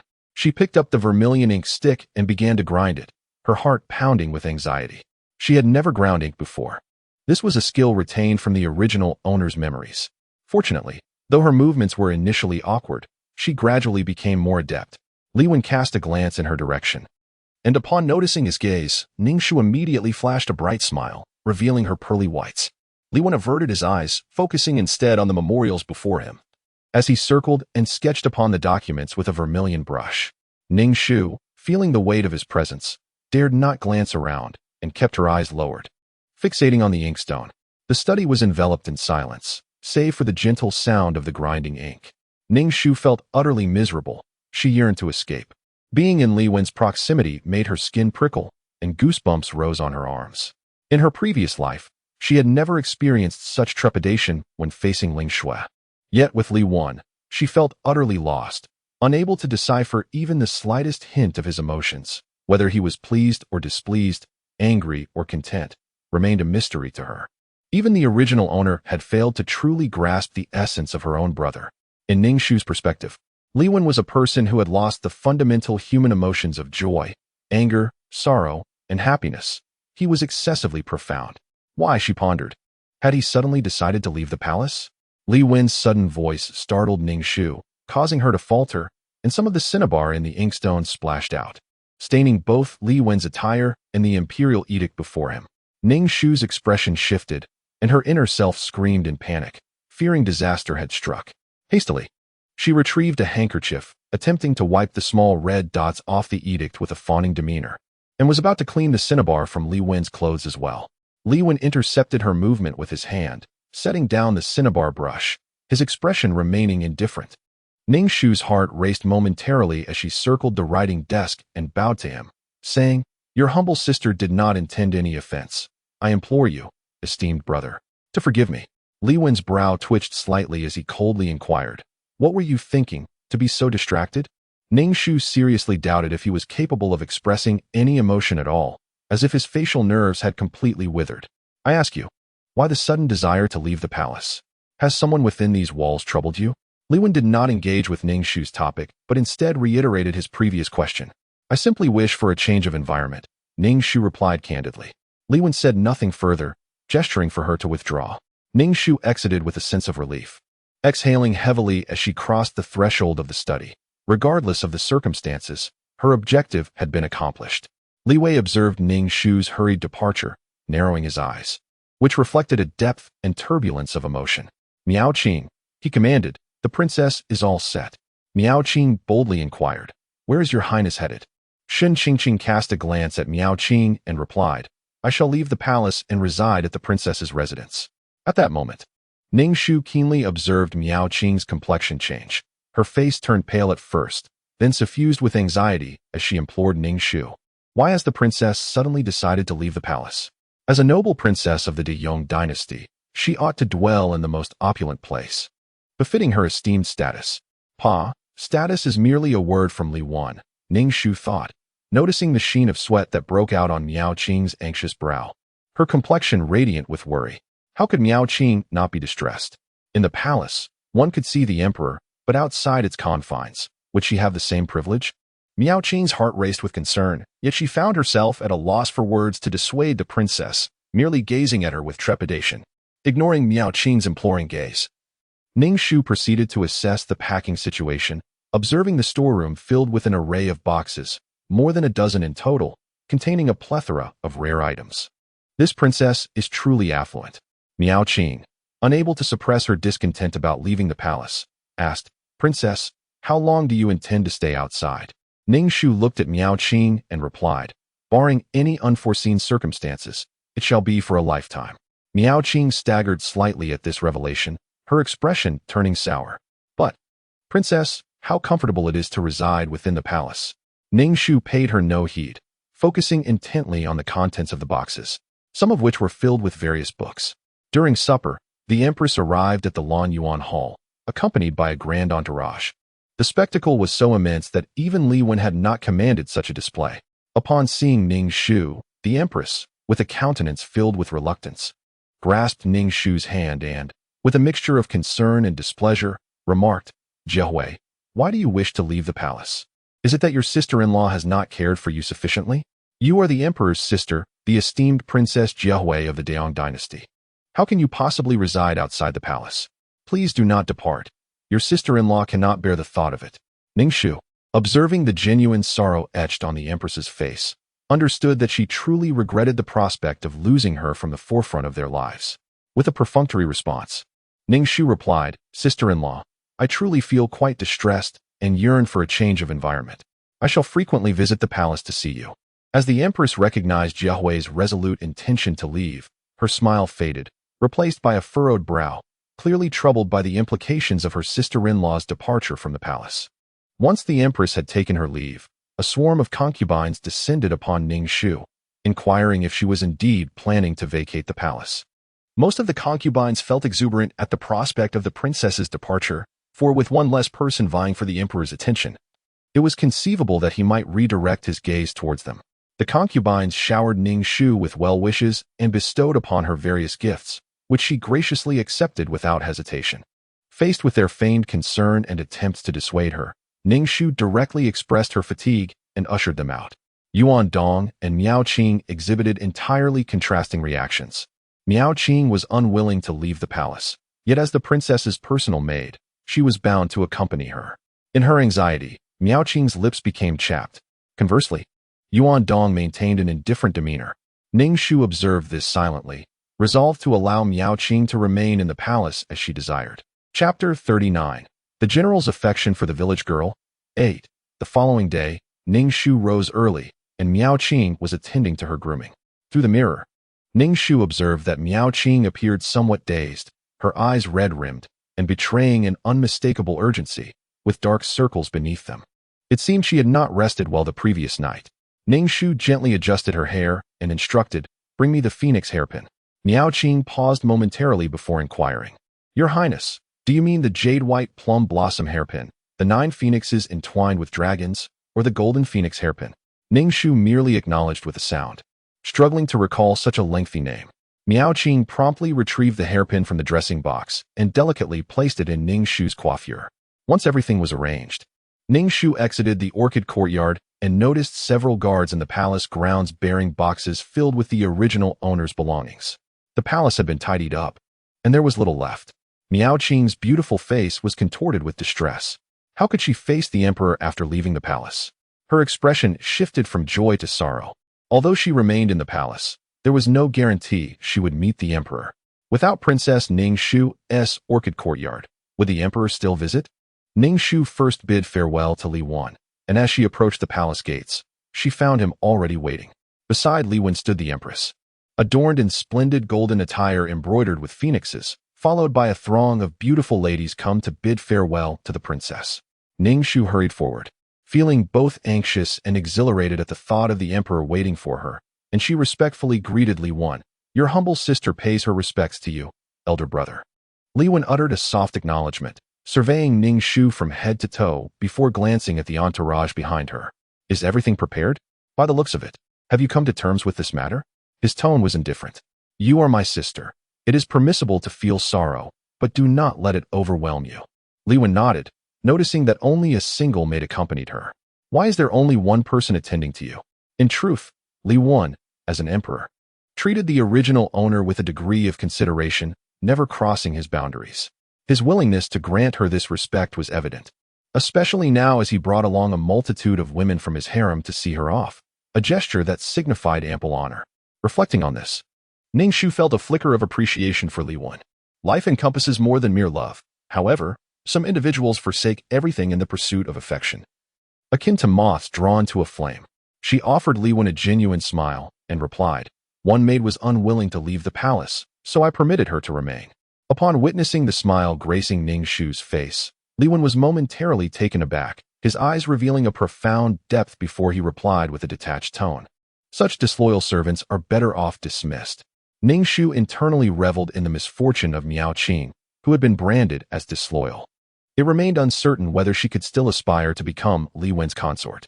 Miao Qing, a treacherous maid who had caused much trouble for the original owner, was now facing the consequences of her actions. Today, Jia Hui donned a brocade garment adorned with golden threads and peony patterns, her elaborate coiffure accentuated by ornate hairpins. With pearl-embroidered shoes adorning her feet, she exuded an aura of grandeur, her complexion radiant, akin to a celestial princess, overshadowing even the majesty of the empress. The queen, while utilizing Jia Hui, simultaneously harbored jealousy towards her, envious of the special regard bestowed upon Jia Hui by Li Wen. It was akin to the present moment, where numerous individuals were escorting Jia Hui out of the palace. What princess could boast such honor? Even Li Wen's own daughter might not attain such glory. Ning Shu withdrew her hand, exchanged a few pleasantries with the queen, and then bowed to Li Wen, saying, "Your humble sister is departing the palace. I hope you take good care of your health, dear brother." Li Wen replied with a simple and gestured for her to leave. With Yuan Dong's assistance, Ning Shu boarded the exquisite 8-treasure carriage adorned with emerald covers and pearl tassels. The carriage's corners jingled with gilded bells, producing a delightful, crisp sound as the wind stirred. 2 robust horses snorted in unison, stamping their hooves rhythmically. Settled upon the soft cushions within the carriage, Ning Shu sighed with relief, finally departing the palace, and closed her eyes to feign slumber. Yuan Dong, observing her mistress in this state, refrained from speaking, standing obediently to the side. She sensed a growing distance between her mistress and herself, as Ning Shu's gaze seemed to penetrate the very essence of her being, rendering Yuan Dong acutely aware that her innermost thoughts were laid bare before Ning Shu, with no secrets left to conceal. As the carriage swayed gently, Ning Shu truly succumbed to sleep. After an indeterminate time had passed, Yuan Dong gently nudged her awake. "Princess, we have arrived at the princess's residence," she explained. Ning Shu responded with a soft and alighted from the carriage, gazing at the grand vermilion gates, where the characters' princess's residence were inscribed in a flourish of dragon and phoenix. These characters were inscribed by Li Wen upon the completion of the princess's residence, exuding a majestic aura reminiscent of clashing swords and iron steeds, a force capable of swallowing the world. Merely gazing upon these characters evokes a sense of formidable spirit, starkly contrasting with the cold and reserved demeanor of Li Wen. One can discern from this inscription that Li Wen harbors profound ambitions, likely destined to become a remarkable emperor with grand aspirations. Suddenly, Ning Shu experienced a flash of inspiration. If Li Wen is an emperor with the world in his heart, then to win his favor, one must appeal not to him as an individual, but to the welfare of the common people. She found herself in a rather disheartening predicament, initially believing this task to be simple, only to discover that it was far from easy. Indeed, Li Wen was the ultimate boss to conquer. Chapter 40. The general's affection for the village maiden. 9. The layout of the princess's residence was expansive, adorned with pavilions and towers, azure glazed tiles, artificial hills and flowing water, winding paths leading to secluded corners, truly delightful. Ning Shu felt an overwhelming sense of comfort, as if she were on a vacation, relishing the experience. Boxes upon boxes of items were being brought into the princess's residence. Although devoid of its master, the place was impeccably clean, with rows of servants standing neatly to welcome their mistress. Upon entering her chamber, Ning Shu surveyed the arrangement and found it quite pleasing. Indeed, this would be her home henceforth. far more comfortable than residing in the imperial palace, especially without the weighty presence of the enigmatic Emperor Li Wan. Yuan Dong observed the room's decor and layout, feeling somewhat sympathetic for Ning Shu, exclaiming, "Princess, this room is rather small. It cannot compare to those in the palace." Ning Shu cast her a mild glance and replied, "This was bestowed upon me by my royal brother. As long as it is a gift from him, I cherish it dearly." Yuan Dong's face turned pale. Her previous words were indeed audacious. She quickly added, "Yes, yes, the grace of the emperor is boundless." Ning Shu intended to examine the possessions of the original owner, discovering numerous boxes. Upon arriving at the storeroom, she noticed the guards transferring boxes inside. Yuan Dong promptly opened a box for Ning Shu to inspect, revealing it to be filled with books. Ning Shu picked one up and casually glanced through it, but felt little interest. The text was entirely in traditional characters and read vertically from left to right, which was genuinely exhausting. She pondered whether orphanages existed in ancient times and thought about donating these books. They merely occupied space in the storeroom. From the original owner's memories, it seemed she wasn't particularly fond of reading. Even the books she did peruse were romantic tales of talented scholars and beautiful women or supernatural legends, none of which were serious literature. Ning Shu held no interest in these books, flipping through them aimlessly until she reached the bottom of the box, where she unexpectedly found a yellowed volume exuding a musty odor. A spark of curiosity ignited within her. This must be a valuable item, a treasure buried at the bottom, likely cherished by the original owner. With a mix of excitement, she carefully extracted it, shaking off a cloud of dust. Yuan Dong coughed twice beside her, observing the gleam in Ning Shu's eyes, and inquired, "Princess, what is it?" Ning Shu examined the title, which reads Supreme Martial Arts in 4 prominent characters. Ning Shu exclaimed internally, "What a surprise! Could it be any more ridiculous?" It was no wonder the original owner had relegated this book to the bottom of the box. It was riddled with insect damage and was incredibly damp. Where on earth did this book come from? As Ning Shu flipped through its pages, she turned to Yuan Dong and asked. Ning Shu shook the book, sending a cloud of dust into the air. Although the title was somewhat whimsical, she found herself quite intrigued by anything that could enhance her abilities. Emerging from the storeroom, she observed the heavily guarded surroundings, with a sentinel stationed every 10 paces. These guards had been dispatched from the palace, a gift from Li Wan. To be honest, Li Wan had treated the original owner of this body rather well. However, the original owner had been so consumed by her own sorrow that she failed to notice it. With matters of state and the world at large being so significant, why linger on trivial romantic sentiments? Ning Shu removed her shoes and climbed onto the bed, placing the book before her, imitating the meditative posture described within its pages. She couldn't help but feel rather foolish simply selecting a random book and mimicking the actions illustrated within. What if she were to lose herself in the practice? For reasons unbeknownst to her, she sensed an authenticity in the book. Taking a deep breath, she prepared to meditate when, all of a sudden, the voice of the system broke the silence. Since arriving in this world, the system had remained silent. Yet, despite its mechanical and cold tone, Ning Shu felt an inexplicable warmth towards it, a sentiment that left her bewildered. A notification chimed, announcing, "Martial Arts Manual discovered. Would you like to exchange?" The sudden emergence of the system's voice startled her from her meditation. "Can I still cultivate the manual after exchanging?" Ning Shu inquired. "Yes." "Then let us proceed with the exchange." Ning Shu confirmed the transaction, only to discover she had received a mere 100 points. "Why so few points?" she exclaimed. Yet, with the system's endorsement, she understood that the manual was indeed genuine, and a sense of relief washed over her. The fear of losing herself in the practice was now diminished. Ning Shu sat upon her bed, emptying her mind and following the instructions laid out in the book. However, after meditating throughout the night, she felt it was of little benefit. She experienced no discernible change, merely a sleepless night that left her neither overly fatigued nor particularly refreshed. Yuan Dong entered to attend to Ning Shu, who submerged her hands in warm water, while Yuan Dong dried them with a cloth. Prior to this, Ning Shu had intended to resolve the matter of the marriage alliance, with the goal of demonstrating her worth to Li Wan. Yet she had no inkling as to how to achieve this. During breakfast, she consumed 3 bowls of porridge and 5 sesame rolls, astonishingly only feeling half satisfied. What had caused her appetite to expand so drastically? Yuan Dong, seated nearby, wore a look of surprise and gently advised, "Princess, I understand your troubled heart, but you truly must not indulge excessively in your meals. It was not that she transformed her sorrow into appetite. She genuinely had not felt satiated, and she could not fathom why. With a placid expression, she swiftly devoured 3 steamed buns, and despite Yuan Dong's incredulous gaze, she proceeded to eat 2 more sesame rolls. Only then did she feel her belly was full. Could it be that the side effect of mastering an unparalleled martial art was to become a glutton? The thought was too delightful for Ning Shu to contemplate. As noon approached, during lunch, she consumed 5 bowls of rice, clearing the table of all dishes. It was then that she truly recognized the transformation occurring within her body.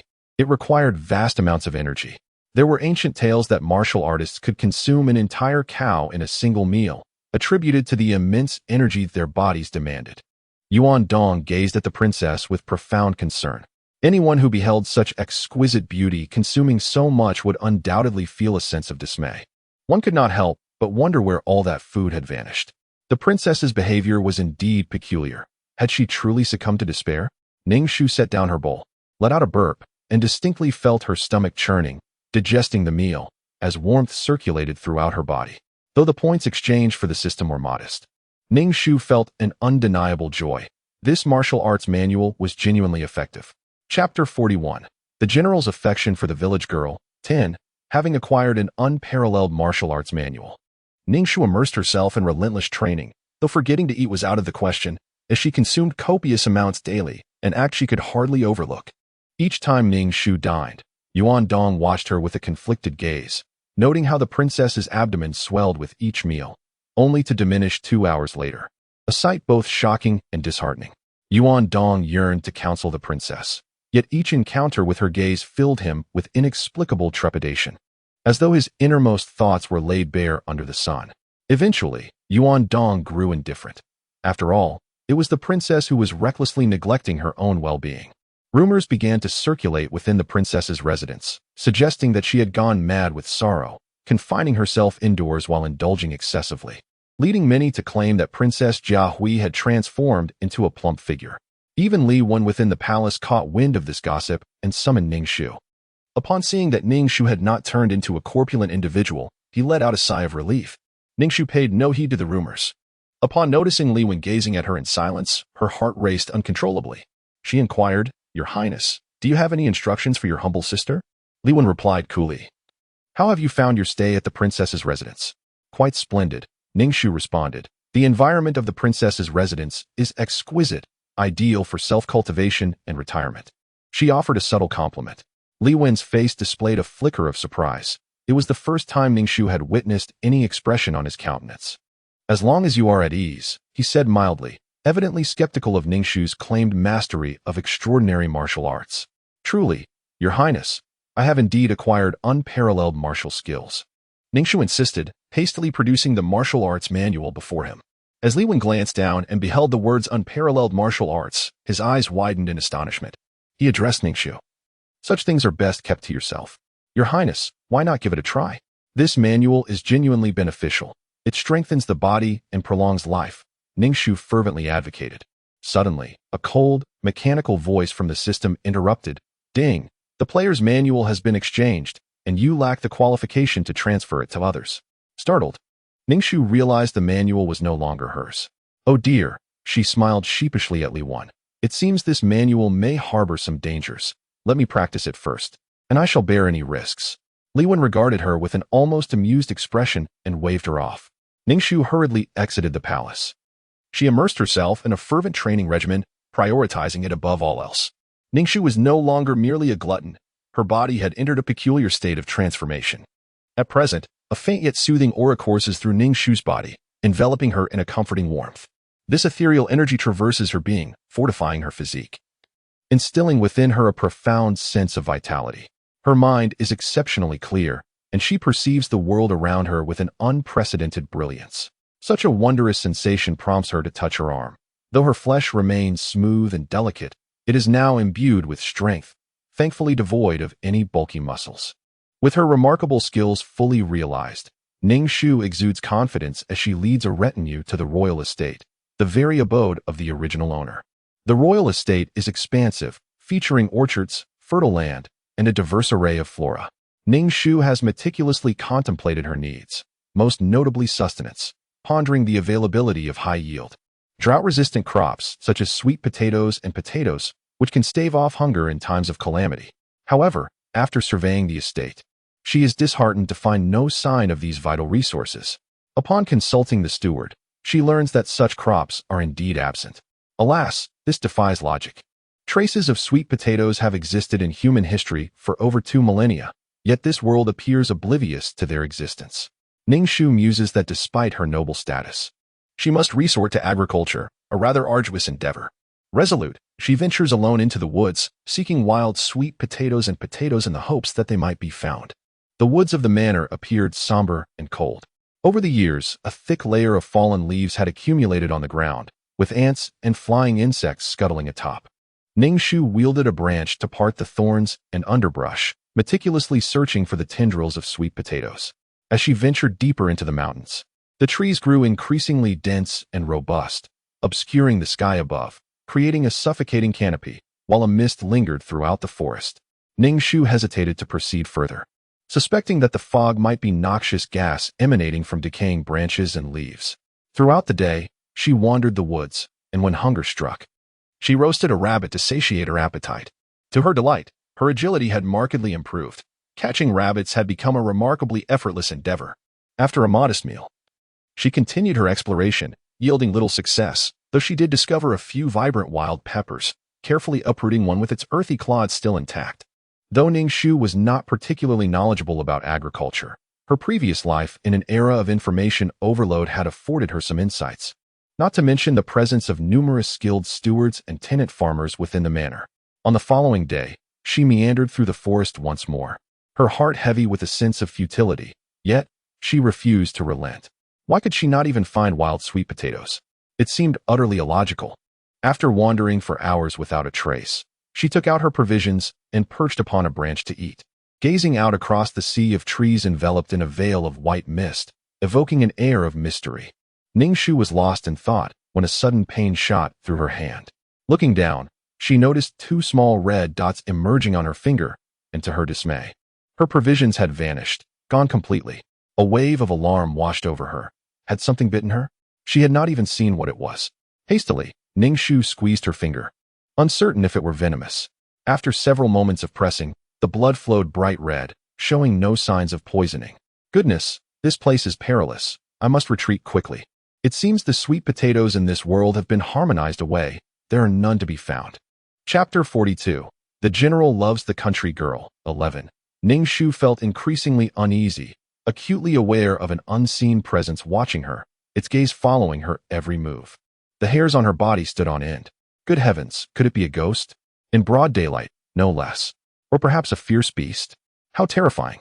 Ning Shu ran frantically, yet she could not shake off that peculiar sensation. After what felt like an eternity of running, her arms grew too weary to lift. Yet the prickling unease persisted. Frustration welled within her. What was the entity up to? If it had the audacity, it should reveal itself instead of lurking in the shadows. Should it not allow her a swift demise, at the very least? Growing weary of the chase, Ning Shu settled onto a tree branch, scanning the surroundings for any clue as to what was afoot. What manner of creature could it be? Could it be that she had truly encountered a ghost? She recalled the mysterious bite that had left 2 small puncture wounds on her finger and her provisions that had been pilfered. Was it the very thing that had stolen her food? Silently, Ning Shu retrieved a piece of chestnut cake from her bag. Her senses heightened as she scrutinized her surroundings for any signs of movement. Ning Shu felt an intense tension coursing through her, with only the rustling of the grass surrounding her breaking the silence. Suddenly, a gray shadow darted towards her with astonishing speed. She barely had time to discern its form before the pastry in her hand vanished. Rubbing her eyes in disbelief, she gazed at her empty palm, turning it over repeatedly. Yet it was undeniably gone. What on earth was that? It moved too swiftly for her to catch a glimpse, but if it sought sustenance, it likely wasn't a specter. Nevertheless, a sense of wariness enveloped her, for this nimble creature could easily inflict harm. Ning Shu prided herself on her exceptional martial prowess, believing herself to be quite agile. Yet now, in the presence of this unknown entity, she felt utterly insignificant, her pride wounded. Resolutely, she decided to retreat. Since the path to securing the livelihood of the people was no longer viable, she would pursue an alternative route. After all, she possessed ample martial strength, Perhaps it was time to engage in battle. As these thoughts raced through her mind, her feet moved swiftly. However, a surge of frustration welled within her. When would this creature cease its pursuit? Her mind was filled with expletives, and she sensed an intensified gaze following her closely. Without a moment's hesitation, she unfastened the provisions pouch from her waist and hurled it behind her. Almost immediately, she heard a series of squeaks, a sound reminiscent of a mouse, yet slightly akin to a fox, leaving her utterly perplexed. Ning Shu swiftly ascended the trunk of a nearby tree, perching herself on a branch to observe the provisions pouch below. A diminutive, fluffy gray creature, no larger than a fist, crawled towards the snack pouch. The man-sized ball of fur bore no visible eyes or nose. This little being burrowed into the food bag, seemingly unaware of how to extricate itself. With a few swift tugs, it tore the bag into shreds. Ning Shu felt her hair stand on end, astonished by the creature's formidable claws. Just moments ago, emboldened by curiosity, she had playfully dangled a snack before it. Now she was immensely grateful that it had shown restraint towards her hand. The snack was devoured at an astonishing pace by the tiny creature, which, despite its size, managed to consume an impressive quantity of food. It appeared to be an extraordinary entity, prompting Ning Shu to hastily consider her retreat, as this little creature was evidently not to be trifled with. Just as she contemplated her escape, she was taken aback to find the creature gazing at her, standing upright, still resembling a fluffy orb. Ning Shu, who had an affinity for all things fuzzy, realized this creature was far from a plush toy. "Please, do not follow me. I have given you everything I possess," she implored, as she leaped from the tree, patting herself down to demonstrate her honesty. The little gray ball emitted a couple of squeaks, and in the blink of an eye, it was before her, standing tall and brandishing its sharp claws. Although its body was merely the size of a man's fist, its claws, small yet coal-black, glimmered with a sheen reminiscent of dark iron. Ning Shu was instantly taken aback, perspiration breaking out on her forehead, and she forced a nervous smile towards the creature, pleading, "I truly have nothing left." The small gray sphere, with its bean-like eyes, gazed intently at Ning Shu, its dark eyes shimmering with brightness. Ning Shu felt utterly perplexed. What was the situation she found herself in? She was ensnared by a creature of unknown origins, caught in a predicament with no clear way out. "Help?" Ning Shu thought as she exchanged glances with this peculiar little being. The small gray sphere emitted a couple of squeaky sounds in her direction. Ning Shu sighed. "I truly cannot comprehend what you wish to convey, dear one." After a moment of contemplation, noting the creature's apparent fondness for pastries, she suggested, "How about this? You let me go, and I shall fetch you some treats." Ning Shu felt utterly absurd negotiating with an animal, but desperation drove her. The small gray sphere continued to fixate on her, then leisurely clutched the hem of her skirt and began to climb, eventually perching itself upon her shoulder. It seemed fatigued, plopping down comfortably. Ning Shu squinted and turned her head to observe the little creature. Could it be that it intended to accompany her? Sighing, she decided to treat it as a pet and hurried towards the estate, her heart racing with excitement and anxiety. Upon returning, Ning Shu promptly instructed Yuan Dong to bring forth an assortment of pastries for the small gray sphere to indulge in. Yuan Dong was momentarily taken aback by the sight of the creature, but his astonishment deepened as he witnessed its voracious appetite. Within a short span, several platters of delicacies had vanished. Yuan Dong's jaw nearly dropped to the floor as he couldn't help but inquire, "Your Highness, what exactly is this creature?" Ning Shu herself was at a loss, having not found the wild sweet potatoes she sought, and instead had acquired this insatiable little gourmand, still uncertain of its species. Oh heavens! Oh earth! Why must it be so arduous for her to win over Emperor Li Wan? Ning Shu gazed with a weary expression at the small gray sphere on the table, seemingly immobilized, perhaps having overindulged. Deep down, she felt a twinge of dissatisfaction. She resolved to search for another day, for it might simply be that the soil here was unsuitable for potato cultivation. However, how to deal with this little creature? Perhaps she could just toss it out while it was incapacitated from its gluttony. Squeak, squeak. The small gray sphere let out a call from its lifeless position on the table. Ning Shu was somewhat astonished. This little fellow possessed a remarkable sensitivity to human presence. She chuckled and decided to gift this peculiar creature to Li Wan. From that moment, this unknown being became a frequent visitor to the estate, vanishing after each meal, only to leap onto the table again, squeaking for food.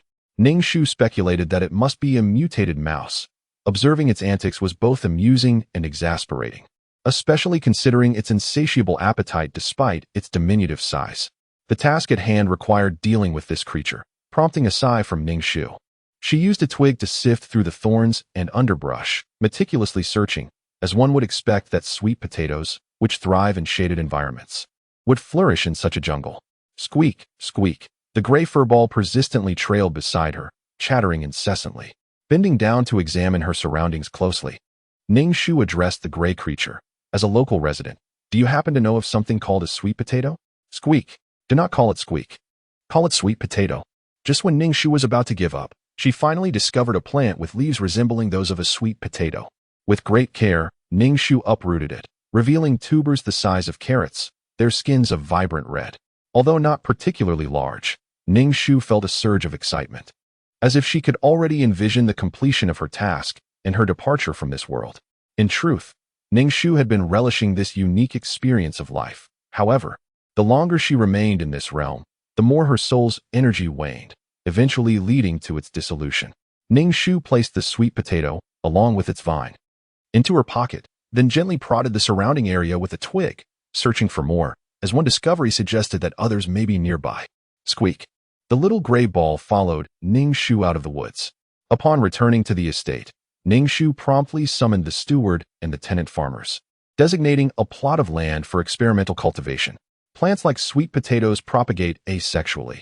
Even if the vines are severed with scissors and then planted in the soil, they can thrive, provided the earth is sufficiently loose. Ning Shu imparted her modest knowledge to the farmers while observing from the side. Once the sweet potato matter was settled, and after spending a few days at the estate, Ning Shu noticed that the sweet potatoes showed no signs of wilting. She repeatedly urged the steward to take great care of the plot. A sense of worry lingered in her heart, prompting her to invoke the name of Li Wan, stating, "This is something the emperor desires, so you must look after it diligently. A reward will follow if you do so well." Upon hearing that it was for the emperor, the steward's demeanor grew notably more serious. Then Ning Shu led a parade.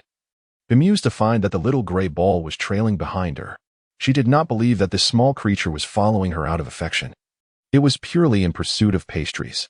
Let it follow, she thought, regarding it as merely a gluttonous pet. With a group of attendants, Ning Shu strolled toward the princess's residence. Upon reaching the city gate, she encountered a military troop, and the two factions collided at the entrance. The army exuded a formidable air that diminished the presence of Ning Shu's entourage. The most absurd sight was a woman nestled in the arms of a soldier. It was unfathomable to engage in warfare while sharing a mount with a lady. Any girl from the capital would outshine this rural woman, and it was no wonder the original owner felt discontented. A noble princess, defeated by such a commoner, could hardly be anything but disheartening. Duan Xinghui clasped his hands in salute to Ning Shu, proclaiming, "This humble officer pays respects to the princess and wishes her enduring peace." His expression shifted, growing increasingly vexed by Ning Shu's demeanor. He had anticipated her inquiries and potential disputes, yet her indifference rendered all his premeditated solutions futile. However, when addressing Princess Jiahui, the distinction between sovereign and subject was always palpable. Ning Shu cast a casual glance at Arya. From a distance, she appeared unremarkable and somewhat dark-skinned, but up close, she was indeed very dark, which only accentuated her striking almond-shaped eyes. Arya, curious from Duan Xinghui's embrace, gazed at the regal and elegant princess, feeling a pang of inferiority in the presence of such beauty and formidable aura. Arya found herself at a loss for words to adequately describe her beauty, feeling as though she sat in a resplendent golden carriage, perfectly complementing the opulence of her surroundings, akin to a celestial being descended to earth, evoking a sense of awe that rendered onlookers hesitant to gaze directly upon her. Ning Shu, observing Arya's unabashed scrutiny, noted the mixture of admiration and insecurity reflected in her eyes. Anxiously, she clutched the saddle with her somewhat roughened hands. Boldly, "Who are you to dare to gaze upon a member of the royal family?" Before Ning Shu could utter a word, Yuan Dong interjected with a sharp tone, her delicate yet commanding visage exuding authority befitting a princess's personal attendant. Chapter 44. The General Loves the Village Girl. 13. Yuan Dong pointed at Arya, her expression grave and imposing, questioning why the princess had not yet bowed in deference. Arya's face flushed a deep crimson, momentarily rendered speechless atop her steed. If she lacks generosity, then so be it. This is nothing short of moral coercion. Ning Shu's demeanor turned icy, amplifying the intensity of her presence. The general should hasten to the palace to pay respects, Ning Shu remarked coolly. Princess, how can you tolerate such insolence from a commoner? Yuan Dong retorted, her indignation palpable. As Ning Shu absent-mindedly caressed the soft fur of the small gray creature in her arms, she observed the overly agitated Yuan Dong, her expression betraying a hint of envy. Yuan Dong, mind your station, Ning Shu said with a detached calmness. Instantly, Yuan Dong felt a pang of embarrassment, her words escaping her as she cast a sidelong glance at Arya. Princess, what is that in your arms? Arya asked, her curiosity piqued by the small gray creature Ning Shu held. Ning Shu suddenly broke into laughter, perceiving the essence of Arya's character, marked by the simplicity and sincerity typical of rural folk, intertwined with a hint of the humility often found in lesser individuals. Arya's face, adorned with a deep crimson hue, betrayed a sense of embarrassment. She remained silent. The princess merely smiled, yet Arya, observing Ning Shu's expression, felt a twinge of inferiority, believing the princess was mocking her. Even before entering the capital, encountering a princess was daunting. If the princess were a peony, Arya felt akin to a mere weed, an insurmountable disparity. Arya gazed at the resplendent, multicolored glass canopy atop the splendid carriage, its surroundings draped with silk curtains, while gilded bells hung from each corner, chiming melodiously with the gentle breeze. The carriage was infused with a fragrant aroma, transporting one to an ethereal realm enveloped in scent. The lavish carriage and magnificent steeds ignited within Arya a yearning tinged with jealousy. Neither group exchanged words, and the atmosphere grew oppressive, punctuated only by the fluttering of battle flags and the crisp sound of the bells. Duan Xinghui, feeling disheartened, departed without further ado. It seemed the original owner's emotions were overwhelming, leaving her somewhat at a loss. Nevertheless, pleasing the formidable boss Li Wen was paramount. It appeared that the essence of this mission lay in avoiding marriage alliances. After composing herself, Ning Shu proceeded to the palace. Each time she encountered Li Wen, she undertook a mental preparation, for the sight of his expressionless visage filled her with trepidation. Upon entering the imperial study, Ning Shu bowed to Li Wen, stating, "Your humble sister offers her respects to your highness." "Ah, I have already seen you at the city gates," Li Wen replied. Ning Shu responded with a calm demeanor. Ning Shu chuckled softly. Chapter 45. The General's Affection for the Village Girl, 14. Ning Shu expressed her agreement. "Your Highness, you are absolutely right." As she bowed to take her leave, a small gray sphere leaped from her collar and darted swiftly towards Li Wen. Ning Shu nearly lost her composure. This creature possessed sharp claws, and if it were to injure Li Wen, no amount of lives could suffice to make amends. There would be no need for a political marriage. She would have to pay for her folly with her life. "Your Highness, dodge," she called out to Li Wen. But what unfolded before her eyes left her throat constricted with dismay. The small gray sphere affectionately rubbed against Li Wen's face, its claws playfully grasping his ear. Ning Shu felt a deeper sense of melancholy. Despite her careful nurturing of this creature, it had forgotten her entirely upon seeing Li Wen. She thought she had acquired a formidable pet, but alas, she was merely a supporting character destined for misfortune. Such matters held no relevance to her. With a gaze filled with sorrow, she watched the small gray sphere. Li Wen's face was a picture of astonishment as he plucked the little creature from his face and placed it in his palm, where it gazed up at him with glistening, bean-like black eyes, radiating a captivating brilliance. "What is this?" Li Wen inquired softly, setting the small gray sphere on the table. Ning Shu shrugged and replied, "This is a little creature my sister discovered at the manor. I have no idea what it is. It simply eats a great deal and has a fondness for pastries." "Oh." Li Wen raised an eyebrow and offered a piece of pastry to the little gray ball, who eagerly nibbled on it, appearing adorably clumsy and utterly charming. Ning Shu gave a soft hum, stepping forward with the intention of capturing the little creature before it could escape. Squeak. The little gray ball suddenly leaped onto Li Wen's shoulder, chirping at Ning Shu while gripping tightly onto the collar of Li Wen's garment. Ning Shu. Goodness. With so many pastries at her disposal, how could they possibly be outshone by a single morsel from Li Wen? How could the disparity between people be so vast? "Your Highness, since the little gray ball has taken a liking to you, I kindly ask you to look after it." Ning Shu chuckled awkwardly, suggesting that since her royal brother had grown weary from reviewing documents, he could entertain this little creature as a gift from his sister. In that case, I am most grateful for your kindness. Li Wen's lips curled into a slight smile. Certainly, certainly. Ning Shu grinned widely at Li Wen, feeling rather flustered, shot a glare at the little gray ball, and then exited the imperial study. Just outside, a young palace maid approached, bowing respectfully. This servant pays her respects to the princess. The empress requests your presence in the palace for a gathering. After pondering for a moment, Ning Shu decided to comply. Otherwise, knowing the empress's meticulous nature, she would surely harbor resentment against her, having already offended the empress by leaving the palace for the princess's residence. It would be prudent to attend. Upon arriving at the empress's palace, Ning Shu observed the empress, who wore a warm and welcoming smile, and felt a pang of sympathy for her. The empress, tasked with managing the myriad affairs of the harem, displayed remarkable grace and tolerance, often juggling multiple roles, including that of an expert in clandestine matters and the director of family planning. Ning Shu perceived the empress as having overindulged, for she was the empress and could easily remain aloof, untouched by the intrigues among the concubines.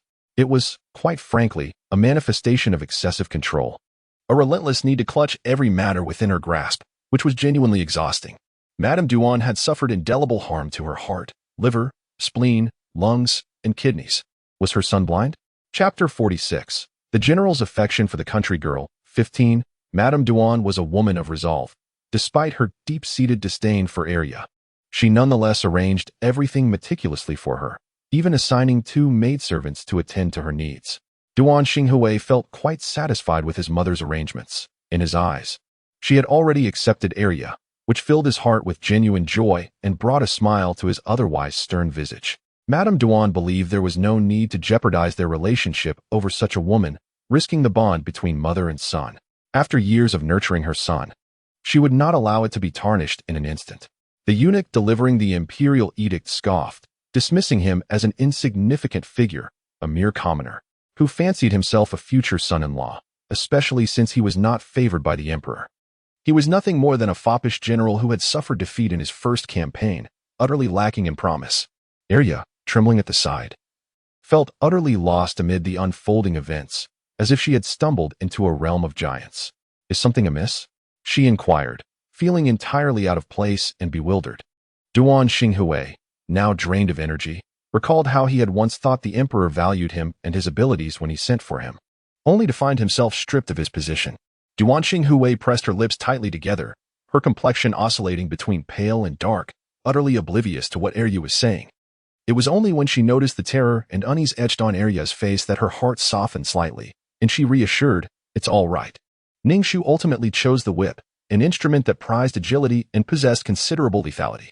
Clutching the ebony whip that emitted a chilling sheen, she wielded it with finesse, the whip slicing through the air with a sharp, piercing sound. As she twirled her body, the whip struck the artificial hill with a resounding crack, leaving a deep gash in its wake. Satisfied with her performance, Ning Shu retracted the whip, reveling in her accomplishment. This whip, a gift from Li Wen, was said to be forged from the legendary cold iron, adorned with barbed hooks capable of tearing flesh, a truly brutal weapon, undoubtedly a royal product of exceptional quality. Raising an eyebrow, she suddenly chuckled, fastening the whip at her waist, and casually inquired, "How long have you been here?" Madame Duan's brow was furrowed with impatience and resentment as she observed Ning Shu, quickly rising to her feet to pay her respects. "This humble servant greets the princess."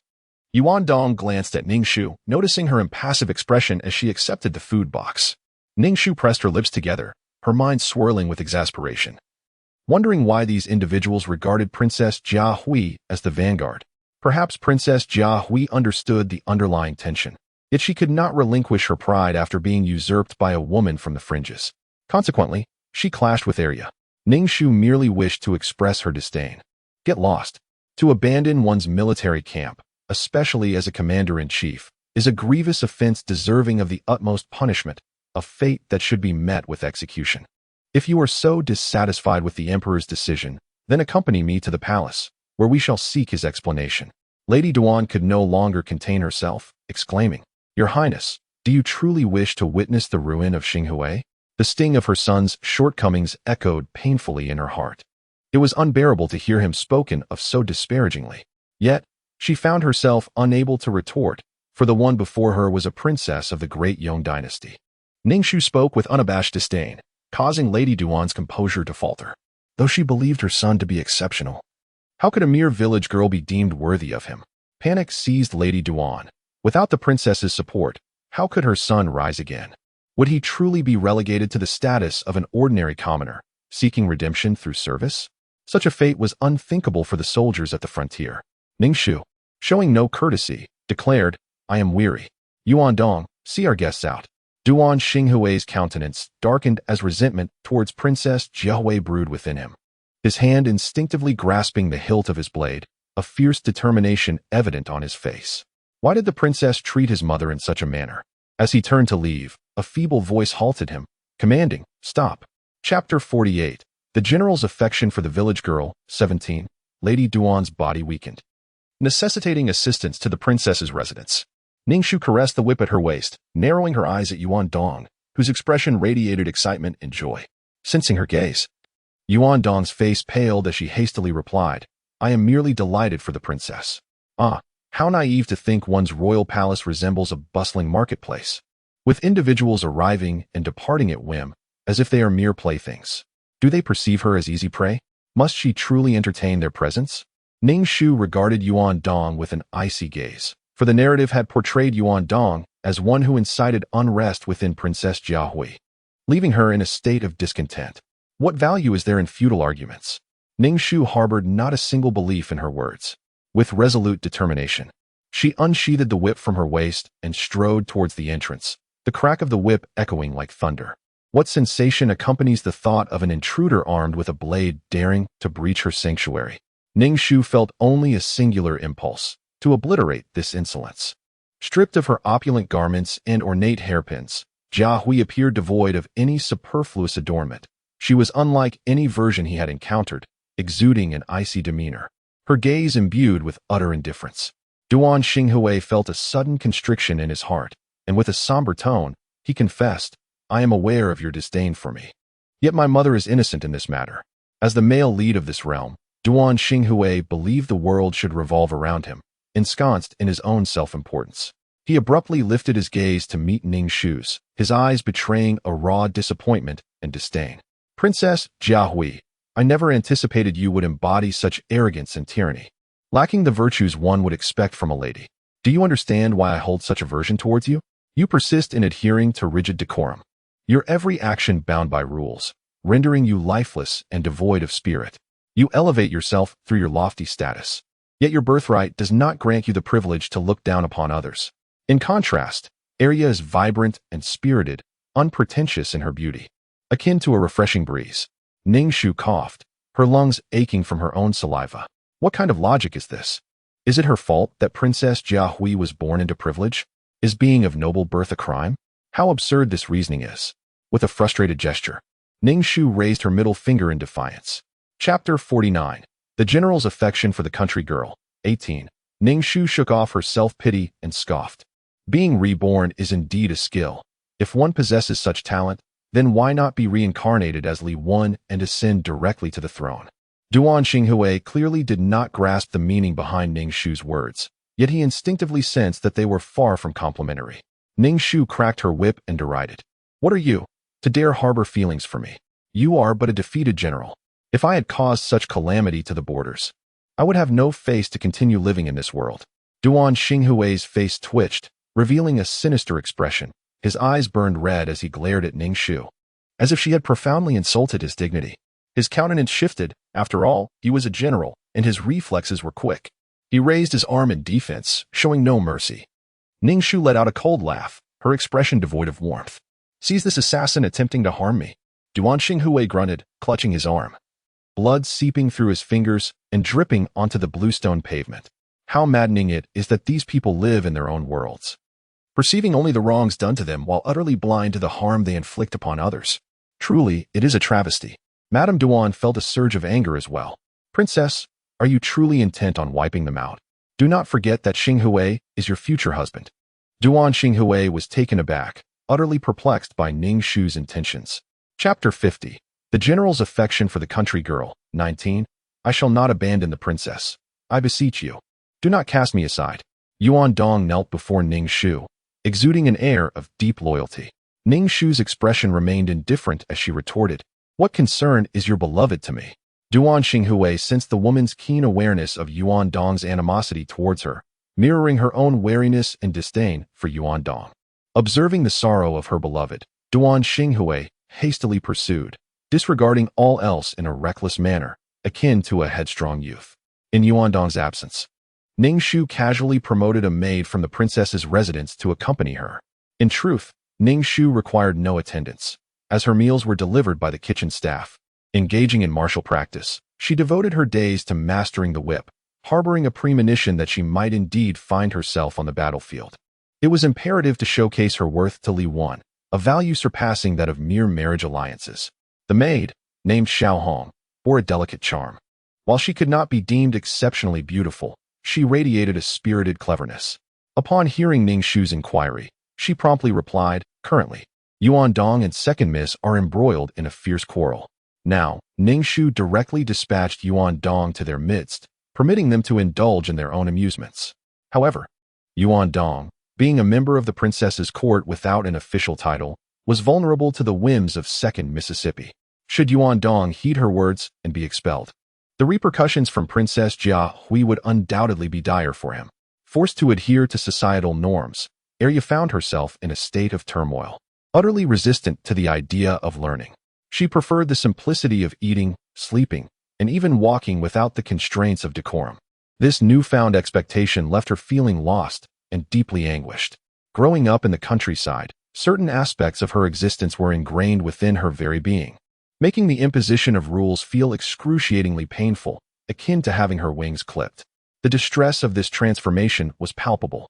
Duan Xinghui, too, grappled with his own suffering. In his heart, Arya represented freedom and spontaneity, yet now she was being molded into a product of the strictures that governed all women of the capital. He faced an agonizing dilemma: on one hand, the woman he adored, and on the other, the mother who had raised him with such care. In Chapter 51, The General Loves the Village Girl, Duan Xinghui steadfastly held on to his convictions. He knew he was not in the wrong. His love was for Arya. Yet, he silently wished that she could find it within herself to empathize with his plight. A secret desire flickered in his heart, hoping that Princess Jia Hui might, out of past affections, intercede on his behalf with the emperor. Upon arriving at the princess's residence, he beheld the sight of Arya, clad in green, kneeling before the gates of the palace. The guards stood watch, their vigilance directed towards her, while a crowd of onlookers gathered. Ning Shu, feeling the whip at her waist, sensed the princess's growing ire. The guards had been subjected to rigorous training at the hands of the princess, becoming targets for her whip practice. Ning Shu approached the entrance, intrigued to see what commotion was unfolding. She stepped onto the stairs, scrutinizing the kneeling figure of Arya, adorned in makeup, her brows delicately shaped like willow leaves, and dressed in luxurious silks. Ning Shu could not help but think that this ensemble was far from flattering. Arya was originally endowed with prominent brows and large eyes, yet insisted on transforming them into delicate willow leaf shapes, leading to a dissonance between her eyebrows and eyes. The current Arya, in Ning Shu's eyes, failed to evoke the same feeling she experienced upon first encountering her at the city gate. Gazing at the exalted Princess Jia Hui, who seemed to radiate an ethereal glow, especially with her flawless visage, adorned with no jewels yet exuding an unparalleled nobility that rendered her almost unapproachable. "Princess, do you still remember me?" Arya inquired of Ning Shu. Ning Shu pondered. Was it truly appropriate to address a princess in such a manner? A wave of discomfort washed over her. What did it mean to be implicated in these matters of affection? She had no intention of meddling in anyone's romance, yet they insisted on dragging her into their entanglements. It felt as though she were avenging personal grievances, when in truth, it was Li Wen who had issued the imperial decree. Why confront her? Did they truly perceive her as a soft target? Frustrated, Ning Shu unsheathed the whip at her waist. The male protagonist had already faced its sting. She wondered what it would feel like to strike the female lead, realizing her own propensity for violence had escalated. This was troubling. Duan Xinghui dashed forward, embracing the kneeling Arya and swiftly moving aside to evade Ning Shu's whip. Arya's gaze, once filled with dread, transformed from a pallid hue to a more vibrant complexion, revealing a surprising beauty. Chapter 52, The General's Affection for the Village Girl, 21, Madame Duan. Witnessing her son's injuries once more, felt a mixture of heartache and fury directed at Ning Shu and Arya. reflecting on the tragic fate that befell a princess. Ning Shu felt an intoxicating sense of irony. Madame Duan gazed upon the transformed Princess Jiehui, who seemed like a different person, lowering her head and gritting her teeth. She curtsied, expressing her gratitude for the princess's forgiveness and assuring that there would be no next time. A faint, unsympathetic laugh escaped Ning Shu's lips. Calculating the days, she led a horse from the stable, intending to visit the royal estate to inspect the growth of the sweet potatoes. Ning Shu rode alone, without any company. Riding had been a somewhat arduous endeavor for her.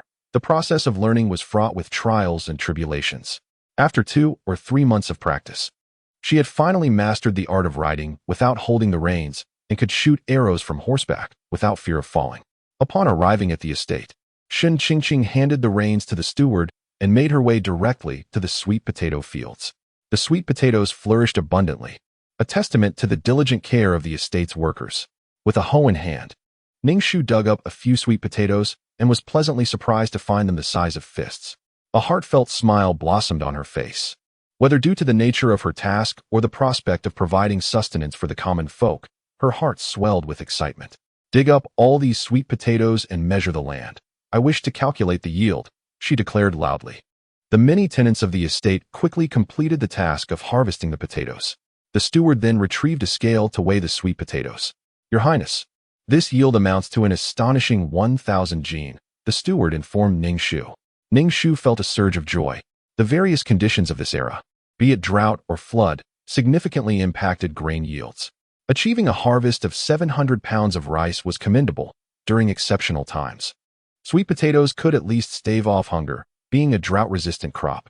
Both the overseer and the tenants displayed expressions of delight, exclaiming in unison, "Thank you, Your Highness." Li Wen continued to deliberate matters with his ministers while Ning Shu waited at the door for quite a while, eventually observing the ministers emerging one by one. Upon seeing Ning Shu, their gazes bore an odd expression. A sudden realization struck Ning Shu. Considering the timing, it was likely the moment the Xiongnu requested a marriage alliance. What could the ministers' expressions signify? Were they indeed contemplating such a union? Ning Shu suppressed her chaotic thoughts and entered, carrying her food box. She noticed little gray ball sleeping on the desk, and to her surprise, it seemed to have grown plumper, its body rounder than before. Li Wen squinted at Ning Shu and inquired, "What brings you here so suddenly?" "Your Highness, I have brought you something delightful," Ning Shu replied. Lifting the food box in her hand, Li Wen glanced at it with a nonchalant expression. Too many individuals had sent gifts to his study, and he truly lacked interest. Upon hearing Ning Shu's voice, little gray ball opened its eyes, its black bean-like gaze fixating on her. Its damp nose twitched as it propped itself up, pawing at the food box. This creature had such a keen sense of smell. "Your Highness, you will surely be pleased with this," Ning Shu remarked. Noticing Li Wen's indifferent demeanor, which only deepened her unease.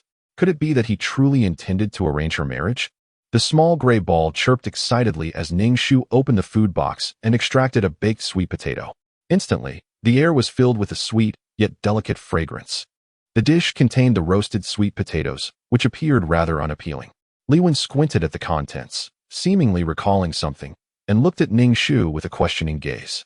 The small gray ball tumbled directly into the dish, prompting Ning Shu to swiftly shake it off. She took one sweet potato, broke it in half, consumed one portion herself, and then offered the other half to Li Wen. This gesture conveyed to Li Wen that the food was edible and not poisonous. Li Wen accepted the sweet potato, its skin still dusted with black ash. Mimicking Ning Shu, he peeled it and took a bite. The flavor was delightfully sweet, and Li Wen nodded, inquiring, "What is this delicacy?" Noticing Li Wen's keen interest, Ning Shu replied, "Your Highness, this is called a sweet potato. A discovery I made during my recent visit to the estate. I had some planted, yielding a harvest of 1,000 pounds. She added, "This food can satiate hunger." "Is that so?" Li Wen's face displayed a mix of urgency and astonishment, clearly understanding the significance of this food. "Is there still some of it at the estate?" Ning Shu has instructed the caretakers to store it properly. "It's currently in the cellar of the estate," she informed him. Li Wen nodded and declared, "Let us leave the palace and visit the estate." "Certainly," Ning Shu replied. Given the importance of matters concerning the livelihood of the people, Li Wen was undoubtedly eager to witness it for himself. Li Wen and Ning Shu rode directly towards the manor, followed by a contingent of cavalry. As the emperor's outings necessitated the presence of attendants, Upon arriving at the estate, Li Wen first inspected the potatoes, followed by an examination of the land used for their cultivation. He ordered a remeasurement of the land, which yielded identical results. The typically stoic Li Wen displayed a hint of a smile, his eyes sparkling with warmth as he regarded Ning Shu, saying, "Jiahui, you are exceptional, truly exceptional." Ning Shu simply smiled in response, stating, "To serve my royal brother brings me great joy. I understand that my brother's heart is filled with the well-being of the common people. As a member of the royal family, it is our duty to serve the populace that sustains us. It could be said that the entire aristocratic class thrives on the support of the common folk. Yet these nobles often look down upon them." Li Wen appeared pleasantly surprised by Ning Shu's insightful words, expressing his approval. Jiahui has matured and grown wise, no longer fixated on trivial matters. Ning Shu felt a wave of anxiety. She would still need to rely on him for future planting endeavors. Li Wen maintained a gentle smile, his demeanor towards her notably softening. The estate's steward and the tenants knew the necessary procedures, and in truth, Ning Shu had stumbled upon this knowledge inadvertently. It was nothing of particular significance. If it could assist her royal brother, that would be splendid. By the way, how did you come to discover that this was edible? Li Wen inquired, narrowing his eyes, causing Ning Shu's heart to leap. She could hardly admit that she simply knew. It all began with the little gray ball. My sister encountered this small creature in the woods, clutching something tightly. Curiously, she took a bite, while raw. It lacked the flavor of something cooked. Ning Shu attributed the incident entirely to the little gray ball, aware that its fondness for food was well known to Li Wen. With a heavy sigh, she finally felt a sense of validation before Li Wen, hoping that it would make him hesitate when considering her betrothal. Yet, a weight still rested upon her heart. The success of this upcoming marriage alliance hinged on this very moment. The original host had been promised to the second prince, and in the capital, her reputation had suffered due to her desperate pursuit of a man, leaving a stain upon her name. Following the marriage, she endured inhumane treatment. The land of the Xiongnu was devoid of morality and ethics. Women there were treated as mere commodities. Although the original host was wed to the second prince, her despair stemmed from the fact that his brothers would share her and subject her to humiliation. It was a hellish place, and the original host harbored a deep fear of the second prince. Just hearing his name sent tremors through Ning Shu's body, a reflection of the original host's emotions. This fear was intertwined with resentment, yet it was predominantly fear. Having endured so much torment, the original host viewed the second prince as a mouse perceives a cat. Gripped by the terror of impending doom, Ning Shu clenched her fists. She resolutely refused to enter into this marriage. To reverse the fate of the original host, she must first alter the course of this betrothal.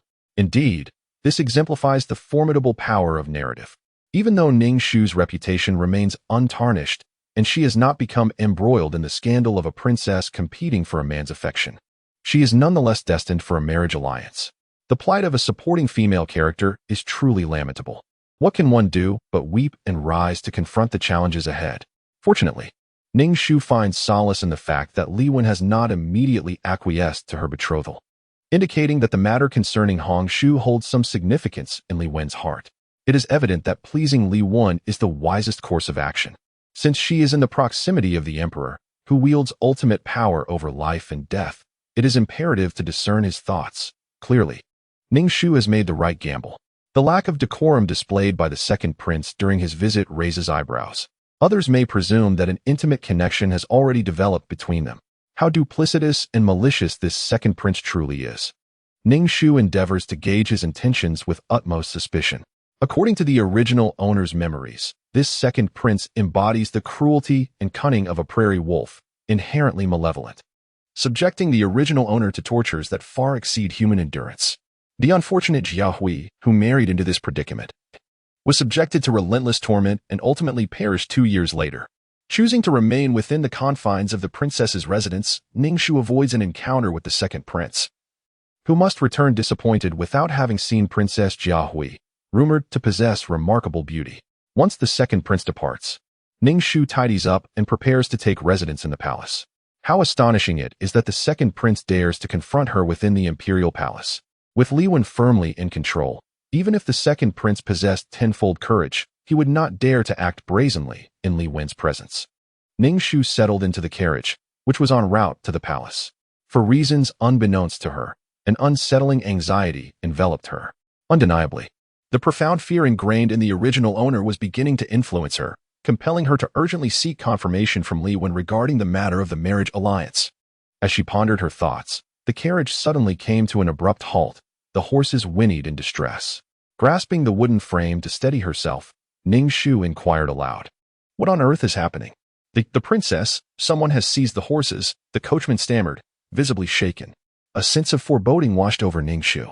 Biting her lip, she lifted the curtain of the carriage, only to behold a man holding the reins of the horses, astonishingly bringing the galloping steeds to a standstill. At the sight of this man, a peculiar sensation stirred within her, yet her body trembled uncontrollably in sheer terror. It was the second prince. Suppressing the tumult of emotions roiling within her, Ning Shu gritted her teeth and drew the whip from her waist, aiming it at the man. However, the second prince deftly evaded her strike, vaulting onto the back of the horse that drew the carriage, regarding her with an expression of bewilderment. "You are Princess Jiahui. Why do you attempt to strike me upon merely seeing me?" The second prince scrutinized Ning Shu with a piercing gaze, satisfaction gleaming in his eyes. Under his scrutiny, Ning Shu's body quaked involuntarily, a reflexive response rooted in her fear of this man. "Do you know who I am?" the second prince queried, his voice deep and resonant. Yet it evoked a chilling sensation within Ning Shu, akin to the sound of serpent skin gliding over fine sand. Ning Shu let out a cold snort, remaining silent, for she feared that speaking would betray the tremor in her voice. She flicked the whip in her hand, frustrated. How could this man be so formidable? Biting her lip, she resolved to conquer the fear that this body felt towards him, to fully master her form, and to free herself from its control. Ning Shu pondered when she would be able to suppress the emotions tied to her mission. Taking a deep breath, she shouted defiantly and leapt from the carriage to confront the second prince. Gritting her teeth, she swung the whip with all her might, the violent friction against the air producing a sound akin to an explosion. The second prince, witnessing her fierce demeanor as though she were an avenger, had to take her seriously as his subordinates showed no mercy. He dodged the whip while attempting to close the distance between them to subdue her. But Ning Shu refused to allow him to approach, if it were not for the faint surge of energy within her. She feared she might not be able to hold on any longer. This man was truly a perverse force to reckon with. The second prince, seemingly growing impatient, suddenly grasped her whip. The barbed tip pierced his palm, causing him to recoil in surprise, releasing his grip. He stared at his bloodied hand, frowning, and questioned, "What are you doing?" "I merely wish to speak with you."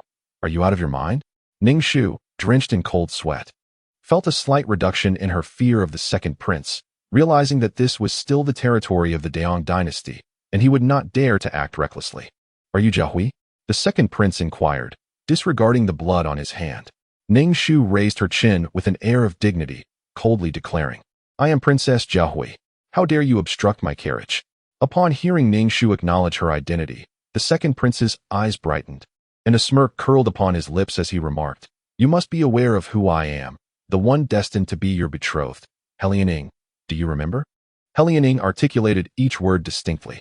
Ning Shu was taken aback, laughing in disbelief. On what grounds did he presume she would be wed to him? Disinterested in continuing the conversation, she ascended into her carriage and instructed the coachman to the palace. This time, Helianing did not hinder Ning Shu's departure, instead watching intently as the carriage turned the corner and vanished from sight. He then lowered his gaze to his hand, where blood dripped onto the cobblestones, creating crimson blossoms upon the street. Princess Jiahui, Li Shueshan. Ning Shu had scarcely settled into the Lan Yuan Hall when the empress arrived, promptly inquiring if she intended to reside in the palace for an extended period. Ning Shu nodded, and the empress's face illuminated with joy.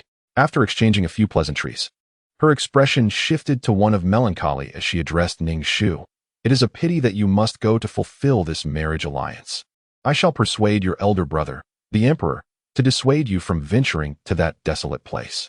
Alas, the maternal family of concubine Du staunchly supports your betrothal in court. How could concubine Du be so heartless, sending a young girl away from home?" The rivalry between the empress and concubine Du had always been fierce, and at this juncture, the empress seemed intent on confronting concubine Du before the marriage took place, evidently believing that her situation was now beyond redemption. As for advising Li Wan, such words are best left unspoken. Taking them to heart would be distasteful. Ning Shu was truly weary of the discussion and directly stated, "Royal sister-in-law, Whether or not there will be a marriage alliance is determined by my elder brother, not by you or by concubine. This remark was somewhat impolite, bordering on the assertion that they should mind their own business. The Empress, noticing Ning Shu's displeased countenance, felt a pang of anxiety and inwardly cursed the fate of being sent to a distant land for a marriage alliance. However, she maintained a facade of understanding, attempting to console Ning Shu. You need not worry excessively. Your elder brother cherishes you greatly and would not allow you to be alone and far from home for such a purpose, although intended as comfort. Her tone was tinged with a sourness that Ning Shu could not overlook. Royal sister-in-law, I am fatigued, Ning Shu replied directly. The Empress's expression stiffened, and ultimately, she took her leave. After the Empress departed, the concubines of the harem flocked to Lan Yuan Hall, but Ning Shu was utterly disinterested in their presence. Her time was far too precious to squander on such women. Chapter 55. The General's Love for the Village Girl, 24, before entering the palace. Encountering the second prince further solidified her resolve against a marriage alliance. This was not merely a task. The reaction of this body at the sight of the second prince stirred feelings of fear and despair within Ning Shu, leaving her heart heavy. She found herself devoid of even the will to resist, consumed only by dread, akin to a lamb awaiting slaughter. After tidying up, she made her way to the imperial study to seek out Li Wan. However, he was not present. Ning Shu candidly expressed, "Your servant sister is troubled and cannot eat." Li Wan acknowledged her with a sound and stated plainly, "The second prince of Beima, Ning, wishes to form a marriage alliance with you, to foster goodwill between Yong and Xiao. What are your thoughts on this?" Ning Shu let out a derisive laugh. The Xiongnu were indeed the Xiongnu, thinking that merely calling it the Northern Desert would elevate its stature. Did her royal brother desire to hear falsehoods or the truth? Ning Shu gazed directly at Li Wan. Li Wan raised an eyebrow and simply replied, "So be it." Ning Shu knelt down, biting her lip as she declared, "I do not wish to engage in a political marriage." "Oh, and what is your reasoning?" Li Wan's expression remained indifferent, seemingly unfazed by Ning Shu's refusal. "I have already encountered Ning. He is formidable, and above him looms an even mightier crown prince," Ning Shu replied through gritted teeth. Since her arrival in this world, she had meticulously understood the original host's intended betrothal. According to the original host's memories, their union had been fraught with conflict, leading to violent confrontations. Did it result in injury? Li Wan inquired, his gaze softening as he regarded Ning Shu. How could the Grand De Yong dynasty resort to such compromises? Betraying the loyal subjects at the borders? Ning Shu clenched her teeth as she spoke. Moreover, upon this occasion, the Xiongnu not only sought to take the princess of De Yong as a bride, but also to plunder the wealth of its people. Such occurrences, once permitted, would surely repeat. Ning Shu's tone was laced with indignation. Her words transcended mere persuasion, echoing the sentiments of the original host. The original host had witnessed the border inhabitants being seized and enslaved, while at that time, she herself had been trapped in her own hell, enduring anguish far more harrowing than that of the slaves. Li Wan's countenance turned icy, the cause of which remained a mystery, whether it was due to Ning Shu's words or some other matter. Presently, an aura of cold authority surrounded Li Wan, the emperor's solemn dignity making it difficult for Ning Shu to breathe. Ning Shu gritted her teeth and knelt on the ground, speaking with resolute clarity, "Your Highness, I am willing to serve as your loyal vanguard, ensuring that your dynasty shall not resort to marriage alliances, pay reparations, cede territory, or offer tributes, but rather stand firm at the nation's gates, with the sovereign sacrificing for the state, garnering respect from all quarters." Li Wan was taken aback, his gaze reflecting a complex array of emotions as he regarded Ning Shu. "What do you propose?" he inquired. "I shall sever the hands of the Xiongnu that threaten De Yong and instill fear in them. I am prepared to lead the charge into battle, unwavering until death," Ning Shu declared with unwavering conviction, her body trembling slightly with fervor. A smile broke upon Li Wan's lips as he circled the desk, approaching Ning Shu and extending his hand to assist her. With a hint of amusement, he remarked, "Throughout history, how many women have led armies? There are many, like Hua Mulan and Mu Guang. It seems there is no precedent in this world. I shall not allow you to enter into a marriage alliance. And as for your leadership in battle, I shall ponder it further. Now, go and have your meal." Li Wan spoke gently, exhibiting a brotherly demeanor. "Jia Hui, you have grown understanding." Every time Ning Shu heard him say that, she felt a wave of anxiety wash over her. Once she exited the imperial study, Ning Shu felt her body weaken, cold sweat beading on her back, the weight of her earlier anxiety finally lifting. She changed from her lightweight riding attire into the long-forgotten opulence of her princess garments. Adorned with intricate headpieces, the deep sleeves and elaborate designs felt somewhat foreign to her, as if the weight of her adornments threatened to misalign her neck. Miao Qing wished to accompany Ning Shu, but Ning Shu would not grant her that desire. Determined to keep her from seeing Li Wan. "You shall perish of thirst," she thought to herself, with a gaze imbued with a profound blend of sorrow and resentment. Ning Shu made her way toward the grand hall. The hall was resplendent with light, the sound of silk and bamboo instruments cascading into every corner, mingling with an intoxicating allure that formed a tantalizing tapestry of extravagance and indulgence. Upon entering the hall, an air of solemnity momentarily enveloped the atmosphere, drawing the attention of all present to Ning Shu. She felt a surge of frustration. These men reveled in their pleasures while bartering a woman for peace. Was this truly what it meant to be a man? "Jiahui, come here," beckoned Li Wan, extending his hand toward Ning Shu. The piercing gaze of Helian Ing followed her like a shadow, making her feel as though she were pinned under his scrutiny, a most uncomfortable sensation. "How dare you?" Ning Shu shot an incredulous glare at Helian Ing, momentarily taken aback. In their previous encounter, she had not fully registered his appearance, but now she realized he possessed a wild allure. His hair cascaded freely, the collar of his garment slightly open, revealing a necklace that seemed to be crafted from wolf teeth. His narrow waist and sculpted hips, coupled with his bronze skin and profound features, radiated an unmistakable masculinity and primal energy. Unlike the men of the Daong dynasty, who prided themselves on elegance and refinement, Helian Ing embodied a raw and untamed nature. No matter how handsome he appeared, it could not conceal his nefarious qualities. His wild and ruthless temperament rendered him a nightmare for any woman. Noticing Ning Shu's scrutiny, the second prince, Helian Ing, flashed a toothy grin. His gaze infused with an unwavering determination.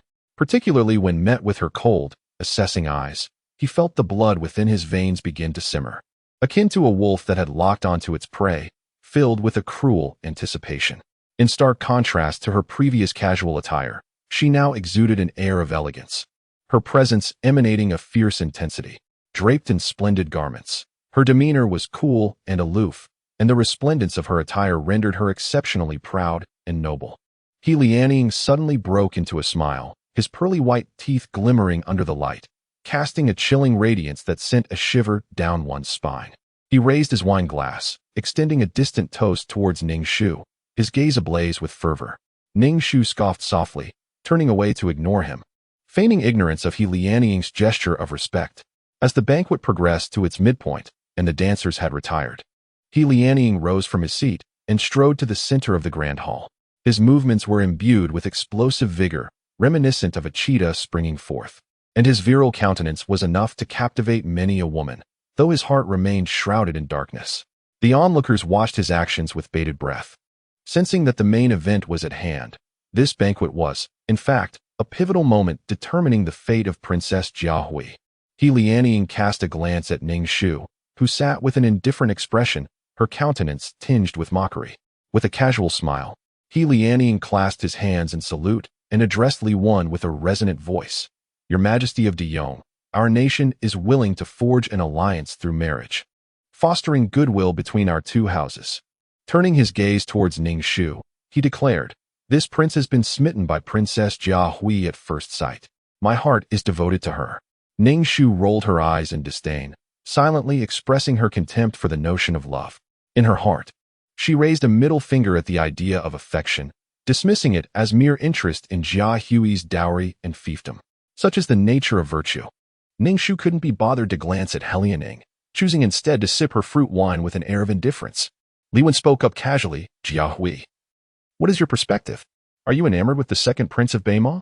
He refrained from even uttering Helian Ying's name, opting to refer to him simply as the second prince of Beima. Ning Shu rose to her feet, her voice resonating with conviction as she declared, "I have no affection for the second prince of Beima." Li Wan nodded in satisfaction and addressed Helian Ing. "Jiahui is my only sister, naturally. I would not wish for her to be wed far away in another land." Helian Ying's expression froze momentarily, and then he regarded Ning Shu with a bemused smile, understanding that his objectives had not been achieved. At that moment, Ning Shu felt a palpable sense of relief, having finally evaded the fate of a political marriage. Though the cost had been steep, she cast a glance at Ning, their eyes locking, his gaze dark and enigmatic. It was as if a lone wolf had set its sights upon her, yet Ning Shu remained unperturbed. Ning sat astride his horse, gazing up at Ning Shu, who stood at the city gate clad in lightweight riding attire, her hair elegantly tied in a high ponytail, looking down upon him. Ning Shu narrowed her eyes, sensing that she would likely encounter this individual again. Given the entanglements between the original owner and him, as they were, in essence, a married couple, it seemed improbable that their connections would simply dissolve. Ning stretched out her hand, as if she could grasp Ning Shu from a distance, then placed her fingers upon her lips, as if to bestow a gentle kiss, as though capturing Ning Shu in that moment. With a smile directed at Ning Shu, she flicked the reins and turned her horse to gallop away. It was well understood by all that the northern frontier would not relent. Shen Feng, a general of approximately 40 years, was seasoned in the art of warfare, and his appointment elicited no surprise among the onlookers. However, what astonished them was the unexpected decision by Li Wen to appoint Princess Jiahui, Li Shueshan, as the left vanguard. The notion of a woman leading troops into battle was unprecedented, igniting a tempest within the court. Waves of dissent surged forth. Yet Li Wen silenced the critics with a single utterance. If you oppose Princess Jiahui's involvement, then by all means, you may take your leave. The court shall manage without your presence. Li Wen's demeanor suggested he was indeed prepared to dispatch these ineffectual scholars to the borders, and without delay. Preparations were underway for their departure.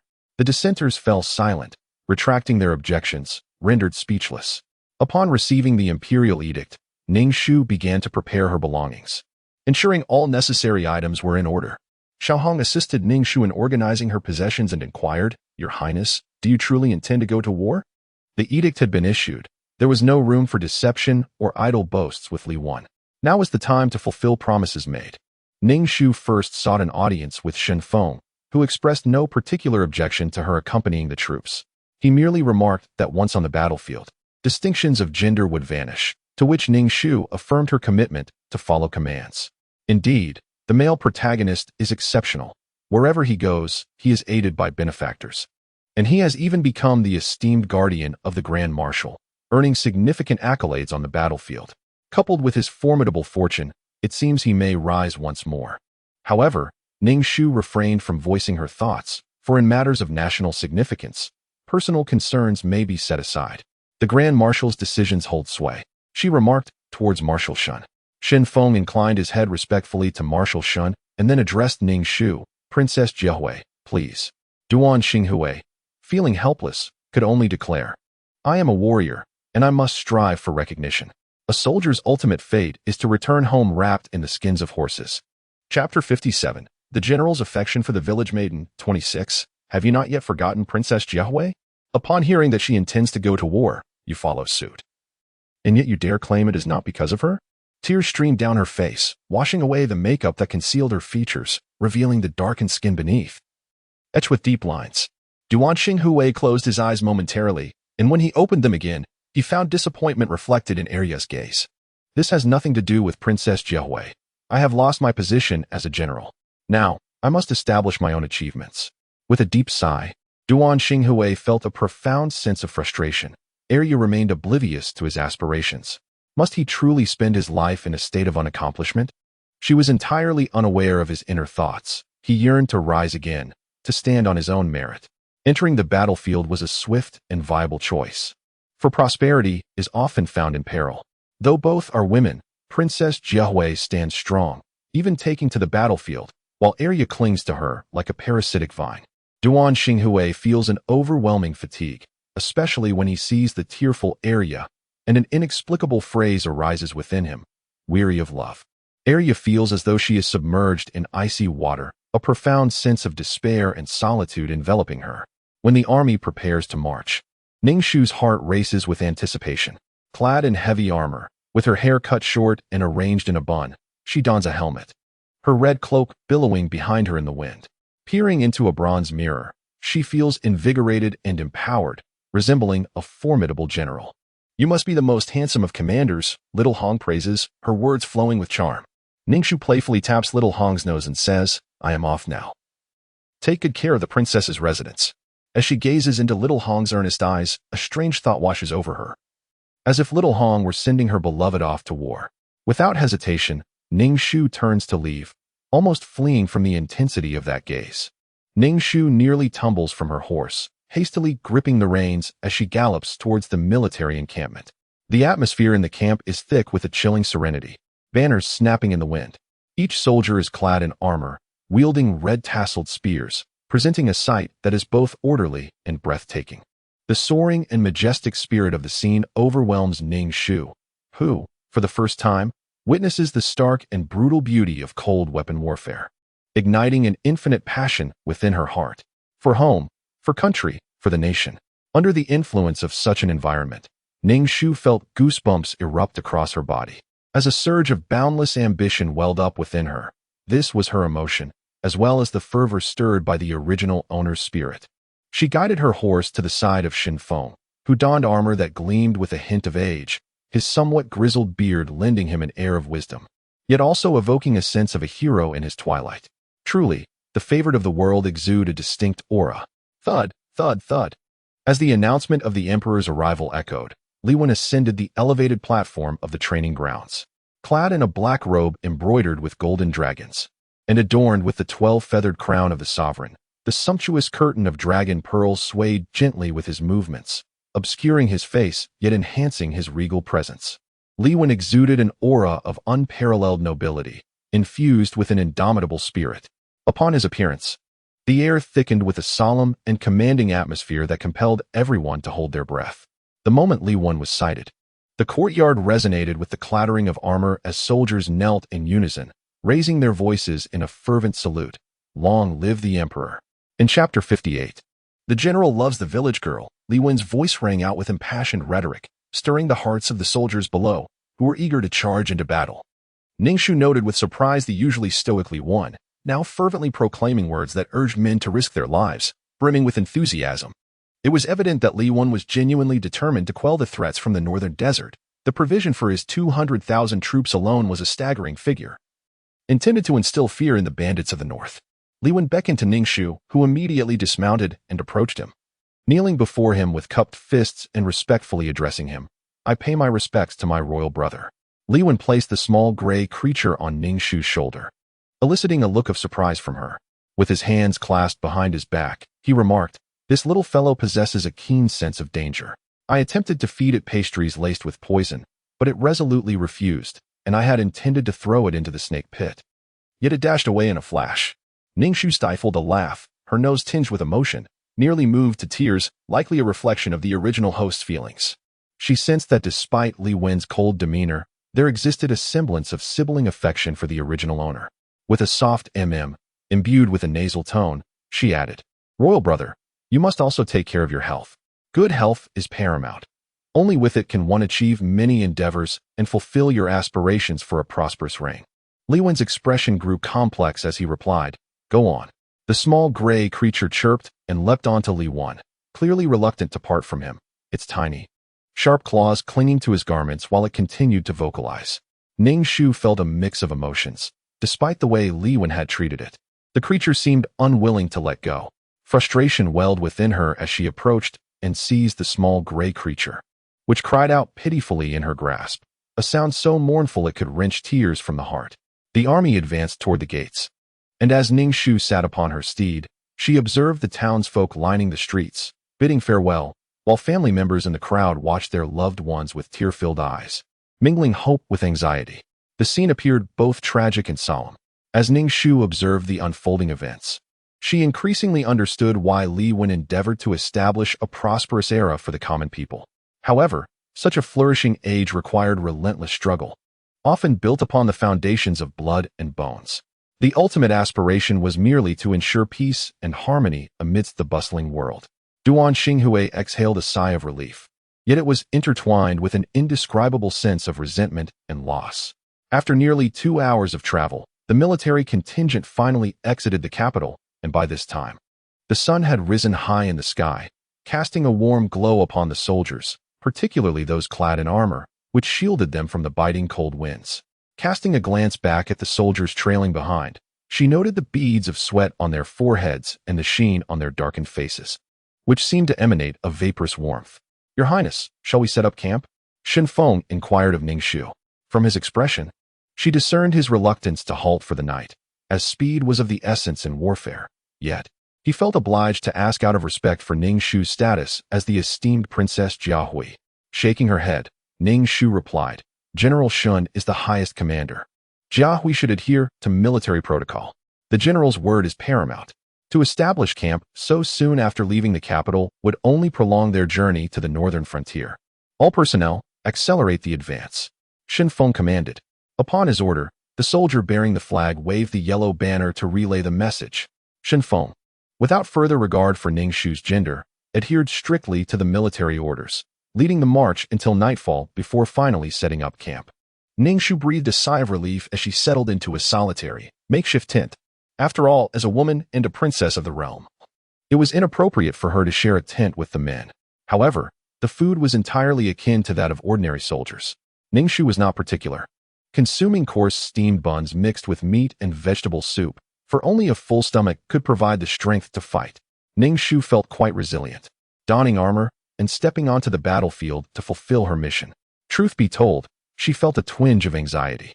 Since departing from the capital, the little gray ball had been rather listless, gazing at Ning Shu with eyes dulled by melancholy. Even when Ning Shu offered half of her rations to the little gray ball, it turned its back on her, casting a sorrowful yet radiant glance toward the sky at a 45-degree angle. Ning Shu pondered. It was quite intoxicating. What was this creature doing? It seemed reluctant to part with Li Wan, and the little gray ball had become considerably more spirited than before. After finishing her dinner, Ning Shu washed up with some water. Being a woman amidst a group of men was undeniably inconvenient. To her astonishment, in the dead of night, someone stealthily approached her tent, seemingly with ill intentions, and it was not just one individual. Ning Shu found herself laughing in anger. Indeed, women were at a disadvantage, and should anything untoward occur, it would simply be reported as a casualty. She felt compelled to make an example of them, lest such brazen individuals continue to emerge. Perhaps deterred by Ning Shu's status as a princess, these individuals did not overstep their bounds, and many among them were mid-ranking officers. Ning Shu vowed that there would come a time when they would regret their actions, swallowing their own teeth mixed with blood. Chapter 59. The general's affection for a village girl. 28. Duan Xinghui was also aware that there were those within the army harboring ulterior motives.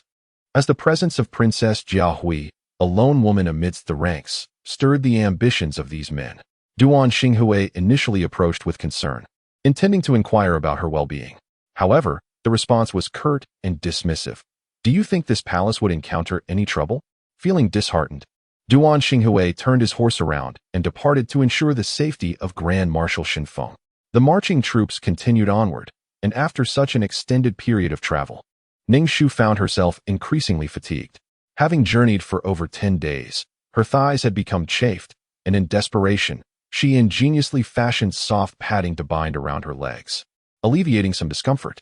Moreover, it appeared that the audacity of certain individuals within the ranks was growing, as they began to subtly test Ning Shu's limits. Some harbored a reckless notion of treating Princess Jiahui as a mere plaything.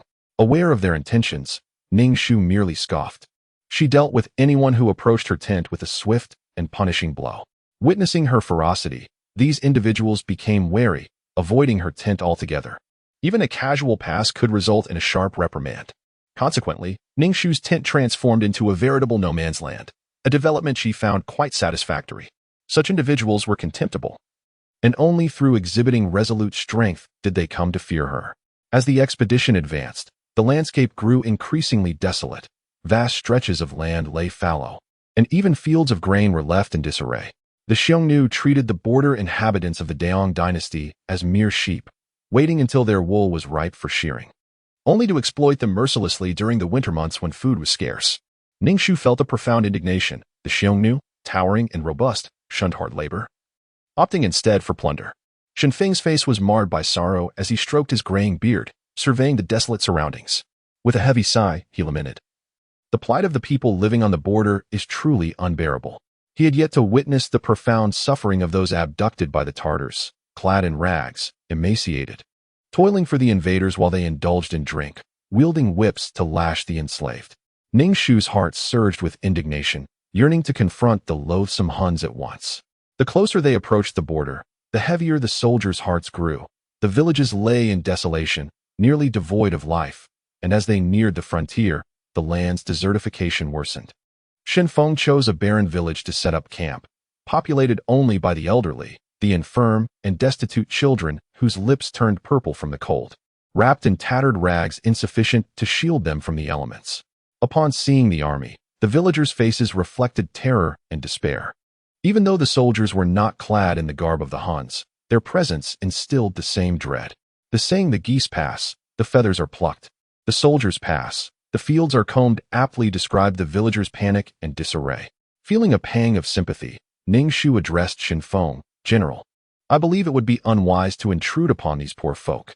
Observing the trembling figures before him, Xinfeng commanded that they establish their camp a short distance from the village and instructed that the villagers be left undisturbed.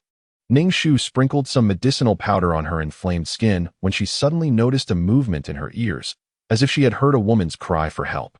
Hastily, she exited the tent. The twilight had settled in, and she thought she perceived the sound of galloping hooves. Ning Shu ascended a tree with agile grace, surveying the scene before her. In the distance, she beheld a dusty road where fewer than 20 Xiongnu riders taunted a woman who was desperately fleeing. The faces of the men were contorted with a cruel and mocking glee, reminiscent of a cat toying with its prey. Ning Shu, sensing the urgency, descended the tree and strode purposefully towards the largest tent. Upon entering, she addressed General Xinfeng, "My lord, we have discovered the trail of the Xiongnu. I implore you to dispatch a contingent of soldiers to assist me." Upon hearing her words, Xinfeng turned to the commanders within the tent, inquiring, "Who among you is willing to accompany the left vanguard?" The status of Princess Jiahui, second only to Xinfeng, rendered these men reluctant to yield to a woman. Observing their disdainful demeanor, Ning Shu cracked her whip and declared, "Follow me, or I shall see to it that you feel the sting of my lash." Upon reaching the scene, Ning Shu was horrified to find the Xiongnu had captured the woman, tearing away her garments and exposing her vulnerable form. A circle of Xiongnu encircled the terrified woman, their lewd laughter mingling with her cries of panic and indignation. Enraged by this sight, Ning Shu felt her temper flare. She rode forward and delivered a fierce lash to the man who had pinned the woman down. As the man prepared to strike, he was unexpectedly met with the whip's crack, landing squarely on his back. The sudden pain coursed through him, rendering him momentarily incapacitated and robbing him of movement. For Ning Shu's strike had injured his spine, leaving him unable to act. The crowd was taken aback by the sudden turn of events, staring in astonishment and fear at the individual wielding the whip. Ning Shu seized the opportunity, deftly mounting the horse while the onlookers were still distracted. She leaned down, grasping the woman's arm on the ground, and with a swift motion, hoisted her onto the horse's back. The woman gazed blankly at Ning Shu, seemingly entranced by her icy gaze. The marauders, enraged at the loss of their prize, howled in fury. In this borderland, the Xiongnu had always been invincible, never having encountered such defiance. Ning Shu removed her crimson cloak and draped it over the woman. Until this moment, the woman appeared dazed, but as the fabric enveloped her, she trembled slightly, bowing her head in silence. The marauders initially shouted angrily in a tongue Ning Shu could not comprehend. However, upon noticing the gathering crowd, one of them stammered in the language of the Daong dynasty, "You are not the border guards." The soldiers of the Daong dynasty had been so intimidated that they would often take an alternate route upon seeing them, allowing the marauders to wreak havoc on the land of Daong. Ning Shu narrowed her eyes at the bandits before her, who dared to harm the citizens of Daong and violate its women. Such brazen thieves incited her ire, eliciting a sardonic smile, especially upon hearing one of them demand, "Release the woman. That woman is more beautiful than any of you. You, a man of Daong, are more handsome than a woman." The marauder's face revealed a glint of covetous desire. Ning Shu remained silent, her helmet obscuring any indication of her femininity, presenting instead as an exceptionally handsome man. "Capture all these individuals alive," she commanded, her voice a crisp and chilling melody that sent shivers down the spines of the opposing Tartars. Their faces betrayed an expression of peculiar delight, as though doused with a bucket of ice water on a sweltering summer day. The men gazed at Ning Shu with gleaming eyes, practically drooling at the sight of such an exquisite woman. The woman in Ning Shu's arms turned to look at her, mesmerized, her eyes sparkling with admiration. Observing the Tartar warriors, Ning Shu found their brazen confidence amusing. "Seize these scoundrels immediately. If I do not make these lowly creatures cry for their mothers, I shall feel unworthy of my own title." Duan Xinghui led the charge, and the rest of the troops surged into battle. Ning Shu surveyed the chaotic scene, noting the Tartars' valor. Despite being outnumbered, over 100 against fewer than 20, they still sustained injuries. It was disheartening to witness. Although the Tartars relied on their physical might, numbers ultimately prevailed, and they were soon apprehended. Yet, not a trace of fear marred their faces. Instead, they continued to hurl insults. Ning Shu felt exasperated and, with a swift flick of her wrist, lashed her whip at the loudest of the Tartars, aiming directly for his face. In an instant, blood erupted from the Tartar's visage, blinding him in one eye. The Tatar clutched his face, writhing on the ground in agony, cursing incessantly. The once boisterous Huns fell silent, their eyes directed at Ning Shu, filled with defiance, yet their tongues ceased their vitriol. "Take these men away," Ning Shu stated coldly. However, these Tatars believed Ning Shu lacked the resolve to execute them, and immediately began to prance about, shouting towards her, "You cowardly soldiers of Daeong! Release us at once, or you shall regret it." The soldiers stationed at the border were too afraid to harm them, fearing retaliation from the northern cavalry. This was precisely why, even when captured, the Tatars exhibited such audacity. Duan Xinghui furrowed his brows, casting a glance at Ning Shu, and murmured, "Princess, if this commotion continues, it will undermine morale." Ah, that phrase sounds so familiar. Was it not the catchphrase of the school doctor from the previous world? How did she come to learn it? Duan Xinghui's complexion fluctuated between crimson and pale, leaving him momentarily speechless. Ning Shu surveyed the soldiers of Daeong, who had just faced a skirmish with 20 Tatars, and now appeared dejected, some of them still bearing wounds. It was truly disheartening for Ning Shu, and without hesitation, she lashed her whip, producing a chilling sound, particularly piercing in the winter air. The Tatars instinctively recoiled at the sight of her whip, and even the soldiers of Daeong escorting the Huns took a step back, wary of accidental harm. Ning Shu tilted her head, gazing at the Tatars with a hint of confusion, and inquired, "Which of you shall play the monkey?" Ning Shu gazed at the woman seated before her, whose body trembled uncontrollably. In a display of authority over the recent Xiongnu presence, Ning Shu wielded her whip, targeting the most vulnerable areas. She was confident that a single strike would render the barbarian utterly incapacitated. The chosen target emitted a ghastly, inhuman cry, collapsing to the ground in anguish, yet Ning Shu's assault did not relent. Gritting her teeth, her own body quivered with trepidation. This was her first act of taking a life, a necessity to instill fear not only in the Xiongnu, but also among the generals and soldiers of the Daeong dynasty. Should she show any sign of weakness, the repercussions would be dire, not only from the Xiongnu, but also from the men of Daeong, who might resort to treachery against her, leading to an even more harrowing fate. Reduced to a mere object for soldiers' gratification, her status as a princess held little power in this moment. Summoning all her strength, she continued to strike until the Xiongnu lay lifeless, each lash rendering his form increasingly grotesque and bloodied. As she witnessed the gruesome scene, nausea churned within her. Yet she stifled the urge to vomit. Casting her eyes over the remaining Xiongnu, she noted their fearful submission as they averted their gazes. Shifting her attention to her own troops, she observed them instinctively shielding their groins upon meeting her penetrating stare. With a desire to maintain her composure, she recognized that the unsettling scene before her could dampen her spirits. Her voice, devoid of warmth, resonated coldly in the air. Immediately, soldiers rushed forth to attend to the disfigured form of the Xiongnu on the ground, their expressions reflecting a profound sense of dread at the sight of Ning Shu. Ning Shu was acutely aware of her transformation. Her hands were stained with blood. Perhaps the future would be rife with slaughter and gore, and all she could do was fortify her resolve. Everything she undertook must be justifiable to her own conscience. Yet, one gaze upon her was markedly different, a gaze that shimmered with admiration and profound envy. Meeting her eyes, Ning Shu allowed a slight smile to curve her lips and inquired, "Do you dare to slay the invader? Will you kill the one who just humiliated you?" Her words were delivered with a calmness that belied the tension they evoked. The woman, with her bronze-hued visage, radiated determination and a deep-seated hatred as she declared, "My enmity with the invaders runs as deep as the ocean. They have slain my family, and I shall avenge them." She seized the whip from Ning Shu's hand and advanced toward the invader who had struck Ning Shu, now pinned beneath her. The invader's expression shifted uneasily as he bared his teeth at her. The woman draped Ning Shu's crimson cloak over her exposed form and swung the whip with ferocity, striking at the invader. Ultimately, the invader met his demise at her hands. Whether it was Ning Shu's malevolent influence or the woman's unyielding hatred for her aggressor that propelled her, the first strike aimed for the most vulnerable part of the man. A blow to such a sensitive area could prove fatal, and aside from Ning Shu, every man present felt a chill in their groin as they beheld the gruesome sight of the bloodied invader. Even the soldiers of the Daong dynasty felt a shiver of dread.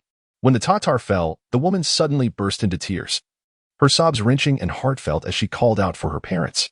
After drying her tears, she knelt before Ning Shu, presenting the whip with both hands.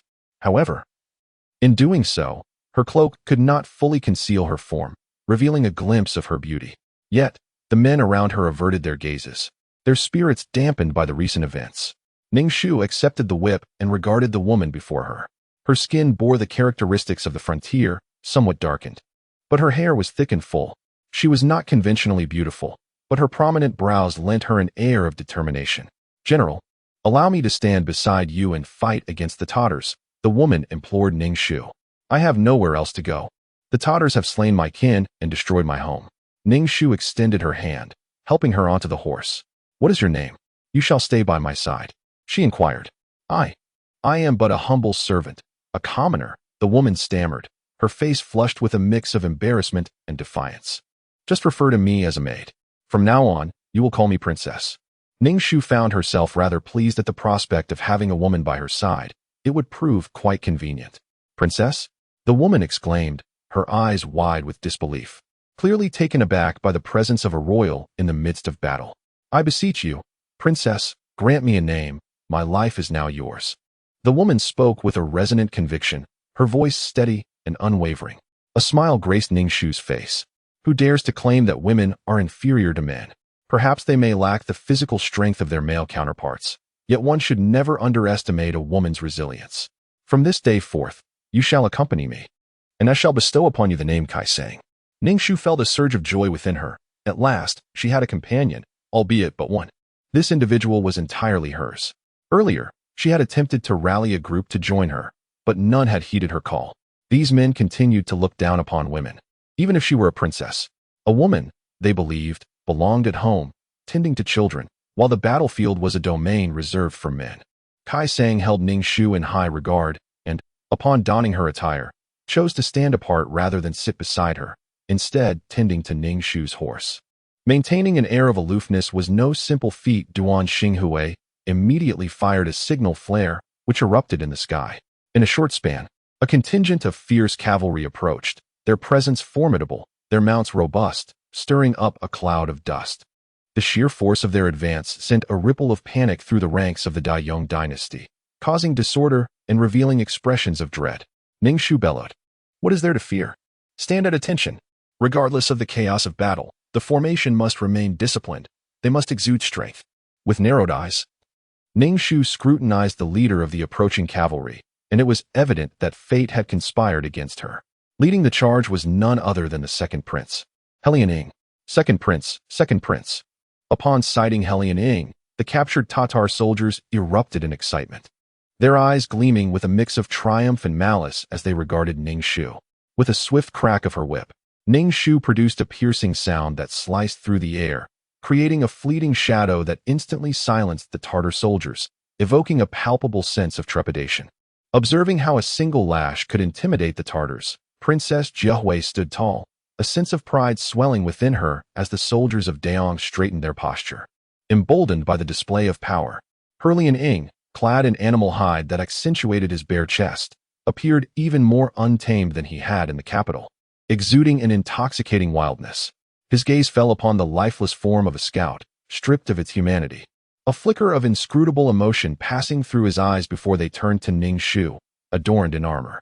"You ought not to act thus." Helian Ing's tone was languid, yet laced with danger. "You refuse to marry me, yet you still lead troops into battle. Princess Jiahui, you truly exceed my expectations. Only a woman of your caliber is worthy of this prince." With a graceful gesture, he reached towards Ning Shu, a wicked smile playing upon his lips. "If you comply with the union, why must we engage in this turmoil? You have slain a warrior of my northern desert, Thus, let your Daong soldiers bear the consequences. For every warrior you take, I shall claim 100 of your soldiers or citizens. Should you slay 2, I will annihilate 500. His teeth glinted ominously, reflecting a chilling light. Hurlian Ying's voice, entwined with the cold wind, whispered into the ears of those present, prompting involuntary shivers. Princess Jiahui, come with me. He gazed intently at Ning Shu. Should you accompany me, I shall spare this group. Are you suggesting you wish to join me? A smile graced Hurlian Ying's face. His expression tinged with a hint of delight as he extended his hand towards Ning Shu. You are the first woman I have ever admired, and you are truly worthy of me. Ning Shu felt the urge to retch at the sight of this man, so ostentatious, truly believing himself to be remarkable. She let out a cold laugh, flicking her whip with precision, striking a captive Tartar below. The blow was lethal, and the Tartar fell dead in an instant. Ning Shu's movement was so swift that even Hurlian Ying was momentarily taken aback, before tightening his grip on the reins, his face darkening as he glared at her. Princess Jiahui, do not attempt to provoke me. The soldiers of De Yong stared at Ning Shu in astonishment, their admiration palpable, ignoring Hurlian Ying's grim demeanor. Ning Shu declared, this is the fate that befalls those who insult the women of De Yong. For every one of my kin that you harm, I shall strike down another, especially you robbers who seize our grain and plunder our people. If I do not vanquish these beasts, then I am unworthy of being a princess of De Yong. The absence of morality and honor is precisely what defines you northern savages. I would rather perish than enter a marital alliance with you. Hurlian Ying, what are you, that you deem yourself worthy of my company? Do you northern barbarians not possess a single copper mirror? Do you not even consider your own disgraceful nature? Lacking a mirror, you might as well urinate on yourself and gaze upon your reflection, believing yourselves to be above all. Ning Shu relished her scathing remarks. Each time she witnessed Hurlian Ying's arrogant demeanor, as if his interest in her was a privilege, it filled her with exasperation. He appeared nothing short of a fool. The burly Tartar men were incensed by Ning Shu's scathing remarks, their eyes wide with fury as they glared at her, wishing they could devour her whole. Ning Shu scoffed, her heart brimming with disdain. What on earth was Shun Feng doing, taking so long to arrive despite the short distance? She had sacrificed her image, behaving like a shrew, tarnishing the noble and aloof persona she had meticulously cultivated. Upon hearing Ning Shu's vitriol, Hurlian Ying's face contorted with anger and cruelty as he coldly remarked, Princess Jiahui, you are provoking me. Do you not care for the soldiers behind you? Ning Shu retorted with a chilling laugh, of course, I do not care, for even in death, I would prefer to perish before them. Hurlian Ying, your reckless behavior on the territory of the Daong dynasty is a testament to your arrogance. Princess Jiahui, it is not my arrogance nor that of our northern desert warriors. Rather, it is your Daong soldiers who are cowardly, too afraid to approach in the presence of northern desert warriors. Lacking any courage, in such a nation, I can only scoff. How dare you? Ning Shu inwardly cursed at Hurlian Ying's words, which left the citizens of Daong feeling utterly humiliated, their eyes red with indignation as they stared at him. Ning Shu was at a loss. Could they truly fight in this situation? Was combat merely a matter of one-on-one duels? It seemed absurd to initiate a duel before resorting to a brawl. Seeing Ning Shu engaged in incessant banter with a man, oblivious to the current predicament, Hurlian Ying barked, Princess Jiahui, what are you shouting about? Do you not see we are in the midst of negotiations? Ning Shu spoke with irritation. Hurlian Ying lifted his head, and the cavalry behind him immediately surrounded Ning Shu and her companions. The soldiers of Daong stood back to back, holding their red-tasseled spears with unwavering readiness. Ning Shu's expression turned frosty as she gazed at Hurlian Ying, who sat leisurely atop his steed, a smug smile gracing his face. Princess Jiahui, have you made your decision? To be a wife to the one who seeks me, or a concubine to the one who runs after me? Hurlian Ying, if you desire me to accompany you, what is my standing? Ning Shu found herself forced to engage in a fade with Hurlian Ying. You are undoubtedly the princess of this prince. The lands, cattle, sheep, and slaves I possess are all yours. Hurlian Ying's voice dripped with temptation. Ning Shu felt a surge of disdain, wishing to spit in his face. What did she lack in Daong that required Hurlian Ying's possessions? Her own fiefdom surpassed his in size. Hurlian Ying, I have long desired to face you in combat. If you wish for me to accompany you, I must first ascertain your capabilities. Ning Shu scoffed, tell your men to stand down. Let us engage in single combat. Ning Shu understood that this battle was essential. not only for morale, but to rid herself of the fear that Hellion Ing instigated within her. The mere sight of him made this body tremble involuntarily. Clenching her teeth, she resolved that she must believe Hellion Ing was not invincible. There would be many encounters with him in the future. Could she truly afford to tremble each time? She touched the whip at her waist, fixing her gaze upon Hellion Ing. Let us duel one-on-one. Hellion Ing regarded her with a benevolent expression, akin to that of a master observing a mischievous pet, extending his claws as if to playfully scratch. As you wish. Should you lose, must you accompany this prince? Hellion Ing remarked with a smile, revealing his keen interest in her. Ning Shu flicked her whip, striking the horse's belly, and called out playfully as she advanced towards Hellion Ing. She exerted all her strength to swing the whip, yet Hellion Ing simply bent down, evading her strike. As Ning Shu struggled to steady her trembling body while battling him, Hellion Ing initially intended to tease her. However, upon observing her serious demeanor, he became unyielding. With a sense of caution, he drew the large knife from his waist, deflecting Ning Shu's sharp whip. Du Xinghui watched anxiously from the side, biting his lip tightly, his gaze following her every movement. Hellion Ing flashed Ning Shu a charming smile, his voice deep and alluring, imbued with an assertive aura and a potent scent of masculinity. He ensnared her whip with his blade, gripping it tightly and pulling Ning Shu closer to him. Ning Shu felt a wave of revulsion wash over her as his hand encircled her waist, akin to a caterpillar crawling upon her skin. Despite her frantic struggles, she could not break free, her senses overwhelmed by a wild and untamed scent. Release this princess, Ning Shu commanded coldly. Hellion Ing met her icy gaze, clear and lofty, reminiscent of a snow lotus swaying in the mountain winds. Such an unruly little wildcat, he murmured, tightening his embrace around her waist. How provoking. Must you truly repulse me so? Ning Shu thought bitterly, recognizing Hellion Ing as the greatest obstacle to her mission.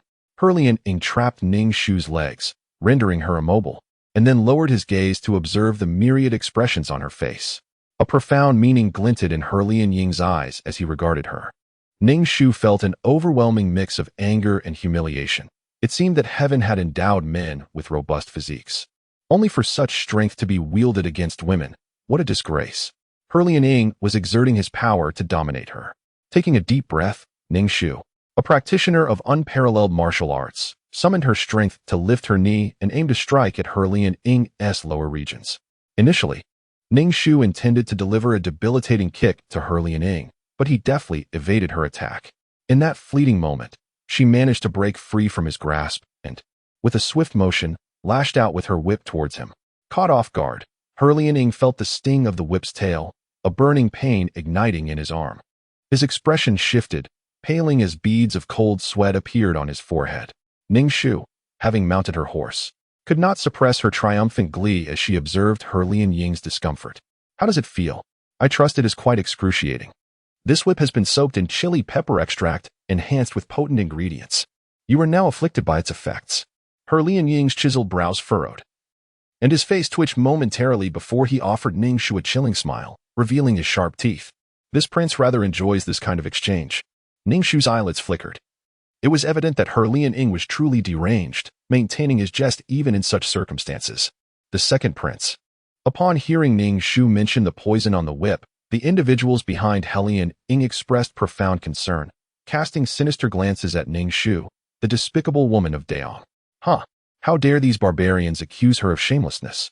No one could be more disgraceful than these marauding savages, akin to thieving rodents, who deign to judge others. Hellion Ing dismissed the apprehensions of his subordinates, instead focusing on Ning Shu.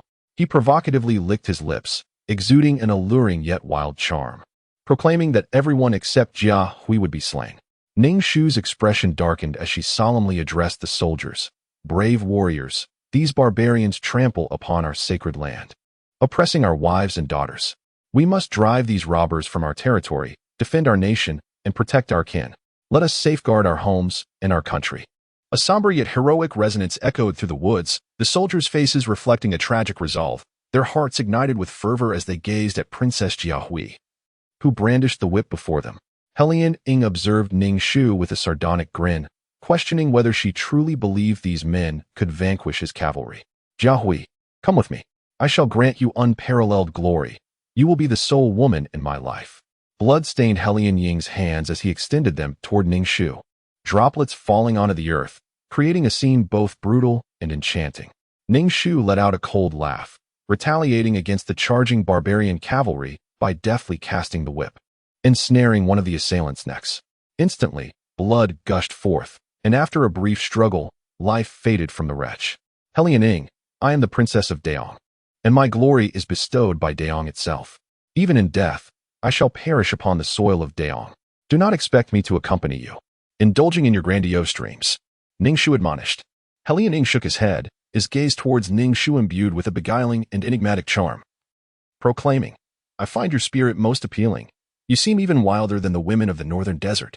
Ning Shu thought to herself, this wretched person has an inflated sense of self-worth. The sounds of clashing blades echoed, blood gushed forth, and the piercing of flesh resonated with cries of agony. Ning Shu clenched her teeth tightly, her eyes catching sight of the Tartar horses trampling over the bodies of Daong soldiers, their bones shattering beneath the weight. A wave of indescribable sorrow and hatred surged within her as she faced the oncoming Tartar cavalry, wielding her whip with fierce intent, the barbs embedding into their flesh, even piercing their eyes, extracting the very eyeballs upon withdrawal. The distant sound of hooves finally reached her ears. Rescue had arrived at last, albeit belatedly. A Daong general led his troops towards the scene, surveying the carnage and commanding, prepare to engage the Tartars. The Tartar cavalry quickly retreated behind Helian Ying, bracing themselves for the confrontation with Daong. Ning Shu wiped the blood from her face, the metallic scent of gore assaulting her senses, threatening to induce nausea. She dared not underestimate the situation, locking eyes with Helian Ying, her grip on the whip trembling slightly. Helian Ying returned her gaze with a casual smile. Despite his injuries, he appeared almost impervious to pain, his complexion pale, yet undeterred. Truly ruthless, he is even merciless towards himself. Helian Ying pointed to the captured Tartar and spoke coolly. Release the warriors of the northern desert. Ning Shu couldn't help but laugh in exasperation, unable to restrain herself as she retorted, what if I refuse? No matter how formidable your cavalry may be, I, De Jong, would trade 10 of my lives for a single Tartar, or even 100 if necessary. Helian Ying's pupils contracted slightly, and then he suddenly broke into a smile, his gaze upon Ning Shu growing increasingly radiant. Ultimately, his smile bore an unexpected air of admiration. He ran a finger across his lips thoughtfully. It was hard to fathom that amidst a world steeped in opulence and hedonism, there existed such fortitude. Even the border guards of De Jong dared not speak so boldly to this prince. Jiahui, you should not have been born in De Jong. You ought to be a woman galloping across the steppes. Ning Shu scoffed. To avoid an alliance with you, I would pay any price. At this moment, she questioned whether she could accomplish her task. In the clash between nations, the individual felt profoundly insignificant. She had to extricate the original owner from this man. It seemed that the force of the narrative was overwhelming. She had evaded the marriage alliance. Yet Helian Ying, this man, had become entangled with her. Men were indeed fickle creatures. What they could not possess seemed all the more desirable. The original owner had been merciless towards her. Yet now it was suggested she should accompany him, an act that would humiliate De Jong and Li Wan. Helian Ying's actions were likely aimed at undermining De Jong's morale. Just imagine the farcical spectacle of a princess from one's own nation abandoning all sense of decorum to follow the enemy prince, especially one who was previously a betrothed suitor. It was nothing short of a grand joke, destined to be remembered with disgrace for eternity. Helian Ying's complexion grew increasingly pale, and upon hearing Ning Shu's words, he spat out a mouthful of blood. Of course, a person as thick-skinned as Helian Ying would not be so easily angered to the point of bleeding. Rather, he was succumbing to the effects of poison. You truly did poison me, he remarked, wiping the dark blood from the corner of his mouth. Ning Shu innocently shrugged her shoulders, declaring, I am a person of honesty, never one to tell lies. Helian Ying's gaze meticulously scanned Ning Shu's face, inch by inch, before breaking into a flamboyant smile. Princess Jiahui, you should prepare yourself for a lifetime of entanglement with this prince. Oh, how frightening! Ning Shu exclaimed, patting her chest.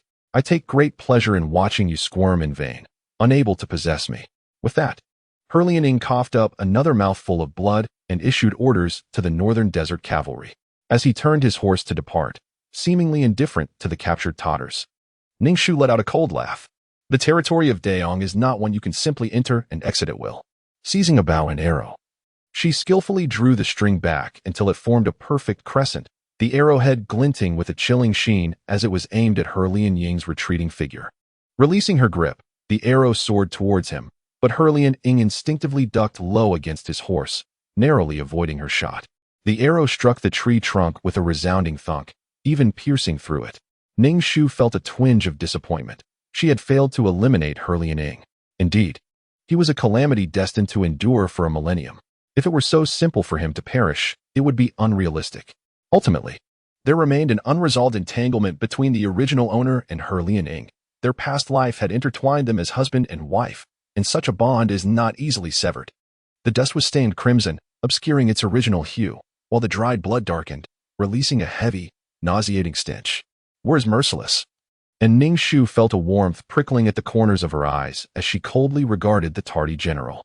Upon meeting her gaze, the commander faltered, quickly averting his eyes and clasping his hands in respect, addressing her, "Your Highness, what shall we do with these Tartars?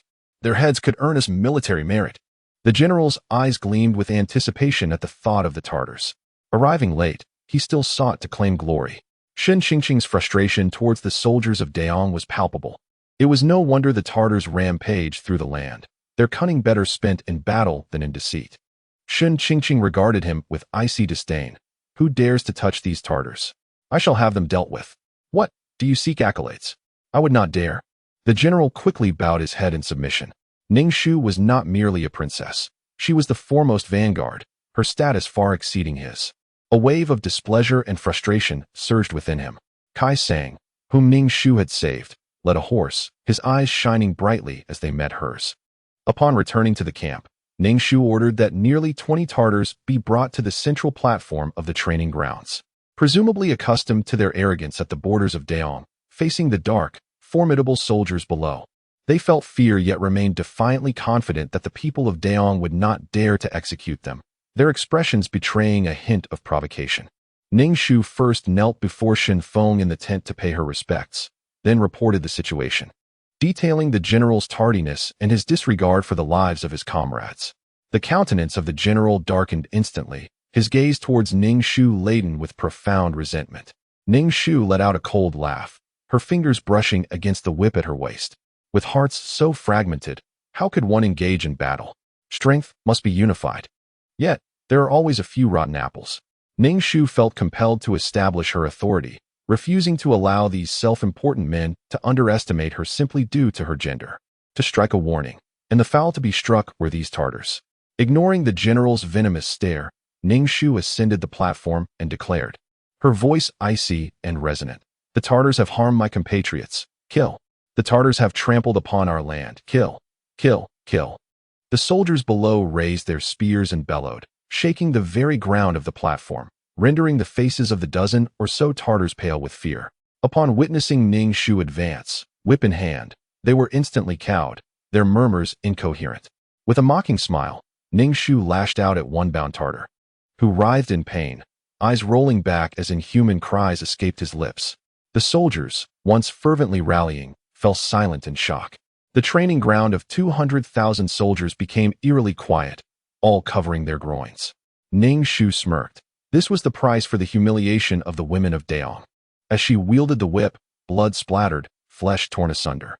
Surveying the training ground, every man caught in her gaze felt a shiver run down his spine. Looking upon her, as if she were a sorceress, Kai Sang stood below the platform, enraptured by Ning Shu, her eyes shimmering with admiration. In the final moments, the last remnants of the enemy were utterly vanquished by Ning Shu, leaving them lifeless beyond redemption. Even seasoned warriors like Shen Feng, who had fought battles for a lifetime, had never witnessed such a profound humiliation inflicted upon foes. "Your Highness, this must cease. Our army should embody benevolence and righteousness. What differentiates us from the bloodthirsty northern desert?" Shen Feng remarked gravely. Ning Shu regarded Shen Feng, whose beard was tinged with gray, and replied, "General, I must respectfully disagree. Our benevolence may be perceived as weakness by our adversaries, inciting only further disdain. It is only through violence that we can counter violence, and through bloodshed that we can deter our enemies. If I cannot sway you, I shall resort to more drastic measures." Shen Feng's attempts to persuade Ning Shu bore no fruit. As she remained resolute in her rejection of his notions of virtue, she summoned Kai Sang, who hastened to her side, inquiring, "Your Highness, what is your command?" "Fetch a few butchers," Ning Shu commanded. At once, Kai Sang complied, quickly retrieving several butchers. Ning Shu addressed them directly, instructing, "Eviscerate these men." The butchers, taken aback, were rendered speechless. They were accustomed to slaughtering pigs, not men. Not only the butchers, but also the soldiers present, felt a chill run down their spines at Ning Shu's emotionless demeanor, a mixture of admiration and dread enveloping them. Ultimately, the butchers complied, disemboweling the enemies, after which Ning Shu ordered salt to be applied to the carcasses before they were hung at the city gate.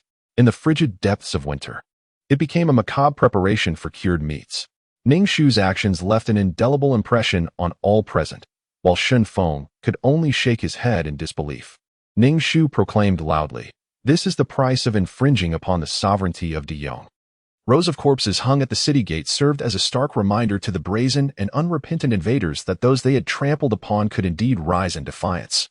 For an extended period, these bodies remained on the city walls, their forms stiffening further under the relentless sun and wind, instilling dread in the hearts of the passing marauders. A testament to their brutality, Ning Shu paid no heed to the fearful or wary glances cast her way. Gradually, the reputation of Princess Jia Hui, the formidable sorceress, spread quietly.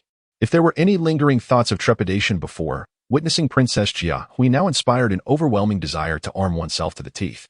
The mere sight of her sent shivers down spines. Princess Jia Hui harbored a deep-seated hatred for the invaders, having endured humiliation at their hands during a forced marriage. Now, witnessing their downfall brought her immense satisfaction. Ning Shu also felt a sense of joy. Contributing to the original owner's legacy was indeed commendable. Chapter 65. The General Loves the Village Girl, 34. Following these events, Ning Shu established an undeniable authority within the army, a power rooted in fear, which she accepted nonchalantly. To her surprise, Kai Sang had taken up martial training, dedicating her time not only to washing clothes and cooking for Ning Shu, but also to practicing combat skills. Claiming her intent to fight on the battlefield, Ning Shu permitted her pursuit. Perhaps it was the fearsome reputation Ning Shu had garnered that attracted many lonely and vulnerable women, those ravaged by the invaders, to seek refuge with her. In a short span, over 100 women had gathered, forming a remarkable sisterhood within the military, adding a vibrant hue to the otherwise somber encampment. These women, driven to desperation, sought refuge in Ning Shu. Observing her fervent desire to take vengeance on the battlefield, they clenched their teeth, filled with deep-seated grievances. Ning Shu contemplated the significance of establishing a loyal cohort under her command and thus accepted these women, arranging for them to receive basic training in martial skills. Perhaps having discovered a new purpose in life, their fierce determination rivaled that of male soldiers. While they may lack physical strength compared to men, their resilience was unparalleled. However, the military could not sustain these women idly. Even Xin Feng implied that women should not remain in the barracks. Ning Shu remained silent, stating only that these women would assist in various tasks, such as cooking and mending clothes. Ultimately, Xin Feng yielded to her wishes, recognizing that with Ning Shu as a precedent, the argument against women in the military became untenable, thus freeing their minds from constraints. The ministers rallied in response. Li Wen sat upon the dragon throne, his expression inscrutable. Yet a glimmer of satisfaction danced in his eyes as he perused the reports from the border, reflecting on Ning Shu's actions. The ministers murmured among themselves, sensing that the emperor seemed to be sending them to their doom. In dealings with these officials, Li Wen maintained a demeanor of indifference. The loss of one would swiftly be compensated by another, and he harbored a silent wish for the demise of these corrupt ministers. The officials shrank back, striving to minimize their presence. Shortly thereafter, Ning Shu received a letter from Li Wen, containing but 2 words, "Very good." Ning Shu quickly comprehended Li Wen's intentions. It appeared that Li Wen concurred with her approach. With Li Wen's support, her heart felt increasingly at ease. Presently, Ning Shu's tent had transformed into a bastion for men, while women claimed the territory as their own. Clad in armor, wielding long red-tasseled spears, they displayed a remarkable semblance of martial prowess, eliciting a smile from the corners of Ning Shu's lips. This might be the power left behind by the original owner. She hoped that upon leaving this world, the original owner could lead a more tranquil existence. Now, Ning Shu walked atop the majestic city walls, gazing at the corpses of the enemy below. Her eyes roamed over the vast grasslands, with distant snow-capped mountains painting a breathtaking border landscape. Behind her, clad in armor, Kai Sang addressed her, "Princess, with such expansive land, why do the northern desert dwellers covet our possessions? Stealing becomes an addiction. It is far too easy to gain without toil. Hard work in the fields is not something the barbarians can achieve," Ning Shu replied with indifference. It was likely due to Helian Ying's injuries that there had been no recent incursions by the enemy at the borders. Each day, Ning Shu devoted herself to rigorous training and devised strategies to counter the cavalry. The cavalry posed the greatest threat, with their horses and riders robust and formidable. One must find a way to confront them. If 100 men were to fall for a single northern barbarian, it would surely wrench Ning Shu's heart with anguish. Such a scenario would amount to a mere sacrifice of lives. Yet, she was confident that solutions would emerge. Duan Xinghui bowed slightly and said, "This subordinate shall remember. The enemy relied primarily on plundering. Their infantry could never rival the advantages of their cavalry." As the sky released a flurry of snowflakes, the landscape was blanketed in white within the span of a single day. Xin Feng's expression appeared grave. Typically, such weather could freeze even cattle and sheep to death. It was now the season of Tartar raids, with soldiers dispatched to scout everywhere and many troops poised for action. Ning Shu had yet to devise a strategy against the cavalry. The most effective method was to employ crossbows to directly eliminate the Tartars atop their steeds. Xin Feng, not being young anymore, lacked confidence in securing victories, only hoping to maintain the status quo and defend the borders. In contrast, Ning Shu aspired to deliver a crushing blow to the Tartars, suggesting that Xin Feng position large crossbows along the city walls. She too was preparing for the impending battle. "Princess, let us accompany you this time," Kai Sang earnestly implored Ning Shu, as the others shared her desire to join the fray. Upon exiting the tent, Ning Shu beheld the women's battalion standing resolutely before her. They were not particularly beautiful, nor did they possess alluring figures. Yet their presence commanded a strength that even men could not rival. Their expressions were solemn, and upon seeing Ning Shu, they knelt on one knee in unison, saluting the general of the left vanguard. In that moment, Ning Shu was filled with fervor, proclaiming, "Rise. Soon a great battle shall commence. Are you afraid?" "Not afraid." The women's voices, unlike the deep timbre of men, blended together in a melodious and clear harmony. "From this moment forth, we shall train in archery. Mastery of archery relies on arm strength, and against the Tartars, crossbows are our best recourse. Let us commence our training." Pointing to the target, Ning Shu took aim. With her first draw of the bow, she centered her focus and released, the arrow soaring with great force, piercing directly through the bullseye. Chapter 66. The General's Affection for the Village Girl. 35. Ning Shu harbored a fervent hope that the unfortunate women who had sought refuge with her would survive. In this critical moment, rigorous training was imperative, for it would augment their chances of survival on the battlefield. Indeed, once the heavy snowfall ceased, Helian Ying arrived at the city to lay siege, accompanied by her Tartar forces. Upon standing atop the city walls, Ning Shu met Helian Ying's gaze, her heart brimming with indignation. How had this woman not perished?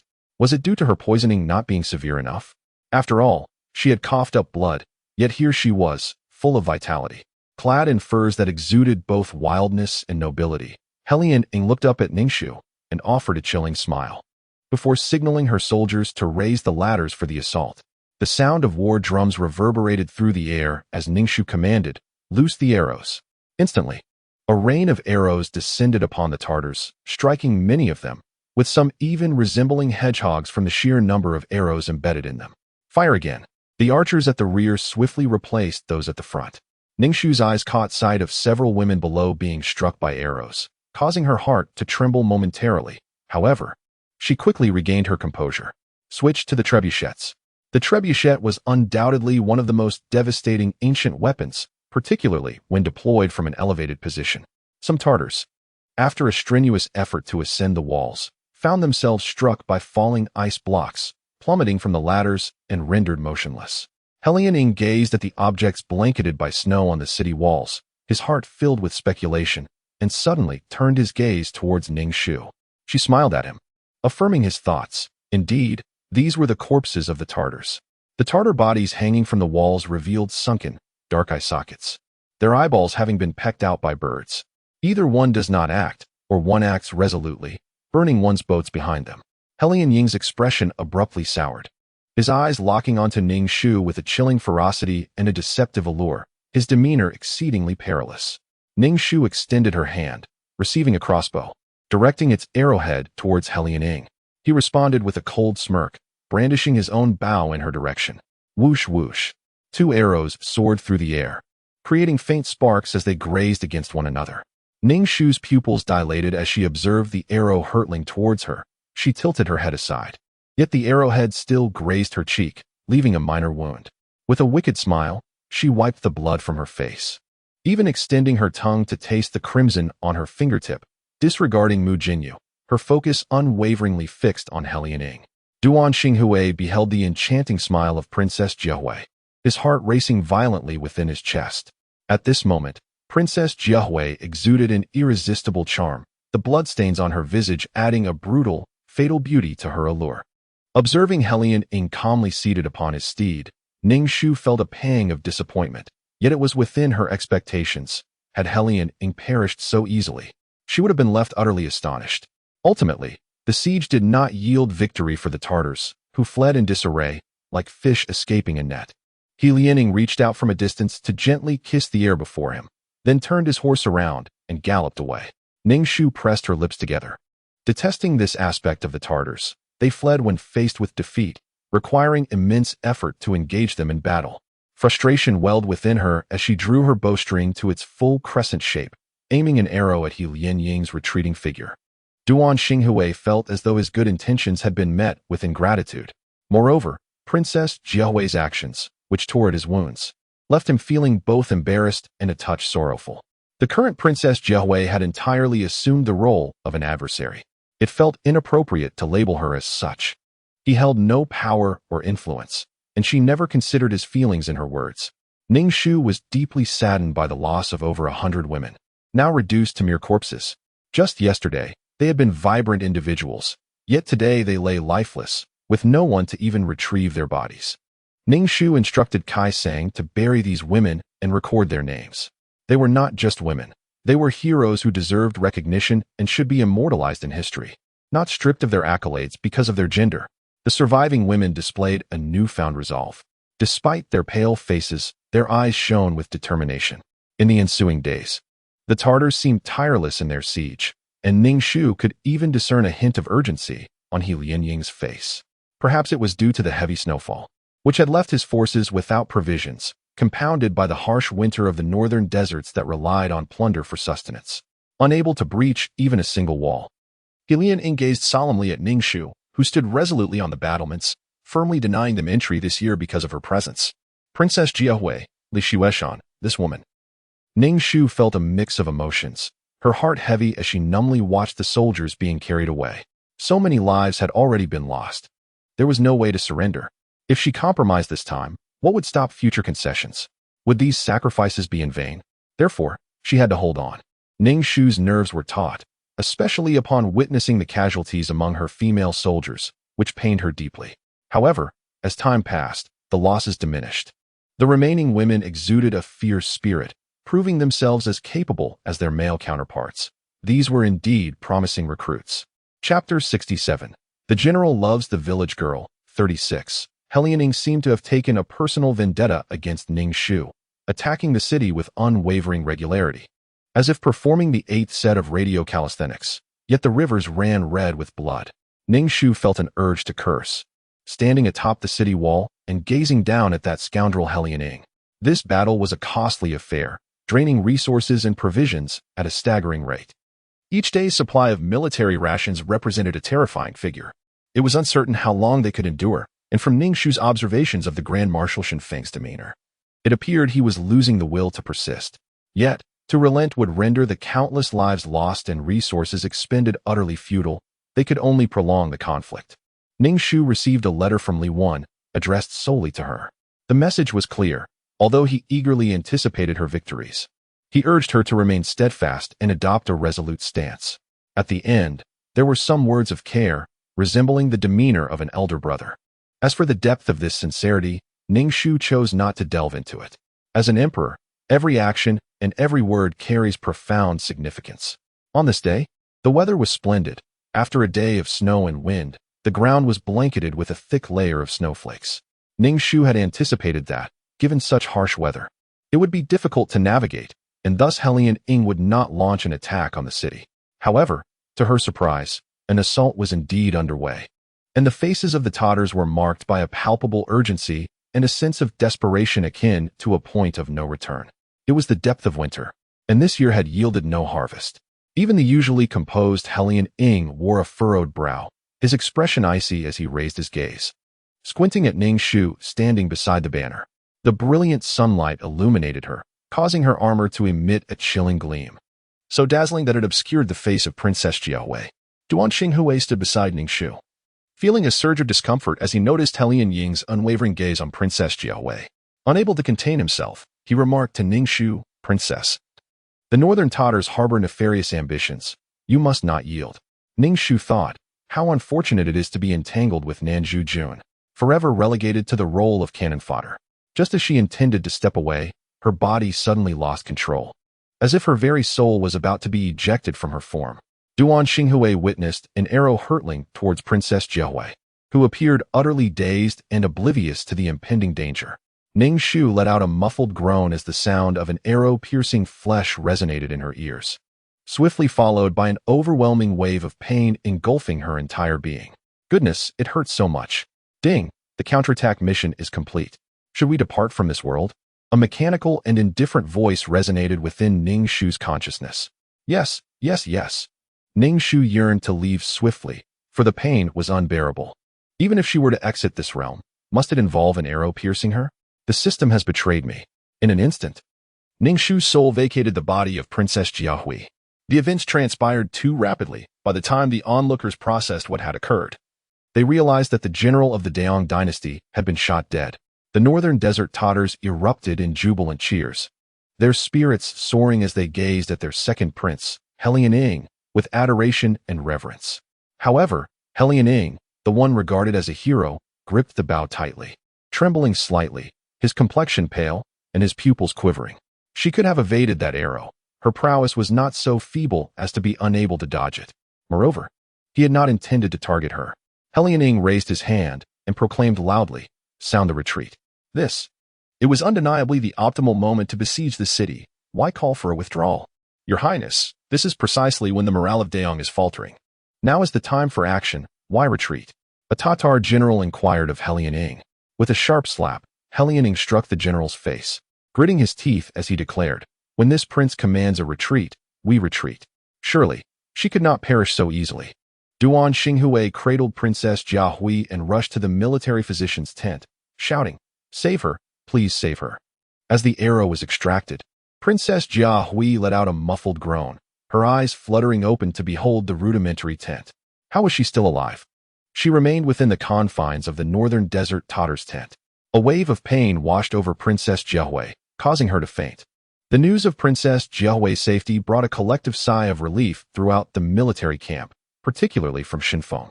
Although the battlefield was fraught with peril, the death of a royal princess, especially one who shared the same mother as the emperor, would overshadow any accolades he had earned.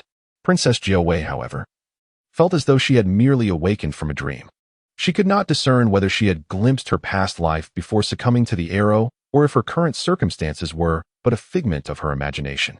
As she gazed upon the women kneeling before her, their expressions solemn and their eyes tinged with a crimson hue, she touched the whip by her side and smiled. Regardless of the circumstances, she was liberated from the tragic nightmares of her past, no longer subjected to humiliation or enduring the torturous existence akin to that of the abyss. She had not disappointed her elder brother. She was the most esteemed princess of the Daong dynasty. What of being a woman? Women need not be inferior to men. She would willingly remain unmarried for a lifetime, fighting alongside her brother, enduring any hardship. Such suffering could never compare to the indignity of sharing her existence with numerous men, living like swine, neither human nor ghost, devoid of dignity, lost in the purpose of life. Even if it felt like a dream, it was a dream so vividly real. Chapter 68. The general loves the village girl, and, as if to ascertain that Princess Jiahui was indeed unharmed, Hellion Ing launched an assault on the city shortly thereafter. Observing the princess standing atop the city walls, Hellion Ing broke into a hearty laugh, one that resonated with joy. Princess Jiahui looked at Helian Ing. This man, this devilish figure, could smile so freely. A man as cruel and enigmatic as he would not typically wear such a grin. What is he laughing at? Is it the disappointment of realizing he has not perished, driving him to madness? Princess Jiahui caressed the whip at her waist, letting out a cold snort before releasing an arrow. Duan Xinghui observed her. The current Princess Jiahui exuded an even greater nobility and pride, imbued with an almost reborn aura. The previous chilliness had dissipated, replaced by a more resplendent demeanor. As she pressed her lips together, her gaze shifted towards him, enigmatic and tinged with a hint of relief, yet more so with an air of ease. However, when she glanced at herself, it was as if she were gazing upon a stranger. Duan Xinghui felt as though his heart had been torn asunder. Watching the silhouette of Princess Jiahui, he felt the irrevocable loss of something significant, leaving an emptiness within him that was profoundly unsettling. Princess Jiahui let out a scornful laugh. She was no longer the pitiable woman from his dreams, but would forever remain the most esteemed Princess Jiahui of Daeong. Li Wen regarded her with a sense of satisfaction and after a moment remarked, "You have changed once again?" Princess Jiahui replied, perplexed. Li Wen decreed that a century hence, Princess Jiahui would be permitted to rest in the royal mausoleum, partaking in the earthly joys, a tremendous honor unmatched by any other princess. Although she was the emperor's sister, she was ultimately a woman. Upon marriage, she would belong to another family. Such an honor sparked murmurs among the ministers. Li Wen said nothing further and ordered those who vehemently opposed the decree to be dispatched to the borders to guard the frontier. They could savor the splendor of the capital while standing idly by, yet still be sent to the borders to fulfill their duties. Duan Xingu's gaze swept over Yund Ing and finally settled on Ry. She was adorned in a cerulean satin dress, her hair pinned elegantly, her expression joyful as she revealed her teeth in a smile, only to immediately realize the inappropriateness of her demeanor and hastily pressed her lips together. At this moment, Ry's every movement appeared so exaggerated, reminiscent of a marionette. Upon witnessing the smile gracing her face, Duan Xingu's mind conjured the visage of Princess Ji who could even extend her tongue to taste the blood at the corner of her mouth, her countenance both alluring and beguiling. His life was devoid of happiness. Ry, though reluctant, bore the agony of witnessing a man entwined with another woman, her heart pierced with a multitude of wounds. The wolfish ambition still lingered, and Princess Ji who laughed, resolute in her refusal to return to the northern desert. This time, before Ji who could voice her thoughts, Lw interjected. Ji who bluntly asserted that no man in this world could ever be worthy of her. Lw ingested, asking if she would refuse to marry even a man as exceptional as her royal brother. Ji who laughed, declaring that a person like her brother was unique, with no equal. Within the grand hall, upon hearing Princess Ji who's words, Duan Xingu recalled her proclamation from long ago, when she deemed him the finest man in the world. Yet now, his figure could no longer find its reflection in her eyes. A grim and anguished visage emerged, resembling a lifeless husk. Cising remarked to Princess Ji who that even the Tatars now dared not gaze upon these corpses, and those who ventured into the city to trade had ceased their arrogance. The local populace referred to the princess as the goddess of war, even expressing their desire to erect a longevity tablet and statue in her honor. Princess Jia Hui smiled faintly, choosing silence. Yet it wasn't long before a colossal stone statue was erected in the city, resembling Princess Jia Hui clad in armor. Her hair was elegantly raised, strands dancing in the wind, exuding an air of pride and nobility, with a whip hanging at her waist. As she gazed upon the magnificent statue, tears cascaded down her cheeks. She was a revered princess of Daeong, not a princess of filth. Chapter 69, The President's Wife, 1. After a prolonged period of normalcy, Ning Shu found herself enduring pain once more, a sensation reminiscent only of her chemotherapy. She had nearly forgotten her identity as a patient. Lowering her gaze to her body, she sighed, her spirit dimming further, and promptly seated herself to absorb the energy of her surroundings. Contemplating the legendary martial arts, she decided to follow their path. Feeling that her current pace was painfully slow, Ning Shu pondered the heart method of these unparalleled skills, uncertain if it would be feasible. As a soul devoid of a physical form or meridians, she felt utterly lost. Sitting on the ground with closed eyes, she drew an unknown substance into her being. And to her delight, the speed of this process quickened. The sensation of this substance entering her soul was remarkably soothing, bringing a refreshing coolness. Just as she became engrossed in her endeavor, a mechanical, indifferent voice echoed throughout the space. Yes. As soon as Ning Shu responded, a screen materialized before her, displaying her information. ID 23333 name, Ning Shu age, 27 experience points, 7,100, 7,000 10,000, soul value, 60 health points, 50 wisdom, 80 charm, 1 luck, 25 mental strength, 120 physical strength, 10 talent, 24 merit, 2 skills, 5 ring shooting technique. Beginner's Art of Unrefined Combat honorary title. Goddess of War. Ning Shu was momentarily taken aback by the title Goddess of War. When had she acquired such a designation? And why was it feminine? Nevertheless, that was not the crux of the matter. The pressing issue was that her current points amounted to a mere 3,000. Coupled with the points previously spent on mastering the ultimate martial art, her total stood at merely 7,100, with an additional 2 points of merit whose utility remained a mystery. After battling fiercely, she was drenched in blood, unable to discern whether it was her own or that of her adversaries. And yet she had garnered so little in terms of points. You have acquired 5 additional attribute points. Where would you like to allocate them? Inquired the spatial system. With a heavy heart, Ning Shu tapped the screen, first allocating points to her luck, feeling a profound sense of indignation. Her misfortune seemed relentless. Just as she was about to leave this world, she had been struck by an arrow, causing her considerable pain. After distributing her attribute points, the screen underwent a transformation.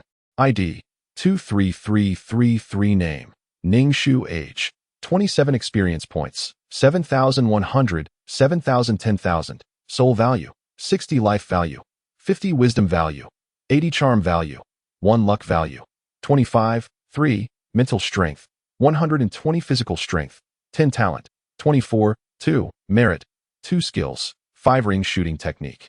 Inferior combat technique, the rudimentary skills of unparalleled martial arts. Honorary title, Goddess of War. Shall I enter the task world? The mechanical voice of the system resonated. Ning Shu shook her head. I will enter the world later. Her soul had been drained from her previous existence, dimmed by the experiences she had endured. In that past realm, she had transformed from a model citizen into a general stained with blood. She needed to gather her thoughts, for if she continued on this path, madness would surely ensue. Ning Shu cleared her mind, firmly establishing her identity as Ning Shu. Regardless of her past trials, she remained true to herself. Perhaps she had lived for others, yet she was always Ning Shu. Unbeknownst to her, her soul began to grow denser. Her expression softened, and with her eyes closed, she appeared to be indulging in the moment. Time slipped by, and eventually, Ning Shu opened her eyes, glancing down at her body. She sensed her soul had solidified further. She resolved to accumulate sufficient points to acquire some cultivation manuals, for effective training was essential. I am ready. I can enter the world now, Ning Shu declared. No sooner had the words escaped her lips than a wave of dizziness washed over her. Each time it unfolds in this manner, a reminder that life is fragile, prompting one to consider leaving a negative review for the system. Perhaps it is due to the fortification of the soul. When Ning Shu regained consciousness, the discomfort was not as acute as before, though the cacophony of voices persisted. You are an adult. Why bicker with a child? A clear, icy voice remarked. Furthermore, the bow did not act with ill intent. What purpose does it serve for you, Su Ran? To exaggerate your distress. Reflect upon your conduct. Son-in-law, your words are unjust. Rana has just lost her child. It was that wretched little imp, Su Meng, whose actions led to this tragedy. Does the child have the right to blame anyone? A sorrowful female voice interjected. At this moment, the male voice expressed irritation. I do not wish to hear any disparaging remarks about Su Meng from your lips. Ning Shu strained to open her eyes. Rana, are you awake? A concerned woman gazed at Ning Shu, her eyes glistening with tears. Ning Shu responded with a faint acknowledgement, attempting to shift her body, only to be met with a tumultuous wave of pain in her abdomen, akin to the sensation of being scraped by a blade. Do not move. You must remain still, the woman urged, restraining Ning Shu's movements. Ning Shu scanned her surroundings. Detecting a scent of antiseptic lingering in the air, it appeared she was in a hospital. Her gaze settled on a man dressed in a black suit nearby. He was tall and imposing, the tailored ensemble accentuating his allure. His expression was both stern and handsome, clad in a sharply cut suit that embodied simplicity in black and white. His facial contours were sharply defined, and his complexion, along with his gaze, emanated a certain coldness, exuding an aura of domineering charisma and unrivaled pride. He was indeed a man of remarkable allure. However, at that moment, his eyes fixed upon her with an unmistakable hostility, laced with profound disdain, as if she were a sworn enemy. Ning Shu blinked, still struggling to comprehend the unfolding narrative, utterly oblivious to the current circumstances. Choosing silence over speech, the man's disdainful demeanor elicited a cold laugh from him as he grabbed the coat from the sofa and departed. This behavior infuriated the woman attempting to console Ning Shu, who trembled in anger as she watched the man's retreating figure, then turned to Ning Shu, sorrowfully uttering, "Ranner, my daughter." Ning Shu felt an overwhelming discomfort, her abdomen aching intensely, and doubts began to creep into her mind.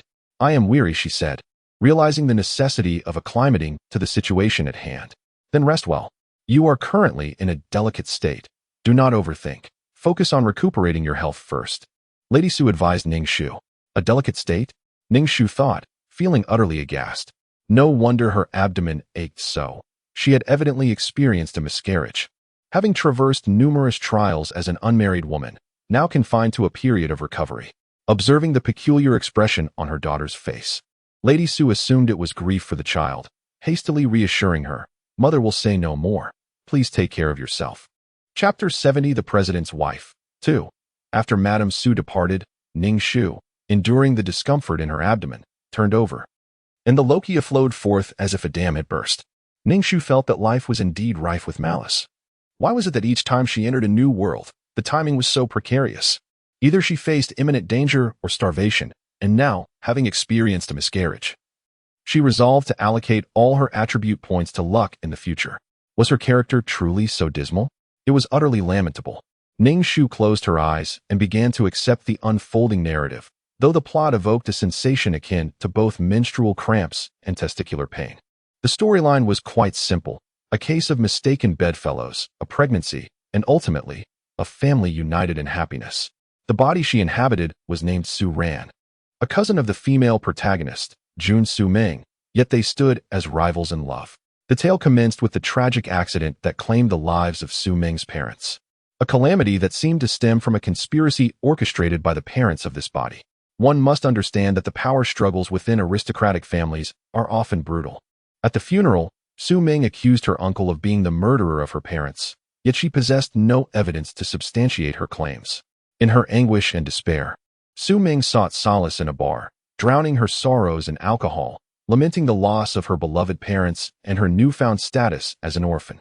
Yet, she found herself powerless to exact revenge. As Su Ming imbibed more, she caught the eye of a wealthy young man prowling the bar. Having grown up among the elite, she recognized his intentions, but her body felt weak and pliable. He led her to a hotel, and seizing an opportunity, Su Ming fled into a nearby room, one that happened to belong to Nanju Jun. Please refrain from inquiring as to why the male protagonist finds himself in this chamber, nor question why Nanju Jun, despite possessing her own villa, opts to reside in a hotel. Ning Shu herself is at a loss. Such circumstances are merely serendipitous. After a tumultuous exchange, the two ultimately found themselves entwined, igniting a tempestuous encounter. Upon awakening the following morning, Nanju Jun and Xiao Yin discovered that they were alone, with a note and 1,000 yuan left at the bedside, designated as his overnight fee. Xiao Yin was consumed by rage, having already experienced physiological reactions upon waking. The sight of the money and the contents of the note nearly drove him to the brink of fury. He vowed to locate that insufferable woman, and so forth. Do not question why a hungover individual might awaken before a sober one. Ning Shu can only suggest that perhaps Xiao Yin was simply too exhausted, having expended considerable energy. Meanwhile, Su Ming found herself gripped by a sense of paranoia, convinced that her uncle sought to eliminate her entirely, prompting her to hastily purchase a plane ticket abroad. Back in the homeland, Xiao Yin turned the place upside down in search of the elusive woman, yet to no avail. In a foreign land, Su Ming discovered her pregnancy. With no family left, she perceived this child as a divine gift and resolved to bring it into the world. Thus, she gave birth to a pair of adorable twins, whose remarkable intelligence and maturity belied their tender age. As the elder brother, he not only tended to his sister, but occasionally assisted their somewhat befuddled mother as well. Having failed to locate Su Ming, Xiao Yan acquiesced to his parents' wishes and wed the socially suitable Su Ran, who happens to be Su Meng's cousin. Xiao Yan immediately recognized the woman, and upon seeing the two children by her side, his heart raced uncontrollably. However, Su Meng was acutely aware that this man had become her brother-in-law, and thus regarded Xiao Yan with disdain. Despite being a single mother, she had no shortage of admirers, including a man who quietly awaited her attention. The original owner of this narrative felt utterly disheartened upon discovering that her husband had fathered such significant illegitimate children with her cousin. Having been married to Xiao Yan for nearly 5 years without a child, the weight of her despair grew heavier. The relationship between the previous generation was fraught with tension, and the animosity between Su Meng and Su Ran only intensified. It was evident that Su Meng was intent on claiming her husband, particularly with the expression on her face that screamed, "I disdain your husband. You should manage him better." This only fueled Su Ran's resentment if she looked down upon him. Why then did they appear so intimately involved? Xiao Yan, however, was deeply infatuated with Su Meng, and together they had a pair of delightful children who had completely captivated the Xiao family, especially the elder members. For Su Ran, who had been married for many years without children, these two kids were akin to celestial treasures. Not long ago, Su Ran had discovered she was 2 months pregnant, a revelation that brought her to tears of joy. Yet, shortly thereafter, her 6-year-old son inadvertently pushed her down the stairs. As she lay in a pool of blood, she heard her son mischievously declare that he hadn't done it on purpose. It was the aunt who had attempted to push him, and when he stepped aside, she had fallen down the stairs on her own. To her astonishment, Xiao Yan remarked that it was precisely what should have happened, claiming that his son was very clever. The physical pain paled in comparison to the anguish in her heart. This is far from a cherished child. It is merely a mischievous brat, embodying the cruel innocence of youth. How could such an astute and intelligent being not comprehend the repercussions of their actions? Capable of earning wealth, possessing high intelligence, and being a top-tier hacker, the male protagonist must undoubtedly be the clever child, a veritable anomaly. Upon absorbing the narrative, Ning Shu found herself rather unsettled. What kind of world is this, where moral values are so skewed? Unwed motherhood, the elevation of a mistress, and ultimately a blissful union. Such notions are profoundly jarring. The original character's desires were twofold.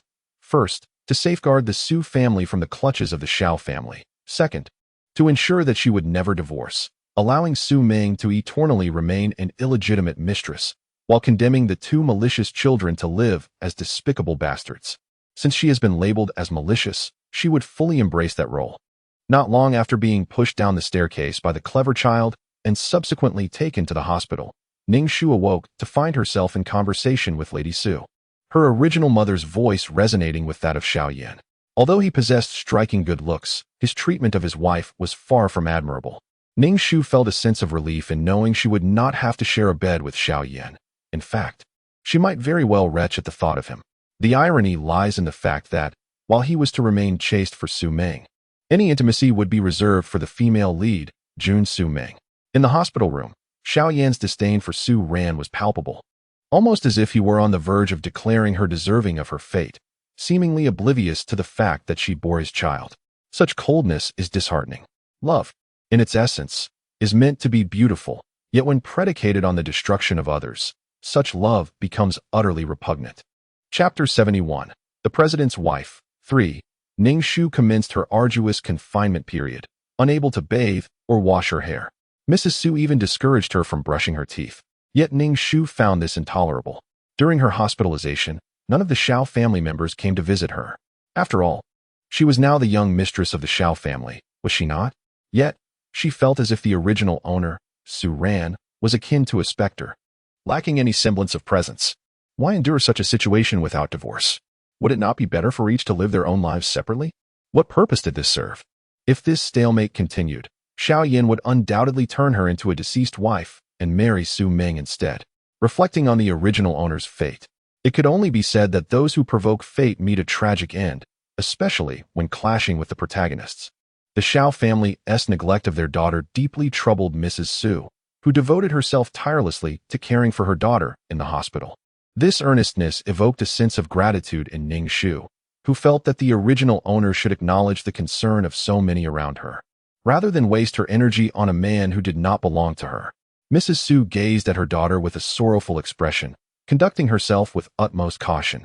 Fearful of touching upon the pain of her daughter's loss, Ning Shu harbored a strong aversion to hospitals, having spent 365 days a year within their sterile confines, leading to her present discomfort. As Ning Shu's confinement period drew to a close, Xiao Yin had yet to cast a glance in her direction. Such coldness was striking, considering she was still his wife. It appeared that showing affection for another woman somehow precluded the expression of love for the main character. Truly absurd. Ning Shu had initially anticipated a rather tranquil confinement period, but just before her discharge, she was surprised by the arrival of the protagonist, Su Meng, who came to visit her. Su Meng here to see her. As Ning Shu lay in bed, she observed Su Meng's petite figure, her hair flowing in soft waves, accentuating her small, round face. She appeared utterly unbefitting of a mother to a 6-year-old child, exuding a charmingly youthful demeanor. Ning Shu absent-mindedly scratched at the corner of her eye, inadvertently wiping away the residue on Su Meng, who immediately felt as though she had been struck by lightning. Her lips twitched as she hastily placed the bouquet on the bedside, distancing herself from Ning Shu. Both women fell into a silence, unbroken by words. Meanwhile, Madame Su regarded Su Meng with a piercing gaze, her eyes revealing an unmistakable disdain, clearly harboring a deep-seated animosity towards her niece. Su Meng, undeterred by Madame Su's glare, was acutely aware that despite their familial ties, they were adversaries. Her parents had lost their lives due to the machinations of her uncle's family. They had never sought to contest anything with him, so why could they not be spared from such malice? As Ning Shu lay in bed, she watched the myriad of emotions flit across Su Meng's face, at times sorrowful, at others melancholic, and occasionally filled with hatred, a veritable tapestry of complexity that was almost beyond description. Ning Shu finally broke the silence, inquiring, "What brings you here?" Su Meng gazed at the woman reclining on the bed with a myriad of emotions swirling within her. She spoke, "De Bao informed me about your fall from downstairs. It was an accident." Ning Shu's silence spoke volumes. Was this a deliberate strike at her heart? Ning Shu pressed her lips together as she gazed at Su Meng, who continued, "I am deeply sorry for what has transpired. This is all retribution." Retribution? Ning Shu scoffed, a cold smile curling her lips. "Pray tell, what kind of retribution is this? For the stifling of a child who has yet to see the world. I fear the consequences will be far graver." Su Meng was taken aback by Ning Shu's expression, feeling the formidable intensity emanating from her. A surge of indignation welled up within Su Meng, and she coldly retorted, "If one wishes to remain undetected, one must refrain from wrongdoing. What heinous acts has your family committed that your child would reject you as a mother, leading to such abandonment? You shameless harlot, stealing another's husband. And your offspring is equally heartless. Su Meng, you are hardly virtuous yourself. By what right do you cast aspersions upon my daughter? You brazen wretch, climbing into a man's bed and bearing a child. If I were in your position, I would have long since leapt from a building. How can you possess such audacity?" Madame Su launched a furious tirade at Su Meng. Taken aback, Su Meng stepped back, lifting her chin defiantly. "You people will inevitably face retribution." Ning Shu chuckled, addressing the hypocritical Su Meng. "What retribution could possibly befall me? You, who usurp others' husbands and dismantle families, the pariah that all despise, bearing a child who cannot even be legitimized. You are the one who truly deserves retribution." Ning Shu observed Su Meng's demeanor, which seemed rather naive. Of course, the protagonist has the privilege of innocence, supported by the affections of many men. Just how oblivious was Su Meng? Allow me to illustrate. President Xiao Yin, woman, you have stepped on my foot. Su Meng, panicking, I'm sorry. President Xiao Yin, woman, you have trodden on my left foot. How presumptuous it is to determine the truth solely based on one's subjective feelings, without any understanding of the situation. Such capriciousness is characteristic only of the female protagonist. Regarding the demise of Su Meng's parents, Ning Shu gleaned from the narrative that the father of this body had intended to eliminate them, yet they perished prematurely. Even when this body's father learned of their fate, he wore an expression of sheer astonishment. Just as he was about to commit the act, they met their end, unwittingly accelerating their own demise. Thus, the female protagonist concluded that her uncle's family was responsible for her parents' deaths, believing them to possess both motive and intent. Ning Shu sighed, sensing that the tragic end of the female protagonist's parents served merely to facilitate Su Meng's romantic encounter. Had she encountered her true love? The plight of a supporting character is indeed lamentable. Upon hearing Ning Shu accuse her of being a mistress, Su Ming's eyes brimmed with tears of indignation as she retorted vehemently, I am not a mistress. I have no interest in your husband. It is he who approaches me. I, Su Ming, do not covet a man who has been used by others. Ning Shu shrugged, glancing at the tall and handsome Xiaoyan, whose countenance was dark with displeasure, with a hint of malice. Ning Shu remarked to Xiaoyan, your true love claims you are a man who has been used by me, and she is not interested. As Su Ming turned to behold the imposing figure of Xiaoyan, seeing his cold demeanor sent a shiver through her. She spun around, pointing an accusatory finger at Ning Shu, furiously declaring, you intentionally twisted my words. Ning Shu asserted that she had no need to manipulate anything. Xiaoyan, with a profoundly pained expression, approached Su Ming. She huffed dismissively and turned to leave the hospital room, only to have her arm seized by Xiaoyan. Su Ming struggled fiercely, exclaiming, go hold your wife's hand. Why are you grasping me? I tell you, I shall never love you. I tell you, Su Ming, you are mine for life, Xiaoyan declared, pulling her close against him. With one arm encircling her waist, his handsome visage bore a serious expression as he proclaimed, I have stated before, you are my one and only wife. Chapter 72, The President's Wife, 4. Ning Shu watched with a twitch at the corner of her mouth as Xiaoyan and Su Ming engaged in this tug-of-war, nearly embracing. Though Su Ming was resisting, their bodies inexplicably drew closer, transforming what was ostensibly an argument into a flirtation. Let me go, Su Ming protested, playfully striking Xiaoyan's chest while declaring, you cannot cling to me any longer. You already have a wife, and I refuse to be your mistress. Xiaoyan tightened his embrace around her waist, a wickedly charming smile gracing his features as he retorted, I shall cling to you. You are my woman. You shall never escape me, for you have borne me 2 children, and you are their mother. Absolutely not. Not at all. Su Ming pouted, lightly punching his chest. Xiaoyan smirked, a devilish grin spreading across his face. What I say is true. The two continued to display their affection for one another, utterly oblivious to the presence of others and their potential discomfort. Oh, Ning Shu could not help but retch, and the two individuals embracing immediately shot her a furious glare. She hastily waved her hand, apologizing, I truly cannot contain myself. I've never witnessed anything so repugnant. I momentarily lost my composure, my apologies. Please, continue without me. Just refrain from doing so in my presence. I feel the need to cleanse my eyes. Su Ming pushed Xiaoyan away, her delicate white finger pointed accusingly at him, her anger tinged with a hint of playfulness. I warn you, do not come any closer. And do not touch me. I have no interest in the husbands of other women, humph. Ning Shu exclaimed, help. She clutched her chest, nearly choking on her own exasperation. Unsure how to characterize Su Ming, the female protagonist. Naively sweet, innocently charming, utterly guileless. None of these fit. More accurately, she was willfully capricious, proclaiming disinterest, yet her body betrayed her honesty. If she were genuinely indifferent towards Xiaoyan, she could easily vanish just as she did 7 years prior, eluding him entirely. Or find a willing suitor to assume the role of father to her child, considering the multitude of prospective candidates surrounding her. After delivering what she believed to be a fervent declaration, Su Ming turned and departed, leaving Xiaoyan in a state of helplessness and rage as he chased after her.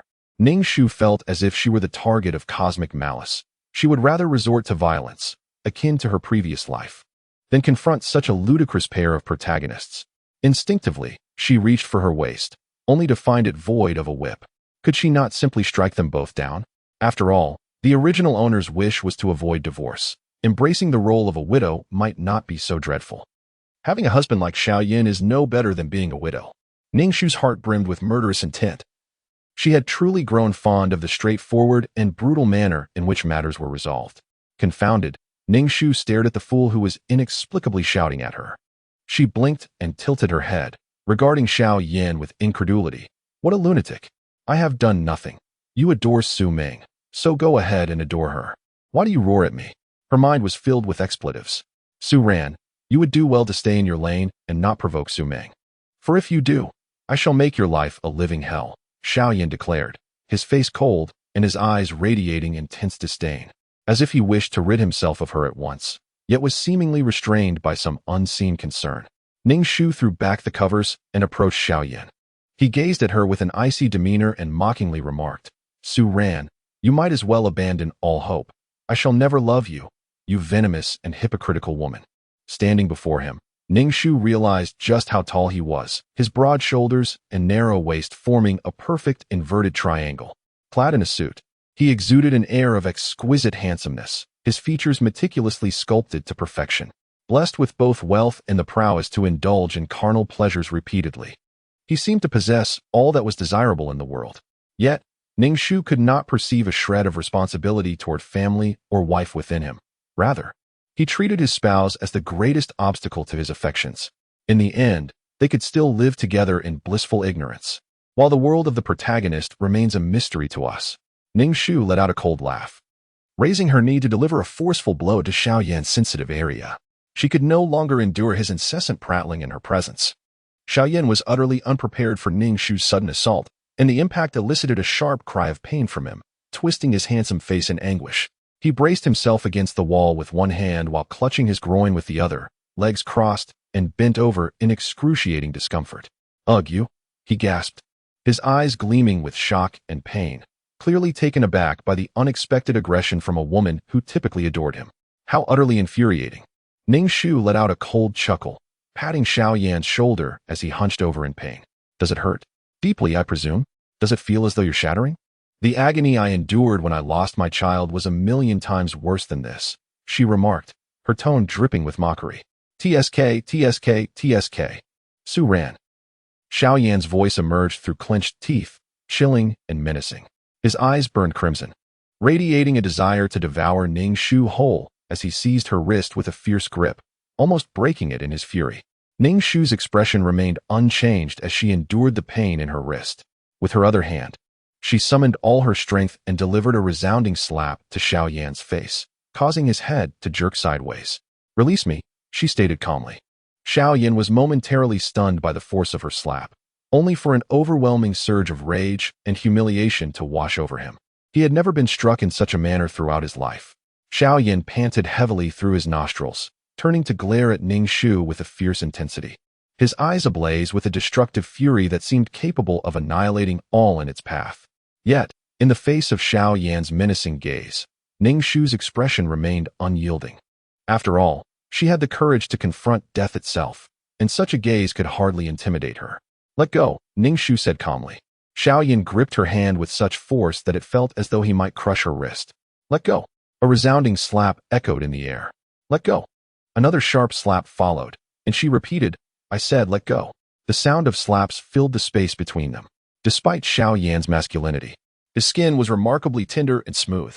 With each slap Ning Shu delivered to his face, she felt the slickness beneath her palm.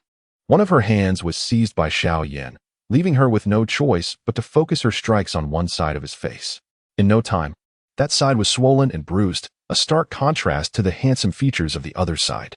Xiao Yan slowly turned his head to face Ning Shu, a storm brewing in his eyes as he glowered at her. "You're quite something," he hissed.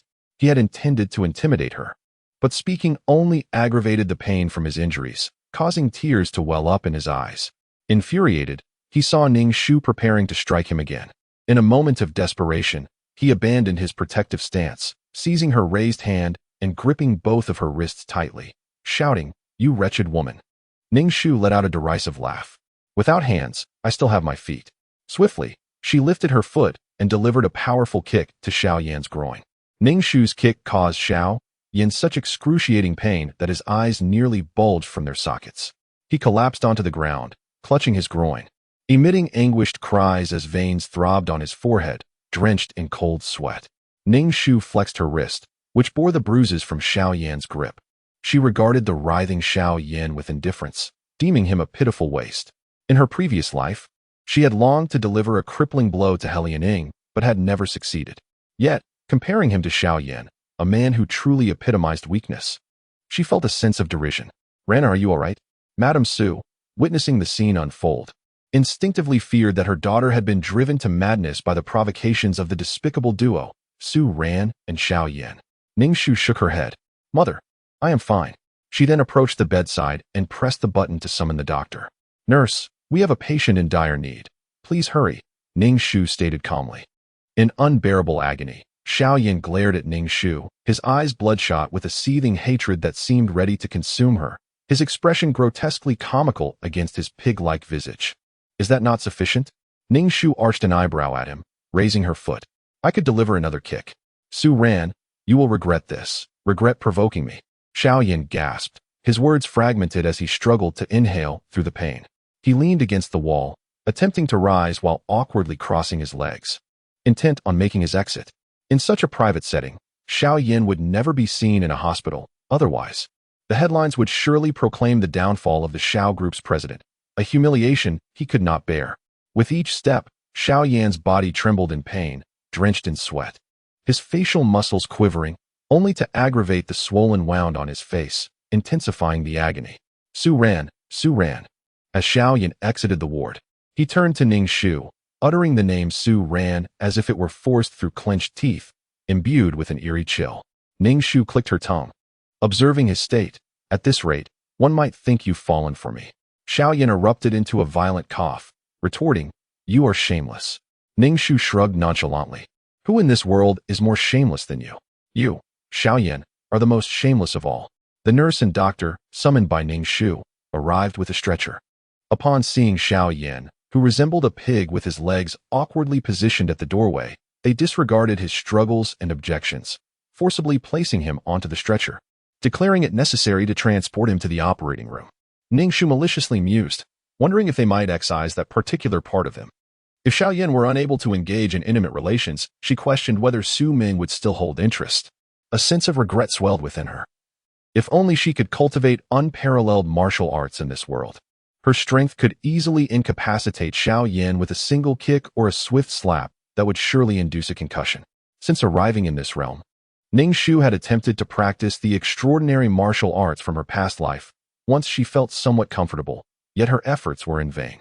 It seemed each world operated under its own set of rules. Envisioning a bustling world where one could scale walls with ease was utterly unrealistic, and moreover, the spiritual energy in this realm was insufficient for cultivation. Ranner. Mrs. Su gazed at Ning Shu with concern. Isn't your behavior only going to make Xiaoyan loathe you even more? Are you pushing Xiaoyan towards that little vixen Su Ming? This way, Xiaoyan and Su Ming will not come to annoy her every day. Madame Xiao, observing Ning Shu's calm demeanor, noted that she no longer exhibited the madness of a woman grieving the loss of her child. She remarked, for the sake of appearances, You must consider your actions towards Xiaoyan. Your parents-in-law may hold discontent against you. Her existence was a mistake, regardless of her actions. Xiaoyan's parents would have grievances, especially now that there are 2 golden grandsons. The original Su Ran was a thorn in their side, yet they had refrained from abandoning her solely out of respect for the Su family. However, the title of the Xiao family's young mistress had become a mere formality. If the narrative were to remain consistent, the Su family would be collaborating with the Mu family, yet they had directly depleted the Su family in a project. Coupled with her previous actions against Xiaoyan, he would wish nothing more than to consume her flesh and drink her blood. Having just provoked a formidable foe, she had to consider her own survival.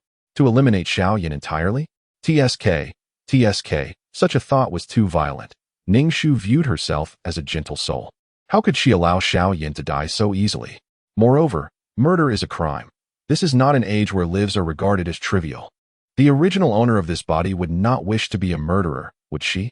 After contemplating, Ning Shu mused, if Xiaoyan were stripped of his current status, devoid of his impressive assets and extravagant demeanor, how could he engage in romantic escapades with Su Ming, indulging in a whirlwind of passion, only to part and reunite again?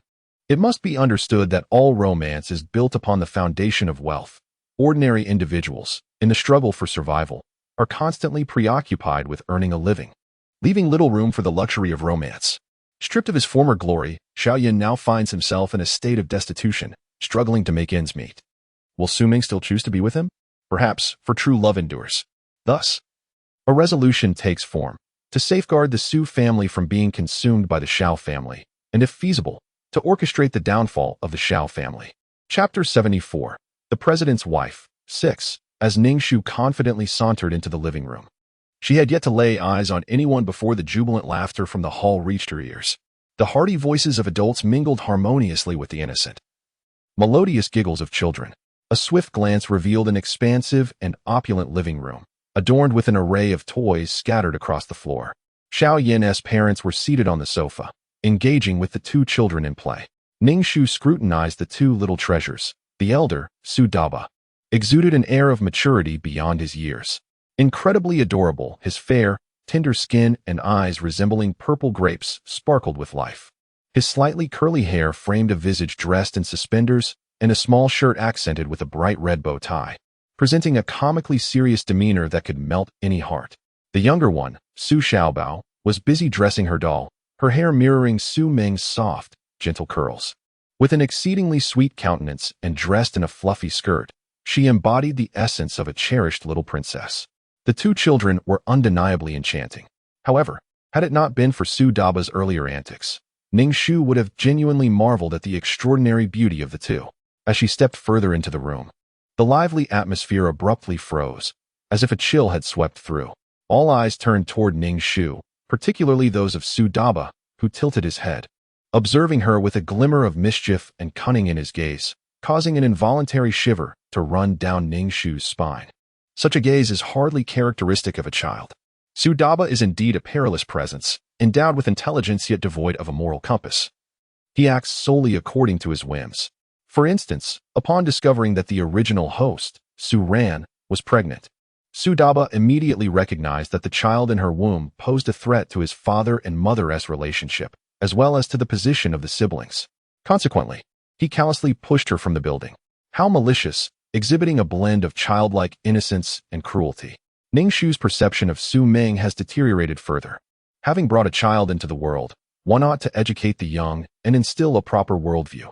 However, Su Ming seems more preoccupied with causing chaos and whimsically chasing affection. At times, it is even the child, Su Daba, who must clean up the mess.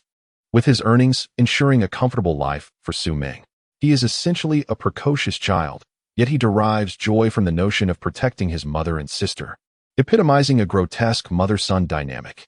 Ning Shu merely acknowledged this with a hum and ascended the staircase. Mr. Xiao and Mrs. Xiao, witnessing Ning Shu's blatant disregard for them, bore expressions of displeasure. As they turned to observe her retreating figure, Mr. Xiao, embodying composure, furrowed his brow, a flicker of dissatisfaction crossing his face.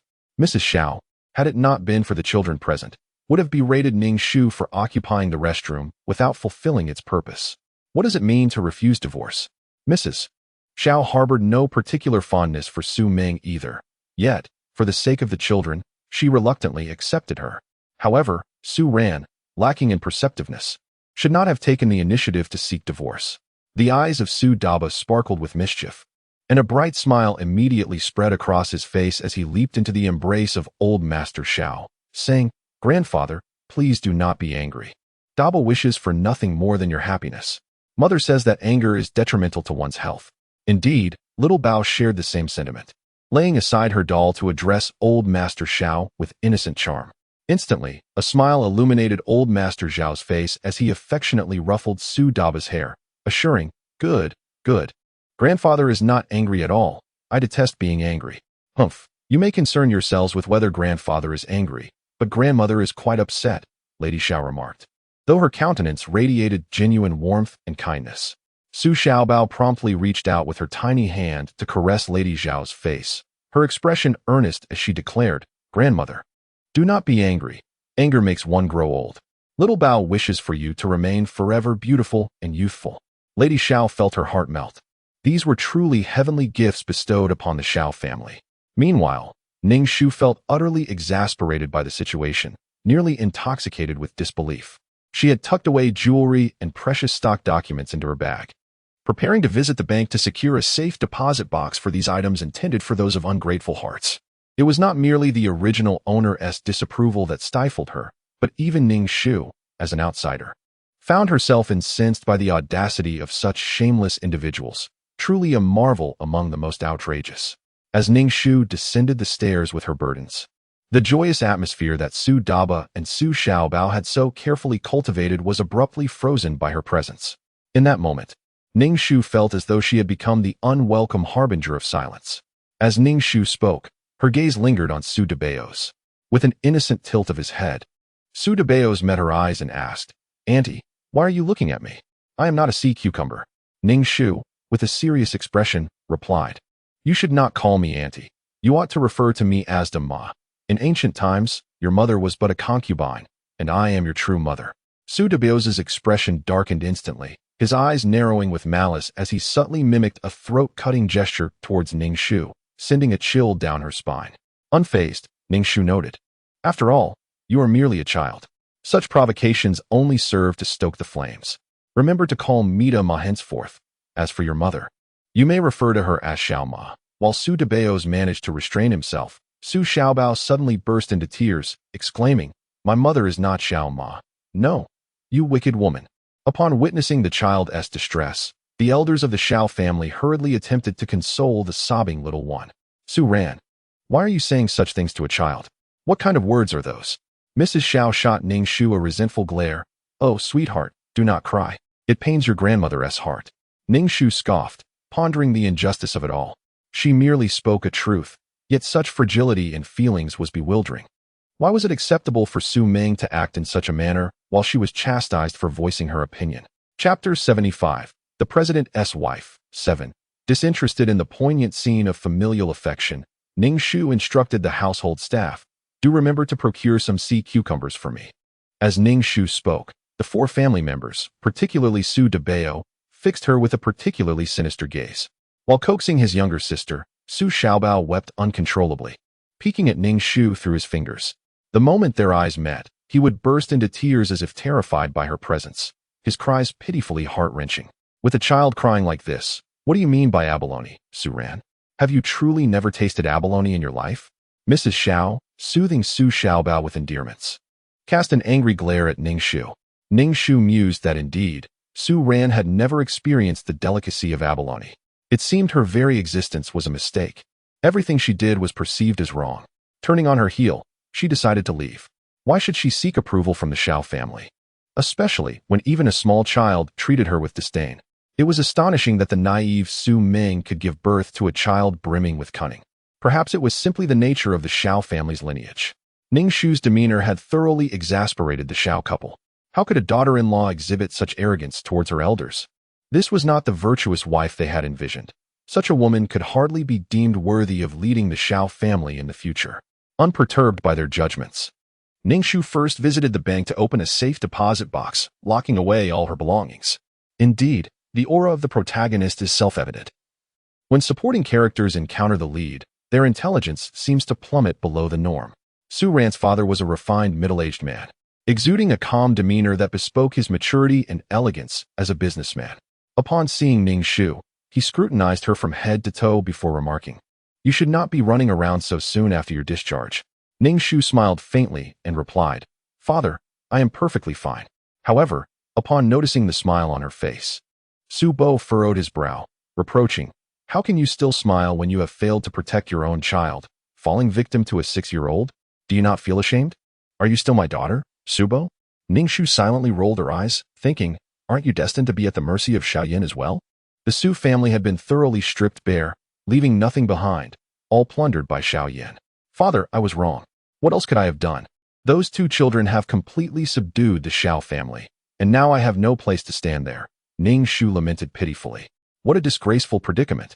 "You cannot even outmaneuver a child," Su Bo said, his brow furrowed tightly. If this continued, it was likely that both the Su and Xiao families would face a rift. "Father," Ning Shu said earnestly, looking intently at Su Bo, "should we not reconsider our partnership with the Xiao family? Currently, Su Ming and Xiaoyan are entangled in a fervent affair, and Xiaoyan has vowed to avenge Su Ming's parents, whom she believes you are responsible for their demise. We should seek a new breakthrough." A look of despondency shadowed Ning Shu's face, reflecting her despair over betrayal by a man. Su Bo's expression shifted slightly, casting doubt on the news, and he remarked, "Business is business. Xiaoyan would not jeopardize both families' enterprises for the sake of a woman." In response to Su Bo's words, Ning Shu merely smiled wryly.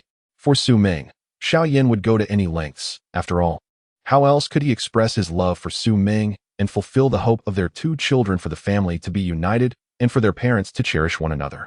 Once married, a woman should focus on her husband and children, steering clear of business affairs, Su Bo insisted. It is essential to nurture your health and bear a worthy heir for the Xiao family. As for Su Ming's 2 children, they are merely illegitimate and do not threaten your standing in any way. Ning Shu felt a heaviness in her heart, taken aback by Su Bo's obstinacy and his complete disbelief in her words. Could it be that the Su family was indeed destined to succumb to being devoured? After some contemplation, Ning Shu realized her impatience. The business ties between the Xiao and Su families had always been robust and without error. Her abrupt claims that the Xiao family intended to undermine the Su family were understandably met with skepticism. Su Bo likely believed she was speaking out of emotional turmoil from both losing her child and feeling threatened by Su Ming, thus proposing such a self-sabotaging notion. Ning Shu recognized the necessity of gathering evidence to convince Su Bo, yet she could not place all her hopes on the Su family's shoulders. She finally comprehended why the Su family fell from grace so swiftly. It was Su Bo's unwarranted faith in the Xiao family that left him oblivious to Xiao Yan's decisive actions that had left the Su family in ruins. "Ranner, will you be having lunch at home today?" Madame Su inquired of Ning Shu, who shook her head, indicating that the day's objectives had been fulfilled, and there would be no dinner at home. Ning Shu solemnly addressed Su Bo, saying, "Father, soon the Xiao family will commence the development of a piece of land, reportedly under government planning. It is certain that the Su family will be involved in this project, which is primarily aimed at countering the He family. Perhaps I am overthinking it, but I urge you to exercise caution." Ning Shu offered a word of warning to Su Bo. Given that the Su family's current path seemed obstructed, alternative routes must be considered. Although she had not spent much time with Su Bo, Ning Shu discerned that he harbored a certain disdain for women. Furthermore, with his daughter now married, it could be argued that she no longer belonged to the Su family.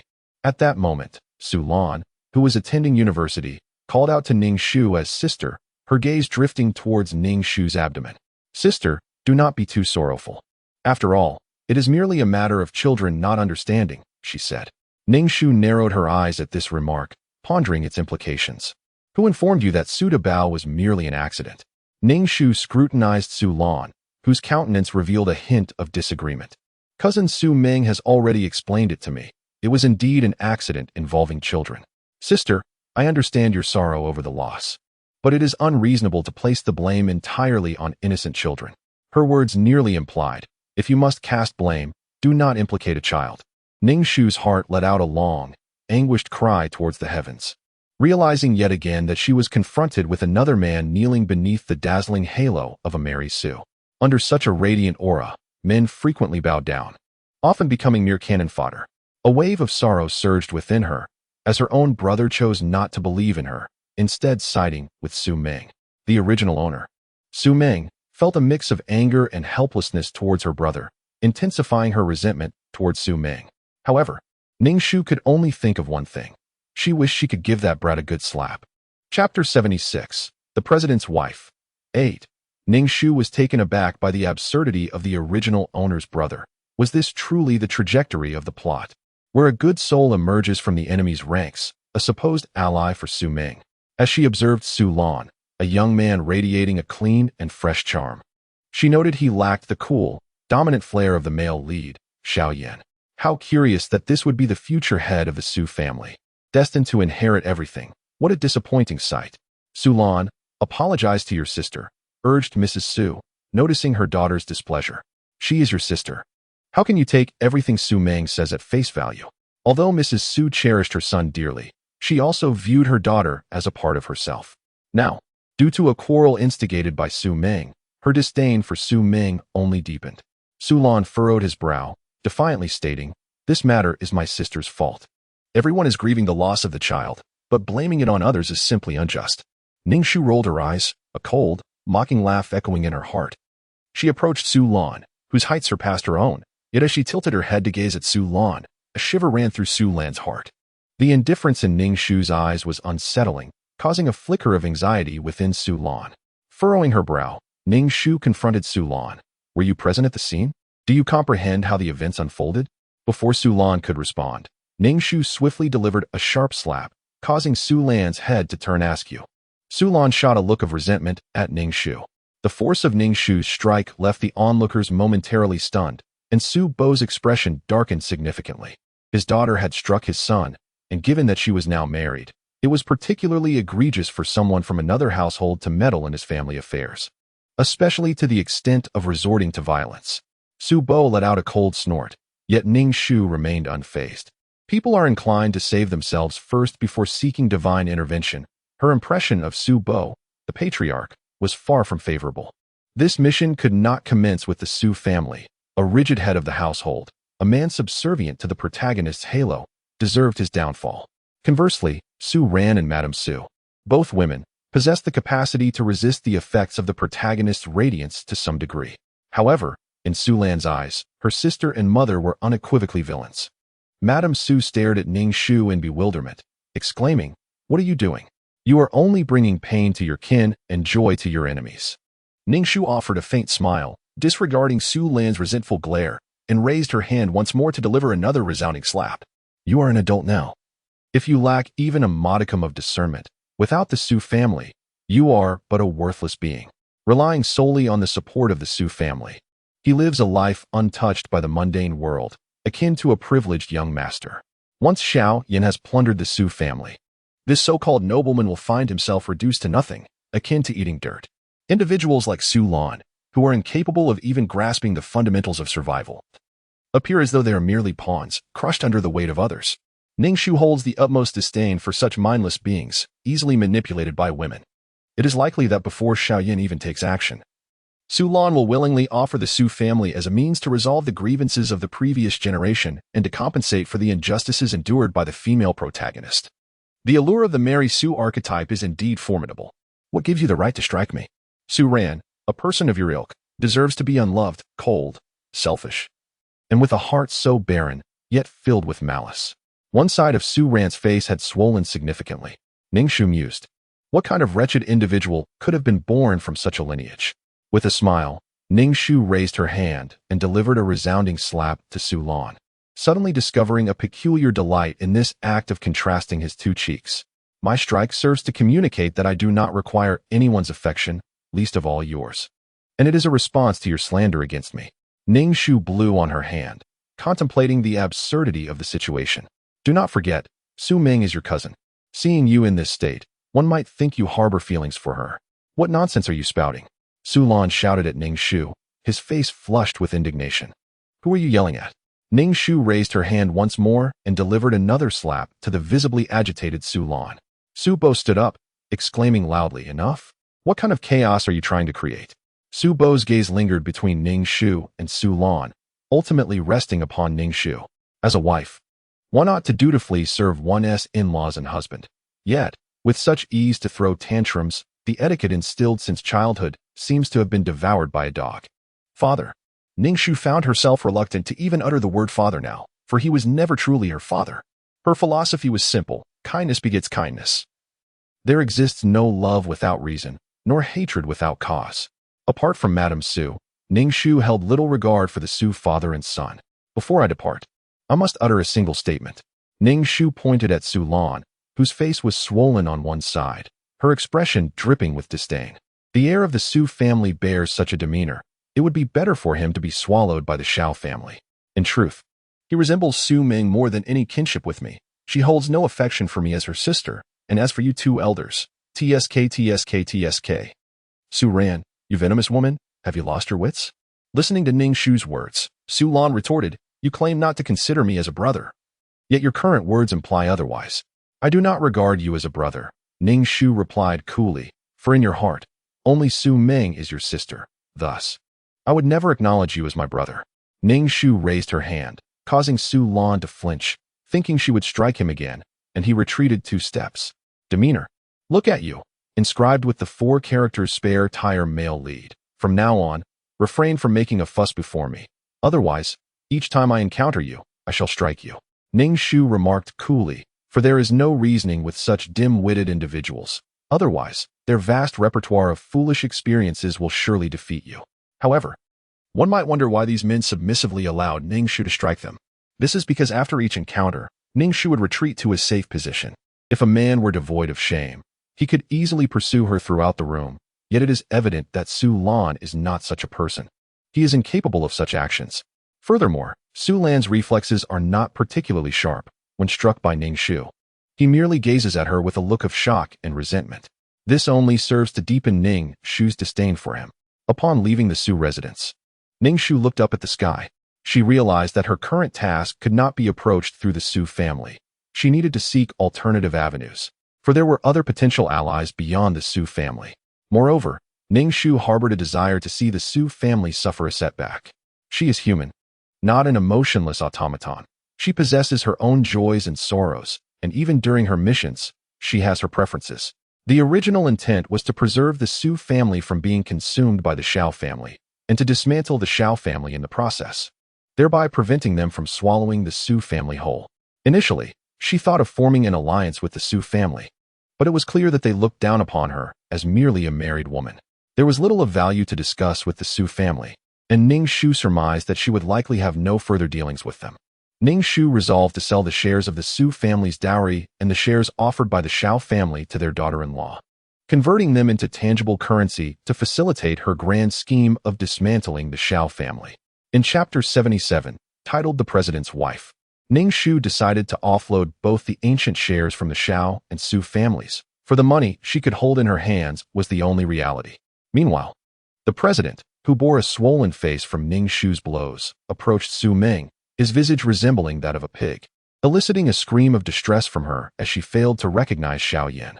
Xiaoyan could only regard Su Ming with a bewitching gaze, his swollen face making his words unclear as he uttered, "It is I am Xiaoyan."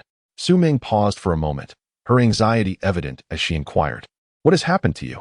Xiaoyan attempted to curl the corners of his mouth into a charming smile, but the movement aggravated the wounds on his face, causing him to grimace in pain before finally responding, "Are you expressing concern for me?" "Umph." Su Ming let out a delicate scoff, turning her head away to avoid looking at Xiaoyan. "We have no connection. Why should I care about you? I do not wish to see you." "Umph, leave." A smile danced in Xiaoyan's eyes as he replied, "I know you care for me. Why not admit it? You have plenty of wives to concern yourself with. There's no need for me to take precedence." Su Ming pouted her delicate, rosy lips, a sight that made Xiaoyan swallow hard. "Do not defend the vixen Su Ran. She is the one who caused this mess on my face." Xiaoyan gritted his teeth, his voice seething with resentment as it seeped through clenched jaws. Su Ming, taken aback, covered her mouth in shock, her almond-shaped eyes wide with astonishment as she shot Xiaoyan a sidelong glance. This reaction left Xiaoyan feeling somewhat disconcerted. "Although I detest Su Ran, I am aware that she loves you deeply. How could she have struck you? That seems exceedingly cruel. How could she leave you in such a state?" As she spoke, Su Ming gently reached out to touch Xiaoyan's face. Xiaoyan's eyes sparkled with a glimmer of hope. Previously, Su Ming had been quite irate about Su Ran's pregnancy, ever since that wretched woman Su Ran began her confinement. She had completely disregarded him. Now, with a sudden display of concern, Xiaoyan seized Su Ming's hand, exclaiming in a breathy tone, "My face hurts so much." Su Ming's eyes widened, glistening with worry as she gazed at Xiaoyan. "Did I hurt you? Let me fetch some medicine." However, Xiaoyan swiftly pulled her back into his embrace, his gaze electric as he looked at her tenderly, whispering, "You are my remedy. Simply seeing you alleviates my pain." As he leaned in to kiss her, Su Ming initially resisted, her eyes wide with shock, but soon she succumbed, closing them gently. Xiaoyan pressed her onto the sofa, caressing her form, causing a rosy hue to blossom on her cheeks as soft moans escaped her lips. "No, no." The sound ignited a fervor within Xiaoyan, stirring a primal desire, yet an unexpected pain shot through him as he winced, a tearing sensation coursing through him, akin to being doused with a bucket of ice water. Su Ran, that detestable woman. He had waited until the doctor confirmed all was well before seeking out Su Ming. Now, after being struck by Su Ran, he found himself swollen and in discomfort, and he hadn't anticipated the intensity of his physical reaction. Su Ming writhed in his embrace, softly humming, her hazy eyes peering up at the man above her. While enduring the pain, Xiaoyan's kiss, which was intended for Su Ming's lips, unexpectedly landed on her forehead. With a tender gaze, he said, "I will wait until you truly accept me. I wish to offer you a genuine wedding night." Su Ming blinked in surprise, slowly realizing the impropriety of the situation. She abruptly pushed Xiaoyan away, adjusted her collar, and exclaimed, "What have you done to me? You are a married man. How can you behave in such a manner?" "Umph. You lecher." With a hint of resentment, Su Ming scolded him. Xiaoyan reached out, pulling her back to his side. Su Ming struggled, her small fists pounding against his chest. "Let go of me, you big lecher." "Indeed, I am a big lecher. What is wrong with me doing such things with my wife?" Xiaoyan replied earnestly, locking eyes with her. "In this lifetime, you are my only wife." Su Ming's body froze momentarily as she looked up at him. "You must be deceiving me. You still have a cousin, after all. Remember, we are not related at all." "No, that is not right. We are related. You are my cousin-in-law." A blush crept onto Su Ming's cheeks, accompanied by a flicker of emotion. She then playfully retorted, "Who are your in-laws? You mustn't call them that. I have never considered marrying you." Xiao Yan promised Su Ming many things, and their affection was palpable. Yet a shadow loomed in his heart regarding his true desires. Emerging from Su Ming's modest apartment, Xiao Yan made his way to the hospital. The mere thought of it conjured up memories of the woman he loathed, the one who, in name, was his wife. Upon hearing the doctor's assurance that he had not been incapacitated, Xiao Yan exhaled a sigh of relief. Yet, he inquired further about the excruciating pain during his reactions. The doctor advised him to prioritize recuperation and abstain from intimacy for the next 2 months. Su ran, that wretched woman. When Ning Shu arrived home, an eerie silence enveloped the house. Even Elder Xiao and Madame Xiao were absent, and the two little treasures, Su Dabao and Su Xiaobao, were nowhere to be seen. She stopped the servant and inquired, "Where has everyone gone?" The servant, recognizing her as the young mistress, responded with a hint of indifference. "I do not know." How typical that someone in the Xiao household could so easily look down upon her. Grasping the servant's arm, Ning Shu demanded coldly, "Where is everyone? I am asking you." The servant, intimidated by Ning Shu's frosty demeanor, was about to respond when a booming voice interrupted. "Su ran." Ning Shu rubbed her ears. The voice sounded vaguely familiar. Turning around, she found Xiao Yan, his face still marred by bruises that had yet to fade. He strode towards her. Fury etched on his features, and bellowed, "Su ran, you vile woman. What wrong has the servant committed? Are you resorting to tormenting them again?" Ning Shu scoffed at the absurdity of it all, her eyes refusing to open fully in the presence of such a repugnant individual. Now, she was being unjustly branded with the label of a villainous woman. What an outrageous turn of events. Xiao Yan gazed at Ning Shu with an unmistakable disdain and hatred. The mere thought of the doctor's words ignited a desire within him to tear Ning Shu apart. His beloved woman was suffering because of this malicious, greedy, and hypocritical individual. Someone who was even inferior to Su Ming by a hair's breadth. Upon seeing Xiao Yan, the servant hurriedly remarked, "Young master." Both young master and young miss have been admitted to the hospital, and now both master and madam are there as well. Upon hearing that his precious children were in the hospital, Xiao Yan's expression changed instantaneously, his eyes reddening as he roared at Ning Shu. "What have you done?" Ning Shu retorted, "What have I done? I have no idea what I have done." She continued, "If anything happens to the children, I will make you pay dearly." Xiao Yan cast a venomous glance at Ning Shu before turning on his heel and rushing to his car, heading towards the hospital. Ning Shu felt utterly disheveled, pressing her hand against her chest, overwhelmed with exhaustion. Why did she sense that the people in this world were so incomprehensible and capricious? "Which hospital?" she asked the servant with indifference. The servant, having witnessed young master's utter contempt for young madam, regarded Ning Shu with even greater disdain. With a haughty tone, the servant replied, "I have no idea which hospital." Ning Shu regarded the servant coolly, asserting, "I ask you again, which hospital? Even if I have lost my standing in this household, I still possess the authority to dismiss you." "In the Central City Hospital," the servant quickly replied. "Had I known earlier, it would have been futile." Ning Shu resolved to ascertain the situation. 2 children simultaneously admitted to the hospital, and even the astute Su Daba had succumbed to this fate. Upon arriving at the city center hospital, Ning Shu could hear Su Ming's heart-wrenching cries echoing down the corridor. A pang of concern struck her. Could it be that both children were in peril? Unthinkable. For these two were pivotal instruments in fostering the bond between Xiao Yan and Su Ming. Indeed, mere instruments. To Ning Shu, these children represented Su Ming's golden keys, Su Daba for providing sustenance, and Su Xiaobao for charming and endearing. They were capable of smoothing out the obstacles in Su Ming's path, having already endeared themselves to their grandparents before even entering the premises, while simultaneously aiding their father in vanquishing the detestable wife and assisting him in winning over their mother. These were not merely children. They were a veritable anomaly, utterly unscientific. As Ning Shu approached, she beheld the usually sprightly Su Ming on the verge of fainting from sobbing in Xiao Yan's embrace, who was tirelessly soothing her, his expression fraught with urgency. Mr. and Mrs. Xiao sat restlessly in their chairs, clearly agitated. Ning Shu walked over, braving the disdainful glares directed her way. A bitter sensation welled up within her. Being universally despised was no easy feat. "What brings you here?" Xiao Yan inquired, lifting his chin to regard Ning Shu, his tone warning her to refrain from provoking him, lest she face the consequences. Ning Shu furrowed her brow. She truly struggled to communicate with these individuals. Their propensity to shout and their ostentatious demeanor overwhelmed her, leaving her at a loss. Relying in Xiao Yan's embrace, Su Ming looked at Ning Shu with tear-streaked eyes and sorrowfully said, "Su Ran, the children are innocent. If you have any grievances, direct them towards me. I only wish for you to refrain from harming my child."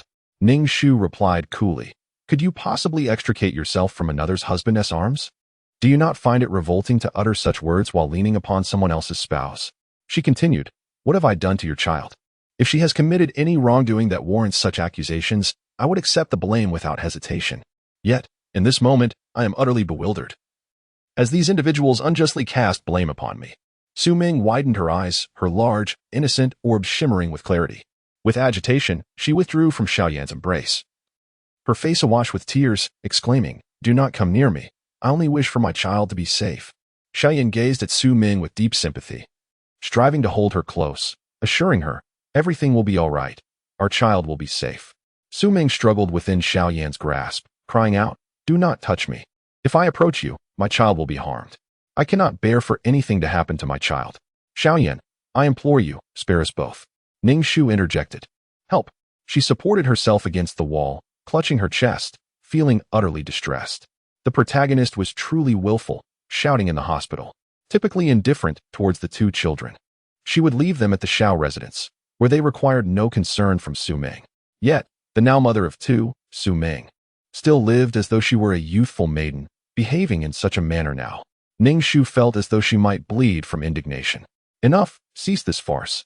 Master Xiao interjected, putting an end to the melodrama between the two individuals. Xiao Yan, feeling helpless, attempted to soothe Su Ming before turning to Master Xiao, inquiring, "Father, what troubles the children? I sense they are quite inebriated." Madame Xiao shot a disapproving glance at the stifled laughter of Ning Shu and chastised her. "It's all your fault, you gluttonous woman, insisting on indulging in abalone." Ning Shu retorted, "What is my concern? It was not I who demanded the abalone. It was this woman who craved it." Consequently, during lunch, the two children overindulged and are now at the hospital to induce vomiting. Madame Xiao glared at Ning Shu. Master Xiao added, "There shall be no abalone in this household henceforth." Xiao Yan cast a disdainful glance at Ning Shu. With a cold laugh, Ning Shu replied, "It was not I who compelled them to eat. I did not force food into their mouths, nor did I poison the abalone. What does this have to do with me? And yet you still argue. Had you not frightened little treasure, how could the child have suffered from indigestion?" Madame Xiao scoffed. Ning Shu felt utterly drained, questioning, why are the people in this world so irrational? Where is their logic, their sense of morality? Why do they lay all blame upon me, wearing their self-righteousness like a cloak? It was absurd. Ning Shu felt utterly beleaguered, as if she were a rational being navigating a realm of madness. What purpose do these minds serve? Ning Shu pondered for a moment and soon comprehended the situation. It was likely that during her previous outing, she had mentioned a desire to indulge in abalone, which prompted the two mischievous children to devour it themselves, attempting to deny this wretched woman even a morsel. Children are inherently prone to digestive troubles, and now these two little ones found themselves at the hospital. The abalone was blameless, as was she. Yet, no one seemed to notice the malicious intent behind the children's antics, pranks laced with cruelty. Regarding such reckless behavior, Ning Shu felt it was deserved. "Su Ran, I shall no longer permit you to harm my children." Xiao Yan gazed at Ning Shu, declaring, "I want a divorce from you, this malicious woman." In response, she retorted, "Dream on. I shall never agree to divorce." Chapter 79, The President's Wife, 11. Upon hearing Xiao Yan's divorce proclamation, Ning Shu immediately opposed it. If she were to part ways with Xiao Yan, her mission would come to an abrupt end. She had endured the foolishness of these individuals for far too long.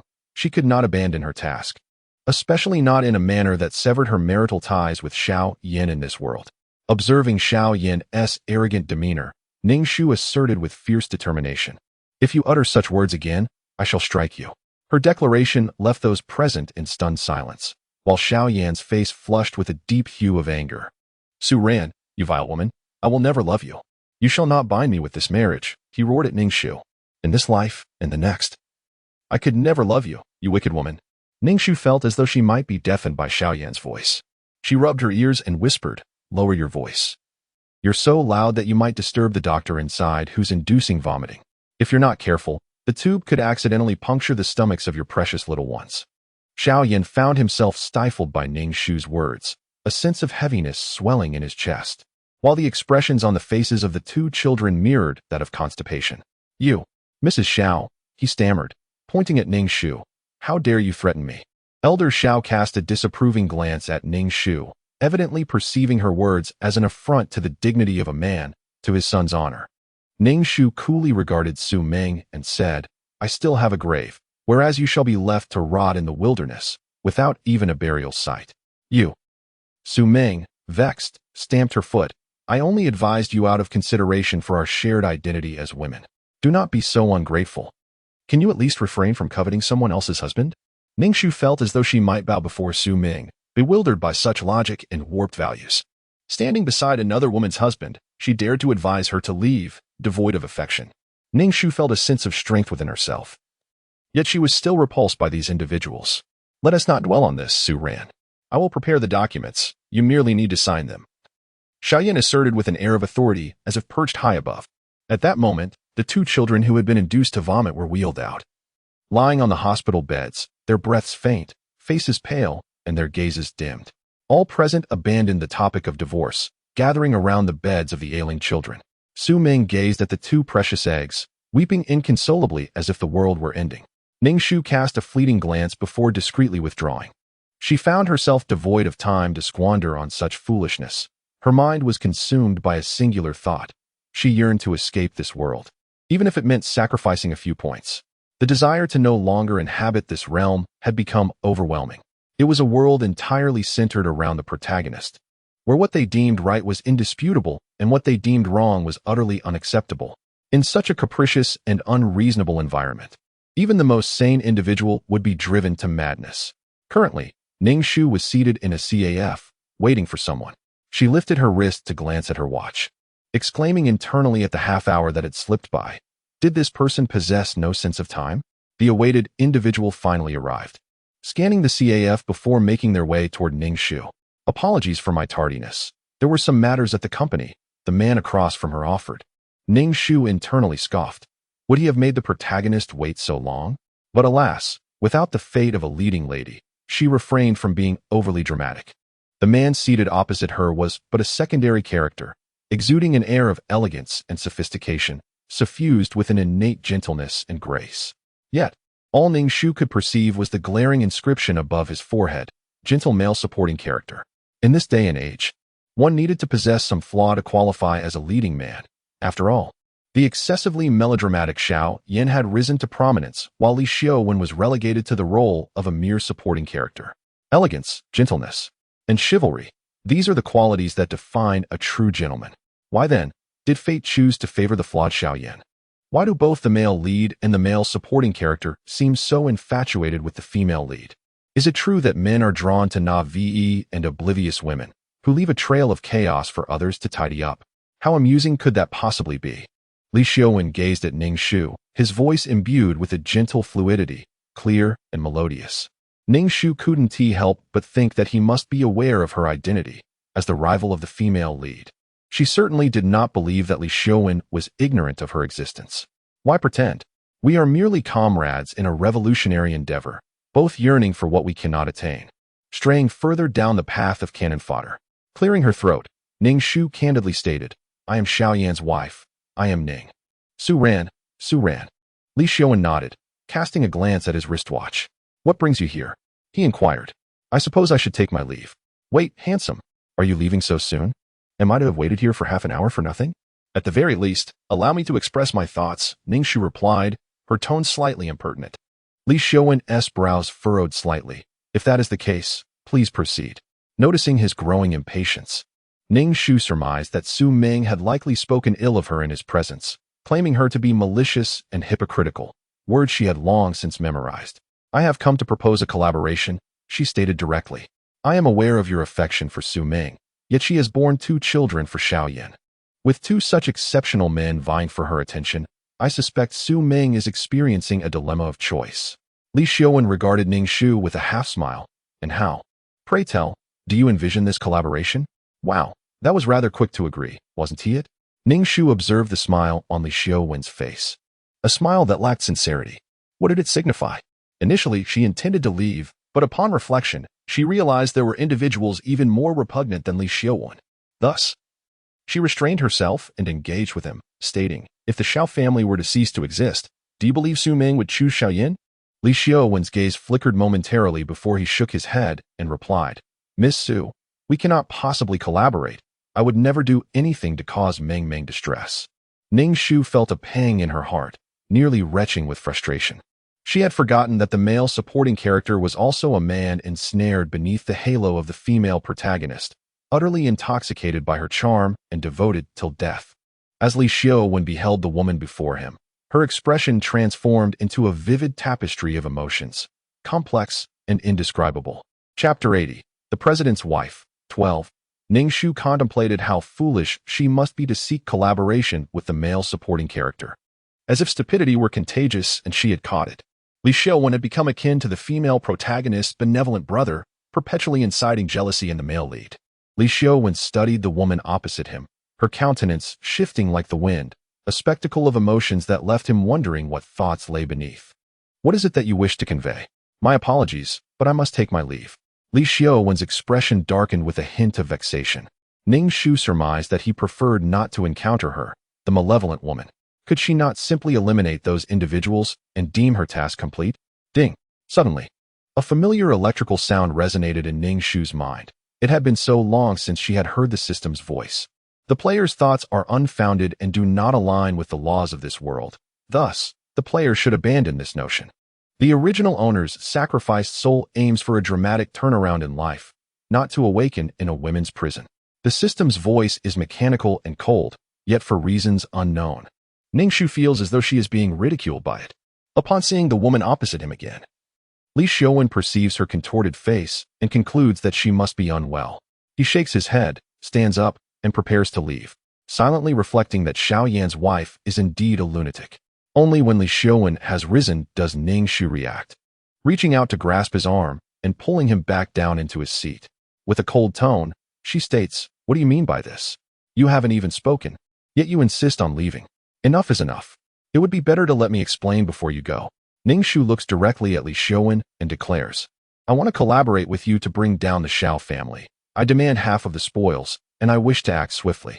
Li Xiaowun raises an eyebrow, questioning, why should I partner with you? What leverage do you possess to merely speak of cooperation? Furthermore, you expect half of the profits from such a vast enterprise as the Xiao family? He nearly states outright that she should possess a semblance of decorum. Ning Shu responds with a cold, mocking laugh, and dramatically pulls out stacks of cash from her bag, slamming them onto the table. I have the funds, let us collaborate. However, she muses, yet, it seems I have gained nothing in this endeavor. Li Xiaowun nonchalantly spread his hands, expressing his exasperation.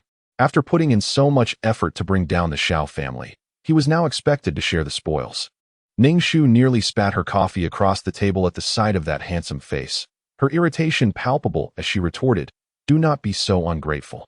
You have already managed to win over Su Ming. What more could you desire? You were fortunate indeed to have captured her affections, yet you remained dissatisfied. Originally, you were merely a supporting character, and now you have defied the odds and altered your fate, yet you still crave more. You could also attain Xiaoyan. For heaven's sake, Li Xiaowun replied coolly, you could also have Xiaoyan. Ning Shu almost choked, her mouth agape in shock and disgust as she spluttered her coffee. With a sarcastic smile tugging at her lips, she gathered all the soft currency from the table and stashed it away in her bag.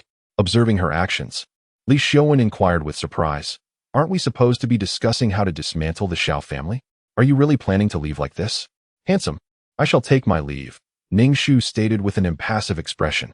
You are destined to endure a lifetime of being a miserable supporting character. Li Xiaowun positioned himself in front of her, insisting, sit down, let us deliberate further. Show me what you have in your bag. I wish to see how much money you possess. Absolutely not, Ning Shu replied firmly, her voice steady. Taking it out would be too risky. I fear someone might attempt to rob me. Li Xiaowun regarded her with a look of incredulity, as if she were a madwoman. Ultimately, Ning Shu and Li Xiaowun reluctantly reached an agreement.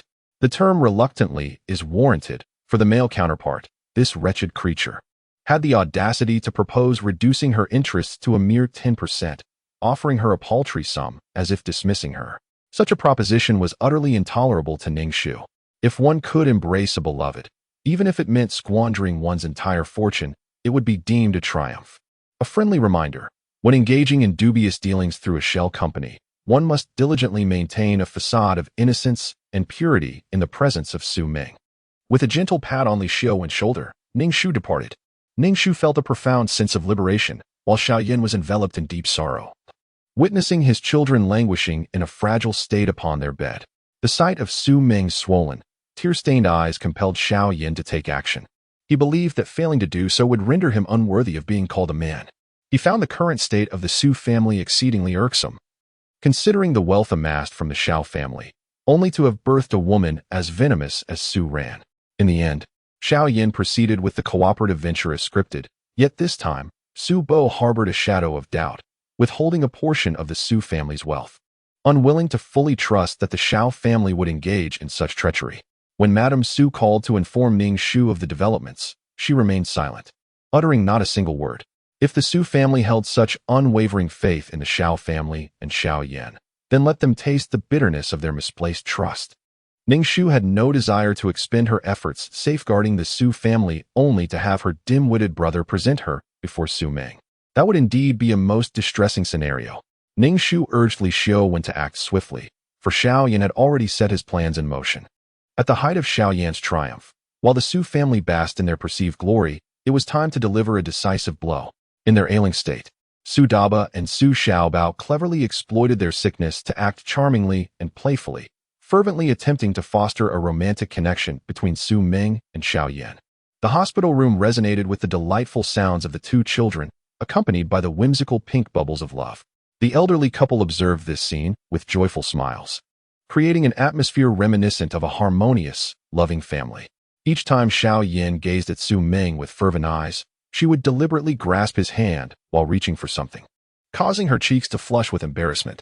Particularly in the secluded corners of the hospital, the two would embrace and share sweet kisses with too little observers, their adorable treasure eggs nearby. However, Ning Shu expressed her contentment, declaring that as long as these two refrained from their intimate antics in her presence, she could feign ignorance. Upon witnessing Li Xiaowen's darkened countenance, she felt a twinge of schadenfreude. Ning Shu had previously traversed two worlds. The first, a fortunate encounter with a deranged genetic scientist masquerading as a school doctor, and the second, wielding her royal status to resolve matters with a whip. Yet, she had yet to experience the tumult of business warfare. Therefore, she fully engaged in the scheme to dismantle the Xiao family, diligently seizing every opportunity to learn. If she were to establish a commercial empire on her own, there would be no need to collaborate with the malevolent Li Xiaowen. Thus, her current imperative was to acquire knowledge. When Li Xiaowen encountered Ning Shu, his expression was far from pleasant. Observing her nonchalant demeanor, he could not help but remark, "Your husband has been unfaithful. Why do you not intervene?" Ning Shu felt utterly exasperated. "The person you cherished is entangled with another, and what purpose does your anger serve? I have already advised you to hasten your pace. Given the fervent nature of their liaison, it is entirely normal for them to be together after one encounter. A second is inevitable, and many more will surely follow. You will eventually grow accustomed to it." Ning Shu sought to console Li Xiaowen. Initially, Su Ming had not accepted Xiaoyan. Though she bore him two children, her demeanor was still quite reserved. However, now that their relationship has progressed favorably, it is only natural that their bond would deepen. The living room, the sofa, the kitchen, all could witness the passionate chapters of their lives. Ning Shu regarded Li Xiaowen with an expression reminiscent of observing a green turtle, attempting to offer comfort. Yet, instead of finding solace, Li Xiaowen's countenance darkened further as he gazed at Ning Shu in disbelief. "Your husband is with another woman, and yet you..." Li Xiaowen struggled to articulate his feelings towards Ning Shu, his fingers anxiously drumming against the table. "You profess to love Xiaoyan, yet you appear unfazed by his infidelity." Love indeed. Does she truly love Xiaoyan? Even a fool could discern that she does not. Must every action be intertwined with love? Why not acknowledge her interest in the wealth of the Xiao family? Alas, the male supporting character is now driven to madness. Ning Shu merely remarked, "You should take action swiftly, lest their relationship flourishes further, as you well know." She raised an eyebrow at Li Xiaowen, a hint of mischief in her expression. Li Xiaowen inhaled deeply, gesturing towards the doorway, his voice steady and low. "Leave." As Ning Shu entered the living room, she beheld the Su family awaiting her on the sofa.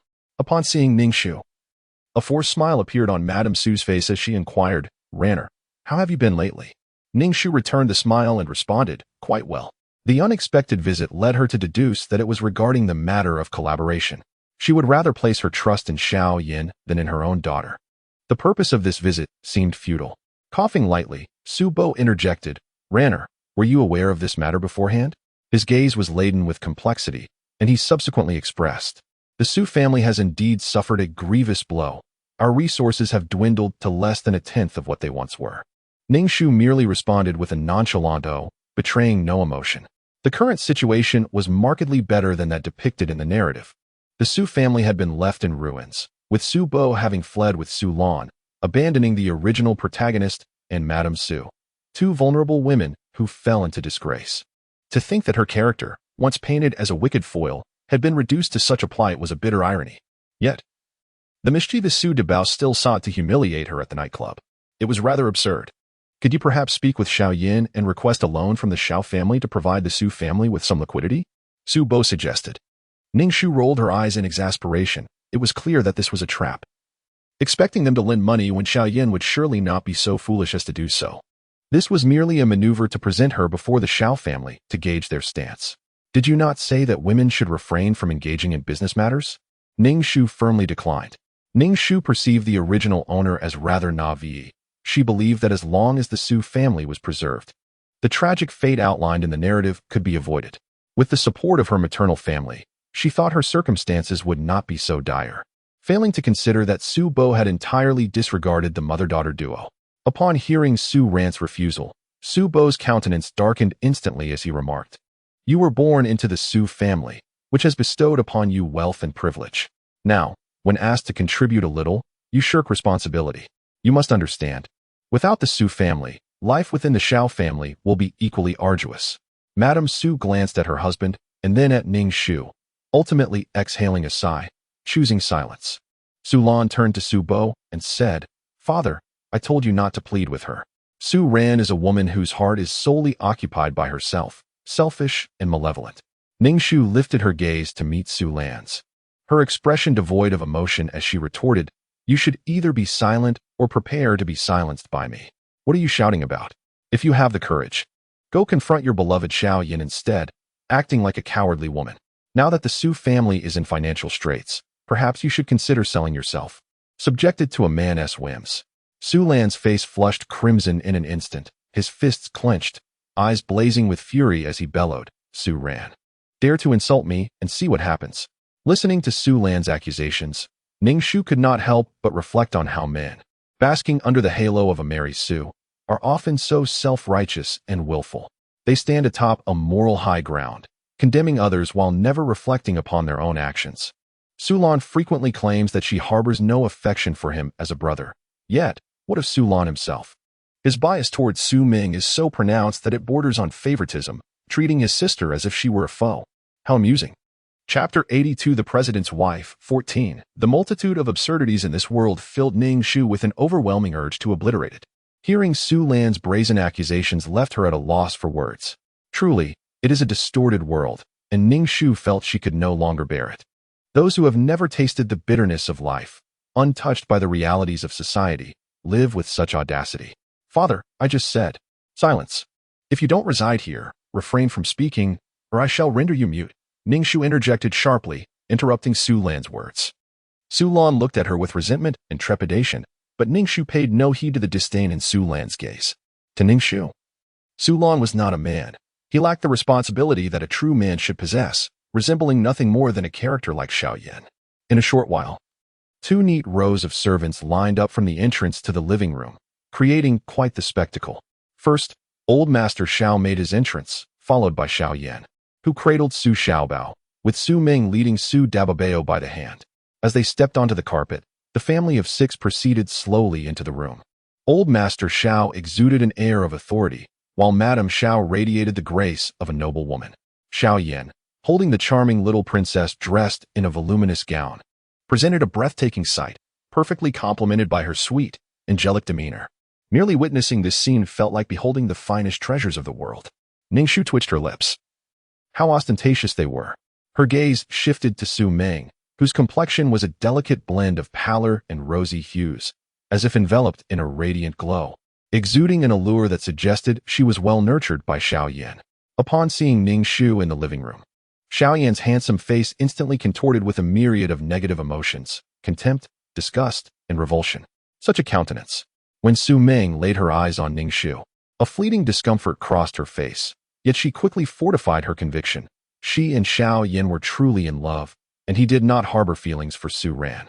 The in-laws, Su Bo greeted Elder Xiao and Madame Xiao with enthusiasm.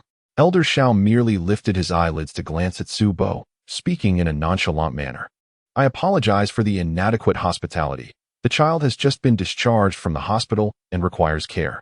Su Bo's expression stiffened momentarily, yet he forced a smile, saying, "The child's well-being is paramount." Su Lan turned to Su Ming, inquiring, "Cousin, how are the two children?" Su Ming immediately broke into a charming smile, tinged with a hint of trepidation, responding, "They are fine now. Come, quickly greet your uncle." Su Ming beckoned the two children, who cheerfully called out, "Uncle." A smile illuminated Su Lan's face, her excitement palpable as she exclaimed, "From now on, you must not fall ill again. Do you know how worried your mother was?" Su Xiaobao cast a covert glance at Ning Shu and, in a sweet and innocent tone, remarked, "Uncle is different from her." Ning Shu, observing from the sidelines, felt utterly bemused, overwhelmed by the absurdity of it all. Meanwhile, Madame Su, standing beside Ning Shu, was nearly overcome with rage at the sight of her son fawning over that little vixen and her child. Ning Shu reached out, grasping Madame Su's hand. Fully empathizing with the turmoil she felt, Ning Shu cast a glance at her two children, Su Debao and Su Xiaobao, who immediately displayed expressions of fear, clinging to Xiaoyan's leg as if they anticipated some imminent threat from their mother. Xiaoyan promptly shielded his children, surveying the entire Su family with a disdainful and condescending demeanor. "Since you are all present," he declared, "I shall reveal the matter at hand. I intend to divorce Su Ran." Pointing at Ning Shu, he continued, "I am severing ties with her, effective immediately." Upon hearing Xiaoyan's intention to divorce, the Xiao family remained largely unresponsive, while the Su family erupted in chaos, particularly Mrs. Su, who confronted Mrs. Xiao with fervent indignation. "Why the sudden decision to divorce? What wrong has my daughter committed? If you must proceed with this divorce, we demand an explanation." Su Bo's face turned ashen. He had hoped for a financial arrangement through his daughter's union with the Xiao family, only to see her cast aside. In that moment, he comprehended the true intent of the Xiao family, a deliberate maneuver to undermine the Su family, effectively swallowing the majority of their assets, leaving him in a state of despondency. Ning Shu maintained an impassive expression, revealing no signs of distress or agitation, not even a hint of sorrow. Su Ming turned to Ning Shu, saying, "Though our relationship has been fraught with misunderstandings, I sincerely wish for you to find someone who truly loves you. I once harbored thoughts of revenge, but now." Su Ming exchanged a knowing smile with Xiaoyan, their hands intertwined. "There are still more beautiful things in this world. Cousin, it is time for you to let go and seek a new life. Your stubbornness brings suffering to us all." Ning Shu felt a tumultuous churn in her stomach, pleading for a reprieve from the nauseating discourse. The Su family had already been ensnared by the Xiao family, and now they were prattling on about not seeking vengeance and instead striving for a shared, blissful existence, demanding her withdrawal to facilitate their desires. Ning Shu felt as if her entire worldview had shattered like fragile dumpling filling. "I absolutely refuse to consent to their divorce," declared Madame Su, her face a stormy shade of blue, casting a venomous glare at Su Ming, her eyes brimming with deep-seated resentment. Xiaoyan intervened, shielding Su Ming from Madame Su's piercing gaze, lest his beloved be frightened, and coldly remarked, "It is indeed true that like mother, like daughter, equally malicious. This marriage must end, whether you wish it or not." Su Lan furrowed her brow and addressed Madame Su. "Sister and brother-in-law share no love. Mother, forcing them together will only breed more misfortune and suffering. You." Madame Su stared in disbelief at her own daughter, her body swaying unsteadily. Slap, slap. Ning Shu struck Su Lan twice, who glared back resentfully. "You hit me again." Su Ming pointed accusatorily at Ning Shu. "How can you strike someone?" Her gaze then shifted to Su Lan, conveying a sense of solace. Xiaoyan, witnessing this scene, was reminded of the time he was struck by Ning Shu in the hospital. It felt as though the blows were landing upon his own face, excruciatingly painful. His eyes reddened as he looked at Ning Shu. Chapter 83, The President's Wife, 15. Ning Shu listened as these individuals incessantly uttered the word love. Love, indeed. At this moment, the world seemed devoid of responsibility and accountability, overshadowed by their hollow proclamations of affection. Ning Shu harbored a simmering rage since her arrival in this world. She had endured the folly of these imbeciles, adhering to a principle of forbearance that had ultimately culminated in a desire for their annihilation. Frustration boiled over as she unleashed a series of resounding slaps upon Su Lan, followed by a forceful kick that sent Su Lan sprawling. With an icy demeanor, she approached Xiao Yan. Towering over Ning Shu, Xiao Yan was undeniably imposing, yet as he beheld her advancing figure, her countenance was chillingly fierce, her eyes radiating a palpable aura of menace. This transformation in Su Ran caused Xiao Yan's heart to constrict momentarily, prompting him to instinctively retreat a couple of steps. However, he quickly recognized that he could not exhibit weakness in the presence of such a venomous woman. He straightened his posture and scoffed, resolutely declaring that the Xiao family would not tolerate a woman as malicious as her. Ning Shu, fixated on Xiao Yan, swept her leg towards him, sending him crashing to the ground with a thud. Although her combat skills were rated as subpar by the system, the element of surprise lent her some efficacy. You. Su Ming pointed a trembling finger at Ning Shu, her mouth agape in disbelief. Ning Shu swiftly retaliated with a sharp slap, followed by another. Su Ming, with a swollen face, stared incredulously at Ning Shu. Meanwhile, Xiao Yan, dizzy from his unexpected fall, watched in shock as this malevolent woman assaulted Su Ming. As he contemplated rising, Ning Shu mercilessly planted her foot on Xiao Yan's chest, precisely over his heart. Instantly, his visage drained of color as he inhaled sharply, the gravity of the moment sinking in. Wow, Grandma, I am terrified. The two children shouted with all their might, evidently genuinely frightened, while Su Daba observed Ning Shu with a look of sheer astonishment. Ning Shu coldly commanded, "Silence." Her voice carried an icy menace that immediately silenced the children, who began to hiccup uncontrollably. Su Daba regarded Ning Shu with a dark, brooding gaze, his eyes brimming with resentment. "How dare you?" Lady Xiao shrieked, pointing an accusatory finger at Ning Shu. The Su family was rendered speechless by Ning Shu's fierce demeanor. Elder Xiao regarded her with a chilling authority, as if she were disregarding the very existence of the Xiao clan. The elderly couple's faces darkened, especially upon witnessing the two children rendered nearly catatonic by fear. A mix of heartache and fury evident in their expressions. Ning Shu nonchalantly clapped her hands, viciously grinding down on Xiao Yan's chest, which left his complexion even more pallid and elicited a low groan from him. Despite being a woman, her strength was astonishing. It felt as though 1,000 pounds bore down upon his heart, threatening to burst it asunder. What tormented Xiao Yan further was the sense of his dignity being ruthlessly undermined. Who was he? Xiao Yan. This woman, how dare she? His heart seethed with a murderous intent. Struggling to rise from the ground, Xiao Yan's eyes flashed with the same lethal fury as Su Daba's. Su Ming covered her face, casting a look of utter condemnation upon Ning Shu. You are beyond redemption. At this moment, Xiao Yan refrained from mentioning divorce, instead taking Su Ming and the two children away with a resolute finality as if they would never return. The Su family has departed, taking with them Su Lan, whose face was swollen like a pig's head. Su Bo's expression was cold. The recent events had irrevocably altered the relationship between the two families, marking the decline of the Su clan. Mrs. Su gazed at Ning Shu with a look of concern. The elder Mr. Xiao and Mrs. Xiao cast indifferent glances at Ning Shu, completely disregarding her, their faces reflecting their sorrow for the two children. Ning Shu paid no mind to their disdain and contempt. Xiao Yan had never witnessed the two children weeping in such a manner. They had always been remarkably sensible, and their tears pained his heart. He hurriedly embraced them, trying to console them. Then he noticed Su Ming sitting on the sofa, covering her face. He approached her, enveloping her in a comforting embrace, gently caressing her face, and gritted his teeth as he said, "Rest assured, I shall avenge you. Su Ran has humiliated me on several occasions, and this cannot go unpunished." The two children clustered around Xiao Yan. Su Daba wiped his tears and asked, "Daddy, will women always bully mommy from now on?" "Fear not. There will be no such future," Xiao Yan replied, stroking Su Dabao's head with a fierce determination. "There will be no future.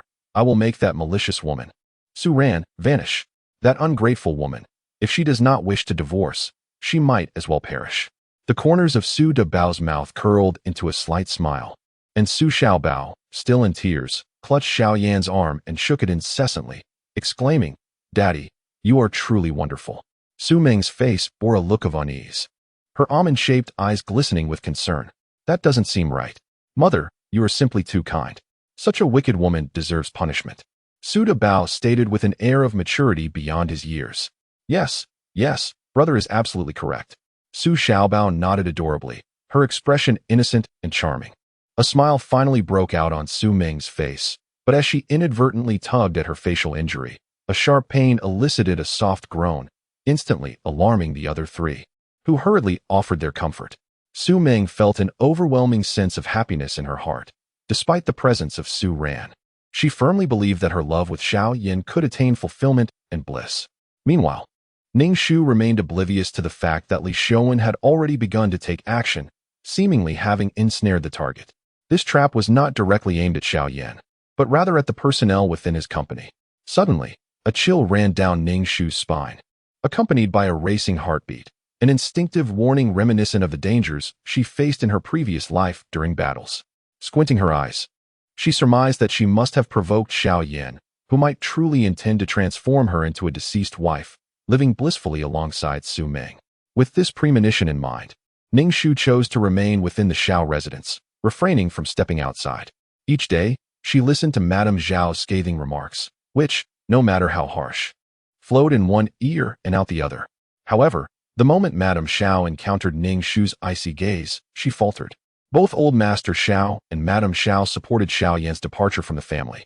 For what punishment could be more severe for a woman than being neglected and despised by her own husband, deserving to be loathed by her spouse?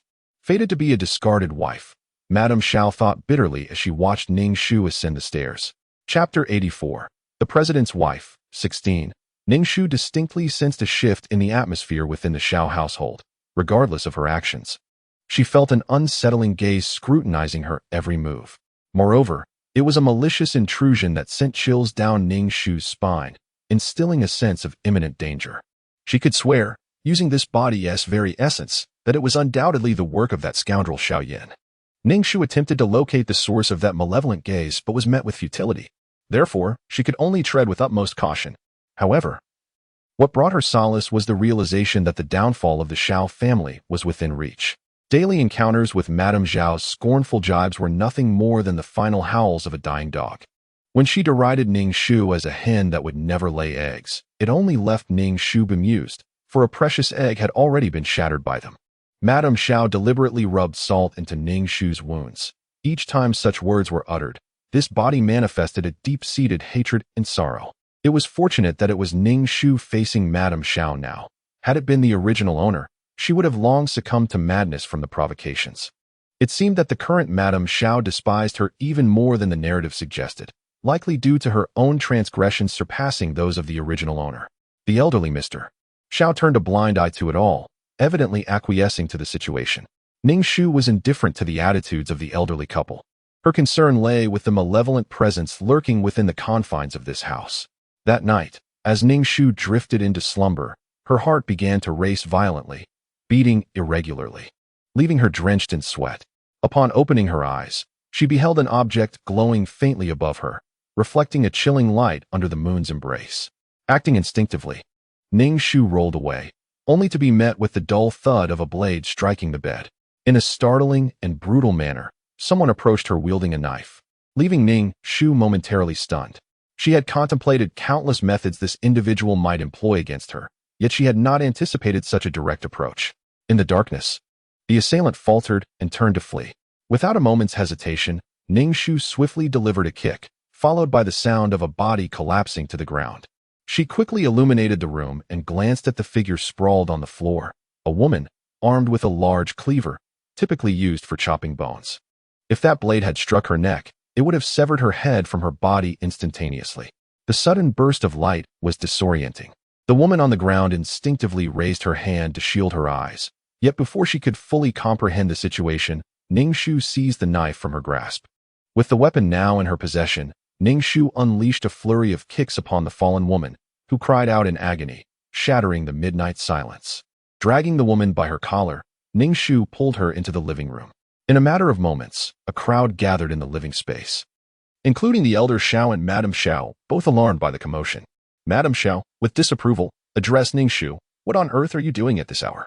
Must you disturb everyone's peace?" Ning Shu cast a frigid glance at Madame Xiao, then kicked the woman on the floor, declaring, "This person attempted to kill me. I have already contacted the authorities." Ning Shu recognized the would-be assailant as a chef from the Xiao household. Upon hearing that Ning Shu had called the police, Old Master Xiao immediately proclaimed with authority, "What is the commotion? How could one resort to calling the police over such a trivial matter? Exposing our family affairs is nothing short of disgraceful. You are unscathed. This is merely an overreaction." Ning Shu, taken aback, thought to herself how ridiculous his words were.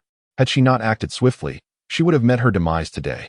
These individuals spoke as if they were immune to the consequences of their actions. Ning Shu realized the world was indeed distorted. There seemed to be a complete lack of legal awareness. The male protagonist appeared to possess an omnipotent aura, capable of resolving any situation, rendering the police as mere figments of imagination. It seemed that even if he were to commit murder, it would evoke admiration rather than condemnation. Before long, the police arrived in a flurry, and the leading officer inquired, "Who made the call?"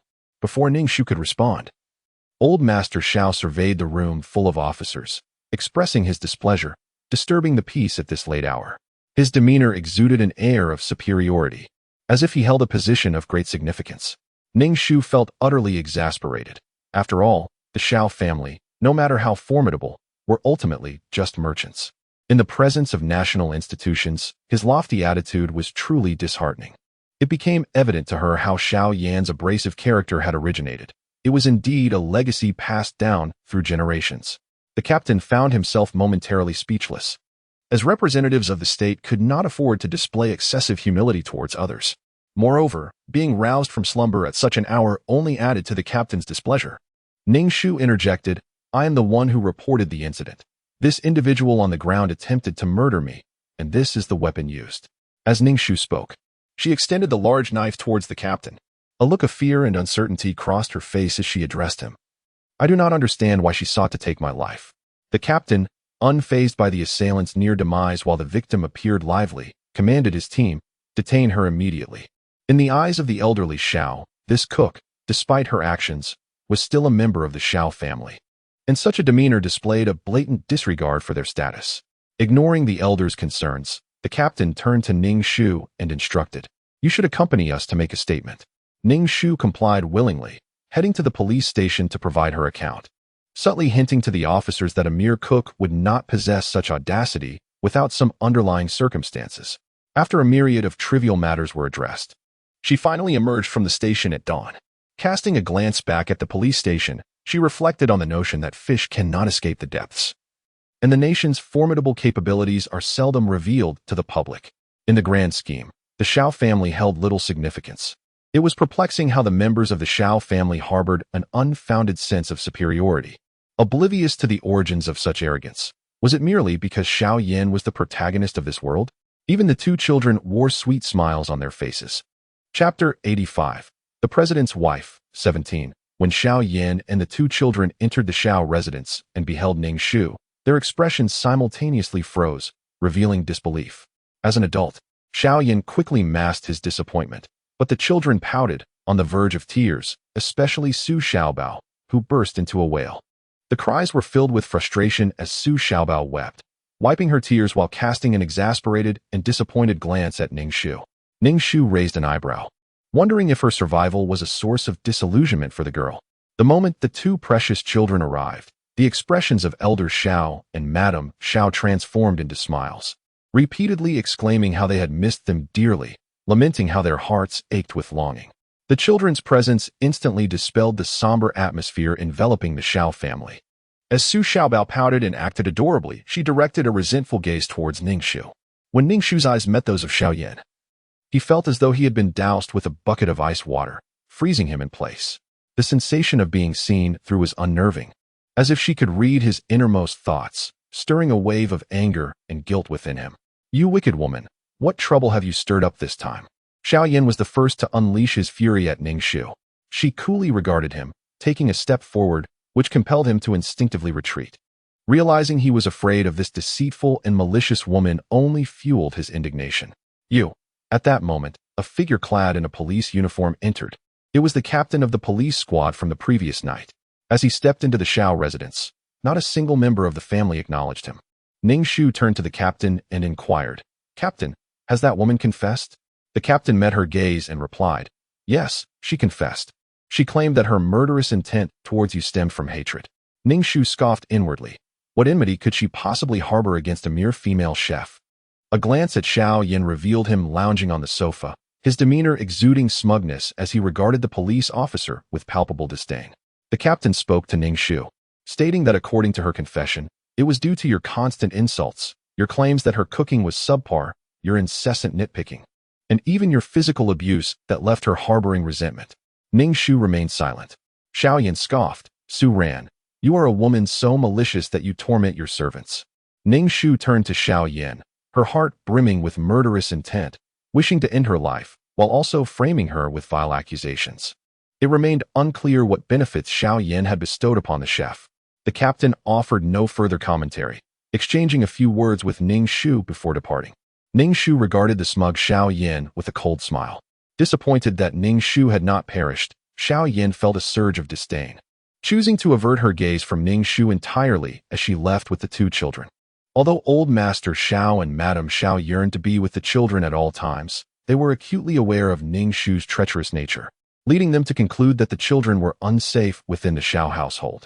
Ning Shu remained indifferent to the myriad of scrutinizing gazes, silently awaiting the downfall of the Xiao family. That morning, the atmosphere in the Xiao residence was palpably tense, akin to a bowstring drawn tight.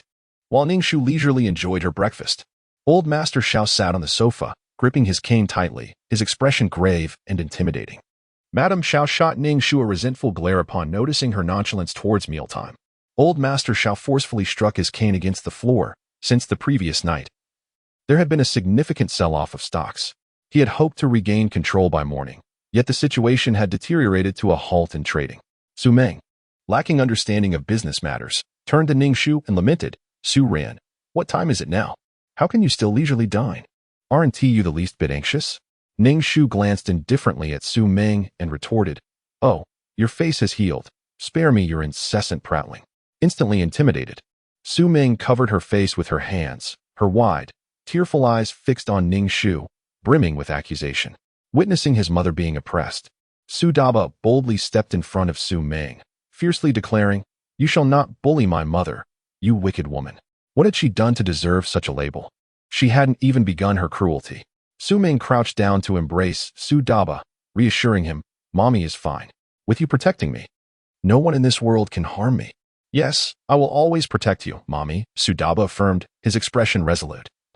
A sacred light illuminating his face as he pointed at Ning Shu. "Do not even think about hurting my mother." Ning Shu remained silent, as if she had indeed done something to Su Meng.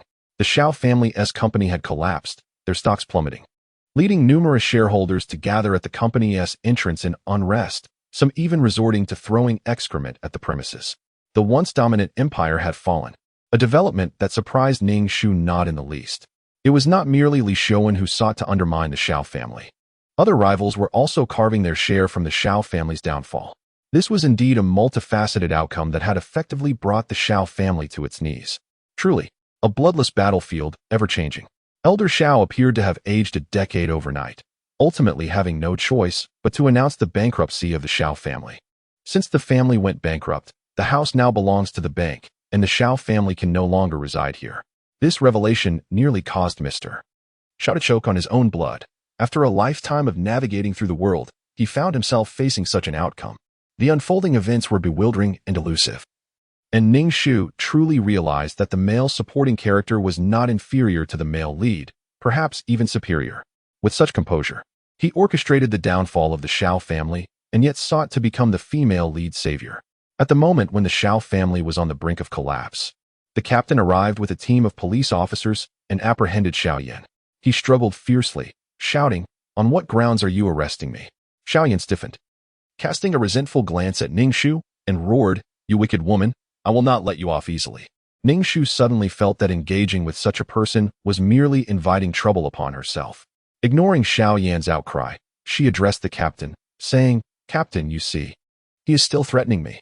As soon as these words left her lips, she was met with several resentful glares, including those from Su Ming and a large group of the Xiao family members. "Cousin, how could you do this?" Su Ming took 2 steps back, her expression one of disbelief. "Do you hate Xiao Yan so much? Does this bring you any solace? Your actions will only incite more hatred from him. He will never love you." Without a moment's hesitation, Ning Shu slapped Su Ming across the face and warned, "Silence, or I shall cut out your tongue." Chapter 86, The President's Wife, 18. In the end, Xiao Yan was taken away. Let us set aside the poignant separation between Su Ming and Xiao Yan, akin to the tale of Bai Suzhen being imprisoned in the Leifeng Pagoda. The heart-wrenching scene unfolded as Su Ming chased after the police car for an extended duration, ultimately collapsing in exhaustion on the road. The 2 children, Su Daba and Su Xiaobao, wept inconsolably, with Su Daba casting a gaze filled with chilling hatred towards Ning Shu. Despite Xiao Yan's apprehension, for reasons unknown, the elder members of the Xiao family appeared unwaveringly confident that he would be unharmed. Upon hearing the old patriarch of the Xiao family speak with such misplaced assurance, Ning Shu felt a jolt of indignation. Did they truly regard government officials as mere servants of the Xiao family, believing that a single word from them would secure his release? Ning Shu disregarded the old man entirely, focusing on her own affairs, while the patriarch, infuriated, struck the floor with his cane. Ning Shu perceived him as utterly foolish. With the bank poised to seize their home, should he not be preoccupied with concerns about their future living arrangements? Indeed, shortly after Xiao Yan's arrest, representatives from the bank arrived to seal the entire property, affixing notices to every item, declaring that it no longer belonged to the Xiao family. Even the jewelry belonging to Madame Xiao was confiscated. Su Ming's modest apartment, gifted to her by Xiao Yan, was also seized, with her 2 children in tow. Su Ming relocated to the residence arranged by Li Xiaowen, who kindly sent a servant to assist them, while Su Ming expressed her heartfelt gratitude. The old patriarch of the Xiao family faced a far less favorable fate, being unceremoniously expelled from his own home. The expressions on the faces of both the old patriarch and Madame Xiao were grim. An elderly couple, having relished half a lifetime together, now found themselves at a loss as to where to go next. Ning Shu, with her suitcase in hand, was resolutely preparing to depart. Upon noticing her intent to leave, Madame Xiao hastily grasped Ning Shu's arm, urgently inquiring, "Where do you intend to go? Have you taken the Xiao family's money and now plan to flee?" Ning Shu was taken aback. When had she ever taken the Xiao family's money? If one were to consider the spoils that Li Xiaowen had allocated to her, indeed, they were funds belonging to the Xiao family. However, Madame Xiao was blissfully unaware that this daughter-in-law had conspired to bring about the downfall of the Xiao family. Now, both she and old Master Xiao were uncertain of their next destination and thus sought to cling to Ning Shu. Disregarding the expressions of the 2, Ning Shu continued on her path.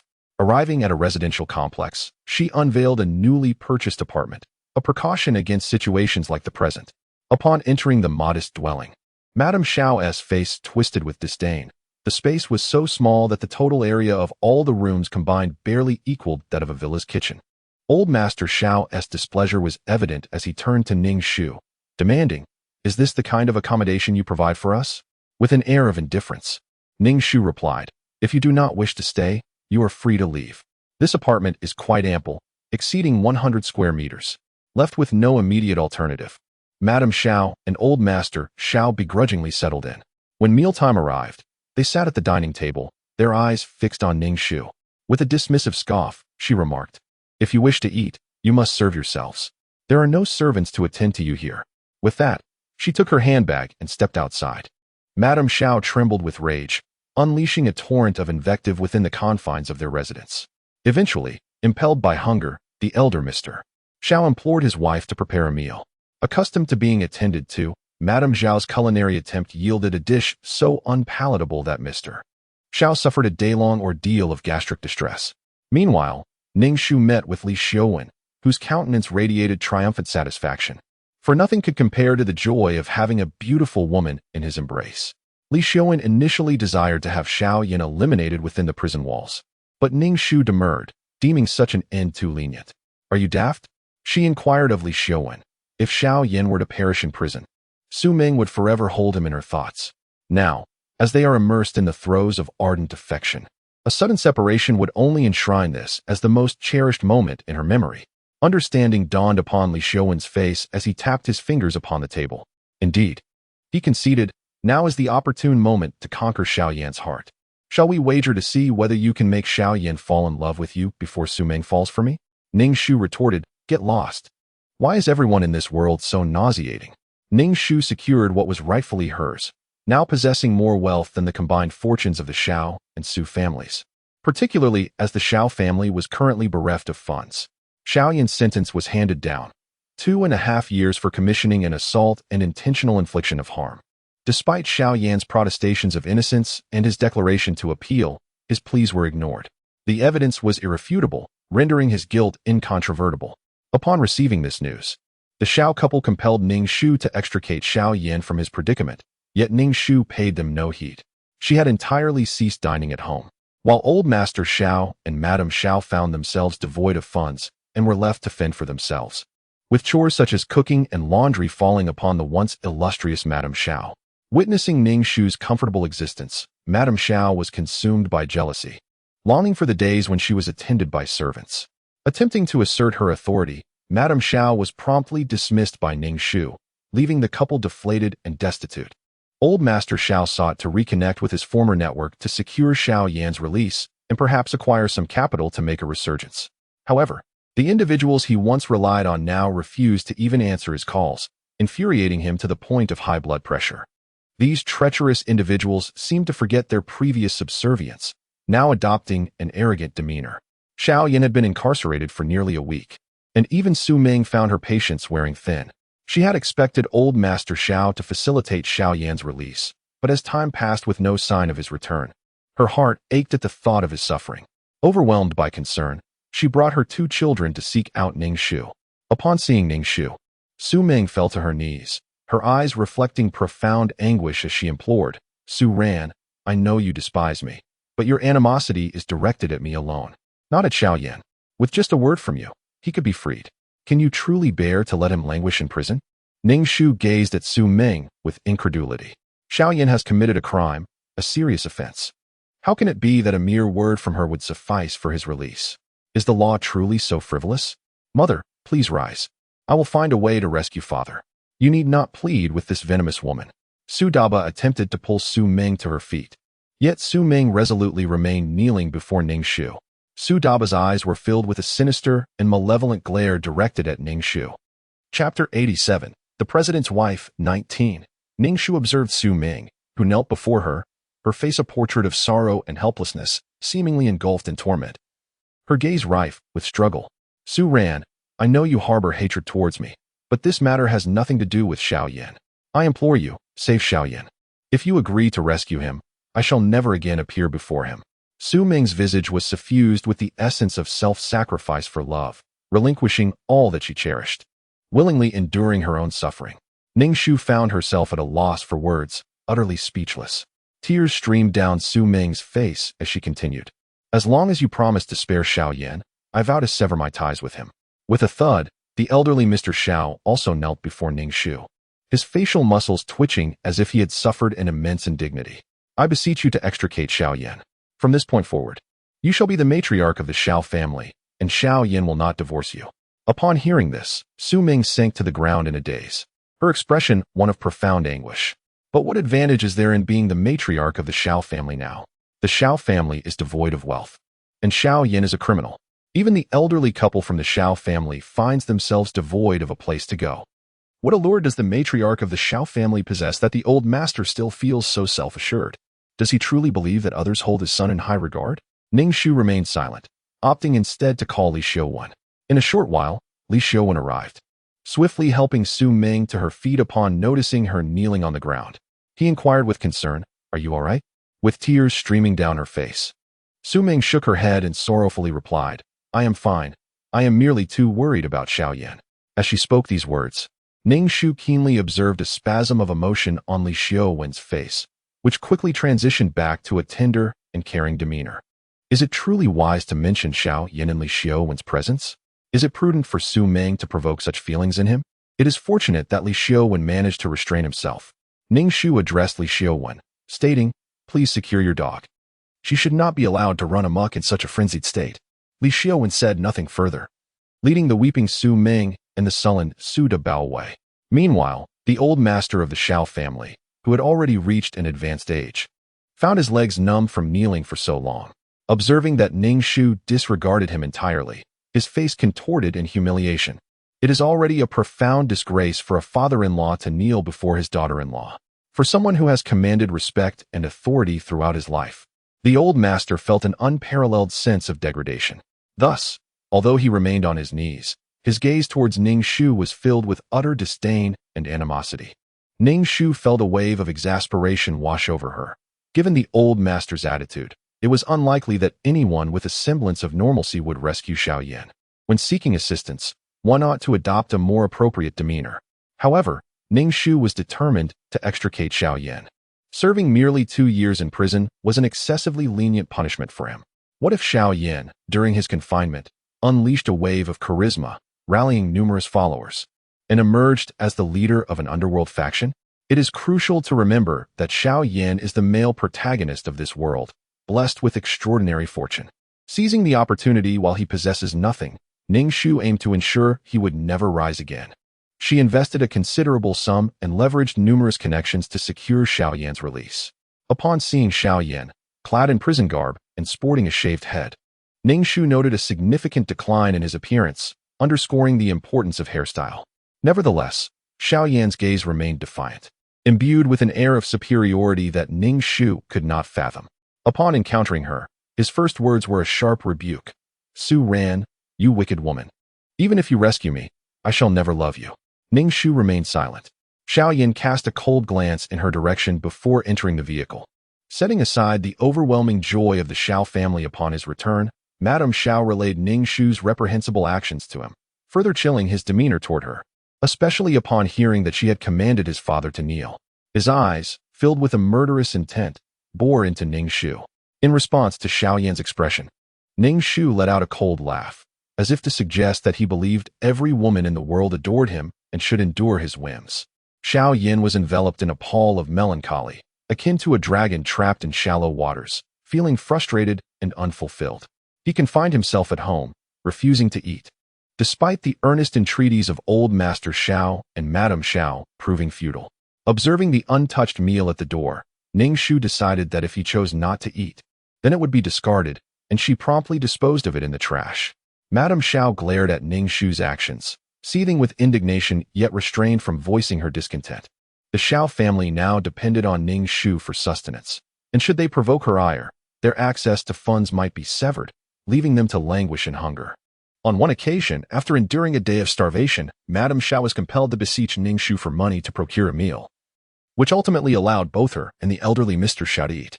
Each time, Madame Xiao and Mr. Xiao regarded Ning Shu with eyes filled with animosity and humiliation, yet dared not utter a word. Upon witnessing Ning Shu pour out her son's meal, Madame Xiao could not help but exclaim, "Su Ran, how can your heart be so cruel? Xiao Yan hasn't even eaten, and you waste his food." Ning Shu scoffed lightly, declaring, "If he has no desire to eat, then let him forego it henceforth." "You." Madame Xiao glared at Ning Shu, warning, "You will face retribution for this." To which Ning Shu coldly retorted, "Whether I face retribution is uncertain, but your reckoning is imminent." At her words, Madame Xiao trembled slightly, realizing that her need for funds from Ning Shu forced her to swallow her pride. Eventually, it was Xiao Yan, driven by hunger, who emerged from his room to eat. Ning Shu personally served him the meal.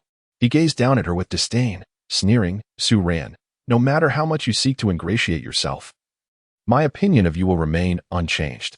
He condescendingly seized the bowl from her hands and began to eat hastily, only to choke on his food, with his bald head. The sight was rather grotesque. Ning Shu observed him from the side, coldly smiling, hoping that after consuming this meal, he would still fare well. Upon learning that Xiao Yan had emerged, Su Ming arrived with her 2 children. Upon seeing Xiao Yan, her lips trembled, and she fell into his embrace. Reaching out to caress his bald head, her voice shaking as she said, "You have suffered."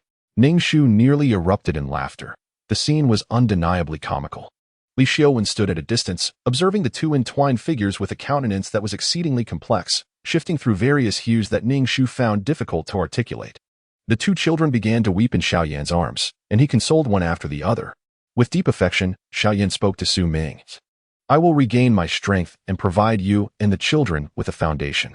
Tears streaming down her face, Su Ming covered her mouth and shook her head, which made Xiaoyan anxious. I will not allow you and the children to suffer. Yet, Su Ming continued to weep, casting a glance at Ning Shu. Her expression filled with anguish. Noticing Su Ming's gaze, Xiaoyan turned and roared at Ning Shu. You wicked woman, what have you done to Su Ming? Chapter 88. The CEO's Wife. 20. Wicked woman, once again, wicked woman. Now, Xiaoyan no longer even referred to her by name.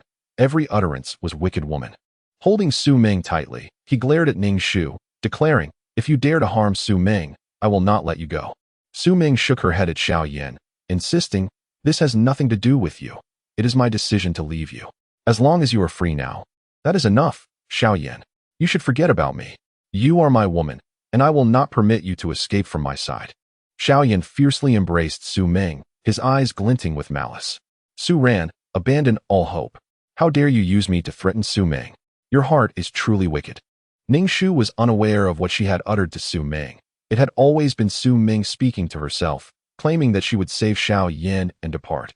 With a cold chuckle, Ning Shu tore apart the two who seemed inseparable, forcefully pushing Su Ming into Li Xiaowen's arms.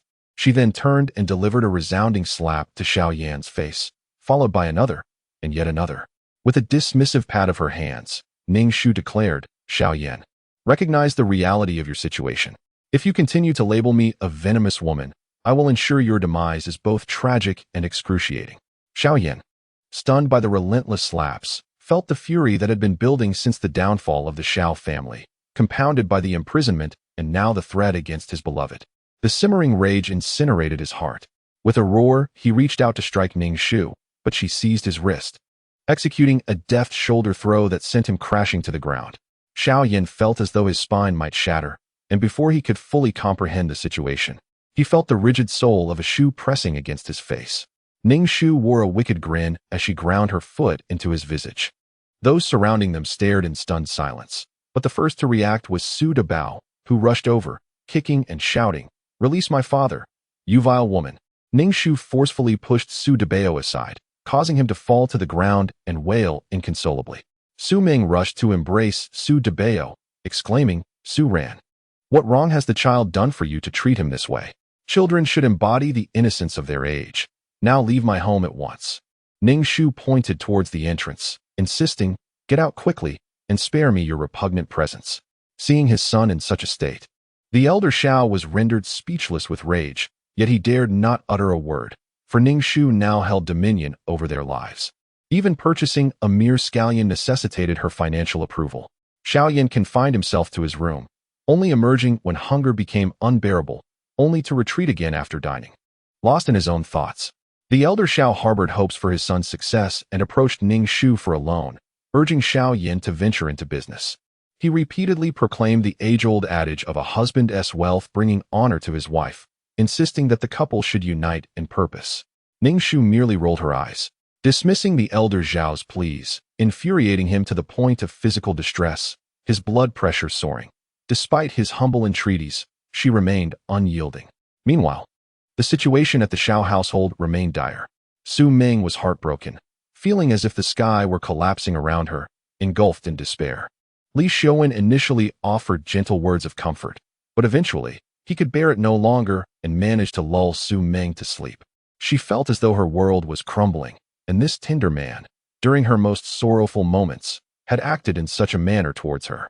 Su Ming appeared utterly disenchanted, while Li Xiaowen harbored genuine affection for her. Initially, he exhibited tenderness and consideration towards Su Ming, yet she remained resolute in her refusal to forgive him. Li Xiaowen, increasingly vexed by Su Ming's obstinacy, occasionally disregarded her feelings entirely, pushing her away in an impulsive fit. Afterward, Su Ming grappled with guilt toward Xiaoyan, harboring resentment towards Li Xiaowen in her heart. Thus began a tumultuous cycle of love and pain between Li Xiaowen and Su Ming, characterized by sleepless nights filled with tears, followed by restless slumber and further discord. In the midst of this, the astute Su Daba, employing his exceptional hacking skills, infiltrated the banking system. Securing a substantial sum of money for Xiaoyan, intent on aiding him in his resurgence and determined to reunite his parents. Ning Shu, noticing the sudden change in Xiao Yan's demeanor from despondency to vitality, sensed something amiss. She then resorted to a rather forceful confrontation, extracting a bank card from him. Upon discovering that the funds were, in fact, bestowed upon Xiao Yan by Su Daba, Ning Shu couldn't help but feel moved by the latter's filial piety, prompting her to alert the authorities. Individuals like Su Daba, devoid of a moral compass and national allegiance, yet endowed with remarkable intelligence, pose a significant threat of becoming terrorists.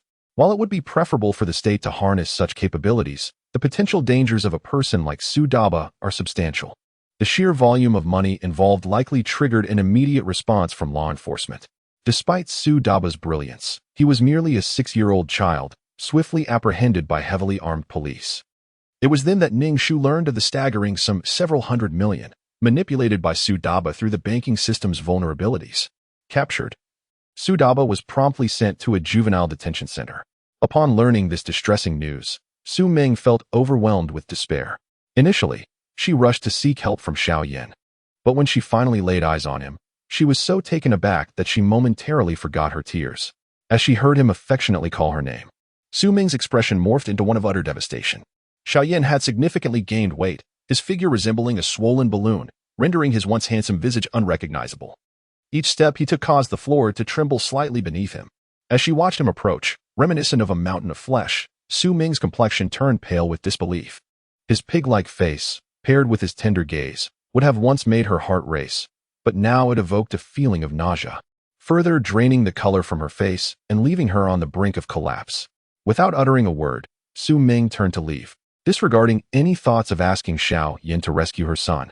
Observing her desperate attempt to avoid him, Xiao Yan's features contorted in an unsettling manner, his greasy countenance appearing somewhat menacing. He then turned to Ning Shu, who had been leaning against the doorframe, watching the scene unfold, and bellowed, "You wretched woman! What have you done to me?" Ning Shu merely shrugged, gazing at the now obese Xiao Yan. It was indeed her doing. She had infused his meals with ample hormones, leading to his rapid weight gain. Stripped of wealth and his once captivating appearance, one could only ponder what true love between him and Su Ming might now resemble. Su Ming's earlier reaction was quite telling. Chapter 89: The President's Wife. End. Xiao Yan has increasingly indulged in food, transforming into a veritable glutton. The more he consumes, the fatter he becomes, and the fatter he grows, the more he eats, creating a vicious cycle. Observing his son in such a lamentable state, old Master Xiao sighs daily, harboring hopes for his son's resurgence. Yet, with his grandson already confined to a juvenile detention center, old Master Xiao is engulfed in despair. The collagen in his face has rapidly diminished, leaving his features sagging and devoid of their former youthful plumpness. Currently, Mrs. Xiao lacks both the time and the financial means to undergo any cosmetic procedures. The elderly couple now merely survives under Ning Shu's dominion, content to have even a morsel to eat. Each time they solicit money from Ning Shu, Mrs. Xiao presents a sycophantic smile, utterly unrecognizable from the once elegant and dignified matriarch she used to be. She has aged considerably. Despite Xiao Yan's drastic physical transformation, he still harbors a proud heart, regarding Ning Shu with disdain. At times, his eyes, now mere slits, reveal a malicious glint, clearly scheming something nefarious. Ning Shu let out a cold laugh and declared before the Xiao family, "I have already drafted my will. Should I pass away, all my assets will be donated, including this house. When that time comes, you shall eat dirt. You vile creature, you wicked woman. I am your husband, and your wealth is mine as well. By what right do you presume to donate it? I must have been cursed through 8 generations to have married a harbinger of misfortune like you." Xiao Yan's jowls quivered with rage, his expression grotesque. Ning Shu let out a cold laugh and said indifferently, "I am no harbinger of misfortune.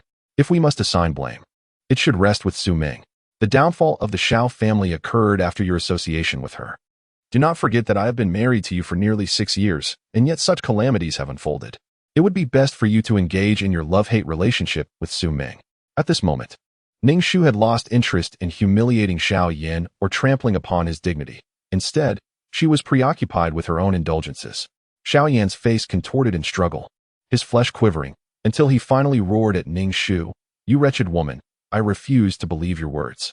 "Very well, if you wish to deceive yourself, then do so," Ning Shu retorted, having no intention of revealing her virtues to Xiao Yan. while Xiao Yin wrestled with his inner turmoil. Despite his disbelief in Ning Shu's words, the memory of Su Ming fleeing upon seeing him cast a shadow over his heart. Su Ming was seeking to rescue her son, compelled to plead with Li Xiaowen. She put on a facade of selfless sacrifice, proclaiming, "If you save my son, do as you will," all the while grappling with the anguish of betraying Xiao Yin. However, she was driven by necessity. Ultimately, Li Xiaowen did come to aid Su Daba, yet he was unable to even lay eyes on the child, as the juvenile detention center had isolated him, enforcing strict measures. Such a young child, possessing such capabilities, could not be permitted to re-enter society. Moreover, the staff at the detention center discerned that the child's psyche was somewhat distorted, lacking a clear sense of right and wrong, rendering him dangerously unpredictable. Even Li Xiaowen could not rescue Su Daba, leading Su Ming to succumb to utter despair. She moved through her days with the demeanor of a world collapsing around her, weeping and stammering, perpetually confronted by her swollen eyelids. Li Xiaowen, growing increasingly impatient, began to visit Su Ming less frequently. This only deepened Su Ming's sense of abandonment, as if she had been forsaken by the entire world. She held on to Su Xiaobao, crying daily, while Su Xiaobao's expression remained dull and sullen. He attempted to console his mother, urging her not to cry, but as time passed, he ceased his efforts, merely listening to her sorrowful lamentations. Even amidst this turmoil, Su Ming refrained from seeking out Xiao Yin, likely deterred by the overwhelming presence of his countenance. Then, Li Xiaowen wed a young lady from a wealthy family rather than Su Ming. Upon learning this news, Su Ming felt as though her world had plunged into darkness. The gentle man she once cherished had betrayed her. It seemed as if fate had conspired to bestow upon her a torrent of suffering, and she was engulfed in profound anguish. At Li Xiaowen's wedding to the heiress, Su Ming confronted him in a state of torment and despair, demanding to know why he had forsaken her. Li Xiaowen's expression turned dark, and he ordered her to be forcibly removed. Ning Shu was taken aback to discover that the male supporting character had not ended up with the female lead. A wry smile tugged at her lips. He had successfully ascended to prominence, becoming the male protagonist, yet he had forsaken the female lead. Such a lack of ambition was indeed deserving of his role as a supporting character. However, it appeared that the destined pairing of Xiao Yin and Su Ming had also been dismantled, leaving Li Xiaowen devoid of his former halo as the male supporting character. At the tender age of 6, Su Xiaobao had reached the threshold of school, yet Su Ming appeared oblivious to this pressing matter, consumed by a melancholic reverie, seemingly indifferent to the necessity of earning a livelihood. It was only when financial constraints became apparent that Su Ming gazed innocently with her wide apricot eyes at Su Xiaobao and resolutely declared, "Mother will strive to provide for you, I promise." Su Ming had contemplated seeking out Xiao Yin, and on one occasion, stealthily approached him, only to be met with the disheartening sight of his considerable bulk, resembling that of a swine. Moreover, he had lost a leg. His excessive weight rendered him incapable of utilizing a wheelchair, leaving him confined to his bed, where a nauseating stench pervaded the room, as he had no choice but to attend to all his needs there. The odor was undeniably intolerable. As for the unfortunate loss of Xiao Yan's leg, it stemmed from a moment of panic when he learned that his son was to be imprisoned for life. In his haste, he tumbled down the stairs, resulting in a fractured leg that merely required a cast for healing. When Ning Shu heard the doctor's account, she gasped and signed the surgical consent form, curtly stating, "Amputated." Upon realizing the permanence of his loss, Xiao Yin descended into a frenzy, his eyes ablaze with fury as he glared at Ning Shu, exclaiming, "Su Ran, I will haunt you, in this life and the next." Ning Shu's response was a serene smile, cool and detached, piercing through Xiao Yan's very essence. After this encounter, Su Ming departed, never to seek Xiao Yin again. Upon learning the truth, Ning Shu merely smiled faintly without uttering a word. Such is the essence of true love. One need not toil over the mundane trifles of life when boundless wealth allows for endless romantic escapades, free from the burdens of daily concerns and the trivial entanglements of affection. This is a love that transcends the ordinary, exquisitely beautiful and untouched by the harsh realities of existence. Chapter 90. In Search of the Apocalypse's Great Boss. 1. In a dilapidated and filthy rental room, Su Xiaobao sat at the doorway, her face marred with dirt, no longer reflecting her former innocence and charm. She listened to the moans and gasps that seeped through the door. Shortly after, a portly man emerged, his gaze upon Su Xiaobao tinged with lewdness. As she stepped inside, an odd scent permeated the air, Su Ming lay on the bed, a flush upon her cheeks, and upon seeing Su Xiaobao, handed her some money, claiming it was for today's meal. Su Xiaobao's expression remained blank as she accepted the money.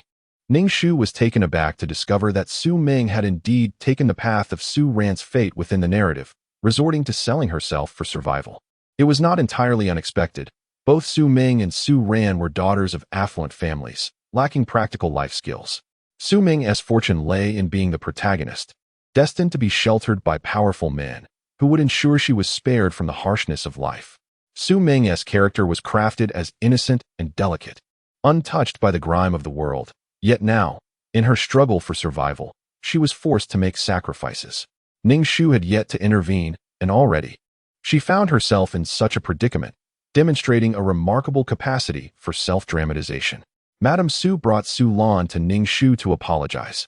Upon seeing Su Lan, who was tilting his head in a haughty manner, Ning Shu could hardly muster the energy to acknowledge him. The current Su Lan appeared far removed from the noble and elegant prince he once was. He was now enveloped in a gloomy aura, a transformation brought about by the upheaval within his family. Ning Shu let out a soft chuckle, discreetly providing Madame Su with a significant sum of money. For the Su family had sunk below even the threshold of a modest household. Madame Su stared at Ning Shu in astonishment, and Ning Shu candidly instructed her to keep this financial assistance from Su Bo and Su Lan. As in the original narrative, Su Bo had absconded with Su Lan, leaving Madame Su and Su Ran to fend for themselves. This money was intended for Madame Su, and Ning Shu had faith that Su Bo still possessed some wealth. She sensed that the task in this world was nearing its completion. "Let us depart swiftly," she urged. Suddenly, a jarring electric sound resonated, followed by the system's cold, mechanical voice. Ning Shu had never found the system's voice to be so melodious, so comforting. "Leave, quickly," she implored. Almost immediately, she felt a disorienting sensation, akin to being spun around, nearly overwhelming her stomach. Upon reopening her eyes, she found herself in the system's space. Ning Shu exhaled deeply, followed by a long sigh, as if attempting to expel the pent-up frustrations within her. She had never felt so fatigued. It was a genuine weariness. "Would you like to check your points?" the system's icy voice inquired. "Yes." A screen materialized before Ning Shu, displaying her information. ID 23333 Name Ning Shu. Age 27 Experience points 8,600, 8,600, 10,000 Soul value 60 Life value 50 Wisdom value 80 Charm value 1 Luck value 25 3 Mental strength 120 Physical strength 10 Talent 24 2 Virtue 2 Skills 5 Ring shooting technique. Amateur combat skills. Introduction to Supreme Martial Arts honorary title. War Goddess. Upon observing her score, which amounted to merely 1,500 points, Ning Shu felt a wave of despair wash over her. She had harbored hopes of transcending her role as a mere novice and becoming a bona fide player, shedding the label of 2,333. However, the point system in this realm proved to be woefully inadequate. Once her emotions settled, Ning Shu contemplated the reasons behind her dismal score. The original host, Su Ran, had been tasked with safeguarding the Su family, yet when calamity befell them, she chose to remain indifferent. Thus, in a certain sense, a crucial mission had gone unfulfilled. Nevertheless, it was of little consequence. A minor setback in points was tolerable. "You have 5 attribute points to allocate," the system announced. After some reflection, Ning Shu resolved to invest her points in luck, recognizing its significance, followed by a boost to her soul, believing that a stronger essence would prove beneficial. Once she completed the allocation of her attribute points, the display on the screen transformed. ID 23333 Name Ning Shu. Age 27 Experience points 8,600, 8,600, 10,000 Soul value 601 Life value 501 Wisdom value 80 Charm value 1 Luck value 283 Mental strength 120 Martial power 10 Talent 26 Merit 2 Skills 5 Ring shooting technique. Beginner's brawling art, a rudimentary martial skill. Honorary title, War God Empress host. Why not allocate a point to your charm value? Your charm is exceedingly low. Standing at a solitary point, the system remarked. Upon noticing her charm value of merely 1, Ning Shu felt as though she had been ridiculed by the system. Why did it only speak up after she had allocated all her attribute points? What advantages does charm confer? Ning Shu inquired. Charm allows others to develop a favorable impression of the player, the system succinctly replied. Well, that sounds rather advantageous. Why didn't you mention it sooner? Never mind. In the absence of charm, I shall resort to brute force. It can resolve issues just as effectively. Axie, an imbecile, must have inflicted a soul attack upon her, dimming her spirit to such an extent, more exhausting than mere combat. Ning Shu closed her eyes, relaxed her mind, and contemplated deeply. After an indeterminate period, she opened her eyes and observed her soul had grown somewhat stronger, filling her with an indescribable joy. System, I wish to enter the task world. Wait, may I inquire what the next world is? Before Ning Shu could complete her query, the world spun violently, and she felt herself being swept away. As Ning Shu gradually merged with this body, before even opening her eyes, she sensed a kick to her leg, neither too gentle nor too harsh. Yet it stung quite a bit. Upon finally opening her eyes, she found the light to be somewhat blinding and instinctively raised her hand to shield her vision. Hurry up. How long are you going to sleep? A man spoke brusquely. Lowering her hand, Ning Shu finally discerned the man before her. He was strikingly ordinary. Appearing to be in his 30s yet possibly in his 40s, clad in a t-shirt marred with stains, so unremarkable that he would blend seamlessly into a crowd. However, an unsettling tension gripped Ning Shu. She sensed an inherent danger emanating from him. Come on, it's time to eat. What are you dawdling for? You've been lagging behind all the way here, the man snapped irritably, striding ahead while muttering. I wonder what the commander summoned her for. Ning Shu trailed behind him, still disoriented from her arrival in this world and unacquainted with the narrative that enveloped her. She surveyed her surroundings, realizing they were within an abandoned factory. As she instinctively patted her waist, she was surprised to discover a gun tucked there, which instantly filled her with a sense of security. At least she possessed something to ensure her survival. She took a moment to inhale deeply.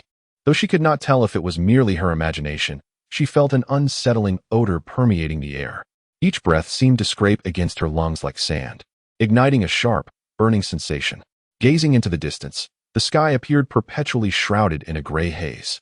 Oh dear, this feels ominous, she thought. Chapter 91. In Search of the Apocalyptic Overlord. 2. Ning Shu trailed after the man into the room, where 4 others were present. Upon her entry, they merely glanced at her before resuming their meal, their disdain palpable. Eat up, the man who had beckoned her earlier said, sliding a box of biscuits and a bottle of water towards Ning Shu. Thank you, Ning Shu responded, surveying the occupants of the room. She noticed a woman with a frigid countenance, clad in form-fitting attire that accentuated her figure, projecting an aura of aloof beauty. Stealthily observing the others, Ning Shu identified a strikingly handsome man with a rakish demeanor, yet his eyes held a chilling glint. When their gazes met, Ning Shu felt a shiver run down her spine. This man harbored a murderous intent towards her, subtle yet unmistakable. Ning Shu nibbled on a biscuit, nearly cracking a tooth on its unyielding surface. Observing that the others had consumed their biscuits with ease, she disregarded its hardness and washed it down with water. Ning Shu yearned to find a sanctuary to assimilate the plot, feeling utterly bewildered. Now that we've eaten, let's strategize our next course of action. Which direction should we proceed in? The handsome man remarked, his voice unexpectedly flamboyant, emanating a sense of a dandy, evoking an aura of romance and passion. Despite this charm, Ning Shu sensed an undeniable danger emanating from him. She remained silent, at a loss for words, while one man displayed irritation and discontent, wondering where the madman had run off to. Madman? What madman? Ning Shu was utterly bewildered, speechless. I believe we should continue forward. Just a bit further, and we will reach the border, a place yet untouched by the zombies. Surely, the madman would head there, aware that he is currently being hunted by the authorities. The woman maintained an air of icy aloofness. Wait, zombies? Ning Shu longed to grasp the unfolding narrative. As the others engaged in animated discussion, she remained mute, unnoticed by the other 5, who disregarded her presence entirely. Once their deliberations concluded, several of them climbed into the off-road vehicle, and Ning Shu eagerly followed suit. She turned to the man sitting opposite her and inquired, "What madman?" "Blossom, are you truly foolish? Your mind is usually muddled, but have you now forgotten the mission after a mere nap?" The man retorted sharply. Ning Shu promptly sealed her lips. Blossom, was that the name of this body? Never mind. She resolved to find an opportunity to comprehend the plot. Gazing out of the vehicle, she noticed that despite being on a highway, there were remarkably few vehicles in sight. Throughout the journey, hardly any cars had passed by. Time seemed to stretch indefinitely. And at long last, a subtle flow of energy coursed through Ning Shu's body, gradually fortifying her physique. She was somewhat astonished that she had developed such vigor so swiftly in this world. After all, during her time as a little princess, it had taken her an entire month to cultivate any semblance of energy. Upon awakening, she was beset by a ravenous hunger. Yet there was naught to eat nearby, a sensation all too familiar. Her body craved a substantial amount of sustenance, yet food was conspicuously absent. With a bold demeanor, she approached the aloof woman seated beside her and requested 2 packets of biscuits, consuming them entirely despite the disdainful glares of onlookers. Suddenly, a cacophony of inhuman howls echoed in the distance, rapidly growing louder, accompanied by the putrid stench of decay. Zombies were present. The driver's expression hardened, and rather than decelerating, he accelerated, colliding with the zombies ahead and crushing them beneath the vehicle, which jolted slightly as it traversed over the remnants. Gazing out the window, Ning Shu instinctively emitted a low growl as she beheld the corpses. Their bodies were ashen, some parts already decomposed, with maggots writhing in the putrefaction. Their eyes resembled pale stones, devoid of life, yet seemingly animated by an inexplicable force, moving with eerie slowness but striking the window with immense strength, leaving cracks in its surface. What manner of monstrosities were these? Though they exhibited no signs of life, some unseen power compelled these decaying bodies to move, rendering the scene utterly bizarre and surreal. The car sped along swiftly, soon leaving everything behind. Ning Shu exhaled a sigh of relief, and the atmosphere within the vehicle became less taut than before. "Lone Wolf, let us find a place to rest," the woman said to the handsome man driving ahead. The man flashed a wicked smile in response. "Consider it done." The individual referred to as Lone Wolf discovered an abandoned house, modest in its simplicity. Yet no one voiced any objections. Ning Shu could only feel an overwhelming sense of hunger. After casually consuming a small amount of food, Lone Wolf organized a night watch, likely thinking that Ning Shu, being merely a young girl, did not warrant such attention, a privilege shared only with the beautiful woman. Finally, Ning Shu seized the opportunity to immerse herself in the unfolding narrative. The tale began with a horde of inhuman monsters bursting forth from the laboratory, creatures of immense strength. Impervious to pain, devoid of any life signs, yet insatiably craving human flesh. Their infectious nature was alarming. If captured and not dismembered, one would inevitably be assimilated into a zombie. The virus carried by these zombies spread rapidly, threatening to plunge the human world into chaos. However, Ning Shu felt even more overwhelmed, for the architect of such monstrosities was none other than the school doctor, a genetic scientist codenamed Mad Ann. "Goodness, uncle, you truly are remarkable. Are your family members manufactured as well? You have transformed a beautiful campus into a post-apocalyptic nightmare. Why don't you ascend to the heavens?" This body, known as Flower, belonged to a member of the Special Operations Team, merely 17 years old, embarking on her first mission to locate this madman and seize the genetic serum from his grasp. Capturing him would be an even greater triumph. The genetic liquid is the very substance responsible for the creation of these monstrous entities. However, it possesses a 50% chance of awakening latent abilities within the human body. Unfortunately, the school physician hastily absconded with the genetic liquid, and this group of individuals has been tasked with locating the deranged individual who has seemingly vanished without a trace. In this endeavor, aside from Huadwier, a collective of 5 other seasoned operatives has been assembled to track down the madman. Each member of this elite team is an experienced agent of the nation. Yet it is Huadwier, in her first mission, who inadvertently becomes the team's liability, leading to a rather unkind disposition towards her from the others. Unbeknownst to her, the operatives in the group have already aligned themselves with the code-named Lone Wolf and Phoenix, having betrayed their nation. Upon acquiring the genetic liquid, they proceeded to inject themselves, awakening extraordinary powers and establishing a base of operations. As the infection spreads, the nation teeters on the brink of collapse, giving rise to numerous bases that stand in defiance against the encroaching hordes of zombies. Tragically, Huadwer met her demise shortly after receiving the genetic liquid. She was ruthlessly cast into a throng of zombies, dismembered before she could even transform into one of them. Alas, this young girl is scarcely worthy of being considered a supporting character. Rather, she is but a trivial pawn, a mere footnote in the grand narrative. Thus, Lone Wolf and Phoenix emerge as the protagonists of this tale. While the other operatives are rather ordinary, Lone Wolf and Phoenix exhibit a strikingly audacious demeanor. The male is remarkably handsome and imposing, while the female protagonist embodies an aura of cold elegance and nobility. The original owner's aspirations are twofold: to survive in this apocalyptic world, and to ensure that the genetic liquid is returned to the nation rather than falling into the hands of Phoenix and Lone Wolf. Surveying the two assignments before her, Ning Shu perceived them to be deceptively simple compared to their predecessors. To wrest something from the protagonists would be an extraordinary feat. Ning Shu sympathized with the original host's decision to relinquish the item to the state. The original host harbored no profound sense of national identity, but rather, she sought to fulfill the wishes of the Special Agent Group's superior, the one who had raised and nurtured her. She endeavored to complete the mission to repay the superior's benevolence. It seemed that this young woman was incredibly naive, oblivious to the internal strife within the team. Why were the missions invariably so arduous? Moreover, the narrative omitted the fate of the scientist who had transformed the world into its current state. The team had discovered the genetic fluid in a rudimentary laboratory. It seemed that the school doctor was an ethereal being, with the emergence of new darlings of the world. The former female lead, Ling Shu, had likely perished, prompting the heavens to select a new favorite and redistribute fortune. It was indeed a sorrowful saga. Ning Shu felt like weeping, for the world was fraught with peril, not only from zombies but also from teammates who sought her demise. Wake up. Ning Shu was jolted awake by a kick. The day had already dawned. Ning Shu turned her gaze upon the man, codenamed Tarantula, an expert in firearms. At that moment, Tarantula's eyes reflected impatience as he regarded Ning Shu. You are a special agent, yet you lack the most rudimentary alertness? To slumber soundly until daybreak?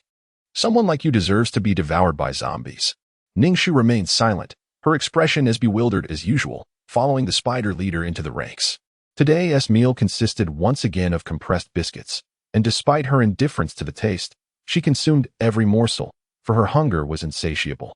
As she surveyed her surroundings, she noted the conspicuous absence of Lone Wolf and Phoenix Chick from the group, prompting her to inquire of the spider leader, "Where has the captain gone?" "Mind your own business. Why concern yourself with others?" The spider leader retorted sharply.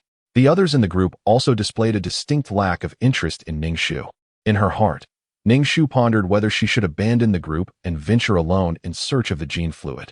Yet, this plan appeared perilous. She possessed no supplies, no water, nor food. How could she rely solely on her own two legs to reach her destination? Should she proceed in such a reckless manner, she would surely miss her opportunity, and her sudden departure might alert Lone Wolf and Phoenix Chick, jeopardizing her very life. Both were decisive and ruthless individuals, making it imperative for her to remain within the group to locate the gene fluid. In truth, Ning Shu preferred facing such formidable characters. At least their minds functioned rationally. Unlike those from her previous world who, despite their unreasonable behavior, insisted on labeling others as the troublesome ones. After finishing breakfast, Ning Shu had wished to engage in conversation with her companions, but no one acknowledged her presence. Some were busy cleaning their firearms, while others sharpened their blades. Completely disregarding her existence, Ning Shu eventually relinquished the idea of conversing with them. Recognizing the unfortunate plight of her original self, her lack of strength rendered her unworthy of even a passing glance from others. The original protagonist, with an unwavering mindset, remained oblivious to the alluring gene serum, fixated solely on the completion of the mission. Suddenly, the door swung open with a resounding bang, and the crowd looked up to see Lone Wolf and young Phoenix tumbling in, their faces etched with terror and vigilance. Lone Wolf, bearing a grave expression, shielded young Phoenix behind him. "Captain, what has transpired?" asked Wolf Spider, raising his firearm and scanning the surroundings with caution. As Ning Shu observed the two newcomers, she drew her own weapon, sensing an encroaching formidable pressure. They must have provoked something sinister. The protagonist, by nature of their tragic fate, invariably attracts insurmountable dangers, leaving only the insignificant to suffer dire consequences, while the protagonist remains unscathed. A cold sweat beaded on Ning Shu's forehead, the overwhelming pressure nearly crushing her heart.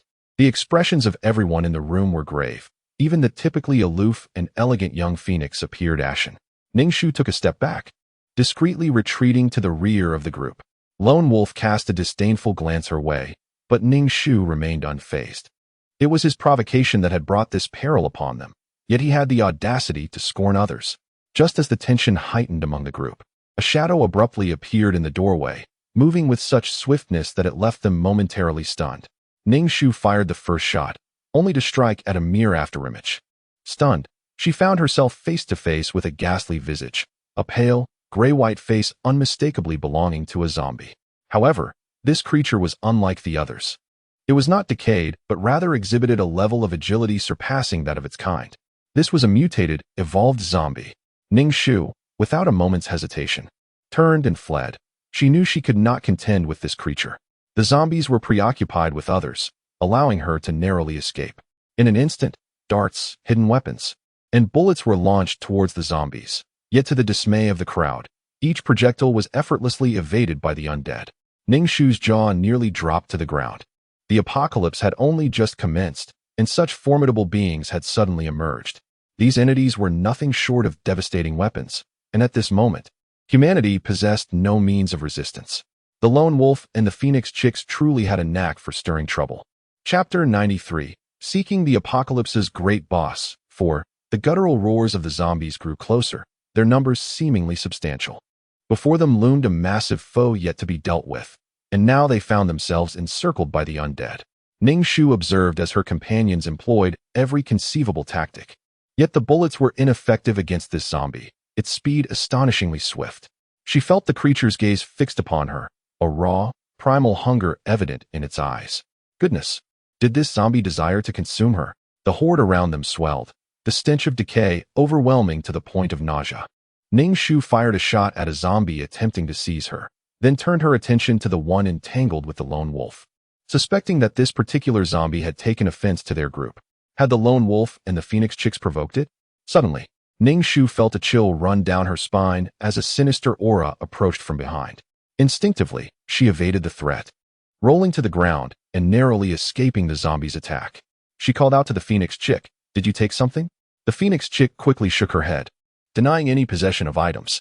Ning Shu sensed something amiss. Why persist in this manner when nothing had been taken? Everyone else boarded the vehicle. The captain, Lone Wolf, shouted at a few individuals, leading the way onto the bus, urging Chufeng to hurry inside, declaring that they could not contend with the zombies. Ning Shu swiftly entered the vehicle, slamming the door shut behind her. The group, still shaken, found Ning Shu panting heavily as she surveyed the interior, only to realize that one person was inexplicably absent. Someone had perished. The narrative had shifted. In the original storyline, apart from Ning Shu, the expendable character, everyone else had survived and eventually awakened their extraordinary abilities. Chufeng bit her lip tightly, her face ashen, exhibiting a blend of excitement and anxiety. Ning Shu instinctively felt that Chufeng was concealing something from them. Suddenly, a loud crash resonated from the roof of the vehicle. The mutated zombie had made its presence known atop the bus. Ning Shu felt an ominous foreboding as the thudding continued overhead. She gripped her firearm tightly. Lone Wolf slammed both the brakes and the accelerator, attempting to dislodge the creature from the roof. The vehicle jolted violently, nearly causing Ning Shu to be sick, yet the zombie clung on like a gecko, refusing to be thrown off. Turning her head, she caught sight of a face outside the window, an ashen, zombie visage. Stiffening, she turned away, pondering what their next move should be as the undead had now engaged them directly. The cacophony from the rooftop persisted, fissures beginning to form in the roof, the noise deafening, and the glass of the windows shattered from the impact. Ning Shu aimed and fired at the zombie hand reaching through the opening, the bullet grazing the pale palm without inflicting any significant damage. Invulnerable, this is utterly bizarre. How should we combat this? What are you doing? Your actions will only incite his wrath, Chufeng exclaimed. Given the current circumstances, does it even matter whether we provoke him? Blast! The vehicle has run out of fuel. The driver, Lone Wolf, exclaimed.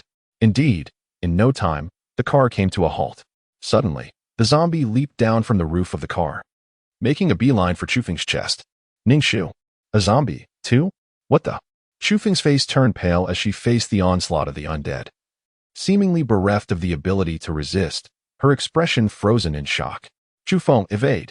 Lone Wolf shouted at her while firing at the zombie. Surprisingly, the zombie did not attack Chufeng. Instead, it yanked something from her neck. Ning Shu steadied her gun, squinting at the object in the zombie's grasp. It was a glass vial, shimmering brilliantly under the sunlight. The viscous liquid inside the vial was thicker than ordinary water. What is this? The zombie has seized the gene fluid, Chufeng cried out, leaving the others momentarily stunned. Gene fluid. Has Chu Feng found the gene fluid?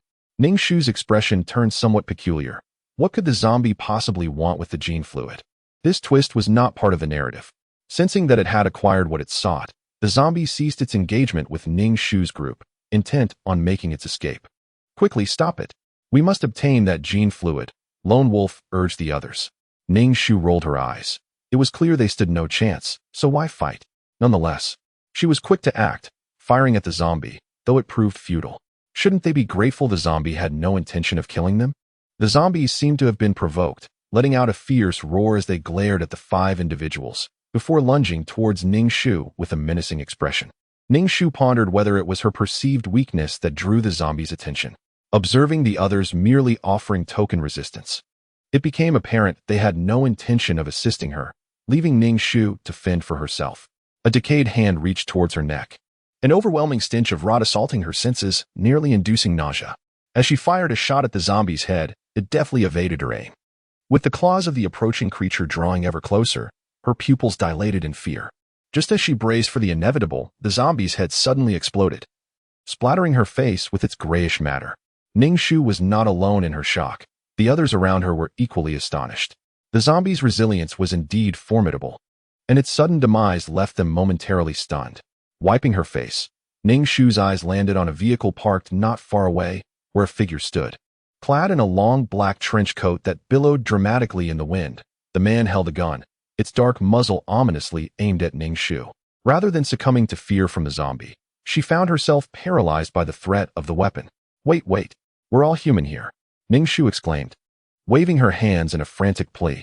She had not anticipated encountering the school doctor in such a dire situation, still clad in his notoriously questionable trench coat.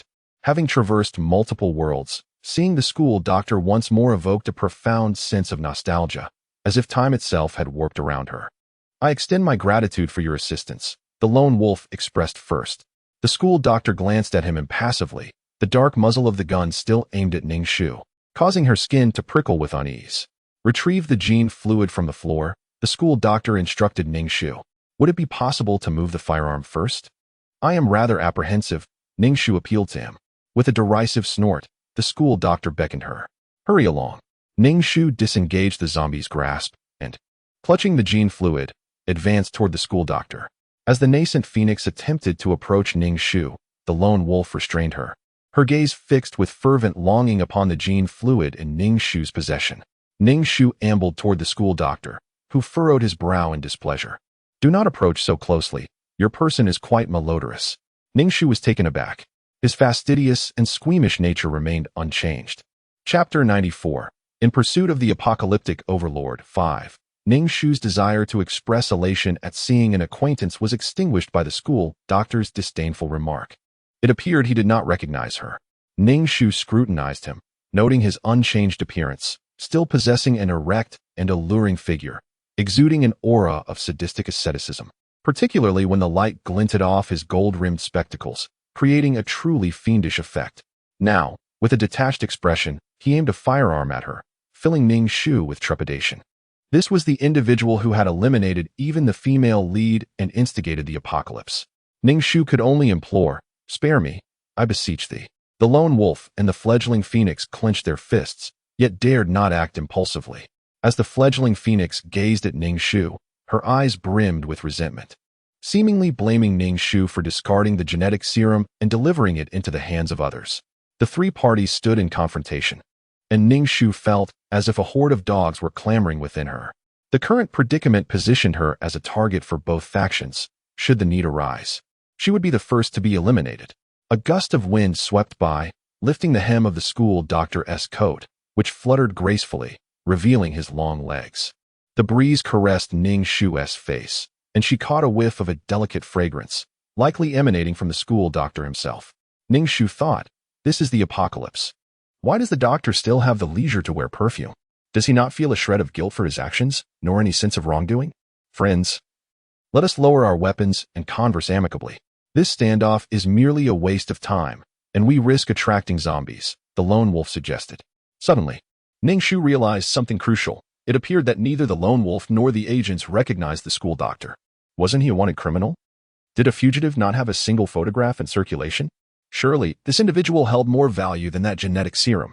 However, it seemed the original host was also unaware of the appearance of the geneticist known as Madman and merely sought the serum, likely not expecting them to capture the madman. Doctor, you are quite remarkable. Does your family know? Ning Shu quipped, her face twitching slightly as she raised her head only to be met with the dark muzzle of a gun, prompting her to lower her gaze and feign ignorance. The school doctor, hearing the words of the lone wolf, responded with a non-committal sound. The lone wolf assumed that this individual before him had acquiesced. But the next statement caused his handsome visage to stiffen. Clean the remnants of brain matter from your hands, and wipe the gene vial as well. The school doctor instructed towards Ning Shu. Noticing Ning Shu raise her head, her face smeared with a pale gray substance. She seemed to struggle against the urge to turn away, hastily cleaning her face. At this juncture, why concern oneself with such trivialities? Ning Shu wiped her hands against her clothing and then attended to the gene vial. The vial was diminutive, akin to a penicillin bottle, containing a scant amount of the peculiar genetic fluid. A familiar fragrance wafted through the air, unmistakably that of the school doctor. It did not resemble perfume at such close proximity, likely the scent following a shower. Why did it seem as though the school doctor was not a denizen of this apocalyptic world? Chu Feng held unwavering confidence in her marksmanship, certain that her shot would eliminate the foolish woman, Hua Duo. However, she was taken aback to discover she had struck only an afterimage. Was her speed truly so remarkable? Witnessing her shot miss its target, Chu Feng's icy demeanor grew even more frigid, her lips pressed tightly together. The school doctor aimed his firearm at Chu Feng, causing the lone wolf and his companions to tense with apprehension, for gun barrels were directed towards him. Yet the school doctor remained unflappable, while the others appeared increasingly agitated. What was the current situation? Do not approach me. It reeks, he suddenly declared amidst the grave atmosphere, startling everyone nearly into discharging their weapons. Ning Shu interjected. This is not the time for such discussions. Uncle, we should prioritize our escape. As Ning Shu finished speaking, she felt an overwhelming sense of unease. This scene was strikingly reminiscent of something she had encountered before. Why did the school doctor always engage in actions that sent one's heart racing? The school doctor let out a sound, as if he had experienced a similar situation. Roar! Roar! The discarded zombies pursued relentlessly. The mutated zombies had perished, yet these zombies seemed to have lost all semblance of control.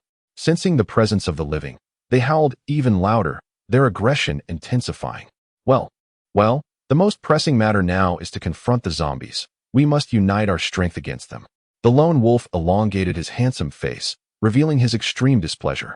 I must clarify, during the battle against the zombies, no one is permitted to strike from behind. Ning Shu curled her lip. She did not believe a single word that came from the lone wolf. The school doctor was the first to obliterate the head of the zombie in front with remarkable speed, leaving everyone momentarily stunned. The lone wolf gazed at the gun in the doctor's hand with a complex expression. It was the latest firearm. Ning Shu was unfamiliar with new weaponry, yet she sensed that the gun wielded by the school doctor operated with exceptional velocity, the bullets soaring through the air with a trail of white smoke. Roar! These zombies were oblivious to fear, driven solely by an insatiable hunger for human flesh. As the zombie at the front fell, the ones behind surged forward without hesitation. Ning Shu brandished her firearm, repelling the encroaching zombies. Soon depleted of ammunition, she seized a wooden rod from the ground, channeling her energy into a forceful strike against the zombie's head. The zombie's cranium burst open like an overripe melon, splattering Ning Shu's face with grayish-white brain matter.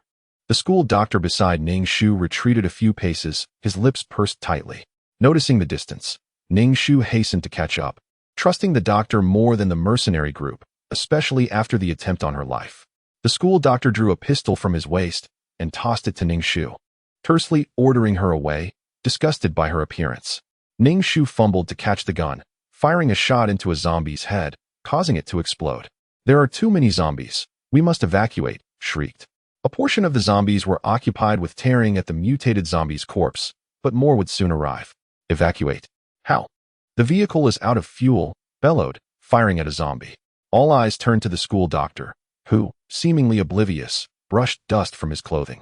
My friend, began, only to be interrupted by the school doctor's firm refusal. S face flushed crimson with suppressed rage, and a confrontation seemed imminent. But the school doctor's nonchalant demeanor only fueled their irritation. Chapter 95. The Search for the Apocalypse's Great Boss. 6. The Team's vehicle had run out of fuel, and after enduring a relentless assault from mutated zombies, it was rendered nearly inoperative. Thus, the group placed all their hopes on the school doctor, only to receive a steadfast refusal. The surrounding zombies roared, and with the vehicle incapacitated, the prospect of fleeing on foot felt particularly dismal to everyone. Ning Shu noticed a zombie approaching her, intent on seizing her. Without hesitation, she fired, ending the creature's existence. A grimy, blood-splattered face turned towards the school doctor. As she implored, "Uncle, we should run while we still can." The school doctor fixed his gaze ahead, deliberately avoiding Ning Shu's eyes, and replied, "Stay away from me." Ning Shu felt despondent. Lone Wolf exchanged a knowing glance with his team members and stealthily moved towards the school doctor's vehicle, while the others feigned an engagement with the zombies to provide cover. Observing Lone Wolf tugging at the car door with all his might, Ning Shu's anxiety grew. She could not rely on him to take her and the doctor along. These individuals were ruthless, having taken countless lives in the name of national duty. Uncle. Ning Shu attempted to grasp the school doctor's sleeve, but he deftly evaded her reach. His fastidiousness and obsessive cleanliness were quite irksome. "Uncle, they are about to drive away with your car," she urged, panic creeping into her voice. Would they meet a fate akin to that of the story, torn apart by zombies? Suddenly, the school doctor seized Ning Shu by the collar, positioning her in front of him as a shield. Before she could comprehend the situation, a nearby zombies had exploded, sending a spray of brain matter flying, unfortunately, splattering her face in the process. Ning Shu exclaimed in exasperation, "What an insufferable wretch." The Lone Wolf continued to grapple with the car door, even attempting to pry open the engine hood, yet the vehicle remained obstinately shut. The tension among the group, akin to a boiling pot, was palpable.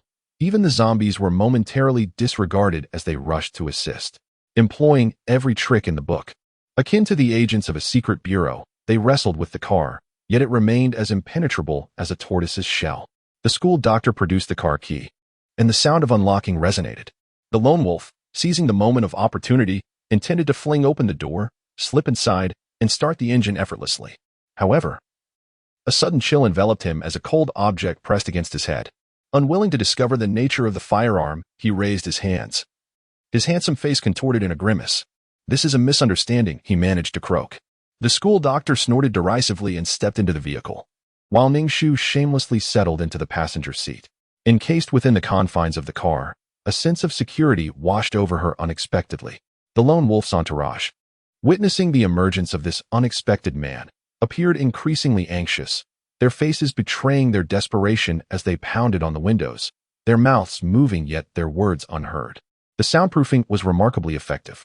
As the surrounding zombies closed in, a surge of irritation ignited within the Lone Wolf. It seemed relentless and maddening.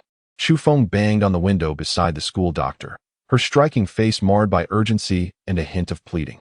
The school doctor squinted at the woman, and as the window lowered, Chu Feng swiftly grasped his clothing, imploring, "Please take us with you. I beg you." Was this not a cruel jest? Why would he lower the window if he had no intention of helping? Only Ning Shu understood the reason behind it. It was the manifestation of the school doctor's obsessive-compulsive disorder and his fastidious nature.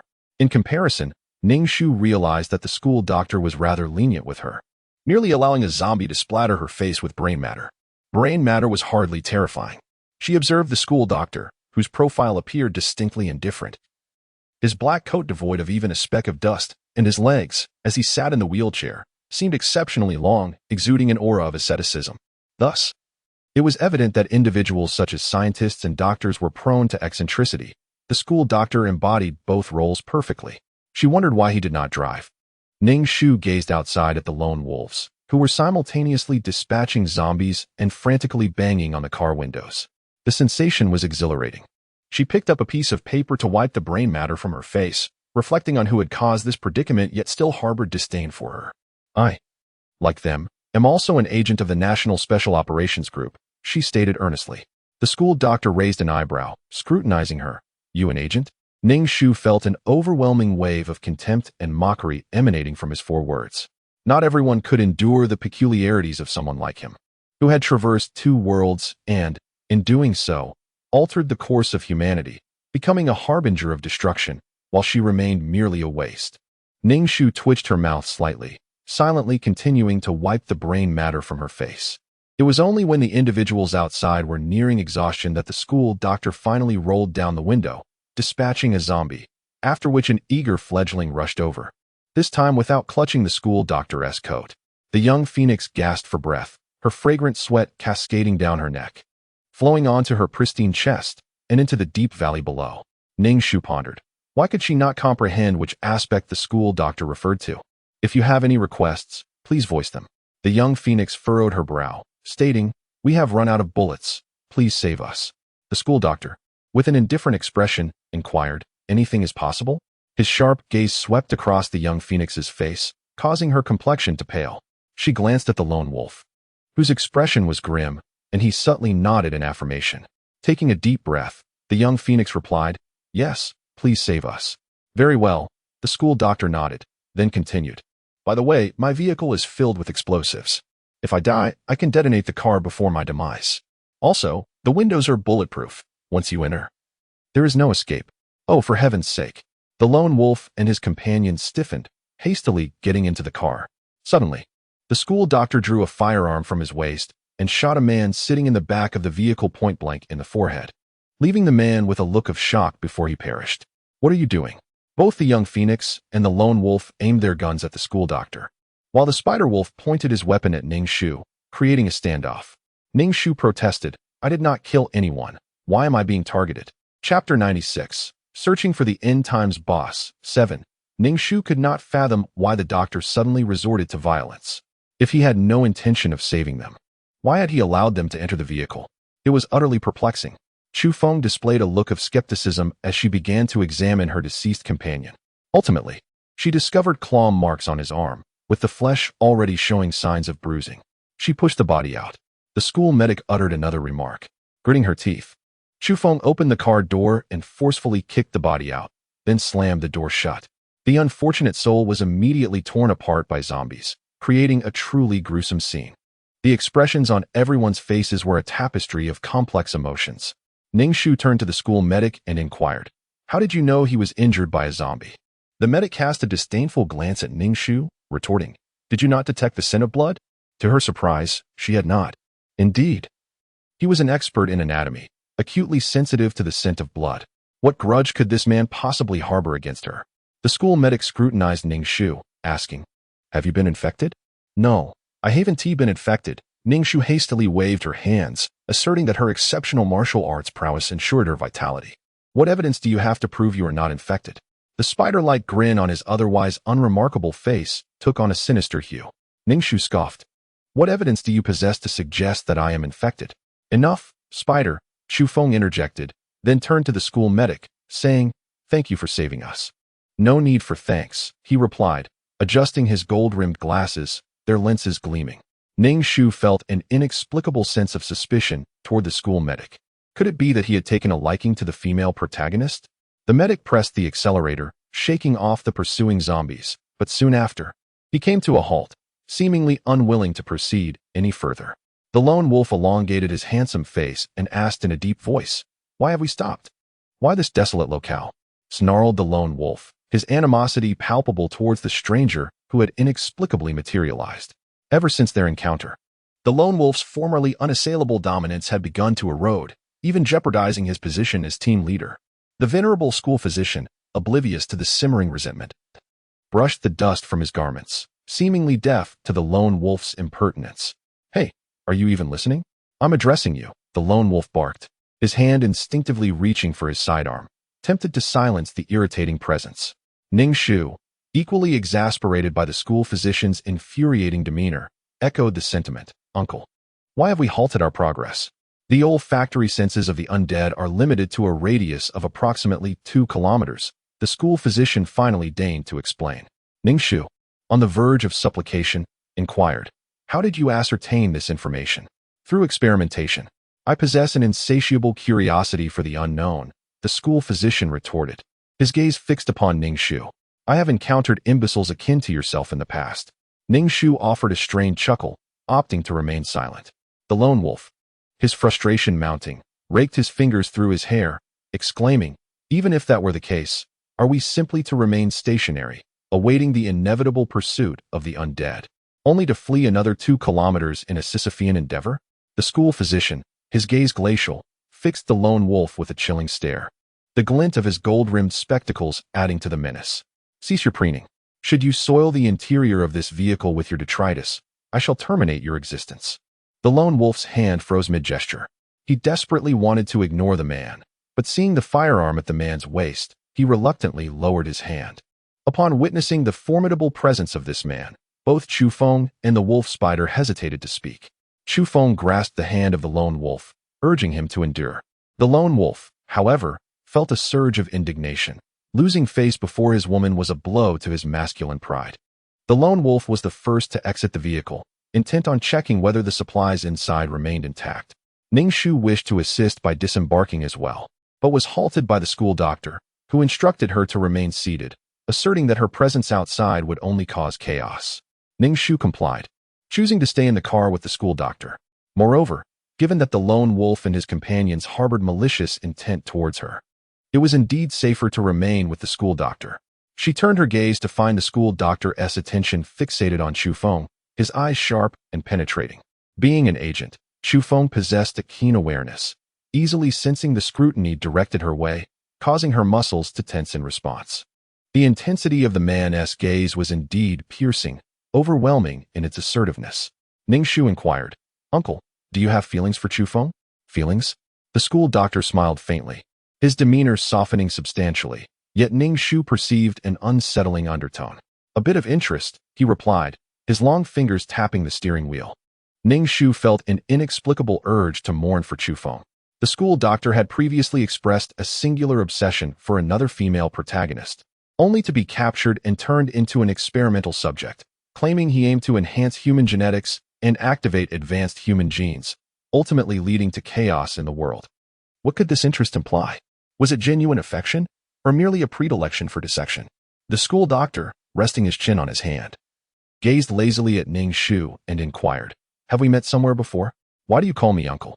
Caught off guard, Ning Shu had inadvertently become accustomed to addressing him in such a manner. How should she respond?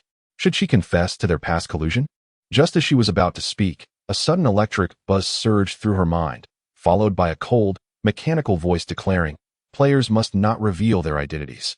Players are but transients and must not disrupt the world's rules." Indeed, she had no intention of disclosing anything to the school doctor, for he would undoubtedly resort to dissecting her. Raising an eyebrow, the school doctor regarded Ning Shu with a quizzical expression, emitting a sound of bemusement from his nasal passages. "My dear, I am merely 18 years old, while you must certainly be older than I. Referring to you as uncle is simply a mark of respect." Ning Shu fabricated a casual excuse. In truth, this body was only 17. Inside the vehicle, a conversation unfolded. Yet tensions escalated between the solitary wolf and the fledgling phoenix as they argued over their next steps. The male lead, the solitary wolf, was reluctant to continue collaborating with the school doctor, while the fledgling phoenix insisted on remaining with him, reasoning that at the very least, they should reach a safe location before parting ways. Chapter 97. Seeking the End times Big Boss. 8. The fledgling phoenix's rationale for accompanying the school doctor was quite compelling. The surroundings were desolate and bordering on wilderness, devoid of any civilization and laden with supplies. Were they to rely solely on their own 2 legs to traverse this terrain, burdened as they were? Moreover, their party had dwindled to a mere trio: herself, the solitary wolf, and the spider wolf, with the fledgling phoenix subconsciously having excluded Ning Shu from their ranks. In the face of a zombie apocalypse, what course of action should one take? Can one truly outrun zombies while burdened with such possessions? And should one encounter mutated zombies, the situation becomes even more dire, as there seems to be no effective means to combat the evolved threats. The lone wolf is acutely aware of the absurdity of his thoughts, yet he feels an inexplicable aversion to accompanying that man, who emanates a distinctly perilous aura, provoking deep-seated repulsion within him. Nevertheless, Chu Feng presents compelling reasons for her stance. And another member of their group, Spider, aligns himself with her, creating a 2-against-1 scenario that compels the lone wolf to relent. Grasping Chu Feng's hand, he implores her to maintain distance from that man, expressing concern over his dubious intentions, urging her not to fall prey to deception. The so-called perverted school doctor remains unfazed by the lone wolf's insinuations, displaying an unsettling calmness that even Ning Shu cannot help but admire. In truth, Ning Shu comprehends the lone wolf's reluctance to follow the school doctor. The latter's brilliance is overwhelming, casting a shadow over the protagonist's own radiance. The protagonist, a man imbued with an inherent sense of superiority and pride, could never tolerate being overshadowed by another. Yet, given the current circumstances, the lone wolf must stifle his simmering anger while transporting belongings to the vehicle, casting resentful glances at the school doctor. The school doctor, preoccupied with examining his fingernails, pays no heed to the lone wolf's ire, which only serves to deepen the latter's frustration, turning his handsome visage a shade of sullen gray. Once the items are loaded, the trio finally enters the vehicle. Spider, witnessing Ning Shu's nonchalance, cannot contain her irritation and remarks. Some individuals are merely content to take advantage of others without offering assistance. What grievance has she committed against this person, who perpetually seeks to cause her distress? Haven't they already completed the task at hand? Whether I am present or not makes no difference. Ning Shu, emboldened by the presence of the school doctor, stood tall. You. The wolf spider raised a fist towards Ning Shu, casting a wary glance at the school doctor, mocking Ning Shu for believing she had found a formidable ally. Ning Shu wore a smug expression. Wolf spider, cease your antics, Chu Feng interjected, turning to the school doctor and inquiring, where are you headed next? Ning Shu couldn't shake the feeling that Chu Feng's voice had taken on a softer, more alluring tone when speaking to the school doctor. Glancing at her reflection in the car's rearview mirror, Ning Shu observed her own face, smeared with dirt and remnants of brain matter, her features unremarkable, and her hair in disarray. In a word, it was a sight most unbecoming. Ning Shu stole a glance at the striking female lead, silently smoothing her unruly hair. Goodness, she had indeed become a mere backdrop to the female lead. With only 2 women in the group, her presence served solely to accentuate Chu Feng's beauty, leading her to suspect that the original persona's existence was meant for this very purpose. How lamentable. Upon hearing Chu Feng's words, the school doctor raised an eyebrow and turned his attention to her. Chu Feng subtly straightened her posture and continued, where are you planning to go? The school doctor adjusted his glasses and replied, wherever you intend to go, I shall accompany you. At this, a radiant smile graced Chu Feng's face, enhancing her beauty. While the lone wolf maintained an expression of indifference, the school doctor joined their ranks, with Cygnus vowing to follow him anywhere, much to lone wolf's chagrin. He constantly wore a sullen expression and would charge headfirst into hordes of zombies, venting his frustration. However, Cygnus grew increasingly reliant on the school doctor, and Ning Shu felt a growing unease whenever she saw the cold glint in his eyes. She was especially alarmed by Cygnus's girlish demeanor around him. The apocalypse had unveiled the stark reality of human nature, magnifying its extremes. The primal law of the jungle, where the strong prey on the weak and the powerful are revered, was laid bare. The instinct to idolize and submit to the strong was paramount. The doctor possessed advanced weaponry and swift agility, facing zombies with composure. Remarkably, he appeared untouched by the apocalypse, his attire pristine, his nails meticulously trimmed, and his person devoid of filth, exuding an unusual charm. In contrast, Lone Wolf, perpetually enraged, would hack and stomp on the remains of zombies, lacking any semblance of grace. His clothes were soiled, and his body reeked of sweat. The comparison cast Lone Wolf in a dismal light, eclipsing his protagonist aura. Nevertheless, Ning Shu remained concerned about Cygnus and her group's objective. Were they still pursuing the genetic fluid? They had been searching for quite some time without success. Ning Shu palpated the gene serum nestled within her pocket, a relic salvaged from a mutated zombie. The school doctor, repulsed by the vial's grime, had relinquished it to Ning Shu's care, never reclaiming it in the intervening time. Ning Shu, astute enough not to surrender it, harbored a profound curiosity about the serum's true nature, the very catalyst that had plunged the world into its current state. According to the original host's memories, corroborated by the special agent leader, the nation had sought to develop a means of augmenting physical prowess and refining the human genome. This endeavor was spearheaded by a genetic scientist known only as the Madman. However, the outcome was far from the intended one. While the serum possessed the potential to activate advanced human genes and awaken latent abilities in some, it transformed others into insensate, ravenous behemoths of immense strength. Furthermore, these creatures carried a virus capable of assimilating humans into their ranks. The scientist responsible for this calamity absconded with his creation, leaving the laboratory's monstrous progeny to wreak havoc upon the world. Truly, a reprehensible act, Ning Shu mused. What, then, was the doctor's motive for accompanying this group? Did he harbor a morbid fascination with the female lead? Come here, the doctor beckoned Ning Shu, his gesture akin to coaxing a pet. Ning Shu, her countenance darkened, approached him and inquired, "What is it, uncle?" "Here, try to snap this steel bar," the doctor directed, indicating a thumb-thick rebar. Ning Shu questioned why. Chapter 98. In search of the post-apocalyptic overlord. 9.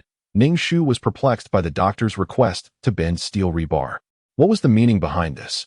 Why was she being asked to do this? Ning Shu inquired. The school doctor, his spectacles glinting ominously, fixed his gaze upon Ning Shu, prompting her to seize a piece of rebar from the ground. Exert your utmost strength to bend it, the school doctor instructed. Ning Shu nodded, summoning her energy to wrench the rebar. Unable to snap it, she managed to contort it into a curve. "Is this sufficient?" she asked the school doctor. He nodded in affirmation, then reached out to touch Ning Shu's arm. Startled, Ning Shu recoiled, casting a wary glance at him. "What are you doing, sir?" she demanded, unnerved by the contact. "Merely assessing your strength. I had previously noted your considerable power," the school doctor replied, beckoning her closer. "Approach. Allow me to examine you." Ning Shu hesitated, a sense of unease washing over her. Her strength stemmed from the mastery of an extraordinary martial art, the very name of which filled her with embarrassment. With trepidation, she approached the school doctor, who proceeded to palpate her body with a stern expression. A chill ran down Ning Shu's spine, a disconcerting feeling that she was about to be dissected. After his examination, the school doctor nodded. "Though not voluminous, your musculature is remarkably firm, an ideal state." As he spoke, his spectacles reflected the light, intensifying Ning Shu's apprehension. She couldn't shake the feeling that the school doctor harbored intentions of dissecting her. "Here is your supper." Chu Feng's arrival interrupted the intense interaction between Ning Shu and the school doctor. Bearing a duo of compressed biscuit boxes and a pair of water bottles, the fledgling phoenix proffered them to the venerable medic. The medic, in turn, bestowed a biscuit box upon Ning Shu, who accepted it with alacrity, her hunger piqued. Observing this exchange, a flicker of something indiscernible danced in the phoenix's eyes as she addressed Ning Shu. "Blossom, might I have a word with you outside?" A touch of bewilderment coloring her features, Ning Shu wondered what the phoenix sought. She trailed the phoenix from the humble abode, a structure of rudimentary mud construction, long bereft of inhabitants. It served merely as a temporary haven for the team. The phoenix halted, and Ning Shu maintained a cautious distance of 2 meters, a prudent buffer. "What is it you require?" Ning Shu inquired. The phoenix extended a fair, delicate hand towards Ning Shu, and upon witnessing the latter's blank countenance, she stated coolly, "Blossom, relinquish the genetic fluid. It is imperative for the completion of our mission." "Genetic fluid?" Ning Shu responded. "I possess no such thing." The phoenix's visage hardened. "Cease your pretense. I speak of the genetic fluid pilfered by the mutated zombie, which ultimately fell into your possession." Understanding dawned upon Ning Shu's face. "Ah, that genetic fluid. I misplaced it ages ago. I had quite forgotten about it, actually." She then adopted a contrite demeanor. "Oh, Phoenix, my apologies." The phoenix bristled at the appellation of sister and, further incensed by Ning Shu's obstinacy, she retorted frigidly, "Blossom, we are all products of the Special Agent Corps. Would you condemn us all to failure and incur the wrath of our superiors?" Rolling her eyes inwardly, Ning Shu thought, "You've all betrayed the nation. Why bother with punishment?" These words are only meant to deceive the naive original owner. With a mournful expression, Ning Shu anxiously exclaimed, "What should we do? I genuinely misplaced the genetic fluid. The situation was so critical, with zombies everywhere. I didn't even notice where I lost it." "You." Incensed by Ning Shu, Chu Feng was rendered speechless. She huffed coldly and turned to leave. The school doctor, having procured milk from an unknown source, was drinking it. Upon seeing Ning Shu enter, he inquired, "What did she want with you?" The school doctor simply nodded, remaining silent and continuing to drink his milk. He didn't offer any to Ning Shu, who felt a surge of gratitude. "Uncle, you're truly a good person, despite being a pervert." Entering the room, Lone Wolf scoffed, his gaze toward the school doctor filled with animosity. His handsome face appeared somewhat haggard, showing no hint of the future overlord of the base. The group gathered around the rudimentary table. Lone Wolf, seated at the head, coughed in an attempt to project an air of authority, though it came across as rather ostentatious. "Chu Feng, you explain," Lone Wolf instructed, as he genuinely did not want to speak to the man whose presence caused him discomfort. The team was essentially divided into two factions: Lone Wolf, Chu Feng, and Wolf Spider on one side, and Ning Shu and the school doctor on the other, with Chu Feng serving as the liaison between the two groups. "Do you know what our mission is?" Chu Feng asked the school doctor. The school doctor took a sip of milk, remaining silent. Chu Feng seemed to grasp the taciturn nature of the school doctor and continued. "We are here to find the gene fluid." The others turned their gaze towards the school doctor, who displayed no expression whatsoever. Chu Feng felt a twinge of frustration. This man was indeed difficult to deal with. Throughout her numerous missions, she had never encountered a man so indifferent to her presence. The gene fluid had the potential to awaken one's extraordinary abilities and enhance physical prowess. With the increasing number of zombies, the survival of humanity was becoming ever more precarious. The discovery of the gene fluid was essential to unleash more extraordinary individuals to combat the undead, Chu Feng stated with a serious demeanor. Finally, the school doctor finished his milk and stuffed the unfinished cookies into Ning Shu's arms, implying that she should eat them. Ning Shu quietly munched on the leftover cookies. "If you seek the gene fluid, it is unnecessary. That gene fluid is merely a half-finished product, and the madman is already dead," the school doctor remarked nonchalantly. Ning Shu, choking on a cookie, quickly gulped some water. Hearing the school doctor casually announce the madman's demise raised her suspicions. What was his intention?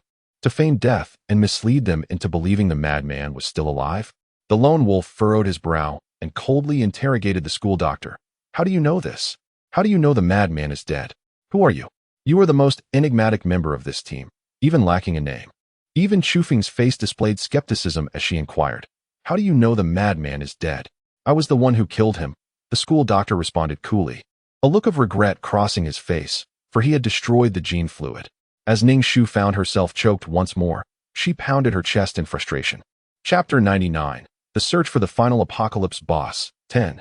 Listening to the school doctor's absurd yet earnest ramblings, Ning Shu felt utterly disheartened. The only person aware of his true identity, she yearned to express that he was nothing short of a lunatic. How was she to eliminate such madness? By taking her own life? The school doctor raised an eyebrow, observing Ning Shu as she rolled her eyes in distress and gently patted her back. With a nonchalant tone, he asked, "Such a strong reaction. Do you have any objections?" Ning Shu waved her hand dismissively, replying, "I have no objections whatsoever." What could she possibly say? The cold indifference etched on the school doctor's face rendered her too intimidated to voice any dissent. The very person responsible for discarding the gene fluid had the audacity to remain present. His shamelessness was astounding. Did he not feel a shred of guilt? Chun Feng interjected sharply. "Because of you, how many lives have been claimed by zombies? How many have been infected?" Ning Shu, upon hearing Chun Feng's rebuke, instinctively cast her gaze towards the school doctor, realizing that such words were indeed directed at him, the one who had birthed these monstrous zombies. The school doctor, noticing her scrutiny, shrugged and replied, "It's not as if I lost the gene fluid. It's not my fault." Ning Shu couldn't help but stifle a laugh, once again reassessing her perception of the school doctor, whose audacity was unparalleled. "Flower, I'm addressing you. Do you even comprehend the significance of the gene fluid? Where exactly did you misplace it?" Chun Feng questioned Ning Shu with a serious demeanor. Ning Shu rolled her eyes, for at that moment, she could not recall where she had misplaced it. With the multitude of zombies surrounding her, her priority was merely to fend them off, leaving no room for thoughts of any genetic serum. Even in death, one ought to safeguard the genetic fluid, Chu Feng reproached Ning Shu. "For heaven's sake, this is never-ending," Ning Shu exclaimed, slamming her palm on the table, which promptly collapsed in disrepair. "Chu Feng, do you wish to engage in a war of words with me?" Although Chu Feng had previously held her in disdain, she maintained an air of noble aloofness, unlike now, when she seemed intent on undermining Ning Shu at every turn. Ning Shu glanced at the unperturbed school doctor, pondering whether the female protagonist was feeling jealous due to her closeness with the doctor. "Huaduo, I am refraining from holding your youth against you, but when will you cease? Do you think that with someone backing you, you can ascend to the heavens?" Chu Feng spoke coldly, her gaze towards the school doctor tinged with a hint of melancholy. Huaduo was merely a girl lacking in both stature and beauty. Compared to her, she was nothing short of plain. Why, then, did this man show affection towards Huaduo yet remain distant from her? Such thoughts only deepened the sorrow in Chu Feng's demeanor. "Without the genetic serum, all words are but empty rhetoric," Chu Feng declared, casting a scornful glance at Ning Shu. Whose fault is this, anyway? Ning Shu silently mused, convinced it was not hers. The atmosphere grew heavy with silence as the lone wolf let out a disdainful snort and departed first, casting a glance at Ning Shu that was laced with impatience and menace. Ning Shu leaned closer to the school doctor, who met the lone wolf's gaze with an icy stare. The lone wolf snorted once more before turning away. The sycophant. The wolf spider mocked Ning Shu with a quip. The school physician turned his head and chuckled derisively at Ning Shu, remarking, "You are, after all, teammates. How is it that your character is so lacking?" Ning Shu replied, "He who knows. You possess considerable strength. Is it innate?" The school physician adjusted his glasses and inquired, his eyes glinting dangerously. Ning Shu flashed a grin at the school physician and replied, "Uncle, this is all natural talent." The school physician merely acknowledged her with an "oh" and said nothing further. Beckoning Ning Shu closer, she promptly approached him. "Do not stand so near," he cautioned. Ning Shu pouted and took a couple of steps back, thinking to herself how the uncle's pretentiousness was never-ending.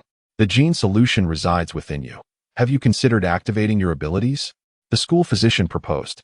Ning Shu nearly leaped in surprise, and upon seeing the school physician's indifferent expression, she conceded defeat, shaking her head and stating, "I do not wish to." "Why not?" "Your teammates are eager to activate their abilities using the gene solution." The school physician raised an eyebrow at Ning Shu. "Are you afraid of becoming a zombie?" "To be frank, the odds are quite disheartening. One could either ascend to become a superhuman or devolve into a flesh-eating zombie." Ning Shu nodded vigorously. "I fear becoming a zombie." The school physician's expression was one of sheer disdain. "You are too cowardly to even take a 50-50 chance. Utterly disappointing. What use is someone like you?" Ning Shu detected the contempt in his tone and thought to herself that he could mock her all he wanted, as she still needed that gene solution to complete her task. "Uncle." Ning Shu sat beside the school doctor and leaned closer to him, inquiring, "Uncle, how is this genetic fluid produced?" She had always been quite curious about the origins of this genetic liquid. The school doctor cast a fleeting glance at Ning Shu, questioning her proximity with indifference. "TSK, such a petty person." Ning Shu shifted slightly away. "Ning Shu, uncle, is your family aware of your wild behavior?" The woman the uncle referred to was none other than the protagonist of this campus world, Jun Simida. The treatment she received was undoubtedly the most frustrating for any heroine in history. She was probably long gone by now. In Chapter 100, Searching for the Ultimate Boss of the Apocalypse, 11, the situation grew increasingly dire, with encounters with zombies becoming more frequent and mutated zombies appearing as well. They had already come across 3 mutated zombies, which possessed the ability to summon other zombies. "Hua Duoer, wake up!" The school doctor nudged Ning Shu with his foot. Startled, she opened her eyes and rubbed them, then followed the school doctor into the car. Chu Feng initially intended to take the passenger seat, but was preempted by Ning Shu, who claimed it first. Chu Feng shot her a glare and settled into the back seat. Throughout the journey, Ning Shu felt a chill at the back of her head. It was needless to say that it was due to Chu Feng's gaze. Ning Shu was now certain that Chu Feng's attention had shifted to the uncle. She had overheard Chu Feng arguing with the lone wolf more than once, with accusations of betrayal and subsequent denials. Yet, the school doctor remained unfazed, as if nothing had occurred, continuing as if everything were perfectly normal. The lone wolf seethed with frustration, more than once contemplating the demise of the older gentleman. Ning Shu, however, wished for nothing more than the safety of the elder. Should he fall into peril, she would inevitably share his fate. Hadn't she noticed the murderous intent glimmering in the lone wolf's gaze directed at her? The medical officer, who was driving, bore a grim expression as he remarked, "There are more zombies."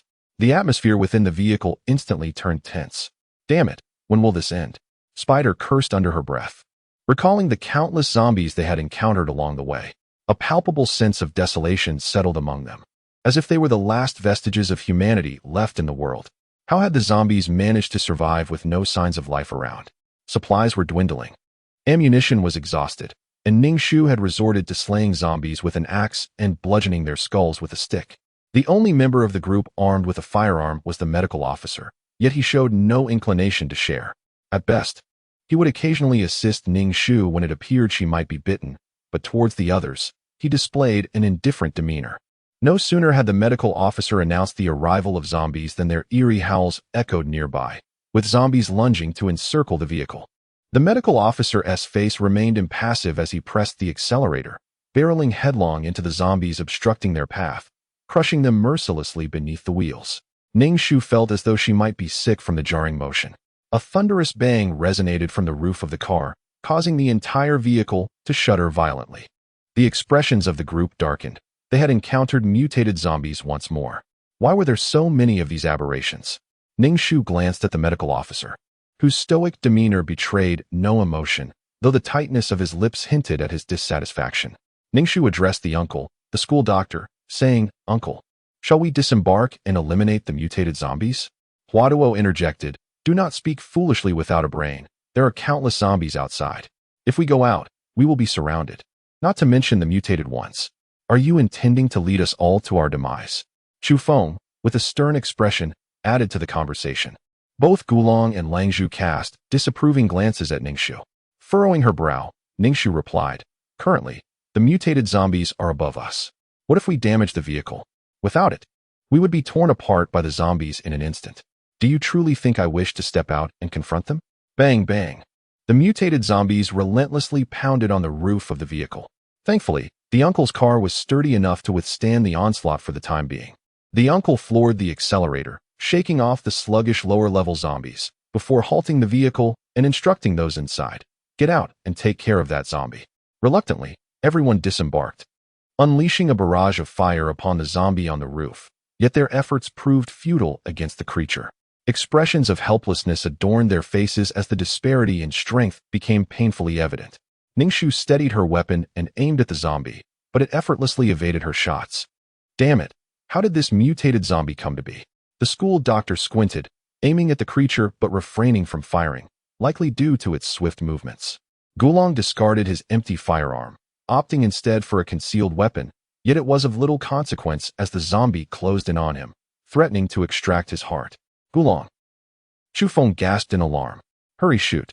The lone wolf rolled on the ground, evading the assault of the zombies, and let out a fierce roar directed at the school doctor. The wolf spider and the fledgling phoenix rushed to assist. Yet it appeared that the zombies had fixated on the lone wolf, determined to eliminate the protagonist first and foremost. The school doctor refrained from firing, maintaining his aim but evidently waiting for the opportune moment.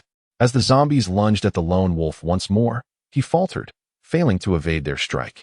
Just as it seemed that the lone wolf was on the brink of demise, a brilliant surge of lightning-like luminescence erupted from his hand, striking the zombie. Instantly, white smoke enveloped the creature, and the mutated zombie was momentarily stunned, its pallid visage betraying a semblance of fear. The onlookers stood in awe, their gazes fixated on the lone wolf's hand. Even the lone wolf himself appeared bewildered, before a wave of ecstasy washed over him as he murmured, "This is a superpower." A superpower. Seizing the opportunity while the zombie was dazed, the school doctor pulled the trigger, delivering a fatal shot to the creature's head. Although the school doctor had dispatched the zombie, it incited a torrent of fury within the lone wolf, who confronted the doctor with a scowl, demanding, "Why didn't you fire earlier?" The lone wolf glared menacingly at the school doctor, his hand still crackling with the ominous energy of his newfound abilities, clearly harboring thoughts of retribution. Ning Shu felt a surge of anxiety and implored the lone wolf, "The doctor means well. He sought to awaken your powers in a moment of peril." Indeed, the favored one had awakened a lightning-based ability, the most effective against zombies, which posed the greatest threat to them. The lone wolf scoffed at Ning Shu's sophistry. Had he not awakened his extraordinary abilities in this moment of peril, he would likely have fallen victim to the zombies by now. He was resolute in his intent to exact vengeance upon her. Ning Shu discerned that the lone wolf, now endowed with power, sought not only retribution but also to establish his dominance within the group. With arcs of lightning crackling in his grasp and an eager expression upon his face, it was evident he wished to eliminate the school doctor. The school doctor raised his firearm, aiming directly at the lone wolf's forehead, and chuckled derisively, questioning the capabilities of a mere novice in extraordinary abilities. He challenged, "Let us see whose speed prevails, yours or that of my bullet." The lone wolf's countenance twitched as he gazed into the dark muzzle of the gun and the indifferent expression of the school doctor, begrudgingly withdrawing his powers. Chapter 101. Seeking the Apocalypse's Ultimate Boss. 12. Upon activating his extraordinary abilities, the lone wolf appeared invigorated, radiating an aura of supremacy that seemed to envelop the world. Ning Shu could not help but ridicule him inwardly. It seemed that he intended to commandeer the vehicle, leaving her and the doctor behind. despite his evident fear of the weapon in the doctor's hands. His demeanor was condescending, and he increasingly withheld provisions from both her and the doctor, inciting Ning Shu's disdain. Concern for the doctor occupied Ning Shu's thoughts. They were now akin to two peas in a pod. During a subsequent zombie siege, Shu Feng awakened her own abilities, specifically of the ice variety, and soon after, Lang Zhu manifested earth-based powers. Among the five, only Ning Shu and the school doctor remained devoid of extraordinary abilities, rendering them the odd ones out. Ning Shu remained uncertain as to why she couldn't manifest any extraordinary abilities. However, her strength was noticeably increasing, and her movements became more agile, undoubtedly due to her mastery of unparalleled martial arts. Perhaps it's all right if I don't have any special abilities, she mused. Ning Shu consoled the school doctor, saying, "It's fine, uncle. You'll eventually awaken your powers." The school doctor rolled his eyes at Ning Shu and scoffed. "You should worry about yourself first, lest you get killed by these people." Ning Shu paused, then thought that the school doctor could subdue everyone with his weapons. If she had a whip, her destructive power would be greater. "Uncle, why don't we just run away and not stay with these people?" Ning Shu whispered into the school doctor's ear. Ning Shu's warm breath tickled the school doctor's ear, causing it to twitch. He moved away slightly and said, "I hate it when you get so close. Can't you just speak properly?" The doctor responded, "But the other three have already awakened their abilities. It's precisely because they've awakened that we need to flee," Ning Shu said anxiously. "We can't defeat them." "No," the doctor refused. Ning Shu widened her eyes and asked, "Why?" "They are three excellent specimens," the doctor stated. Ning Shu was taken aback. What does the doctor mean? Is he planning to dissect those three people in a deranged manner? Ning Shu wanted to shake the doctor's body, begging him to abandon such an absurd idea. "Here, this is your dinner."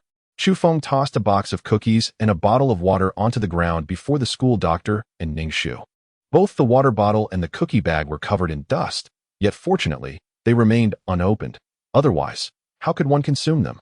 Ning Shu's lips twitched. Previously, Shu Feng had shown some interest in the school doctor, but after both the lone wolf and she herself awakened their abilities, her demeanor had shifted. It was likely that the protagonist believed only the strong were worthy of her attention, and considering she was a formidable force herself, the doctor, lacking any special powers, held little appeal. After discarding the items, Shu Feng departed, leaving behind her regal and aloof silhouette.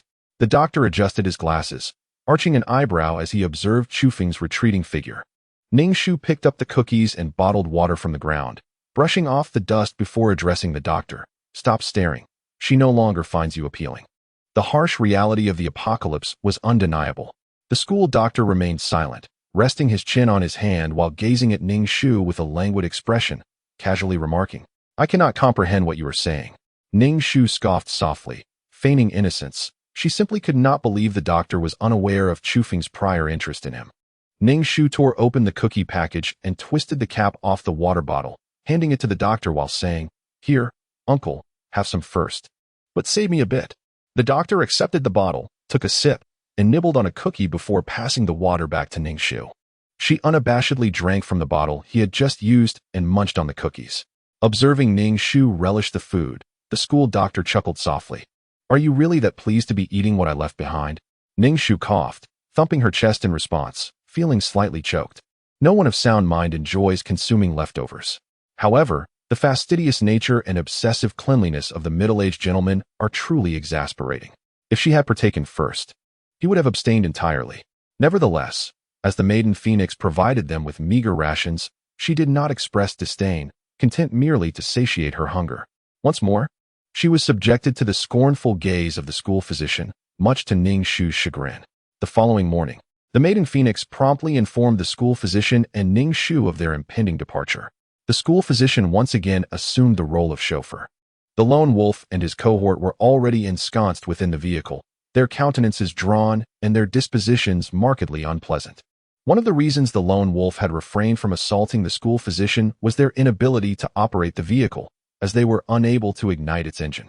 Furthermore, they were apprehensive about the physician's assertions regarding an explosive device. The lone wolf regarded the school physician and Ning Shu with palpable vexation, perceiving their continued existence as an act of magnanimous benevolence. Ning Shu, however, disregarded the lone wolf's demeanor and remained impervious to the tarantula's derision, displaying remarkable insensitivity. En route, They encountered numerous zombies and eventually arrived at a city, a welcome departure from the preceding desolation. As the group traversed the city, they observed that it was devoid of human inhabitants, save for the ubiquitous zombies. Their attempt to procure provisions proved futile, as the supermarkets were largely devoid of merchandise. This discovery engendered a sense of profound unease. Ning Shu speculated that the nation-state had perhaps disintegrated, with the remaining populace concentrated within fortified enclaves. Alas, if the nation no longer existed, to whom could she entrust the genetic fluid in her possession? Ning Shu sank into a state of profound melancholy. As night descended, a group of individuals sought refuge in a small community, where they managed to eliminate a few wandering zombies in the corridor. Ning Shu turned on the faucet, and to her surprise, water flowed forth. However, she hesitated to drink it, pondering the contamination that the virus had wrought upon the world, rendering even the water sources murky. She glanced at the school doctor, feeling a pang of sympathy for him. "Uncle," Ning Shu called out. The school doctor regarded her with a calm demeanor. "What is it?" Ning Shu grasped his hand, speaking earnestly. "Uncle, you should abandon your attachment to chew foam. Let us escape together. The city is rife with abandoned vehicles, and the lone wolf no longer requires your presence. Have you not noticed the unmistakable murderous intent in his gaze towards us since we entered the city?" Ning Shu lamented. "Uncle." Chapter 102. Searching for the Apocalypse's ultimate boss. 13. Ning Shu found herself exasperated. She was attempting to discuss a matter of utmost seriousness with the doctor, yet he seemed oblivious to her distress, igniting her frustration further. "Uncle," she exclaimed weakly, "I am at my wit's end." The school doctor rested his chin on his hand, observing her with a bemused expression. "I cannot fathom what has you so agitated, girl. Can you not compose yourself?" Ning Shu was left speechless. How could he possibly find her bothersome? How absurd. The team pressed onward, finally locating a base densely populated with humans. At the entrance, a considerable crowd had gathered. After such a long journey, the sight of so many people evoked a surge of excitement within Ning Shu. Following closely behind the school doctor, she awaited her turn to enter the base. The first order of business upon entering was a refreshing shower. Lone Wolf and Young Phoenix stood at the forefront, and when it was time for registration, the official at the entrance exhibited an air of superiority towards others. However, when it was Lone Wolf's turn, he was asked, "What is your name? How old are you? Have you awakened any special abilities?" In silence, Lone Wolf summoned arcs of lightning that crackled and danced in the air, presenting a strikingly impressive scene. A lightning-based ability, how astonishing. The registrar immediately straightened up, his demeanor shifting to one of reverence as he gazed at the power in Lone Wolf's hands. He inquired respectfully, "May I ask your name, so that the base can arrange suitable accommodations for you?" The onlookers regarded Lone Wolf with envy and admiration. Those endowed with abilities enjoyed superior resources and a higher quality of life, while those without such gifts were relegated to a lower status, enduring a harsh existence and relegated to menial tasks within the base. Lone Wolf, 28 years old, lightning-based ability, he stated with a cool detachment, exuding an air of noble aloofness. Next was Young Phoenix, whose ice-based ability incited a flurry of excitement.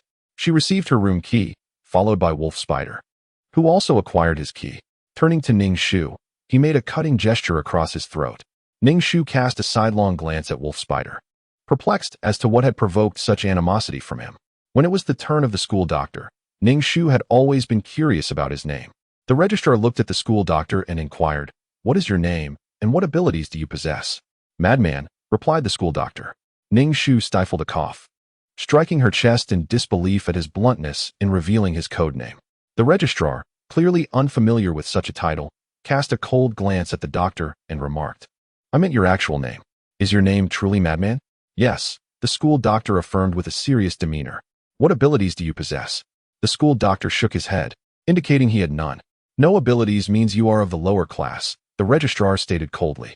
The school doctor stood by, waiting for Ning Shu. When it was her turn, she stated plainly, "Flower, no abilities." The registrar shook his head in disappointment, saying, "Another lower-class individual." Ning Shu sighed. She approached the school doctor and asked, "Uncle, what shall we do now? We are considered lower class and have nowhere to stay. The lower-class base might offer shelter, but it would provide only basic necessities, or they would have to reside in cramped quarters with many others." The Lone Wolf and fledgling Phoenix had already departed, finding better accommodations and resources. It seemed Ning Shu and the doctor were in a dire predicament. The doctor, however, appeared unfazed as he entered the base, and Ning Shu hurriedly followed in his wake. Among the crowd, there were those exuding a powerful aura, many of whom had awakened abilities, their faces adorned with expressions of pride and satisfaction. Those individuals who had awakened their supernatural abilities cast appraising glances at Ning Shu, seemingly to ascertain whether she was one of their own or merely an inferior being. Blossom? A voice laced with incredulity broke the silence. Ning Shu turned to face a man clad in military attire, his expression reflecting astonishment as he addressed her. You're still alive? Delving into the depths of the original host's memories, Ning Shu recognized the middle-aged man in uniform as the commanding officer of the Special Agent Unit. A surge of surprise and elation coursed through her as she saluted him. Uttering a respectful, "Commander," the commander's gaze softened with an uncharacteristic tenderness as he regarded Ning Shu, a sigh escaping his lips. Not long after you departed, he lamented, the nation crumbled.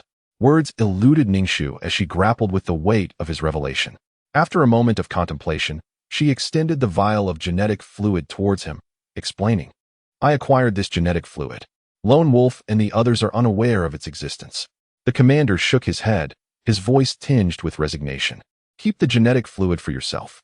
Humanity is now capable of spontaneously awakening abilities, diminishing the significance of the fluid.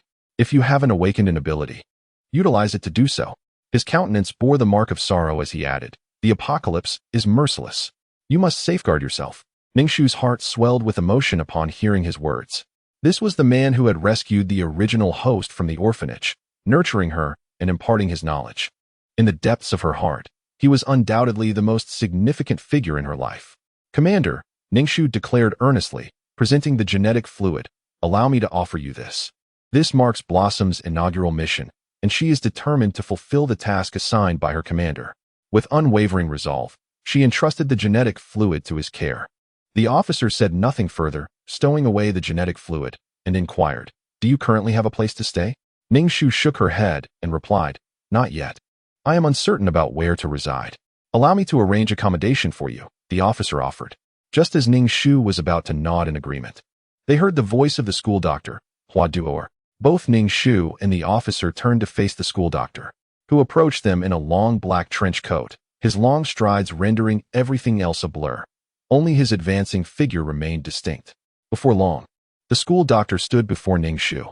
She introduced him, Uncle, this is my officer.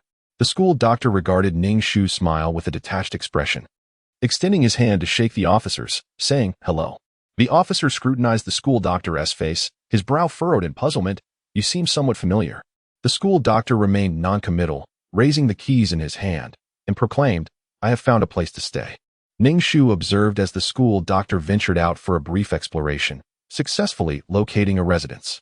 She looked at the keys in his possession and said, Uncle, I have found a place to live. The officer mentioned he would help me find accommodation. This officer is someone worthy of trust to the original owner. He embodies a paternal figure. Thus, upon encountering him, Ning Shu felt an instinctive urge to draw closer. Upon hearing these words, the school doctor raised an eyebrow and regarded the middle-aged officer. Have you found a place for this girl? Before the officer could respond, the school doctor turned to Ning Shu and remarked, this room is the finest in the base. Ning Shu blinked and replied, thank you, sir. Now that she had arrived at the base, Ning Shu felt it unnecessary to trouble the doctor any further, as he had already been of great assistance to her along the way. The officer patted Ning Shu on the shoulder and said, since you have a companion now, you should stick with them. Although I hold a high position in the base, it would not be appropriate for me to show favoritism. The apocalypse is harsh. Having someone to rely on is indeed a blessing. With that, he walked away, hands clasped behind his back, departing. Ning Shu stiffly turned to the school doctor and awkwardly remarked, my officer has quite the sense of humor. The school doctor chuckled derisively, gripping the keys and glancing at Ning Shu, futile. He then turned and walked away. Ning Shu followed behind the school doctor with a contorted expression, arriving at the residential building which indeed appeared quite splendid. Sir, how did you come by this room? Ning Shu inquired. Upon reaching the door, the doctor opened it and glanced at Ning Shu, asking, would you like to know? Is it something you can't disclose?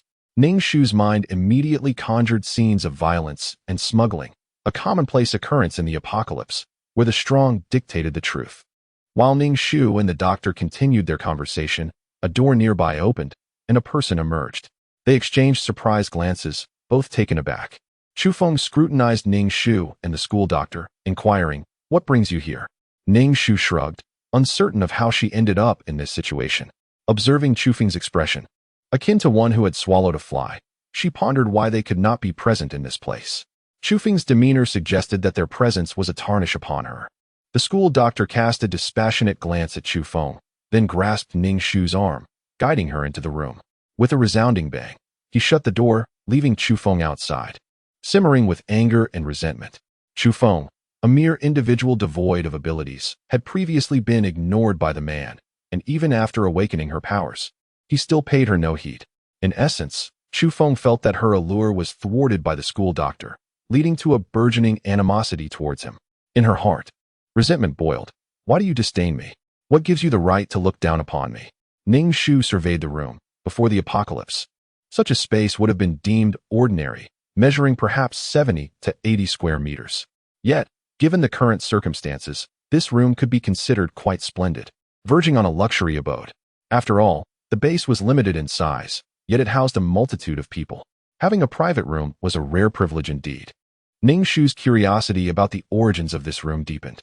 "I'm going to take a shower," the school doctor remarked to Ning Shu, slightly bowing as he stepped into the bathroom, the doorway requiring him to stoop. Ning Shu acknowledged with a soft "oh," tidying the room while wiping her sweat. Upon hearing the sound of the bathroom door, she turned to see the school doctor emerging from the shower. Ning Shu hastily covered her nose, fearing that she might bleed. She noticed the school doctor emerging wrapped in a bath towel, which was rather loosely fastened, revealing glimpses of his toned physique and long legs. Although her current form was youthful, she felt it was inappropriate for him to be so unrestrained. The school doctor was drying his damp hair with a cloth, the wet strands casting shadows across his forehead, giving him a dreamy yet alluring appearance. Ning Shu thought to herself, utterly captivated, that she wished to embrace him. Seeing her in a daze, the school doctor furrowed his brow and remarked, "What are you doing loitering instead of showering? Do you not realize how dirty you are? I have tolerated you for quite some time." Ning Shu retorted, "To speak such words to a lady is truly disheartening." After all, she was indeed a woman, albeit a younger one. It seemed that the school doctor regarded her more as a child than an adult. With a huff, she reminded herself that despite her youthful exterior, her inner self might be older than he. She proceeded to the bathroom, observing the array of bathing products laid out. Were these all the school doctor's? Once again, she was taken aback by his obsessive cleanliness, which bordered on the excessive. After enjoying a refreshing shower, she savored the fragrant scent as she emerged, intentionally parading around him a few times. The school doctor scrutinized her and commented, "Even after a wash, you still look quite unattractive." His tone was bewildering, leaving Ning Shu feeling a sharp pang in her heart. She wished he could be more considerate with his words. They were far too hurtful and cutting, leaving her feeling emotionally drained. "Can you cook?" the school doctor inquired of Ning Shu. Ning Shu gazed at the school doctor with a look of bewilderment and bashfully replied, "Uncle, I cannot cook." The doctor regarded her with utter disdain. "Aren't you a secret agent? If you find yourself in a dire situation without food, will you simply starve? I have never encountered such a feeble agent." Goodness, is the uncle in a mode of sarcasm? He criticized her from head to toe, concluding that she truly was lacking. Finally, noticing her dazed expression as he prepared to leave, the school doctor remarked, "I am going out to find food. Do not wander about, or you may well deserve to be killed." Ning Shu nodded, pondering whether the uncle was off to engage in some robbery. She took the bag from his hands, opened it, and discovered rice, asking, "Where did you find this?" "Someone gave it to me," the school doctor replied, brushing the dust off his clothing nonchalantly. In a world where resources are so scarce, who would simply give you something? "Cook it," he instructed Ning Shu. Ning Shu appeared utterly perplexed. Having spent her life in a hospital and now in a task-oriented world, she had never cooked before. Was she about to acquire a new skill? Ultimately, Ning Shu did not cook. Observing her twisted and guilty expression, the school doctor bluntly stated, "Your cooking would be a waste of food." Consequently, the meal was prepared by the uncle, which included steamed meat, perfectly cut as if fashioned from a mold. The uncle's obsessive-compulsive disorder is indeed a malady. As Ning Shu mixed the plain rice with meat, she found herself hiccuping, nearly moved to tears. The apocalypse truly inflicts tremendous suffering. She reminisced about her days as a little princess, relishing exquisite delicacies, yet none compared to the taste of this plain rice. The uncle, abstaining from meat, leisurely consumed stir-fried greens with graceful, unhurried movements, forming a stark contrast to Ning Shu's ravenous eating. The school doctor frowned as he observed Ning Shu, her face glistening with grease, and with a slight grimace, he turned away, unable to bear the sight. After finishing her meal, she set down her bowl, let out a satisfied burp, and gave the uncle a thumbs up, exclaiming, "Uncle, you truly have a knack for it, stealing cars, dissecting humans, and cooking. Though your obsessive cleanliness is a bit extreme, and your sharp tongue can be unbearable." Yet, Ning Shu, possessing a strong spirit, remained unfazed by the uncle's sarcasm. The school doctor narrowed his eyes and shifted slightly, saying, "Could you wash your face before speaking with me?" Ning Shu replied. Thus, the uncle's only flaw was this slight annoyance. She hurried to the restroom to wash her face, but before she could finish, the urgent, piercing wail of sirens pierced the air, threatening to rupture eardrums. Ning Shu quickly emerged from the restroom, asking the uncle, "What is happening?" The uncle, brow furrowed, replied, "Zombies are attacking the base. Grab something to fend them off." "Am I going to?" Ning Shu inquired, pointing to herself. The school doctor shot her a disdainful glance, stating, "Accepting the base's protection necessitates demonstrating your worth, little girl." Ning Shu gazed in astonishment at the school doctor, marveling at the unexpected depth of his awareness. The blaring of police sirens grew increasingly jarring. The doctor handed Ning Shu a firearm, cautioning her, "Be careful. Do not rush into the horde of zombies. Lacking special abilities, do not throw your life away. Sheer strength cannot overcome such overwhelming numbers." Ning Shu took the weapon, and upon hearing his words, confidently patted her chest, declaring, "If danger arises, I will flee immediately." The school doctor merely sighed. As the sirens blared more urgently, both the doctor and Ning Shu stepped outside, where they encountered the neighboring figures of Chicks and Lone Wolf. Lone Wolf, with a cold and scornful expression, sneered at the notion of the powerless being tasked with combating the undead, suggesting they might as well resign themselves to becoming zombies. The school doctor cast a dispassionate glance at him, prompting Lone Wolf to unleash his abilities in a defensive stance against the doctor. With a dismissive snort, the doctor grasped Ning Shu's arm and strode past Lone Wolf and Chicks with undeniable authority. Lone Wolf's handsome visage darkened as he realized that this ability-less individual instilled fear in him, a true source of humiliation for an empowered being. Chicks observed the school doctor, clad in a striking black trench coat, recognizing that aside from lacking special abilities, he possessed a certain allure. Yet in this world where strength reigns supreme, mere charm is insufficient. One must wield power.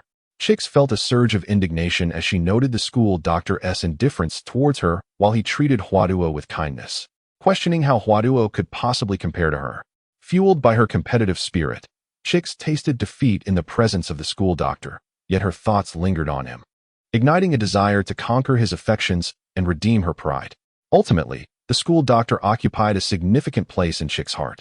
Frost adorned the delicate hands of the flower girl, who gazed at the retreating figures of the school doctor and Ning Shu, pondering the futility of her existence. Following the doctor, Ning Shu arrived at the entrance of the base, where an overwhelming horde of zombies surged forth, the stench of decay so pungent it threatened to induce faintness. The fortifications of the base bristled with artillery, explosives, and an array of advanced weaponry, unleashing a relentless barrage upon the undead. Despite the formidable firepower, it proved insufficient against the sheer number of zombies. Even those without supernatural abilities wielded makeshift weapons such as benches and hoes in a desperate attempt to fend off the attackers, yet the outcome was tragically grim, as countless ordinary individuals fell victim to the ravenous horde. The zombies showed no restraint, tearing into the fallen bodies with a gruesome ferocity that painted the scene in blood. The commander, directing the troops in their relentless slaughter of the undead, turned his gaze upon Ning Shu, his brow furrowing as he shouted, "What brings you here?" The sounds of explosions were deafening, and it took considerable effort for Ning Shu to decipher his words. She responded, raising her voice, "I am here to resist the zombies." Noting the presence of the school doctor beside her, the commander refrained from further comment and continued to command the assault. Amidst the chaos, the presence of the superpowered individuals was particularly striking. Their abilities dazzled in a spectacular display, effortlessly dispatching the zombies. Notably, the Lone Wolf's lightning powers struck with precision, causing zombies to collapse instantly upon impact. The sheer destructive force was mesmerizing, evoking admiration and awe in the eyes of countless onlookers. Sensing the attention of the crowd, the lone wolf intensified his movements, the lightning in his hands crackling with brilliance, as if performing for his captivated audience. In the face of such overwhelming undead foes, the prudent course was to flee. They were simply beyond the capabilities of most to confront. The school doctor remarked with a hint of detachment, showing no sign of shame regarding the prospect of retreating at such a critical moment. Ning Shu furrowed her brow and inquired, "Is it a mutated zombie?" The school doctor nodded in affirmation, stating that it was indeed a mutated zombie, yet far more formidable than those they had encountered previously. He mused, "Zombies evolve at a much swifter pace than humans." Focusing intently on the group of enhanced individuals, he murmured to himself, "If only I could dissect a few of these empowered beings to study their genetic makeup." The genetic serum should not merely be a rudimentary form. It has the potential to fully unlock a person's abilities. As Ning Shu fired her weapon, she listened to the school doctor's ramblings, leaning closer with curiosity. "What are you saying, uncle?" "The zombies are approaching," the school doctor replied coolly. Acknowledging his words with a simple "oh," Ning Shu began to eliminate the zombies. As the undead drew ever nearer, she swiftly picked up a long stick or a hoe from the ground, channeling her strength to strike at the zombies' heads, causing them to burst open. Having learned to be more prudent, she quickly dodged to avoid being splattered by the brain matter. The school doctor stood at a safe distance, observing as Ning Shu dispatched the zombies, casually dealing with those that came too close. The atmosphere was tense, as everyone exerted their utmost efforts to slay the zombies and ensure their survival. Suddenly, a piercing roar echoed through the air, causing the nearby zombies to become increasingly agitated, surging desperately towards the entrance of the base. The number of deceased continues to rise. The air grows increasingly tainted, filled with foul odors, the stench of blood, and swirling dust. Chapter 150. Seeking the Ultimate Apocalypse Boss. 16. A piercing roar resounded, causing hearts to race erratically, blood to surge, and heads to spin.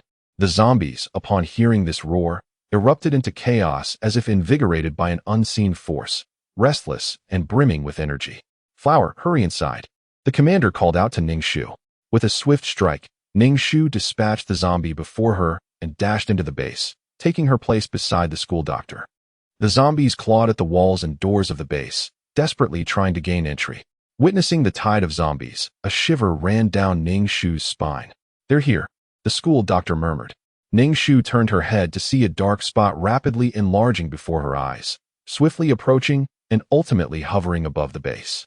It was a zombie, one that, apart from its ashen complexion, bore an uncanny resemblance to a living person, with its eyes moving, clearly distinguishing it from ordinary zombies.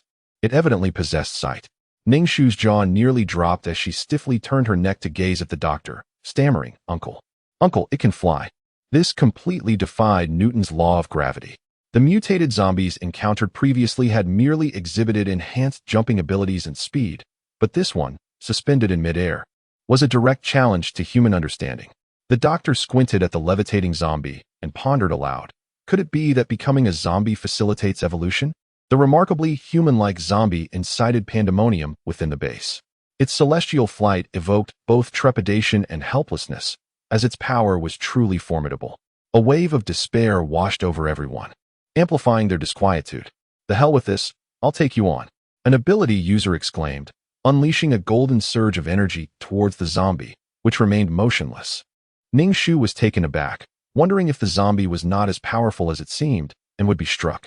The energy passed right through the zombie's form, at which point they realized it was merely an afterimage. Where had the zombie gone? A piercing scream shattered the silence as they turned to see the ability user impaled. His heart clutched in the zombie's gore-soaked hand.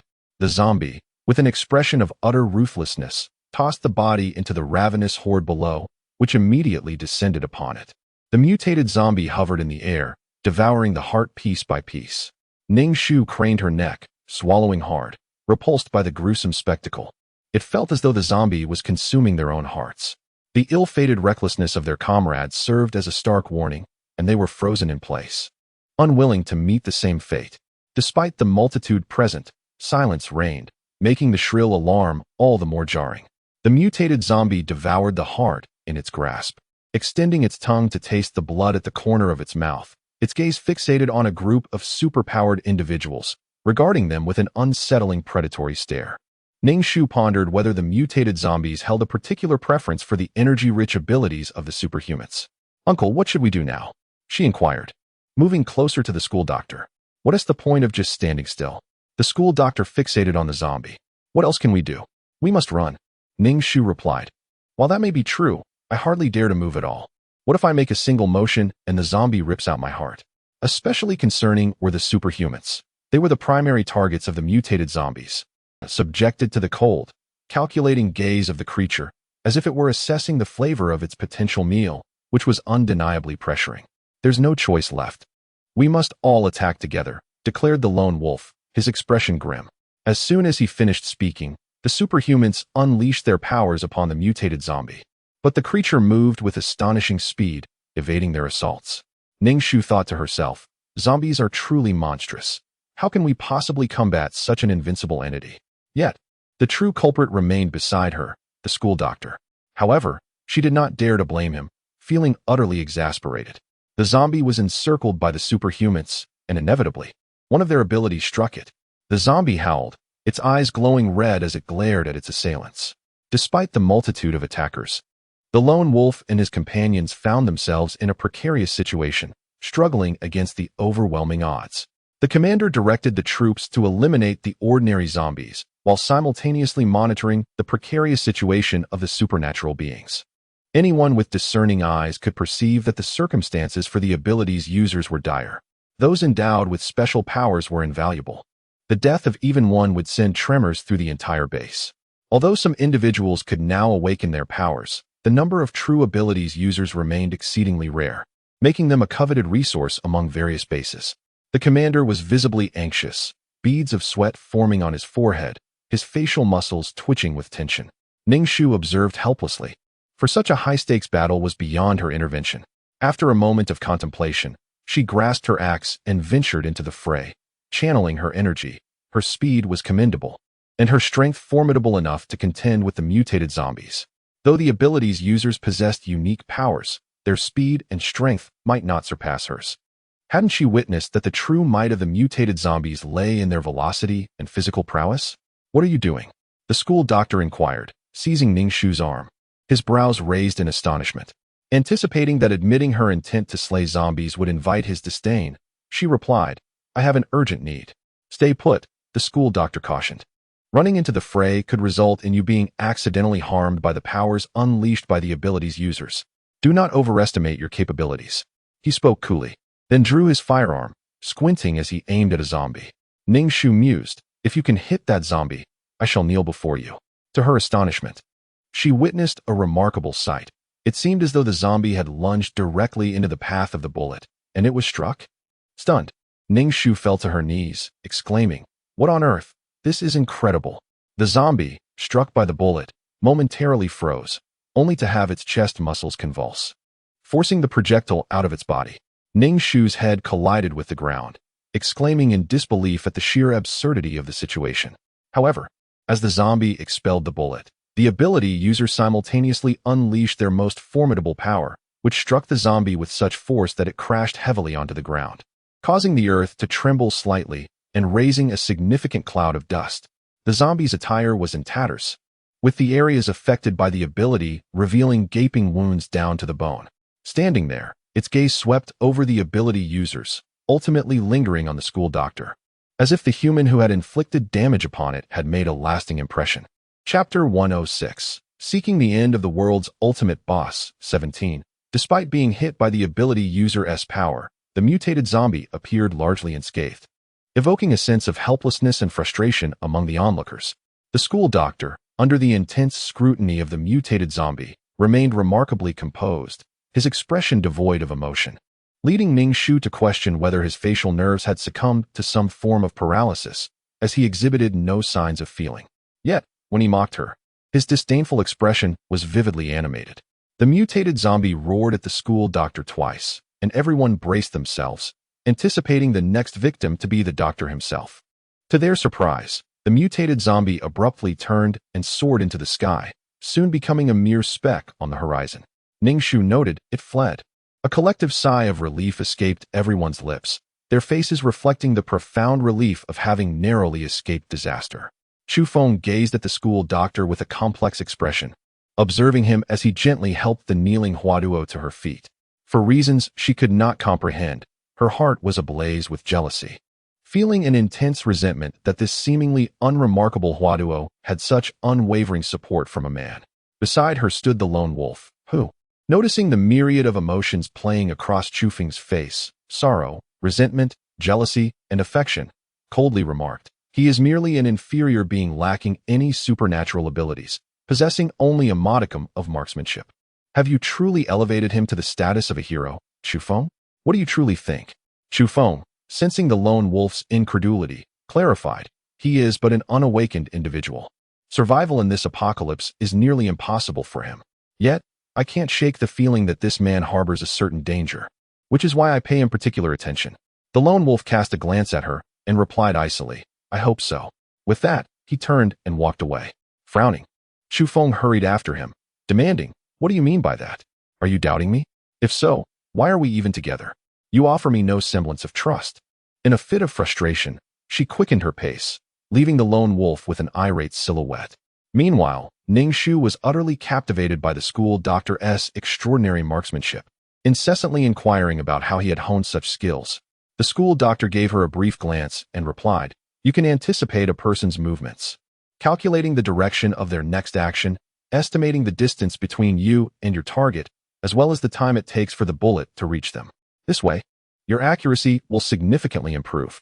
His words flowed with an air of nonchalance, as if it were a simple feat, devoid of any complexity. With a resounding thud, Ning Shu prostrated herself, overwhelmed by the sheer complexity.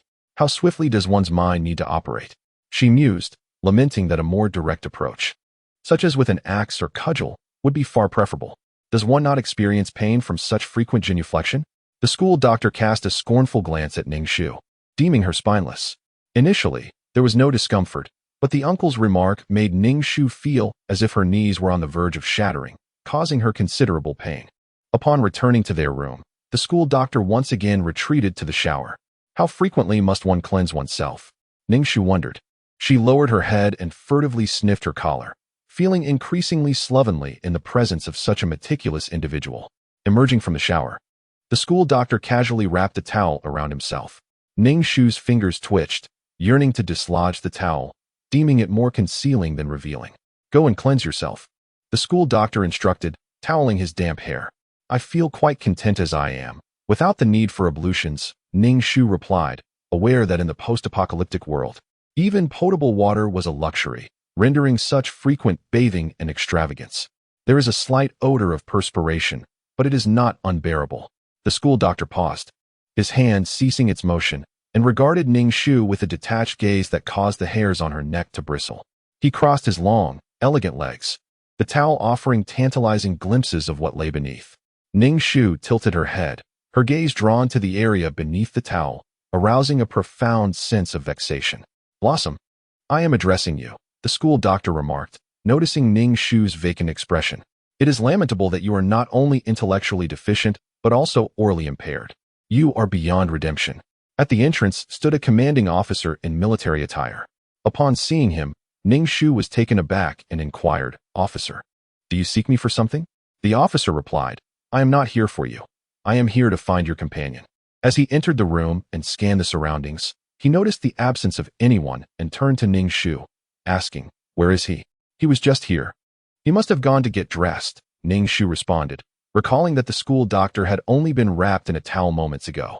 The officer looked at Ning Shu and remarked, "You are quite young to be associated with him." Ning Shu was perplexed by his implication, wondering if the officer believed that her companion's lack of clothing suggested something inappropriate. She felt compelled to suppress a smirk, thinking how absurdly the officer was overthinking the situation. The school doctor's eccentric nature raised questions about his interest in women. After a brief interval, the school doctor emerged from the room, donning a white shirt beneath a black overcoat, his expression indifferent upon seeing the officer. "I need to discuss something with you. Let us step outside." The officer addressed the school doctor, displaying a respectful demeanor. Ning Shu nodded, curious about the nature of their conversation and whether it required her to be excluded, hinting at some hidden secret. With a stern expression, Chu Feng glared at Ning Shu. Without a moment's hesitation, Ning Shu attempted to close the door, but Chu Feng blocked it, coldly stating, "What is your attitude, Huaduo?" Ning Shu summoned her internal energy, forcefully shutting the door while clapping her hands together. She thought to herself, uninvited guests are rarely benevolent, and denied Chu Feng an opportunity to speak. Chu Feng knocked on the door from the outside, but the occupant refused to open it. With a cold voice, Chu Feng declared, "Huaduo, I advise you to open the door quickly, otherwise I shall use my powers to obliterate it." "How audacious, barging in like this." Ning Shu responded from behind the door, "What do you want?" "I'm not looking for you. I'm seeking your roommate," Chu Feng replied. "Huaduo, open the door. What day is it today that so many have come to seek the school doctor? Could it be that they are all mesmerized by his marksmanship?" Ning Shu remarked. "The doctor is not here. You may return another day." "Huaduo, I demand you open the door." "What sort of attitude is this? Do you believe that having a commanding officer backing you and a man protecting you grants you the right to act with such arrogance?" Chu Feng's voice pierced through the door with a sharpness that was undeniable. Ning Shu was at a loss for words. She had not approached Chu Feng at all. Yet here she was, seeking trouble with her. Keeping a distance from the protagonist, Ning Shu pondered why she was drawing such ire. Perhaps her charm value was too low? Contemplating whether to enhance her attributes and charm, she felt that even a slight increase would be considerably paltry. Inside the room, Ning Shu reflected on why the heroine held such disdain for her, while outside, Chu Feng continued to bang on the door, calling out Ning Shu's name with a relentless persistence. Huaduo, as if urging her demise. Finally, Ning Shu opened the door and, with irritation, asked Chu Feng, "What do you really want?" "I am looking for your roommate," Chu Feng asserted, pushing past Ning Shu and surveying the room, inquiring, "Where is he?" Ning Shu felt a surge of indignation as she was questioned so audaciously. "I have already told you. He is not here," she replied. "Where has he gone?" Chu Feng inquired again. Ning Shu rolled her eyes in exasperation, exclaiming, "How would I know?" A heavy silence enveloped the room as neither Ning Shu nor Chu Feng spoke further. Ning Shu showed no intention of hosting and did not even offer Chu Feng a glass of water. "Huaduo, do you know your roommate?" Chu Feng suddenly asked Ning Shu. "By the way, what is his name?" She was unaware of the school doctor's name. All she knew was his alias, Madman, but his real name remained a mystery. Ning Shu shook her head, replying, "I don't know." Chu Feng's expression darkened. "Huaduo, what do you mean? Is it wrong to simply ask for a name?" Frustrated, Ning Shu retorted, "I said I don't know. I simply don't." "You." Chu Feng was taken aback by Ning Shu's attitude, her voice turning cold. "Huaduo, do not let this go to your head. What is there to be proud of?" "I don't understand what you mean," Ning Shu replied, puzzled. Did Chu Feng think she was intentionally withholding the doctor's name? It was merely a name, nothing too complicated to reveal. Chu Feng's demeanor turned icy as she conjured ice spikes directed at Ning Shu. In response, Ning Shu swiftly drew her firearm, her voice steady and cold. "Chu Feng, what are you doing?" "Flower, you are merely an inferior being lacking the awakening of extraordinary abilities. Dare you speak to me in such a manner? I could easily end your life, and the officer would not utter a word," Chu Feng remarked coldly. Ning Shu found herself at a loss for words, narrowing her eyes as she aimed at Chu Feng and exclaimed, "Chu Feng, do you have a problem with your mind? You come to my home seeking to kill me. I truly cannot comprehend what the protagonist is thinking. Given your attitude towards me, it would be justifiable to end your life." The ice spear in Chu Feng's hand spun menacingly, its sharp tip emitting wisps of white smoke upon contact with the air. Goodness, what a lunatic. What is the protagonist's mindset? Ning Shu pondered, observing Chu Feng's expression filled with irritation. She reflected on whether she had unwittingly offended Chu Feng in some way. Since arriving at the base, their interactions had been minimal. The uncle, while speaking, drew a firearm from his waist, aiming it at Chu Feng. Chu Feng visibly tensed in the presence of the school doctor, as he was someone who could hit even zombies. She did not believe her speed could rival that of the undead. The school doctor turned to Ning Shu and remarked indifferently, "What are you doing? Someone has come to your door, and you remain ineffectual." Ning Shu could only remain silent. The school doctor holstered his weapon and coldly inquired of Chu Feng, "What brings you here?" Chu Feng hesitated, unsure of how to articulate her thoughts. Her impulsive decision to seek out this man had stemmed from a quarrel with the lone wolf. "I had a disagreement with the lone wolf," Chu Feng blurted out, gazing at the school doctor. The school doctor wore a baffled and perplexed expression, a sight that Ning Shu had never before witnessed on his face. He inquired with astonishment, "What does this have to do with me?" Ning Shu chuckled softly. Chu Feng's complexion shifted between pale and flushed upon seeing Ning Shu's smirk. She felt as if she were submerged in boiling water, her entire being ablaze with embarrassment. In a moment of impulsiveness, Chu Feng dashed out of the room, slamming the door behind her with a resounding bang that even caused dust to fall from the walls. Ning Shu dug at her ears, noting the volume of the commotion. Turning to the doctor, she remarked, "Uncle, I merely came to be a little playful with you." "What nonsense is this?" The doctor frowned, addressing Ning Shu. "Dust off the sofa." "Why must I dust the sofa? It's quite dirty from where you've sat," he replied nonchalantly. Ning Shu thought to herself, "This is utterly hopeless." The school doctor prepared a small portion of food for Ning Shu, just enough for one person.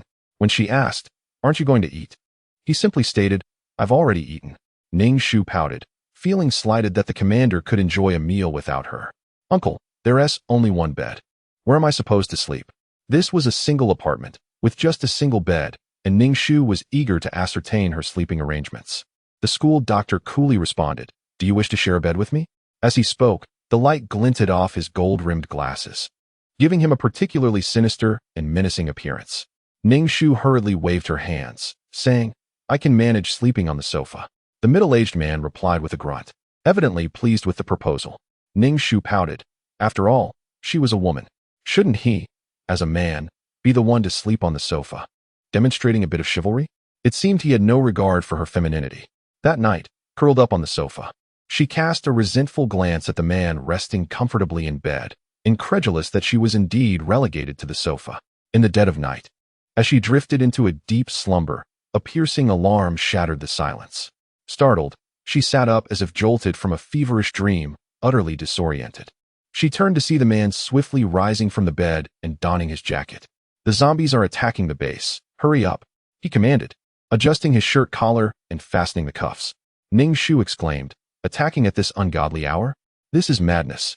She leapt from the sofa, grabbing a firearm, a club, and an axe from the table, following him out the door. Many others hurriedly raced towards the base's entrance, some still clad in their nightwear, hastily dressing as they ran. Upon reaching the base's entrance, powerful searchlights illuminated the relentless horde of zombies outside. These creatures, undeterred by fatigue, surged toward the gates, showing no fear even when met with the electric fence that scorched their decaying bodies. Chapter 108. Seeking the End times Great Boss. 19. The stench of the zombies was unbearable, the putrid aroma overwhelming enough to render one faint. Standing atop the base's high walls, Ning Shu gazed down at the relentless throng below, feeling a profound sense of despair.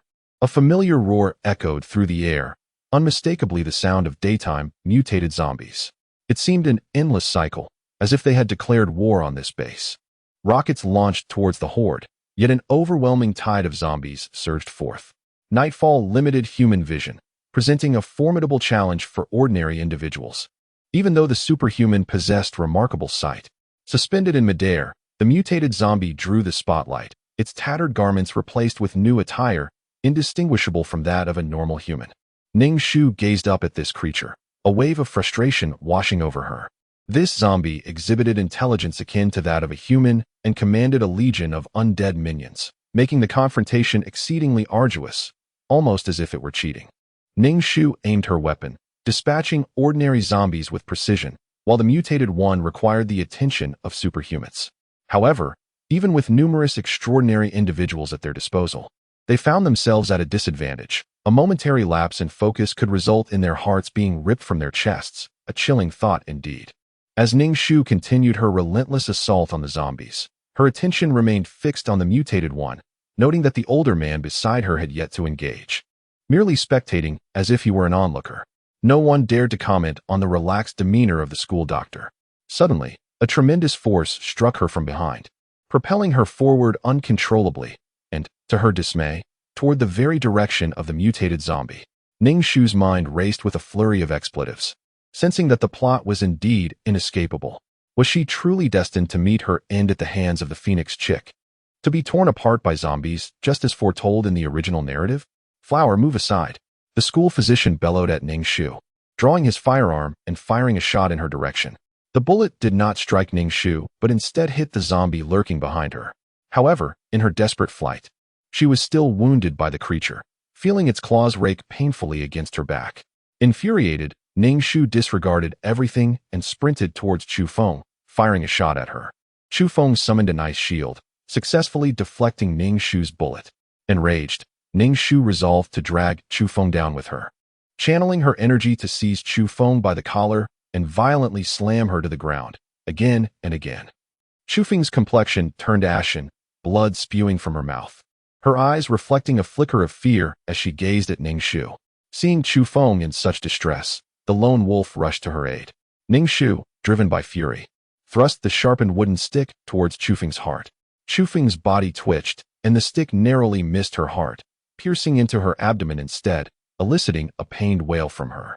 The lone wolf arrived just in time, crackling with lightning as he aimed to strike Ning Shu on the head, but in the next instant, a bullet pierced through his palm, blood spraying forth. Ning Shu paused momentarily, but her wrist was suddenly seized by someone. Without a second thought, she swung the wooden stick in retaliation. "Girl, it's me," came the low voice of the school physician, prompting Ning Shu to quiet down, lifting her gaze to meet his. "Useless," he muttered, pulling Ning Shu into the base, disregarding the zombies at the entrance. Upon returning to her room, Ning Shu felt a searing pain in her back, as if a bleeding wound had been doused with salt, causing her body to tremble uncontrollably. Could it be that this mission was truly beyond her grasp? As she lay down, the school doctor addressed her. "My dear, I need to administer a treatment." Ning Shu gazed at the syringe in his hand, bewildered, and inquired, "Sir, what is that for?" "You have been infected with the zombie virus," he replied, plunging the needle into her arm, the entirety of the needle piercing her skin. The pain was excruciating, a paralyzing agony that made her wish for a gentler touch. Suddenly, a chilling realization struck her. She had been grasped by a zombie, and now she was infected. Did this mean she would transform into one herself? No, this cannot be happening. Recalling how the doctor had unhesitatingly dealt with an infected agent before, she feared she might meet a similar fate. Suppressing the pain in her back, she asked, "Sir, what exactly did you inject me with? Surely, you aren't considering giving me a merciful end just because we've met?" The school doctor furrowed his brow as he looked at her. "This medication can somewhat prevent your brain from being eroded by the virus." Hearing this, Ning Shu felt a wave of relief wash over her. The doctor would not so readily extinguish her life. Instead, she had become a subject for research, which seemed acceptable under the circumstances. "Sir, could you possibly provide me with something to alleviate the pain? I feel as though I might succumb to it. The areas where I was grasped by the zombie burn intensely, and this heat is spreading throughout my body. I can even hear my cells lamenting, tormented by the formidable virus, while my head begins to throb and burn." The virus had invaded her mind, and Ning Shu finally comprehended why zombies resembled mere shells of their former selves, mindless creatures devoid of thought, rendered so by the overwhelming destructive power of the virus. "Focus, Hua Duo Air," the uncle urged, gently patting Ning Shu's face. She strained to widen her eyes and gaze at the school doctor. Pain surged through her, excruciating and relentless. She had lost track of how long it had persisted, and everything before her had begun to blur.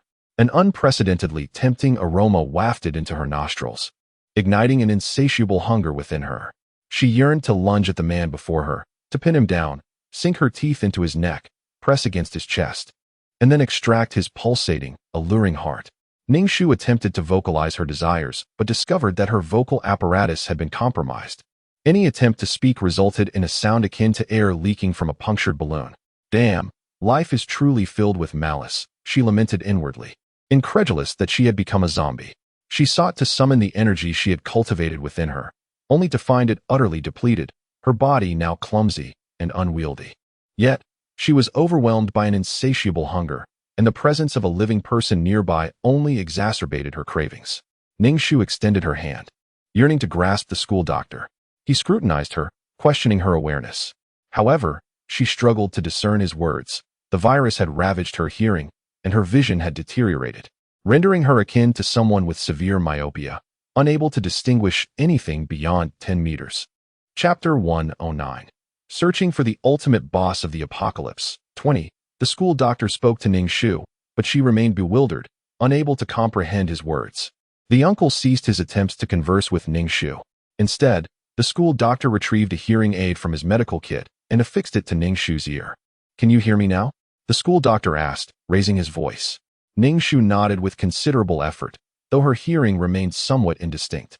Whether it was due to the doctor's concoction or her unwavering focus on the mission, she managed to retain a semblance of lucidity. However, her craving for human flesh persisted unabated. Her sense of smell had become acutely heightened, making the base's aroma overwhelmingly enticing. Yet, Ning Shu's conscience recoiled at the thought of consuming human flesh, while her instincts urged her to indulge. The internal conflict was truly agonizing. After a night of arduous struggle, Ning Shu had fully transformed into a zombie. She was rendered mute, her movements sluggish, and perpetually consumed by hunger. She constantly battled the urge to devour the man beside her, but each time she betrayed such intentions, a dark gun barrel would be pointed in her direction, causing her inert heart to spasm. What a predicament! How was she to accomplish her mission? We must now depart from the base, the school doctor informed Ning Shu. It was with great difficulty that Ning Shu comprehended his words, but she wholeheartedly agreed with the decision to leave. As a zombie, she was nothing more than a monster to be hunted and killed within the base. Moreover, if Chu Feng had survived, she would undoubtedly seek retribution. Chu Feng was not so easily vanquished, being a darling of the world, blessed with good fortune. However, Ning Shu was now incapable of swift movement. She watched as the school doctor strode ahead with long strides, unable to keep pace. Ning Shu gazed at the uncle's pristine white shirt and ebony trench coat, fearing that if she were to soil them, he might unleash his wrath upon her. Hurry up and get in. While everyone else is preoccupied, we must make our escape, he urged. When the school physician turned to find Ning Shu motionless, he grasped her hand and guided it behind her back. Ning Shu felt a surge of emotion, and her mouth watered, particularly upon catching sight of the uncle's alabaster neck. She felt an overwhelming urge to bite, for it appeared utterly delectable. She had never perceived him as so captivating before.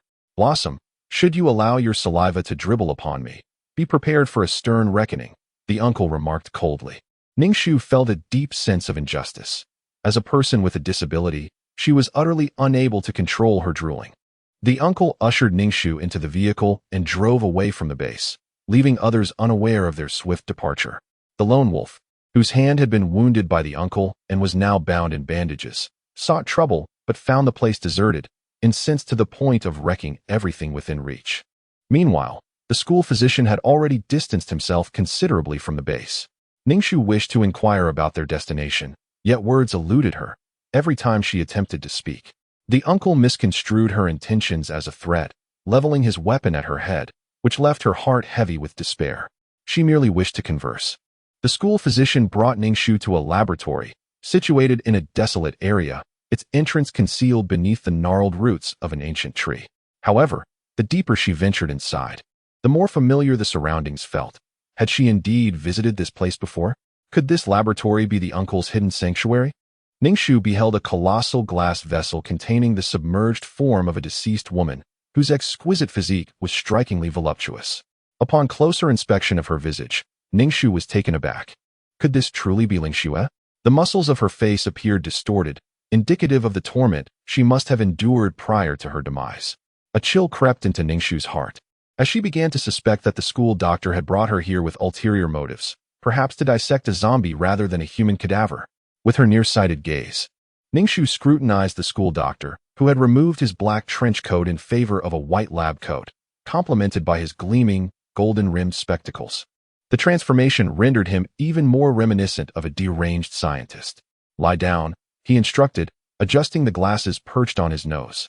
What did you say? I can't hear you, Ning Shu retorted, utterly bewildered and unable to comprehend his words. Was she truly to be laid upon the operating table for dissection? The act of feigning ignorance seemed to come easily to her. The school doctor approached her, and as she instinctively retreated, he seized her and firmly placed her upon the surgical table. Her limbs were shackled by the restraints affixed to the table, and a wave of despair washed over Ning Shu as she finally grasped the harrowing sensation Ling Shu must have felt in that very position, utter helplessness. Help me. Ning Shu desperately blinked at the school doctor, pleading for clemency. With so many zombies at his disposal, why must he choose her for his grotesque examination? Noticing her frantic blinking, the doctor mused aloud. Ah, is your vision failing? Have the viruses from the mutated zombies evolved as well? Ning Shu, the school doctor, wielding a syringe, attempted to draw blood from Ning Shu's arm, but failed to locate a vein. Displaying signs of impatience, He resorted to puncturing the artery in her neck, extracting an entire vial of blood. "Oh dear, help me. This man is utterly twisted and monstrous." Though the virus ravaged her nerves, rendering her unable to feel pain, the experience was profoundly unsettling. Noticing that the doctor was preoccupied and seemingly had no intention of dissecting her, Ning Shu felt a wave of relief wash over her. With her myopic eyes darting around, she caught sight of a ghastly, pallid corpse preserved in formaldehyde and involuntarily swallowed hard, her hunger becoming unbearable. A concoction of disgust and longing overwhelmed her. She felt on the brink of madness as she observed the doctor studying her blood in the laboratory, the scent of him igniting a fiery desperation within her. "Please, just give me something to eat," she thought, perceiving herself as a mere creature driven by insatiable appetite. After a flurry of activity, the doctor washed his hands multiple times before finally settling next to the operating table. He looked at Ning Shu and said, "Child, maintain your composure." Tears threatened to spill from her eyes. How could he, with his mere presence, expect her to remain rational? He was oblivious to the torment within her heart. In her presence, the school doctor munched on a piece of compressed biscuit and sipped water. Noticing her gaze fixed upon him, he inquired, "Would you like some?" "I would rather devour you." Ning Shu silently screamed, nodding weakly in response. He broke off a fragment of the biscuit and placed it in her mouth. Ning Shu chewed laboriously a couple of times before swallowing. "What is this wretched thing? It tastes dreadful. It would be as absurd as a person consuming sand. How wonderful it would be if the uncle could offer a bit of his blood to her."